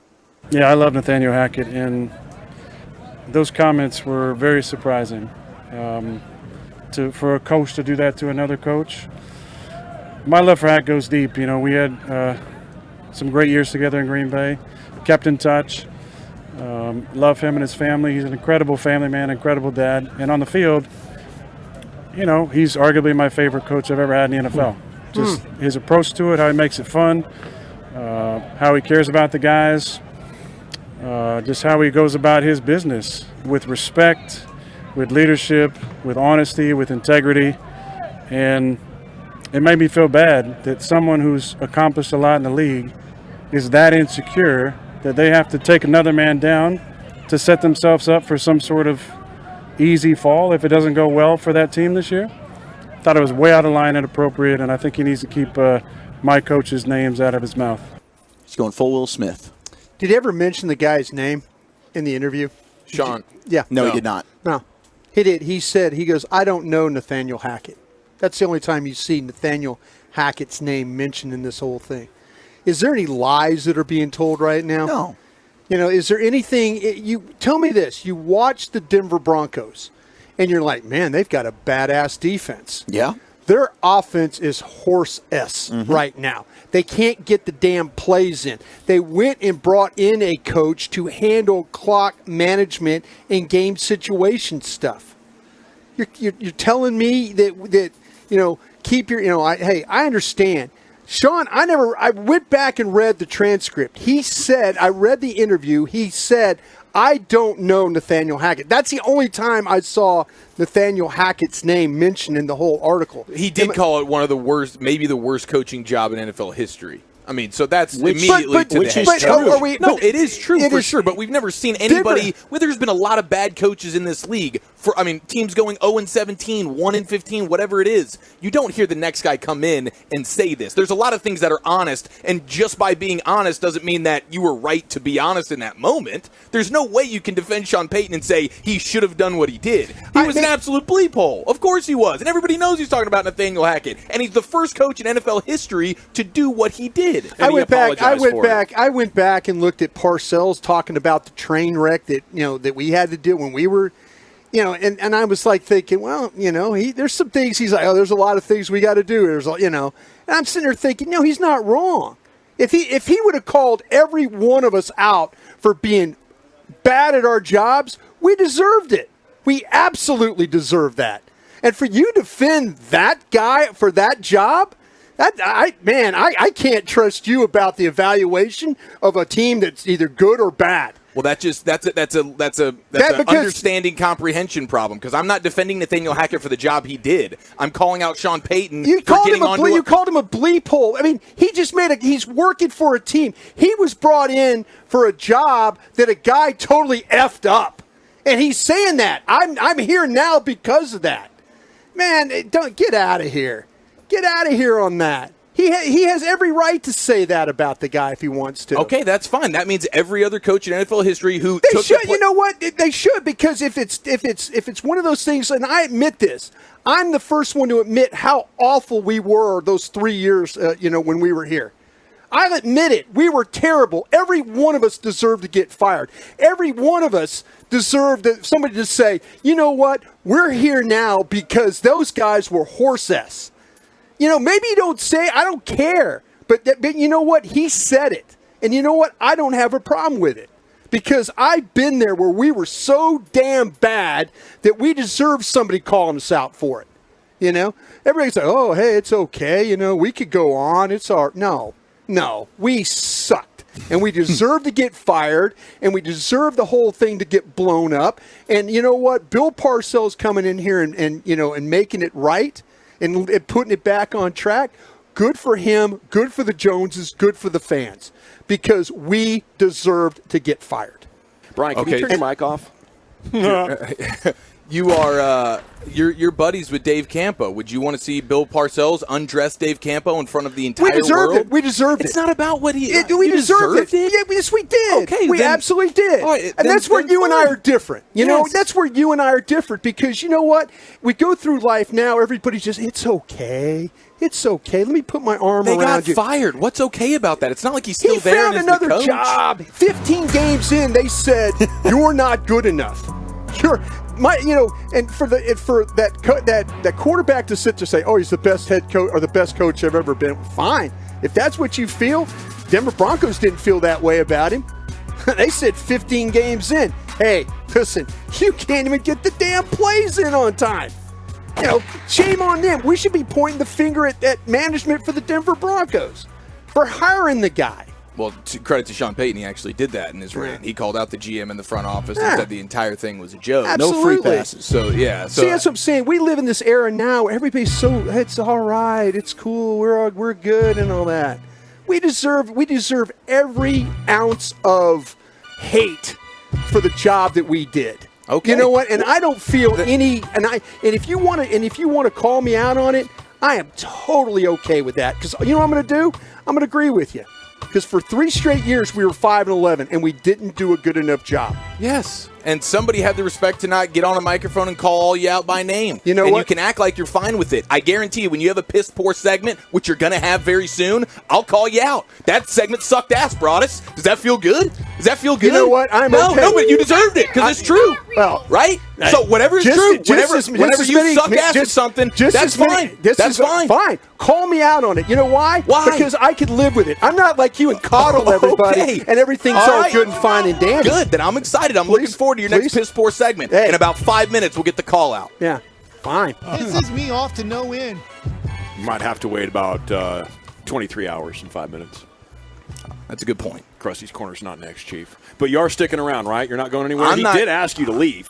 I don't even remember hearing that. Okay. Did I? I was so baffled by the stupidity he was throwing my way, I couldn't hear half of it. That's NFL News of the Day. It's amazing you haven't ever lived any of this. Why is he still potted up, Lucius? When you live this, you'll understand. You haven't ever lived this. You don't understand. You don't get it.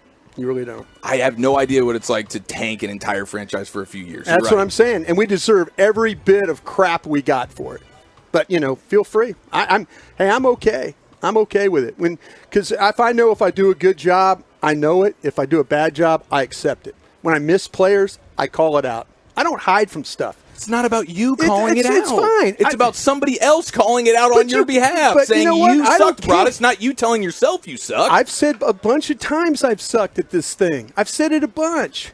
You don't suck, Brian. I said it a bunch. Well, I love you both. I think, honestly, Sean Payton was just in media. He comes back into the NFL, and it's one of those things where, hey, I was just in media. I'm able to talk about this. Thank you. You're my guy. And he did. He went unfiltered. But in the coaching world, I guess they didn't love that. No, we've never seen it before. Here we are. Broadus is the one person in the world who wants to be called out for his mistakes. If you do, in front of a microphone and for USA Today, if you do poorly, you for deserve everybody it. to talk about if you do poorly, you deserve it. That's good. Yeah. Here we are, all back on the tennis courts in Oxnard, California, reunited, and it feels so good, doesn't it, Wolchuk? Dude, I missed you so much. No, the best part about this is I was going to have Broadus read a quote that he hasn't heard yet or seen yet. I was going to have him read it in the next segment because it would be funnier coming from him, and I don't know if he's going to be down to do it. He's so going to be that's what we're down. going to find You know out this next. is fine. This isn't a thing that's going to linger about. This is good. Is it? Yeah, family's fine. This is what we do. Yeah, we Yes. got. Okay, Chief, we do have the best of the weekend coming up. Was that your tease? Yeah, You that's have going to go ahead Brian and be the read tease. something? Will Broadus read the quote that I want him I'll to read the quote. Hell yeah, he absolutely will. read the quote. Okay, before we get there, I got to chat with you about my friends at the Frankels because these are the guys to call when you're hurt and it's not your fault. Maybe you're at work and somebody disagrees with you and they trip you while you're walking.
Proud to bring you all-day coverage, both on the field, plus the gatherings, video and audio from our fan team off the field. Proudly presented by AutoFlex Lease, Kissable Dental, On-Time Experts Air Conditioning and Plumbing, and by K-Post Roofing and Waterproofing. Your place to be for the best Cowboys coverage is right here on The Fan.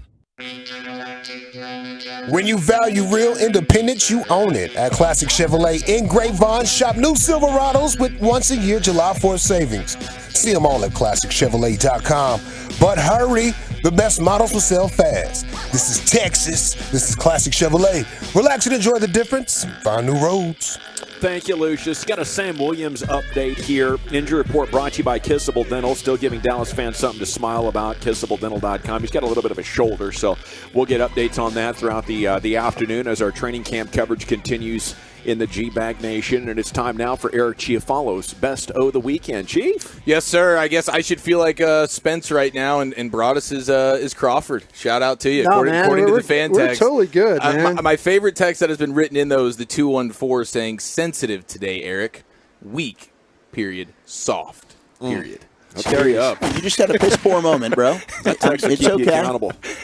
No, they certainly will. Hey, the boss walked in and wanted to know if there's a rematch clause to that fight right there. You guys going up in weight class, or what's the deal? I think no, Bryce is coming down to weight class. Down? I can't go that far. All right, I'll at the rotor room. We got to get a fight on the beach. Yes, like that in the rotor room. And I will commit to eating more tri-tip here than I usually do to put on the weight necessarily to move up the weight Wait a minute, class, that means I have to stop eating the tri-tip. I think you might have to cut back a touch. I'm not going to do that. Soda, here we come, Brian. To the face, Brian. 682 says, I'll give Eric versus Broadus a solid 7, whereas Dawson versus Wolchuk was a solid 10. Okay. Last week's I was wondering. I fought Brian many times on air. I fought Wolchuk a handful of times as well. I don't think we've ever gone toe-to-toe, bro. No, we never have. Yeah. We never have. I don't know that I look forward to that moment, but it's inevitable. It's inevitable. It's just a matter of time. Yeah, it's just a matter of time. But, you think I like Sean Payton? Is that the problem? You think that's you're defending your guy. A couple of people have alleged that like your mouth is somewhere around his body. That's fine. You know what? Great. That's great. Fine. Whatever. That's fine. Whatever. It's fine. Whatever. I deserve it. You know what it was? It was piss My poor. mouth was there on Sean, and I need to be called out for that. Whatever. Call me out. Yeah. Ding, ding. All right, so we had a great weekend this weekend, huh? I mean, when I saw, I say we had a great weekend, but the look on Wolchuk's face when he came stumbling out of the Uber off of the Burbank airport after his 72-hour run in Vegas with Lucius, the look on his face, it was a guy who hadn't really slept, and I'm not sure ate any solid foods. He was drinking his meals, but his meals were just alcohol this time. And it was all over his face. He was sleepwalking. He smelt like vomit. I wanted to hug him, but I couldn't because of just the odor. He smelt like a back alley in Vegas, and I was like, dude, you did it right. It actually got so bad at one point we were out somewhere. Lucius says to me, bro, you got vodka breath. You need to go and get gum. So I went. You had vomit breath when I saw you walking in. I went back to the hotel room and quickly rinsed my mouth out with mouthwash. I'm like, am I good? Lucius like, yeah, it's much better. Much better. Like, so somebody will have a forever memory looking across the casino. Lucius gets it. You got to just tell Lucius people had what my back, it is. bro. Lucius had my back. Go at it. I can't tell you what an amazing time it was. Your with mouth Lucius. was ass, and so we had to take care of it. No, Lucius. What according to what Broadus wanted Lucius to do at that moment was to find a nearby microphone and perhaps a USA Today journalist, so that Lucius wouldn't tell you, Wolchuk, directly how bad your breath stank, but so that he could tell the entire world how bad it stunk, and maybe I think Lucius would have told the whole world. The worst. He would have called it the worst dental hygienic moment in American history. Which is the same thing that Sean Payton did. It was bad, and I drove back in that Uber, and there was like no AC running. I did a call in with CA and Alec, and I was just trying not to throw up in that Uber. Took everything I had, man. And I think somebody on the Twolos are like, you still look hungover. Honestly, I am. Yeah, he's not just wearing those sunglasses when he's outside, folks. If that gives you a window into. I thought you were going to lose those sunglasses, though. I thought I did. I thought you were going to lose. I told them. Lucius at the airport I thought I did. Nope, I found them. They're like boomerang. These are the Throw sunglasses. them and come back on his face. What is dead will never die. Let's go. Well, I'm proud of you all, Chuck. How did you guys feel when we got Scherzer? I think we were having a party here out on the that was tents the best of the weekend. during the roundtables. I was Spence sad, and then I got Rangers horny. Yeah, it was a really, really fun moment. And now Scherzer is going to become the first athlete in sports history to be paid at least $15 million by 3 different teams in a single year. Wow. So you have the Nationals are still paying him $15 million. The Mets are obviously paying him $28 million, and then the Rangers will also be paying him $15 million. Hey, So, Eric. yes, sir. Can I help you out real quick? I'm going to just pull the curtain back on your boy again. I'm going to do this all day. Do it all week. Every time the memories pop up, I'm pulling the curtain back on you, bro. I'm glad, bro. And I That's told the you I was going to weekend. ride you on this one. I told you I was going to ride you, dog. Pause. He was so excited about this trade that the Rangers made and whatnot that he didn't realize he was standing right next to Roy McIlroy. He was just talking about the Rangers and what they were doing the whole time. He didn't even realize The whole time? Yeah, standing right next to him. I'm like, look, bro, look. And he's just, don't worry about it. Don't worry about it. Hold this camera for me. yes. LA goes, you're the most unaware person I've ever met. Bro, in my entire life, bro. I never want to be in a foxhole with you, but I love the hell out of you. No, I love you more. Those are the two things. I realized Lucius is the slowest person I've ever met. Of all time. And Lucius realized I'm the most unaware human ever. Yeah, he calls me slow. I call myself methodical. I just use different languages. Just different languages. Same thing, though, really. Yeah. Oh, yeah, man. you're just deliberate, Lucius. That is fantastic. So, Lucius, are you the guy that, like, when we got to leave at 4, it's best to tell you, like, 3:15, 3:30, we're getting out of here, so that by 4, you're probably ready to rock and roll? Yeah, there you go. Yeah, you just can't grab me and go. I got to churn out my go. I got to say a few buys, get a few numbers, and then slide out. Now, one of the craziest things from the weekend was the Instagram guy who went to Hong Kong to jump off a very, very tall building, as he does on Instagram. But this time he didn't make it back. Oh, no. Whoa. Instagram influencer who does like the Daredevil stuff, and you see a lot of this on Instagram, these people. and people, Super Dave Osborne? So, he's not quite as badass as Super Dave, but this dude was. Yeah, these people are idiots, man. Yeah, full-fledged. Jumping in polar bear enclosures. Do they sneak onto these buildings to do it? Yes. Or do they ask permission? Well, okay, so I don't know how it generally goes, but for this one, he apparently walked in and told the security guard that he was visiting a friend on, like, the top floor. Okay. And then they realized soon thereafter that the guy didn't even know the friend, like, it wasn't even a friend. This dude was just trying to get all the way up there, and then he was doing his jump-off deal, extreme stunts, and 49 floors up, didn't make it back. So they're having a full-on story about that, and that was some headline news. Do we know how it happened? Do we know how? In terms of jumping? Yeah, he's a jump-off guy. Oh, does that no shoot? Yeah, he was supposed to have some level of shoot, I imagine, or like a bungee cord, and whatever it was that was supposed to keep him from hitting the asphalt did not do that. So man. that was 49 floors, huh? Yeah, 49 floors in Hong Kong. And so now, like, Hong Kong's pissed off about That's it. That's not a massive jump, is it, though? 49 floors? Is that a massive Hong jump? Kong's pissed off about it. I mean, it's very high. Is We've there seen a those building dudes that coming into tall our in Dallas? country, you jump off our buildings, you die on our concrete? How dare you? Save that crap for America, man. It doesn't seem like, to me, worth the trouble. Like, if I'm going to jump, it's going to be Dubai, and I'm going to go, and I'm going to jump out of 1,800 feet. But you're jumping short, which gives you less time to get everything sorted. Miscalculations then is what we've got going on. Might here. have been Pretty much. Yeah. All right. Idiots. All right. Now we Yes. I mean, it's not as bad as the influencer that thought it would be cool to go hang out with the Taliban.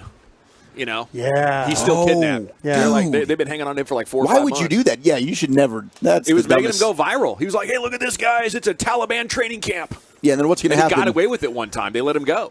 Second time, they were like, okay, bro. That guy's dead. all to get those likes, man. All to get the social media clout. It's insane. Well, I had a big dub over the weekend. I swung by a convenience store that was kind of like a liquor store, and they had Stella Artois 0.0. Yeah, I never had that. Wow. I love the Stella Artois. I'm always looking for a good NA. This one was amazing. Yeah, that was your fight night beverage of choice, right? Yeah. I think I'm gonna swing back through there on the way back. I need to restock the fridge. Yeah, been cracking them a little too hard. Been going hard, Chief. Yeah, you have been going hard, man. Fight nights will do that. Guy. Fight nights will take it all out of you. And it wasn't just the boxing match. Of course, we had the UFC stuff, and I believe it was Gaethje knocking out Poirier. Yes, didn't get to see it. Did see the highlights. Obviously, a little conflicted there. Was watching the Spence drop. True, yeah. But I did see the head kick finish, and pretty impressive there from Justin Gaethje. That was a great moment. But in the prelims, Derek Lewis, who's the guy who's most notable for he takes his pants off in the ring after he wins, and he talks about how sweaty and well, he does it because of the Rogan post-fight interview where he said my balls are hot. That's right. So okay. now he just rips his trunks right off afterwards. Does he have a jock strap or naked? He's wearing Cuppage. tights. He's wearing even smaller tights Oh. under his actual boxing ones that fight. breathe. Yeah, breathe a little bit. So in that situation, does the cup it's outside on there on UFC guys? It's inside. He's wearing them inside the drawers. Okay, so this guy, he starts his fight, and he's a big, burly kind of He's a heavyweight. Yeah. His fight starts, and he runs in and meets the other fighter in the middle with a flying knee to the face. Dude goes down, and then it was a ground and pound. This fight was over in 30 seconds. Sweet. So Derek Lewis was a total we don't have a scouting report on this guy? Do we know that he's going to kick me in the face? Can't we avoid? Or I'll be honest with you. I wasn't expecting I mean, seriously, watch out. He's going to run across the ring and kick you in the face. There's only been, I think that's the 4th or 5th finish ever in UFC history like that. And how many does this dude have? 4? This is the first one he's got. Oh. Yeah, I think he surprised everyone, maybe even himself. Big man got up in the air and took his knee and shoved it in the other dude's face. It was impressive. Damn. After the fight, he was quoted as saying something extremely romantic. He loves his wife. He loves his wife. And so, Broadus, I believe you have agreed to read Derek Lewis's quote in romantic fashion as he was in championship victory euphoria. Okay, I'm opening it up now. Okay, you told me not to do this. Go ahead and just read the quote, man. This guy loves his wife. Oh, no. Okay, quote. Here we go. Shout out to my wife. You already know I'm fitting. Come home and bust them guts up. Get ready, girl. End quote? End quote. Okay, very good. Thank you, Brian Broadus, and that's Best of the Weekend, ladies and gentlemen. And there that we was go. piss poor, boys. The Chief every Monday at 3:40 here in the G-Bag Did that Nation. finna really nicely. Hey, finna's a real word, by the way, now. Finna is? That's a real-ass word. Yeah. It's just like gonna. Yep. Gonna. Yeah. Yes. Where All the words are made up. I'm sorry, go ahead. Yes, sir. No, you got it. You got it. Shoot. I mean, even the English are mispronouncing a bunch of stuff. Hey, we got to run, though. Where do the Rangers go from here? It's next in the G-Bag Nation. Quality sports takes with laughs along the way. Sounds like a show to me. You're rolling with the G-Bag.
with the G-Bag Nation on 105.3 The Fan. Welcome to the Nation. Here we go. It is hour number 3 of the G-Bag Nation on 105.3 The Fan. It was a massive Rangers weekend, and in the immortal words of Mark Cuban, we ain't done yet. What is the very latest? And what do we think of the acquisitions of Max Scherzer and 2 other players? A general at your service at ease. There's Brian Broaddus, the former Cowboys scout and NFL executive. Lucius Alexander is back home at 75 and fits you there in the Pim Cup Master Control.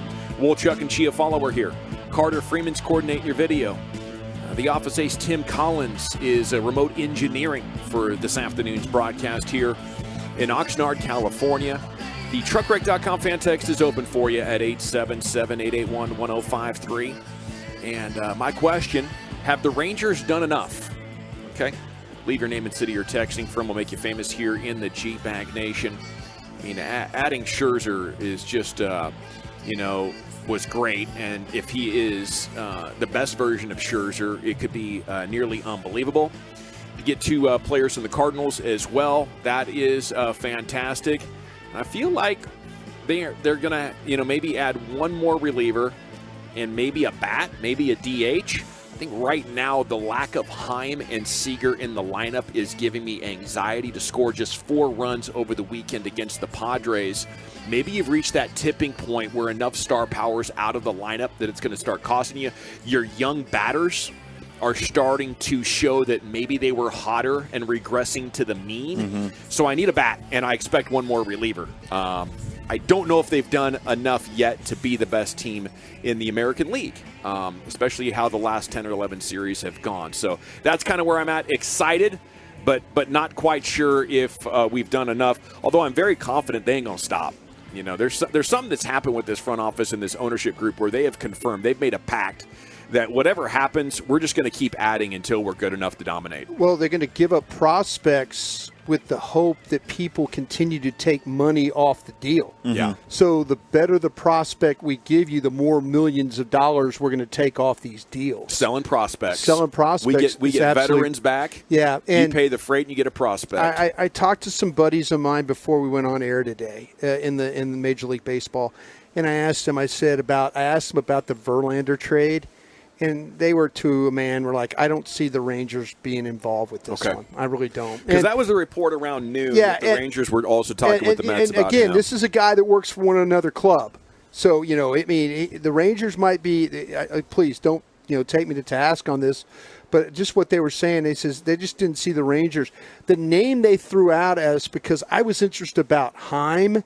And if Heim turns into an injury where he's gone the entire season, or not good. Yeah. If he does try to play through it. Yeah. Austin Hedges from the Pirates was a catcher from the Pirates that my guys were saying, keep an eye on Austin Hedges. Remember last week we told you about, and it kind of worked out for us, about that the Rangers were scouting heavily the Mets and the Cardinals. Mm-hmm. That's where they ended up getting their guys from right now. But all of a sudden my guys say, hey, Austin Hedges, Pirates catcher, might be a guy that could be had from a team. That would be interesting. The other name that I think is getting some buzz, the Guardians have come out as sellers. And with the Rangers needing a bullpen piece, why not go get arguably the best closer in baseball, and that's Emmanuel Clase, who was with the Texas Rangers organization. You traded him for Corey Kluber several years ago. Then he got slapped with that 1-year suspension for PEDs, but ever since then, the dude's been absolutely dominant. You add him, then you're able to knock down Will Smith, Aroldis Chapman, and Stratton. You feel way different about your bullpen as constructed. That would be an insanely good bullpen. I think we're worried about these sticks, though, aren't we? We're not scoring any runs. You're worried about the sticks. I still think your bullpen's been the Achilles heel all year long, and Stratton is not fixing that. And in the postseason, that's going to make a difference for you. Pitching wins in the postseason. To me, bats has always gotten you to the playoffs, and I think they got to focus on that. 214 is Nick from Rockwall. I still don't feel confident. Evaldi's status makes me nervous, too. Yeah, sure. I mean, we're standing by for word on that, and if we do get word, we'll be all over it for you here. But, I mean, Evaldi is part of your top 3. And I've never heard of forearm tightness and having to go see Dr. Keith Meister and then having him back in 10 or 15 days. I don't like the way that this is headed at all. It's terrifying what's going on with Evaldi right now. But that's kind of to my previous point. Like, we might just go ahead and add another starter here. They'll give up. They have so many prospects. They can keep giving up prospects to non-contending teams.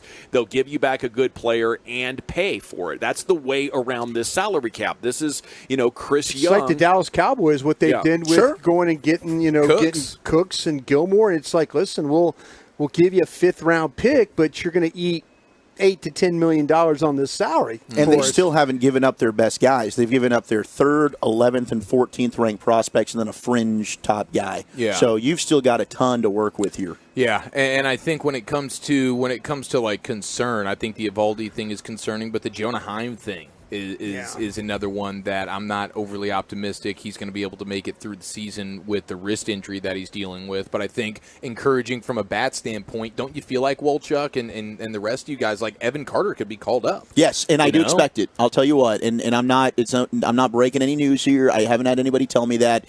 I expect Evan Carter to get called up at the end of next month.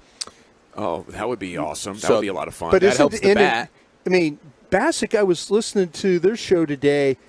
Bassick's like, do we really have time for call-ups at the end of the month and stuff like that? I mean, you could do it earlier. You're basically, the way you're playing right now, the way you played before the All-Star break, the number of games you've lost, since the All-Star break has been over with. Are you running out of games to be playing yourself out of the wild card? Yes, 3.5 games out. It's a good point. I think what they're hoping is, you make these deadline moves and just naturally you get injected with a little bit of excitement. It's just it's a different vibe there in the clubhouse, and maybe that changes the way they perform on the diamond. But if it continues to be a concern, nobody had them going to San Diego and getting swept. I mean, and again, I was talking with Daniel Jeremiah this morning, and he's a huge Padres fan, and I was talking about it. He goes, "Man, the problem with the Padres is." He goes, their ERA is one of the best in the league. They just don't score any runs. Which is shocking because they paid for a ton of bats. And that's what I'm saying. He goes, Manny Machado will not get a key hit in the ninth, but he will hit 3-run homers in the second. But that's what I was kind of saying, well, I didn't expect the Rangers to go and lose 3 straight to the Padres. He says, no, the Padres aren't terrible. No. They just haven't played like they've got the – so I was thinking it was 3 bad losses. No, but keep in mind, and we did this again with the Reds, right? What was it, in May when they get swept by the Reds? Yeah. Reds go off and rack off how many consecutive wins right after that. So they've been swept, and these are really the only 2 that I can think of. The Rangers have done a good job. If they're in a sweep situation, they win the finale of that series. I think more than anything, it's going to be a reset. They get back in the winning column and win the series against the White Sox at home. Well, you got Montgomery, Scherzer, and Gray right now. You have already made your postseason rotation significantly better. If Evaldi is healthy, now you're in a situation where it can become definitely a riches situation with Dunning and Heaney and Perez helping out your bullpen. You've already solidified yourself significantly. Mike Bassick, shortly after crosstalk in that break before our show started, said he really feels like he can go toe-to-toe and match up right now. So maybe the focus should be the bat. Yeah. Maybe that's your biggest opportunity to improve. Again, they have information on Evaldi. And they do. I mean, do you guys agree with me that your gut's just kind of like, oh, dude? Yes. And what sucks is it's a 2-year deal. If it's bad with the forearm tightness and what that could mean, we might have seen the last of Evaldi in a Rangers uniform. That is worst-case scenario. Yeah, and you guys know me. I kind of try to trend optimistic. It's just difficult, too, with the way that we were hearing, DeGrom's fine. Next thing you know, no, it's Tommy John. Sorry. Yeah. So I am concerned. All righty, it is the G-Bag Nation here on 105.3 The Fan. Rangers are off tonight, and they'll be back in action tomorrow with a 6:30 pregame. It's the White Sox, right? Yes, White sir. Sox. Yes, sir. Errol Spence may no longer have the belts, but he's still the official champion and boxer of the G-Bag Nation. We want to salute him and give love to him and all kinds of support. Can't wait to see what's next. Maybe this is a pivot point in his career. Maybe we found out that the eyes aren't right, or, he never fully recovered from the car wreck. It was an insane accident. He has had a couple of fights since then and looked good. But for me, if I'm Spence right now, I got to be having a serious look in the mirror with Derek James. Should we even try this again? Did we find our level? Do we want to settle back and maybe be a one-loss fighter and find some great opponents for us over the next 2 or 3 years and maximize our income before we start to take a look at retirement? Or do you want to, if you're Errol Spence, maybe now is a time of, and I hate to say this because we had a great conversation with Derek on Friday, but do you want to talk with Derek about bringing in another trainer that can maybe specialize in a different style? Mm-hmm. My biggest cause for concern on Friday was the quickness of Crawford, but shortly after that was a total lack of adjustment from Spence. That to me was alarming. And we heard a couple of times from James, slide to the side. You can't just stand there and keep going at him. He's trying to get adjustments, but Spence could not execute them. It was the same style from start to finish, and one that was failing miserably after the first round. I think, to me, just watching the fight, and this is where I kind of feel like that the accident that Spence had has affected him. Because if you listen to Crawford's camp talk about working the ear, working the side of the head, they felt like that they can knock his equilibrium out. They felt like that they could make him off balance by working to the side of the head and hitting him in the ear. It was all face, all face and it was head, and it was kind of that where it was like they had a plan that they felt like that maybe that he wasn't in some of the other fights post accident. That they felt like that if you wanted to get him, you had to get him with that equilibrium. And that's why they were working the side of the head and stuff like that. So they clearly had a plan for how they wanted to attack Spence. And it say what you say, it worked. It worked because he just didn't, I can't sit there and say I've seen Spence fight. I've never seen him fight. First time I've ever seen him fight. But listening to comments post fight, it's clear that they saw something in him post-accident that they felt like that they could take advantage of. That's interesting. I mean, I think the weight cut, 100. I mean, he already said, "Look, this is my last fight at welterweight." The weight cut, it was brutal on him. And I was talking to Lucius about this over the weekend about how it's to me. I think we need to do something in the sport, not just in boxing, UFC as well, to try and have these fighters fight at more of a natural weight instead of having to drop 20 to 30 pounds, whatever it might be, dehydrate your body to where some of these guys end up in the hospital, and the next day, boom, they blow it back up to 10 pounds. I think he absolutely was probably dehydrated. You could see it on his face. Lucius talked about that as well. He just did not look like the same guy. Now you move up to super welterweight. You're going up 7 pounds. Do you rematch Crawford there? Do you fight a guy like Brian Mendoza, who's coming off a win as well? Do you go back and fight one of these young up-and-coming guys there? I don't know. I mean, I could definitely talk myself into I could be interested in a Crawford fight up a weight class. Yeah. I certainly would be down to go back out there. It'd be a dream to go and cover it again. But I don't know, man. Did I hear earlier, though, Lucius, that you mentioned it that Spence needs to fight somebody else before they fight again? I mean, I hear that. If they do line Spence up to fight Crawford again, me personally, I want to see him healed and cleared by doctors physically and mentally. Right. Before we get into the match again, because that man destroyed you, undressed you. So you got to build yourself back up. And that Australian fighter, I think his name is Tim. I can't know his last name, but that'd be something like that you can build yourself back up in, and then probably go for Terrence at a better weight. I want the guy that Cruz was fighting in one of those prelims, the guy that could barely move. Boy, that's a get right fight right there. Boy, that guy, I don't know how he made it to the end. You stupid, bro. Yeah, Cruz was tearing his ass up. But what would you think about a strategic type of fight, a style of fight adjustment, Lucius? Could you gain optimism from that if you're in Spence's camp or a fan of his? I want to know what their program was for going in for this one, because I didn't see a plan B.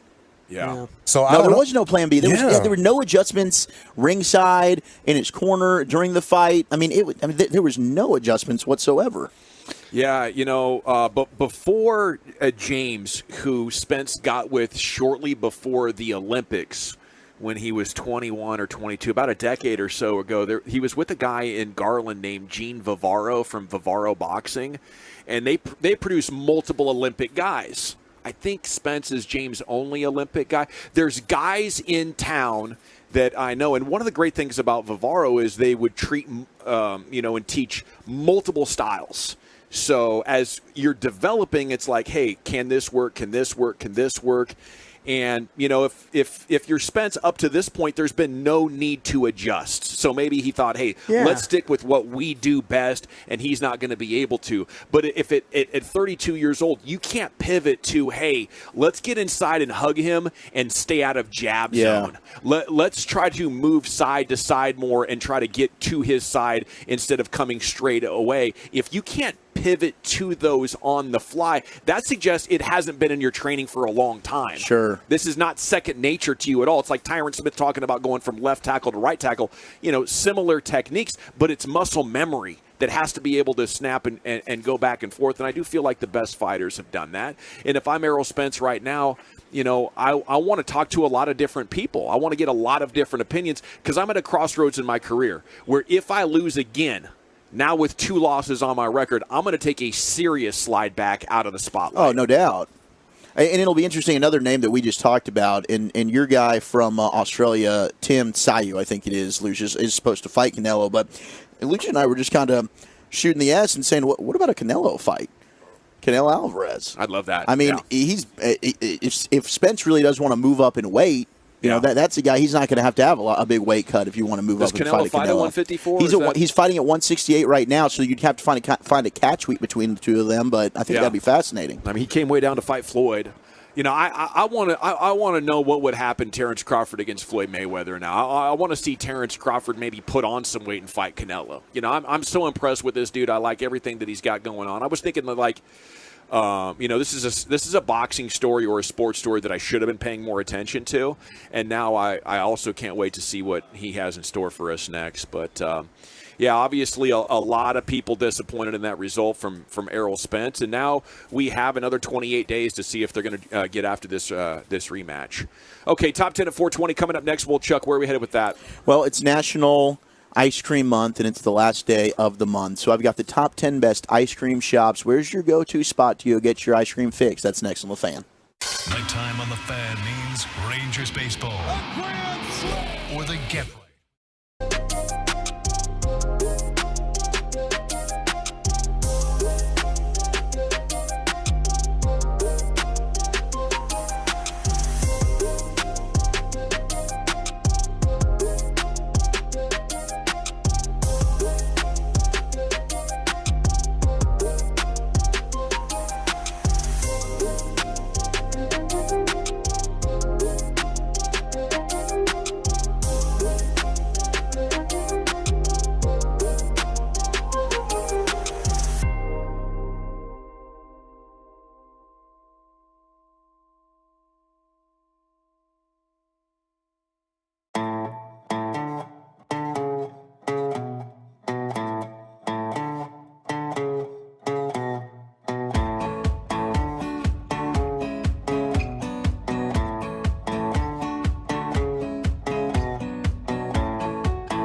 Yeah, welcome back. G-Bag Nation segment is brought to you by Window Nation, and it's brought to you by the Frankels. Call 214-333-3333. If you're hurt in an accident, it's not your fault. Go to truckwreck.com. Here he is, Zach Wolchuk, the Wooly Bully, with his top 10. Oh, it's the last day of National Ice Cream Month. What a great month it is. I got the top 10 ice cream shops for you. And this is, not your mom and pop shops. They're pretty well known around the entire country. But text in, where's your favorite place to go get your ice cream fix? 877-881-1053. Hit you with some quick news before we get into that. It is official. Ronald Jones, Cowboys running back, has been suspended the first 2 games of the 2023 NFL season for PEDs, the performance-enhancing drugs. And that's probably why Mike McCarthy didn't mention it when he talked about the running backs that caught your eye so far here in camp. He conveniently left Ronald Jones off the list. So no Rojo. How about Zeke coming back? Yeah. How about Zeke maybe, huh? You think so? You think maybe? Just this maybe? Opens the door? Jerry, a 2-game contract? Jerry is totally I told you guys. I told you guys about that. You guys don't want Zeke and all that. And here we are. We'll get Zeke back in his 15 number. We'll start selling a bunch of jerseys. Man, I know when the offseason started, I was 100% out on Zeke, but I thought they were going to do more than Deuce Vaughn. I think they need Zeke. And I think, especially with Terrence Steele coming off an injury and Tyron Smith at left tackle being, 50-50 or whatever as far as his health, he did tell us he's got a clean bill of health and he feels great. Yeah. But I think Zeke's pass protection is going to be needed. I think 12 touchdowns, good enough in short yardage. I know Chief could tear me up on the analytics there. No, but, it's all right. I'm not going to do that. I think they need Zeke. No, the pass protection is interesting. I mentioned last hour after Brian and Chief threw down that I hadn't fought Chief. I'm sure when he comes after me, I'm going to be dead balls wrong. Okay. Oh, well, I'm going to see that look in your eye that you usually send to Broadus. I'm going to be like, okay, you must be right. No, when you come in and you start talking about the running game and how you need a bunch of guys to give you like 1 or 2 yards. No, you listen to me, you son of a gun. 21's a legend. And we got to establish the run. Hey, I think maybe for like, could he be like in the Udonis Haslam role? Where he's just kind of there, he's just sort of a bench guy, coaching a little he's bit. there for the culture. 3 guys get office hurt, morale. Yeah, I think he could be a new. I guarantee you, Jerry's talking coach. about this right now. I bet he is. There's Will and Mike and Steven, everybody's sitting in that lunchroom right now with Jerry, and he's talking about, well, Zeke visited the Patriots. What are we going to allow Bill just to take him away from us? That kind of thing. He'd be a good uptown tour guide for the young guys, who want to get out and about on the weekends and stuff like that, off nights. Hey, Zeke, show him a good time. Yeah, just keep Kelvin Joseph away from that. Now, here is what happened with Aaron Rodgers. He's describing why, to Peter King, he took that pay cut to go down to $35 million. He said, quote, big name moves are now made at the trade deadline, and you have big names available now. I wanted to make sure that if somebody's valuable came available, we'd be able to get him. I'm very happy with the contract. I feel great about it. Now, I don't know who he's talking about. I don't know if you think he's talking about anybody in particular, but Nathaniel Hackett. I think that is very self-aware. That's knowing the league. If I were a Jets fan, I'd absolutely love what Aaron Rodgers is saying. I mean, I think that fans want this overall from your players. I'll always side with the player to try and get the most amount of money as possible. When you're Aaron Rodgers and you've already made so much in your career, you might be going year to year at this point. I kind of love what he's saying here. Yeah, in Green Bay, you're kind of laughing at him right now is what you're doing. You're kind of laughing at that. Okay, fine, great. Do what you have to do. Now you're a good dude, huh? Now you're willing to take less. Yeah, now everybody's like on board with, this Aaron Rodgers. Boy, what a team player guy he is. Load of BS. To me, I mean, hey, if I'm the Green Bay Packers, all the never could make the guy happy. Always something involved, hey, we didn't take a receiver when we needed to. We took a quarterback instead. You think they should talk crap about him publicly? Yeah, hey, you know what? If they want to, there's plenty of people in that organization will talk crap about him if they want to. I'm for more honesty.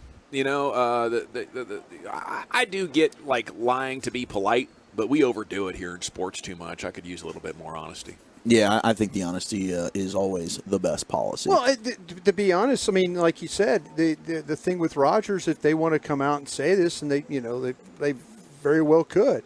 Like, listen, hey, he was a great player, MVP player. We just couldn't do enough to satisfy the guy. I tell you what, but they want to bring him back and put his retire the number 12 and, make all that stuff like that. They don't want him to leave like Brett Favre. But Sean Payton did apologize. He did say, I got stuck in announcer mode there for a second. Didn't he tell you that? I mean, this is, I think an unfortunate situation. Sean Payton's aware of it. And now it's kind of weird to me that the national media is still making a big deal out of it here on this Monday. I would have liked to get some of these scorching hot takes from old Sean Payton when he was actually in the analyst media booth. Yeah, I don't remember him saying a single interesting syllable the entire time he was on television last year. That's you just got to be ready. I mean, you're gonna make people mad. Being honest about things, that's the problem. You're gonna make people mad because you're gonna say something that is gonna hurt somebody's feelings or whatever. But if it's the truth, I'm one of those guys. I believe in just. Tell me what it is. I don't want you to sugarcoat it. Just tell me, where are we right now? What are we trying to do here? That's just the best way to operate instead of always like, oh, no, it's good. And then behind the scenes, there's little pockets of people like, well, this is a problem and this is a problem, and it's like, no, just put it out there and let's figure this thing out. Little pockets. All right, let's slide right into the top 10 list, the top 10 best ice cream shops, according to America, as it is the final day of National Ice Cream Day, fellas. I will say probably my top, it's not necessarily generic because it's not all across the United States. You can only get this in a certain radius, but it's Brahms. I think Brahms is the go-to. Beth Marie's in Denton's been texted a lot. I love Beth Marie's as well if you're looking for the mom-and-pop shops. Jenny's Ice Cream's getting some love from our guy Craig. 214 said, I tried to place in Plano called Local Creamery on Preston Road last week. Feel in love with the place. Got to try an ice cream they call the Blue Bonnet. Told me whenever I'm done with soda, hit that place up. I will put that, bookmark it. Mr. Frosty's in Denton, getting a lot of love for DQ. What are you guys thinking? Where's your go-to spot? I'm a little surprised that Brahms isn't a national deal. I'm such a Texan that I'm used to seeing Brahms everywhere. They I didn't will know only it deliver. wasn't. It's in Oklahoma, and they will only deliver because it's produce, right? And it's a grocery as well. They only deliver to a certain mileage distance, so that's why you only have them in like Texas and Oklahoma. Wow. Okay. I went to my favorite one yesterday afternoon. Where is it? Baskin Robbins. Okay. Baskin Robbins is it. Baskin's gonna get love. I got 2 scoops of pistachio. I went to Spencer McKenzie's yesterday. Had a shrimp and fish burrito. Did you get a Brooklyn style? I did. Did that not tear you up? Yeah, it's awesome. That Brooklyn style, awesome. That thing, that wore my stomach out. Oh, that no. hot sauce is no joke. Yeah, it's no hot. joke, but I tell you what, it's great flavor with the fish and the shrimp together. I love it. But that's why I had to go get some ice cream. Yeah. Because you have to kind of offset that heat that you're like, okay, I got a little fire still in my mouth here, but I could get the 2 scoops of the pistachio from Baskin Robbins. Been my favorite forever. As a little kid, first place I ever went as a kid. There's a place called the Handles in McKinney, HANDEL''S. That's like a gourmet type of ice cream shop, and I went there a couple of weeks ago. Like, we had a tournament, and a bunch of people were telling me about that up there, and that one was incredible. But I like those places that have that. Is it Cold Stone? Okay, Cold Stone. Yes, and they'll mix it up for you. Where they're making you a blizzard out of insanely good ice cream. I think those 2 spots. Okay, well, you're going to end up loving this list. Lucius, do you have a go-to ice cream spot? Man, you basically explained it all the way for me. I'm a Texan. I'm a man of loyalty. I'm a man of conviction. Only eat Rocky Road ice cream for the most part. When I do, it's Bluebell. If I step outside the house and get it, it's Brahms. My guy. Yeah, man. Absolutely. It's great ice cream. So the outside looking in, we've got now Brahms did make this, but it's way down there just because a lot of people aren't able Apparently to get it's not it. even in Houston, says the text. Really not. See that it stops at Hillsboro. That's right. It won't deliver out there, man. I'm telling you, that's the issue. So we got to talk with them. TCBY, you guys remember TCBY? My dad actually used to be a manager. That was a yogurt place, right? Marble Slab. Kind of like Cold Stone. Yep. Is number 10 is this place called Friendly's. Now, I don't even know where this is. I've never heard of this place before. If we've got some Tolo help, I think it's an East Coast spot, but Friendly's comes in at number 10. It's in Pennsylvania, Rhode Island. I think South Virginia is one of the top spots it's located in as well. Number 9, we're going with the Steak and Shake.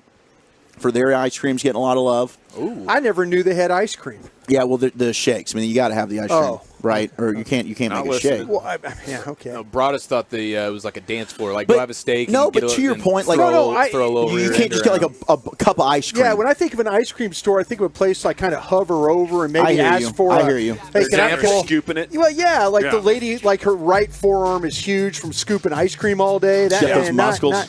not steak and shake. She has 4 bowls a day. She's going about Well, no, it's 240. because if you're an ice cream scooper, you build up. I mean, your right arm is huge. Yeah. You know, and it's like a normal arm. Get those and farm gals. Number 8, we got Sonic. People are loving Sonic's ice cream.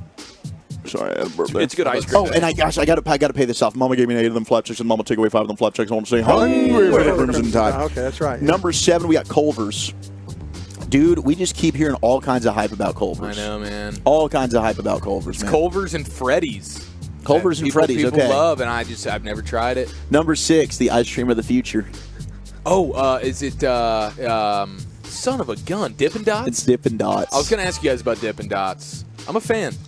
It's just Certain it's a flavors. novelty, right? It It's is. just fun. Yeah. It's So I see overpriced. it, Dippin' Dots. It's just there's something that attracts you. Like, is this that good? I don't know. Probably not, but I want to go get some.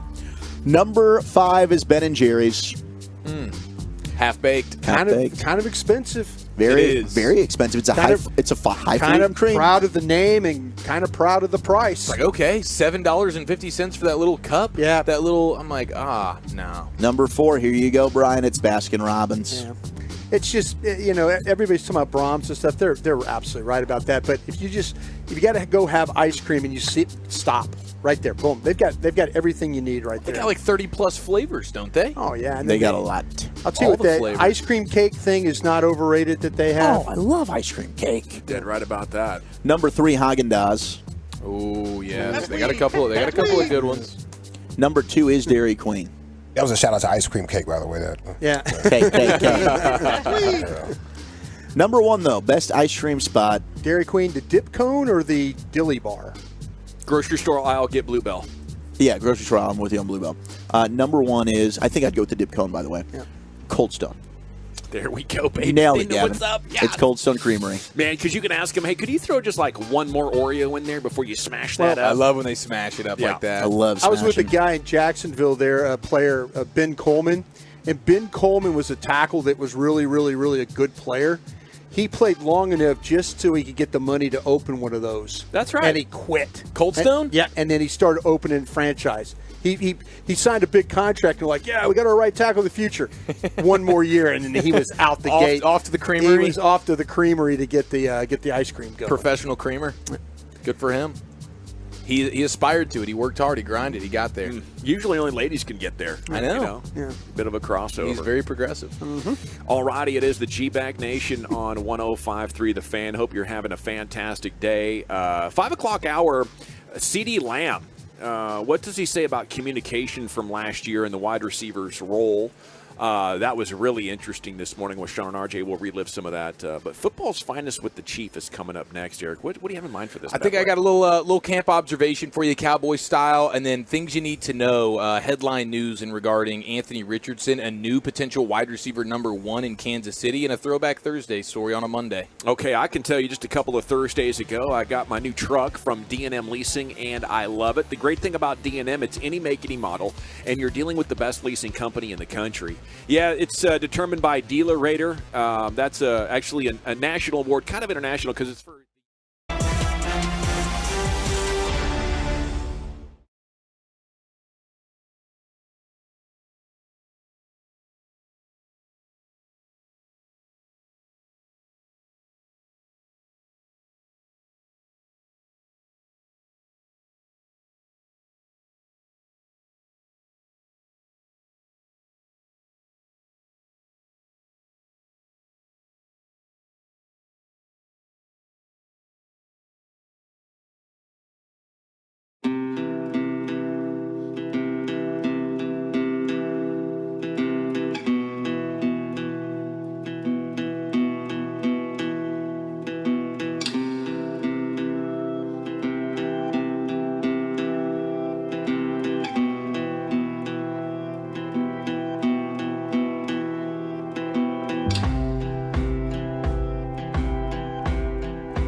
Yeah, buddy, when you value real independence, you own it. At Classic Chevrolet and Grapevine, shop new Silverados with once-a-year July 4th savings.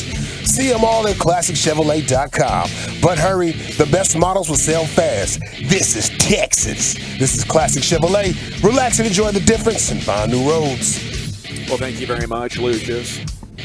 And salute to Big X the Plug for coming in with his Texas song. That was freaking amazing. I love the walkout. I liked the first round. And then things got uncomfortable. Here's the Chief with a football segment. Yes, sir. Welcome into football's finest. I do think we've seen the bunch formations and these wide receivers kind of getting open based on play design.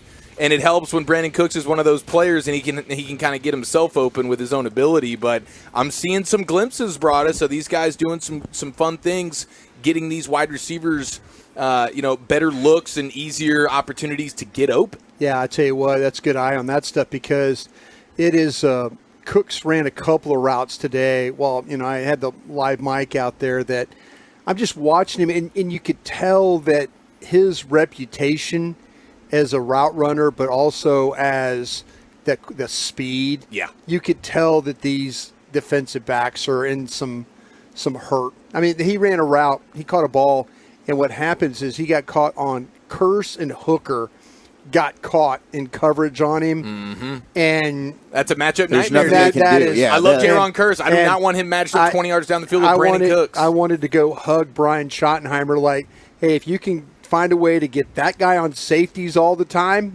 by all means, keep going. It's a unique skill set that they have not had, man. It is, but he has done a nice job. I mentioned, too, about Tolbert, and then also, though, our little receiver. Kavontae Turpin. Yeah, he had a great day. Turpin making some plays, and they're trying to get him more involved in some things, trying to kind of figure out, hey, can we put together 2 or 3 plays that make sense for him? Or hey, can we put him as part of the normal rotation? Can he got there with Gallup and Lamb and those guys and function how he needs to function? Yeah, seen him make some tough catches, and I've found it pretty eye-opening hearing Dak sitting down with NFL Network on Saturday, and when he's talking about wanting to, in the offense, get the ball to the playmakers, the first name out of his mouth when he started rattling off the names, Turpin was the first name that came out of his mouth. I was like, oh, interesting. And then CeeDee Lamb raving about Turpin as well with Sean and RJ this morning, and it's like, okay. And then you're seeing it on the field. Last year, dropping passes left and right. I think in OTAs, you guys were seeing him do the same thing. Yeah. Haven't seen as much of that. He's only been here for a few days with the birth of his child, making some tough catches, and I'm like, dude, if they can find a way to get him on the field, that's going to be really, really nice. Diving one he had today was gorgeous. Was really pretty. He's got mouths to feed now. You know what's funny? He played a lot of football games last year. You know, when you're talking about his USFL season and then a full NFL season. It was a late signing. Yeah, this is one of those things to me where maybe the body was just like, okay, listen, you've played a bunch of games, bro. I think that's a great point. I'm not going to let you. If you want to play special teams and all that, now might be a different path for him now because he had an off season. He could catch his breath. He could heal up on any of the little bit of ailments that he might have. But they need him to learn. They need all these receivers to learn. You don't need. They're not going to put you out there if you don't understand what's going on with these routes. And that's what's standing out to me, not only about Turpin but Tolbert, is you're not seeing, even when it just comes to lining up, like these guys aren't sure what spot do I need to go to, where do I need to be. They seem to know where they need to be. Just the fact that he extends for passes now, the hands out front instead of trying to cradle or body catch stuff where they're just not that confident. You've seen him put his hands out in front. Anthony Richardson, quarterback for the Colts. He's my guy that I'm excited about. Is he tanking up? Class. Dude, so at the combine he was 244 pounds, and he ran a 4.43 in the 40. He's apparently put on 11 more pounds, and he's now 255 pounds, Anthony Richardson, who we know scouts say has a ham cannon when it comes to throwing that football. And you're seeing multiple 60-plus yard throws for touchdowns at Colts camp. I don't know how much stock to put into it, but 255 pounds at that speed, he's going to be running all over NFL defenses this year. Yeah, this is what we saw with Fields, I believe. Those are going to be some things that Fields is big, and he's 230. Yeah. That's Cam Newton. Well, this is faster. Have you seen this kid do a flip when he runs and does a flip? I don't think so. No, he finished his drills at Florida, and he threw the last ball, and he was running down the field to celebrate with his guys, just hauled off and did a front flip, landed on his feet, and just kept running. He is a tank, dude. He's an athletic freak, and I am excited to see what the Colts are able to get out of him. Shout out to the rookie offensive lineman for the Bears, Darnell Wright. He crushed his conditioning test. Yeah, he was training for wide receiver numbers, wasn't he? Yes, he was. Yeah, you do these conditioning tests in every He's position. one of my favorite linemen in the draft. Yeah, he was a beast. He might have been the best tackle in the draft, man. We were hoping he was going to be there for the Cowboys. Certainly was not the case. But he's gone ahead and dropped a bunch of weight, and to get ready for the conditioning test, he said he was he looked at what the wide receivers' times were supposed to be on accident, so he was training for that. So when he showed gassers? up, Is that what we're doing? I'm thinking it's gassers. We're doing 110s. Whenever I was in high school, our deal at the end of every two-a-day practice was 200 yards. It was down to the goal line and back, and you had to make your time. So you would do 6 200s, and that was the worst thing ever when I think about football. And then they figured out that you do these guys in these conditioning tests, and dudes pull muscles, and then they don't practice the whole training camp. Didn't that happen here? Yeah, we've seen a couple of guys do that. Didn't somebody recently here pull a hammy and then was out for the whole training camp because of conditioning tests? Yeah, I don't know who it was. I can't remember, but there's been multiples of that for sure. So I don't know. It feels like they've cut back on, at least with the Cowboys, it feels like they've cut back a little bit on the conditioning test and what is required. We had to run a mile and a half in under 12 minutes. That was our conditioning test. Yeah, just a one and done, and that's it. 1.5 miles. Nice. Yeah, that was it. Now, are you guys seeing what's coming out of Chiefs camp, where old Justin Ross and SMU's own the rookie Rashee Rice? Yeah, Rashee Rice is a beast. Justin Ross is being mad hype this offseason. Dude, Justin Ross, if you don't remember, was at Clemson. Yes, and had an amazing freshman season. I believe was on that national championship team. Yes, but he had a back issue, right? That's what happened. Yep. Yeah, people didn't like the fact that he was not going to pass physicals. That's why he went undrafted. Yeah, but he was a first round talent. Absolutely, big body guy. Yes, he's a physical. I thought he was going to be the specimen. next big time AJ Green, Julio Jones, DeAndre Hopkins. Back. Yeah. Yeah, it was a congenital fusion condition of his neck and spine that required surgery. So he missed all of 2020. So he's this great, talented dude. He finished 5th all-time in career receiving touchdowns for Clemson. Just a big play stud. The Chiefs brought him on last year, and he was rehabbing, going through it all. And now he's out on the field, and he's making play after play with the ones. And it seems like he might be a really, really nice weapon for that Chiefs offense. And then on top of that, they add Rashee Rice from SMU, and he's making big plays out there. I'm like, all of a sudden, this Chiefs team, who we saw in the Super Bowl, it was like Travis Kelce and then Isaiah Pacheco, and it's heavy formations, and they're kind of running the ball. They might have themselves some young weapons there, and Mahomes is the guy that takes a C weapon and makes him a B. These guys are like potentially A weapons. Yeah, so that's exciting for Chiefs fans right there. The Chiefs, but their scheme just lends to the strengths of the players they have. Whoever they add or put or plug in, no doubt, they find ways to take advantage of that. And then having Mahomes as the guy running the show, that helps a ton. Now, finally here, Throwback Thursday football story on a Monday. We go to Matt Castle, former Cowboys quarterback, but he's also handsome guy. Handsome guy. Well, he looks like don't they say he looks like Woody from Toy Story?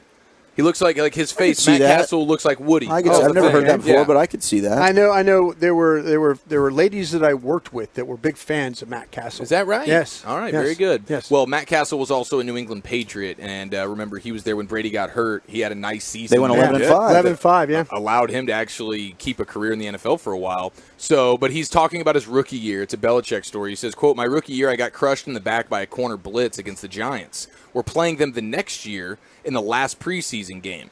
And Belichick asked me, "Okay, Castle, what front do they like to bring that corner blitz from?" I had looked it up the night before, anticipating it. I said, "Coach, it's an over."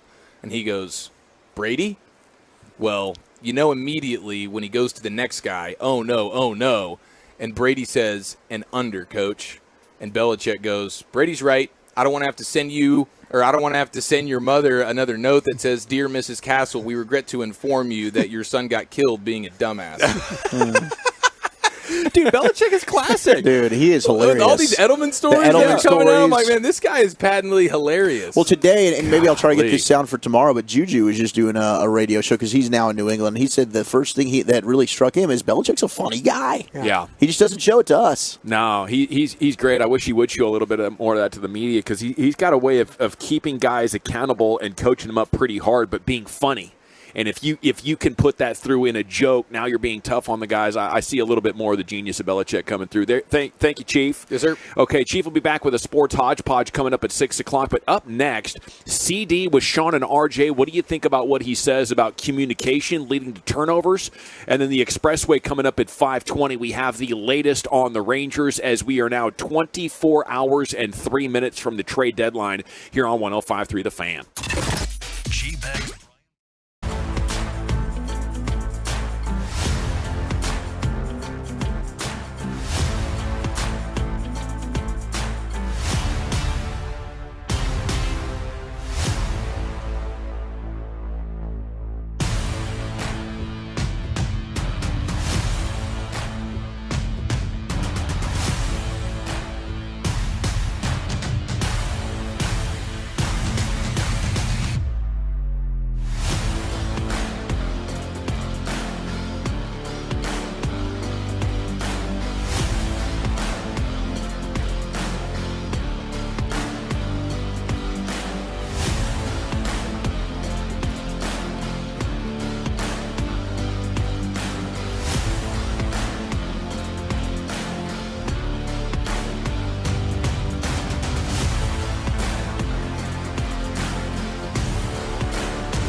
From our fan studio, secured by DFWsecurity.com, you're rolling with the G-Bag Nation on 105.3 The Fan. Here we go. It's hour 4 of the G-Bag Nation on 105.3 The Fan. We'll be talking Rangers coming up with you at 5:20 and at 6 o'clock as well. We'll give you the latest rumorooskies with the trade deadline sitting now under 24 hours into the future. Tomorrow at 5. Chris Young is probably going to join us at some point in tomorrow's 5 o'clock hour or 6 to sort of recap everything. And you'll hear from the Rangers GM tomorrow evening right here on your home of the Rangers. Now, we do have an injury situation that we're trying not to freak out about. The injury report brought to you by Kissable Dental, still giving Dallas fans something to smile about at KissableDental.com. Brian, you're hearing a MRI on the right shoulder for Sam Williams. Yeah, waiting on an MRI. It just kind of reached out to a couple of people there in the front office that might be able to help me. And so they're just waiting to see what happened. He, at some point in time, he was dealing with it. And then at the end of practice, went over and talked to Jim Maurer, and everybody kind of thought, okay, everything's fine, but felt like that they needed to get this done. So just keep your fingers crossed for Sam Williams on that right shoulder. Second year for the guy, and in his rookie year, he had a handful of plays that got people geeked. He might be the second best or second most talented pure pass rusher on the team. I don't know if Tank's more talented or him, but after Micah Parsons, he is incredible. I remember the body slam of a running back that he got last year that drew like a 15-yard penalty for unnecessary roughness. Like, the dude is just a problem, and physically, like, the pressure that he can put on opposing tackles. You have him and Tank with Micah floating and looking for spots. I don't know if there's a scarier front with all three of those guys on the field. So this would be a significant blow, not to how good they were last year, because I still think the front could be. But he's the opportunity, along with Mozzie Smith, to be like, holy crap, this front is out of this world. Yeah, he's the guy that the limited amount of plays or snaps, but then had double digits tackle for loss. Yeah. So if you project, you're kind of, if you play those games, he's one of those guys you're like, wow, more snaps, probably going to get more negative plays. So, yeah, situationally, he was like in Pro Football Focus's top 5. I don't know if it was stunts or coming from the inside or what it was, but I remember a number of Cowboys hit their top 5 rankings in different categories. I was surprised to see him, especially because of the snap count, but special player, Chief. Yeah, he maximized his snap counts last year, and that's why we're all super excited to see him this year getting more put on his plate, because you feel like he's a guy that is on the ascent and is an absolute dominator. Like, from a physical specimen situation, I think you're talking about him and Micah. You know, just size, length, explosion.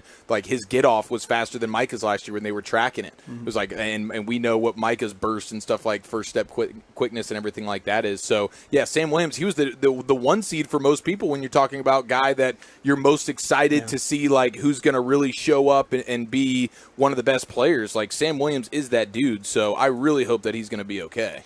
And obviously we're hoping for right shoulder, right? Because left shoulder getting hit by that left tackle. Yeah, right shoulder. You got to keep that thing free if you can. Yep. Okay. All right. Good to know. And, again, we'll keep you updated on anything. I'm sure if Brian finds out on the cell phone, or if something is released here to the media at large, we'll get you updated. Absolutely. CD with Sean and RJ. CD Lamb. What do you think about what he says about communication leading to turnovers last season at 877-881-1053? A fantastic interview. If you didn't get a chance to listen to all of it, maybe you can check out our YouTube page or go back with the Odyssey app and find it this morning. I believe it was at 9 a.m. Texas time. Here's cut 4 on communication, CD Lamb. Communication can mean anything, right? But as far as the terms of football, it's verbal and nonverbal. He could switch a play without even saying anything. So, therefore, nobody knows what's going on. So, he could be checking the protection but also talking to us. So, therefore, it would change our route to a different, angle or just change the whole play. And I feel like we were lacking a lot of that last year. Granted that we were high on the communication, but it is definitely instilled in this offense, instilled on this team. And we've been working on communication since San Fran, right? So, just being big on that, being on the same page is probably the most important thing in the NFL, because everybody's good, everybody's talented, everybody makes plays. The only edge that you can't have is being on the same page and having a crazy timing, and timing beats anything. Yeah, I think there's a huge opportunity there, and I think a lot of it falls on the responsibilities of the players because teams only get so much time with them. But to me, it's also the quality of the instruction, and coaches are teachers. It's just in sports. And a lot of the skills that teachers deploy and go to college and university for a long time to learn, coaches either have instinctually or maybe they have a little bit of a teaching background. But that was the thing that I always wondered about Kellen Moore. Man, he hasn't been in the NFL a long time. I know his dad was a coach, but when it comes to the communication, explaining techniques and putting players in the best possible mindset to be ready for adjustments, to be ready to learn, that is an incredible skill. And just because you played the game at a high level or your dad's somebody, it doesn't necessarily mean that you get that. And with Mike McCarthy's experience in Green Bay, teaching so many different players, they weren't taking wide receivers at the top of the draft. That's what Green Bay was when Mike McCarthy was there, was this incredible machine. Obviously, you have Aaron Rodgers as the trigger man for it, so there's an advantage to be had there. But Sean and RJ, I don't know if this made it onto the air, but they asked CD to clarify about Kellen Moore, and they got the very direct feeling that CD Lamb was a Kellen Moore guy. He wasn't one of the people that we've heard about that have been like, oh, okay, good, we're moving on from Kellen Moore. He liked what Kellen Moore brought. That doesn't necessarily mean Kellen Moore was a good communicator.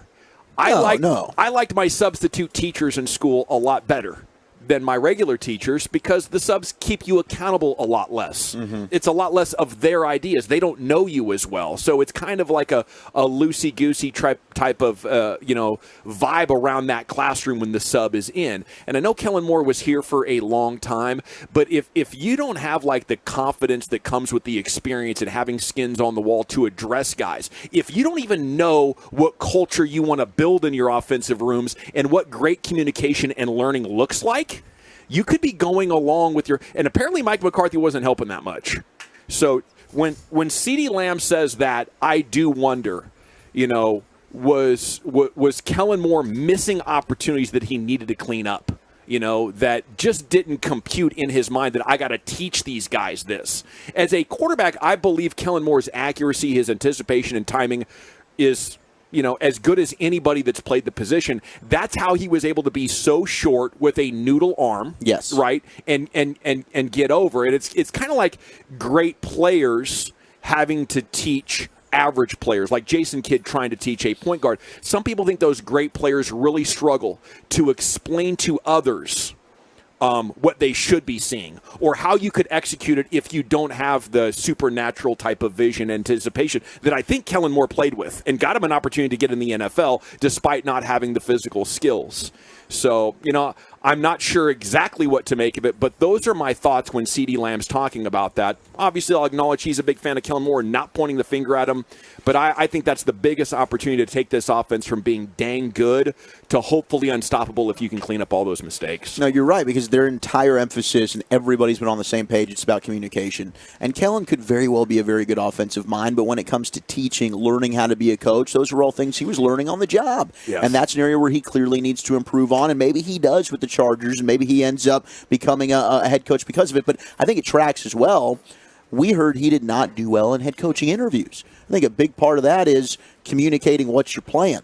What is your goal for this team? And I think that falls into the possibility of a lack of communication in those cases. And so far, it seems as though Brian Schottenheimer's been a very good teacher. I also think it speaks to the point of all the defensive players, why they like Brian Schottenheimer so much, because he was doing that scouting. He was coming back of the other team's offenses and explaining and communicating to the defensive players, hey, this is what you need to be prepping for. This is what I'm seeing, and letting them know so everybody was on the same page. So it's exciting to me. I loved everything CD said, and also how great as CeeDee Lamb as an interview now. Yeah. From where he was as a rookie, and I heard him the first time on G-Bag with you guys, not good. It was like, oh my gosh, what are we doing here? To now, CD has a bright future in broadcasting. Guys get nervous, and I guess he told them, maybe this was off the air, when I came into the NFL, I was trying to rehearse answers and have the perfect answer. And now I'm just like, well, these guys want to talk to me. Let's see, what kind of a conversation we have today. And Yeah. When you start establishing yourself on the field as a super stud, you kind of get that confidence as well off the field. And these guys are starting to do more podcasts and player shows, and so they're going on in the off season and talking and getting more comfortable and stuff. CeeDee Lamb was out at the Super Bowl, and he was getting some airtime, so there's some more confidence there. But I think in regards to the whole deal that he's talking about with the communication and stuff, it also speaks to just the level of difficulty and the amount of nuance involved when it comes to the way these offenses roll, man. Yeah. And like all the different ins and outs. Like the ball is snapped and nobody knows exactly what is going to happen yet because we still need to see things unfold as I'm running my route, and I got to see exactly what my quarterback sees and the angles and the depths, and like there is so much nuance to every single play, and it just speaks to the degree of difficulty. And the crazy thing about football is you have to do this while you're running towards the end zone. Hockey, basketball, soccer, you're constantly checking over your shoulder at the guy with the ball, right? You're updating every second and a half. Where's the puck? Where's the ball? Do I need to adjust? A lot of times in football, you don't get to turn around and look till the ball's in the air. Yeah, the thing that I can understand the love that CeeDee Lamb has for Kellen Moore. Made the Pro Bowl every year he was his OC. You know what I'm saying? So he feels probably like a bit of gratitude towards, even though there might have been some times where maybe CeeDee Lamb wasn't, it wasn't used the way he needed to be used. But seemed like last year was the first year they get him in the slot. Yeah, but that's what I'm saying. I mean, all of a sudden, CeeDee every year has gotten better, and he's made Pro Bowls, and he's kind of like, hey, well, yeah, I mean, I can't say anything bad about a guy that every year I lined up, I get put in the Pro Bowl with this guy calling plays. Yeah. So the communication thing is always interesting to me because if you look at how people have broken down the Mike Martz, the people that watch tape, the Kurt Warners, they will tell you like, route should have gone inside here. Don't know what was going on here. This should have been. And so he's talking about the different, it could be, I'm not saying anything to you, but I'm changing the play, and here now you have to adjust. Yeah. And I think that's where Dak was when we heard Dak when he was at OTAs. What's the first thing he talked about? Being on the same page. Yes. And maybe they've eliminated some of that, maybe some of that gray area that they were having between receivers and quarterbacks. There's cues that just when the defense adjusts, the quarterback and wide receiver should know, okay, that changes the play. I don't even need to hear or look at my quarterback to know it's a different thing now. And I mean, CD, he's bright. He's got a great work ethic. He loves football. Yeah. There's no reason that he shouldn't be on the same page. Yeah. He's the guy that's like, oh, I have a shortcoming here. I want to be the complete wide receiver. I need to focus on my shortcomings, not kind of rest on my laurels. So it's just not adding up that coming into year 4, there could be things like that. It was surprising that there were some interceptions where you could question the route.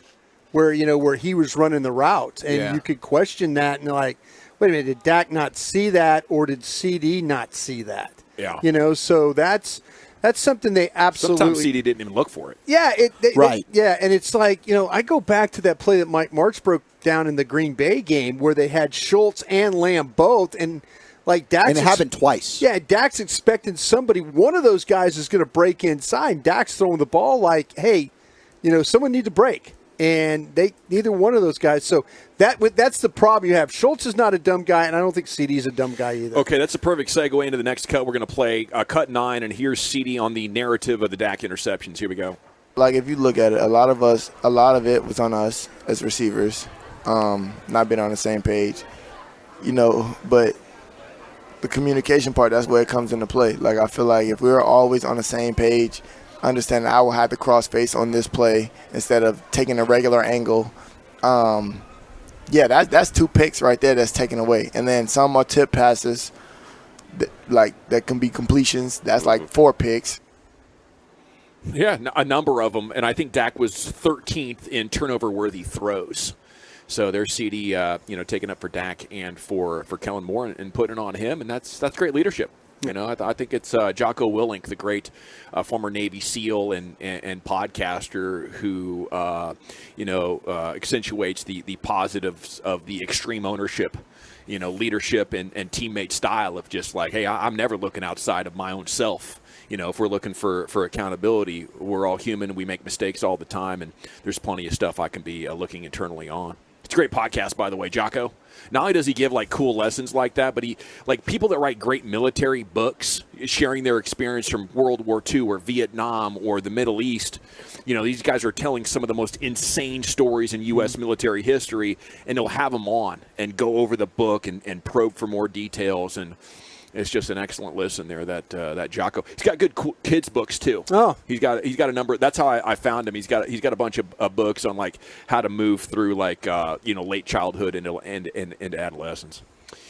Here we go, nation. It's time to hit the expressway. We'll give you 35 minutes of uninterrupted sports content. Why is that funny? This is great stuff. The Warrior Kids series, I think they're called. I'm ordering it right now. There was something else. I'll tell you at the break what I was laughing at when I.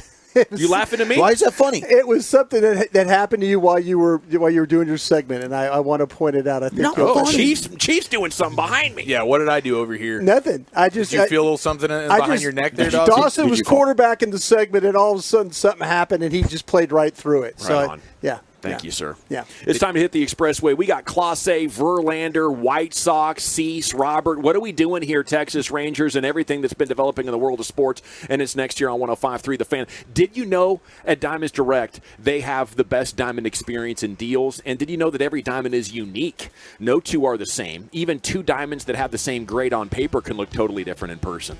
If you're a diamond vet, you've been going to Diamonds Direct, getting the education, you already know this. Well, here's an important fact. When buying a diamond of the 4 C's, the cut's by far the most important. You want a diamond that's properly cut, or you're going to end up with a dull diamond that just sits there.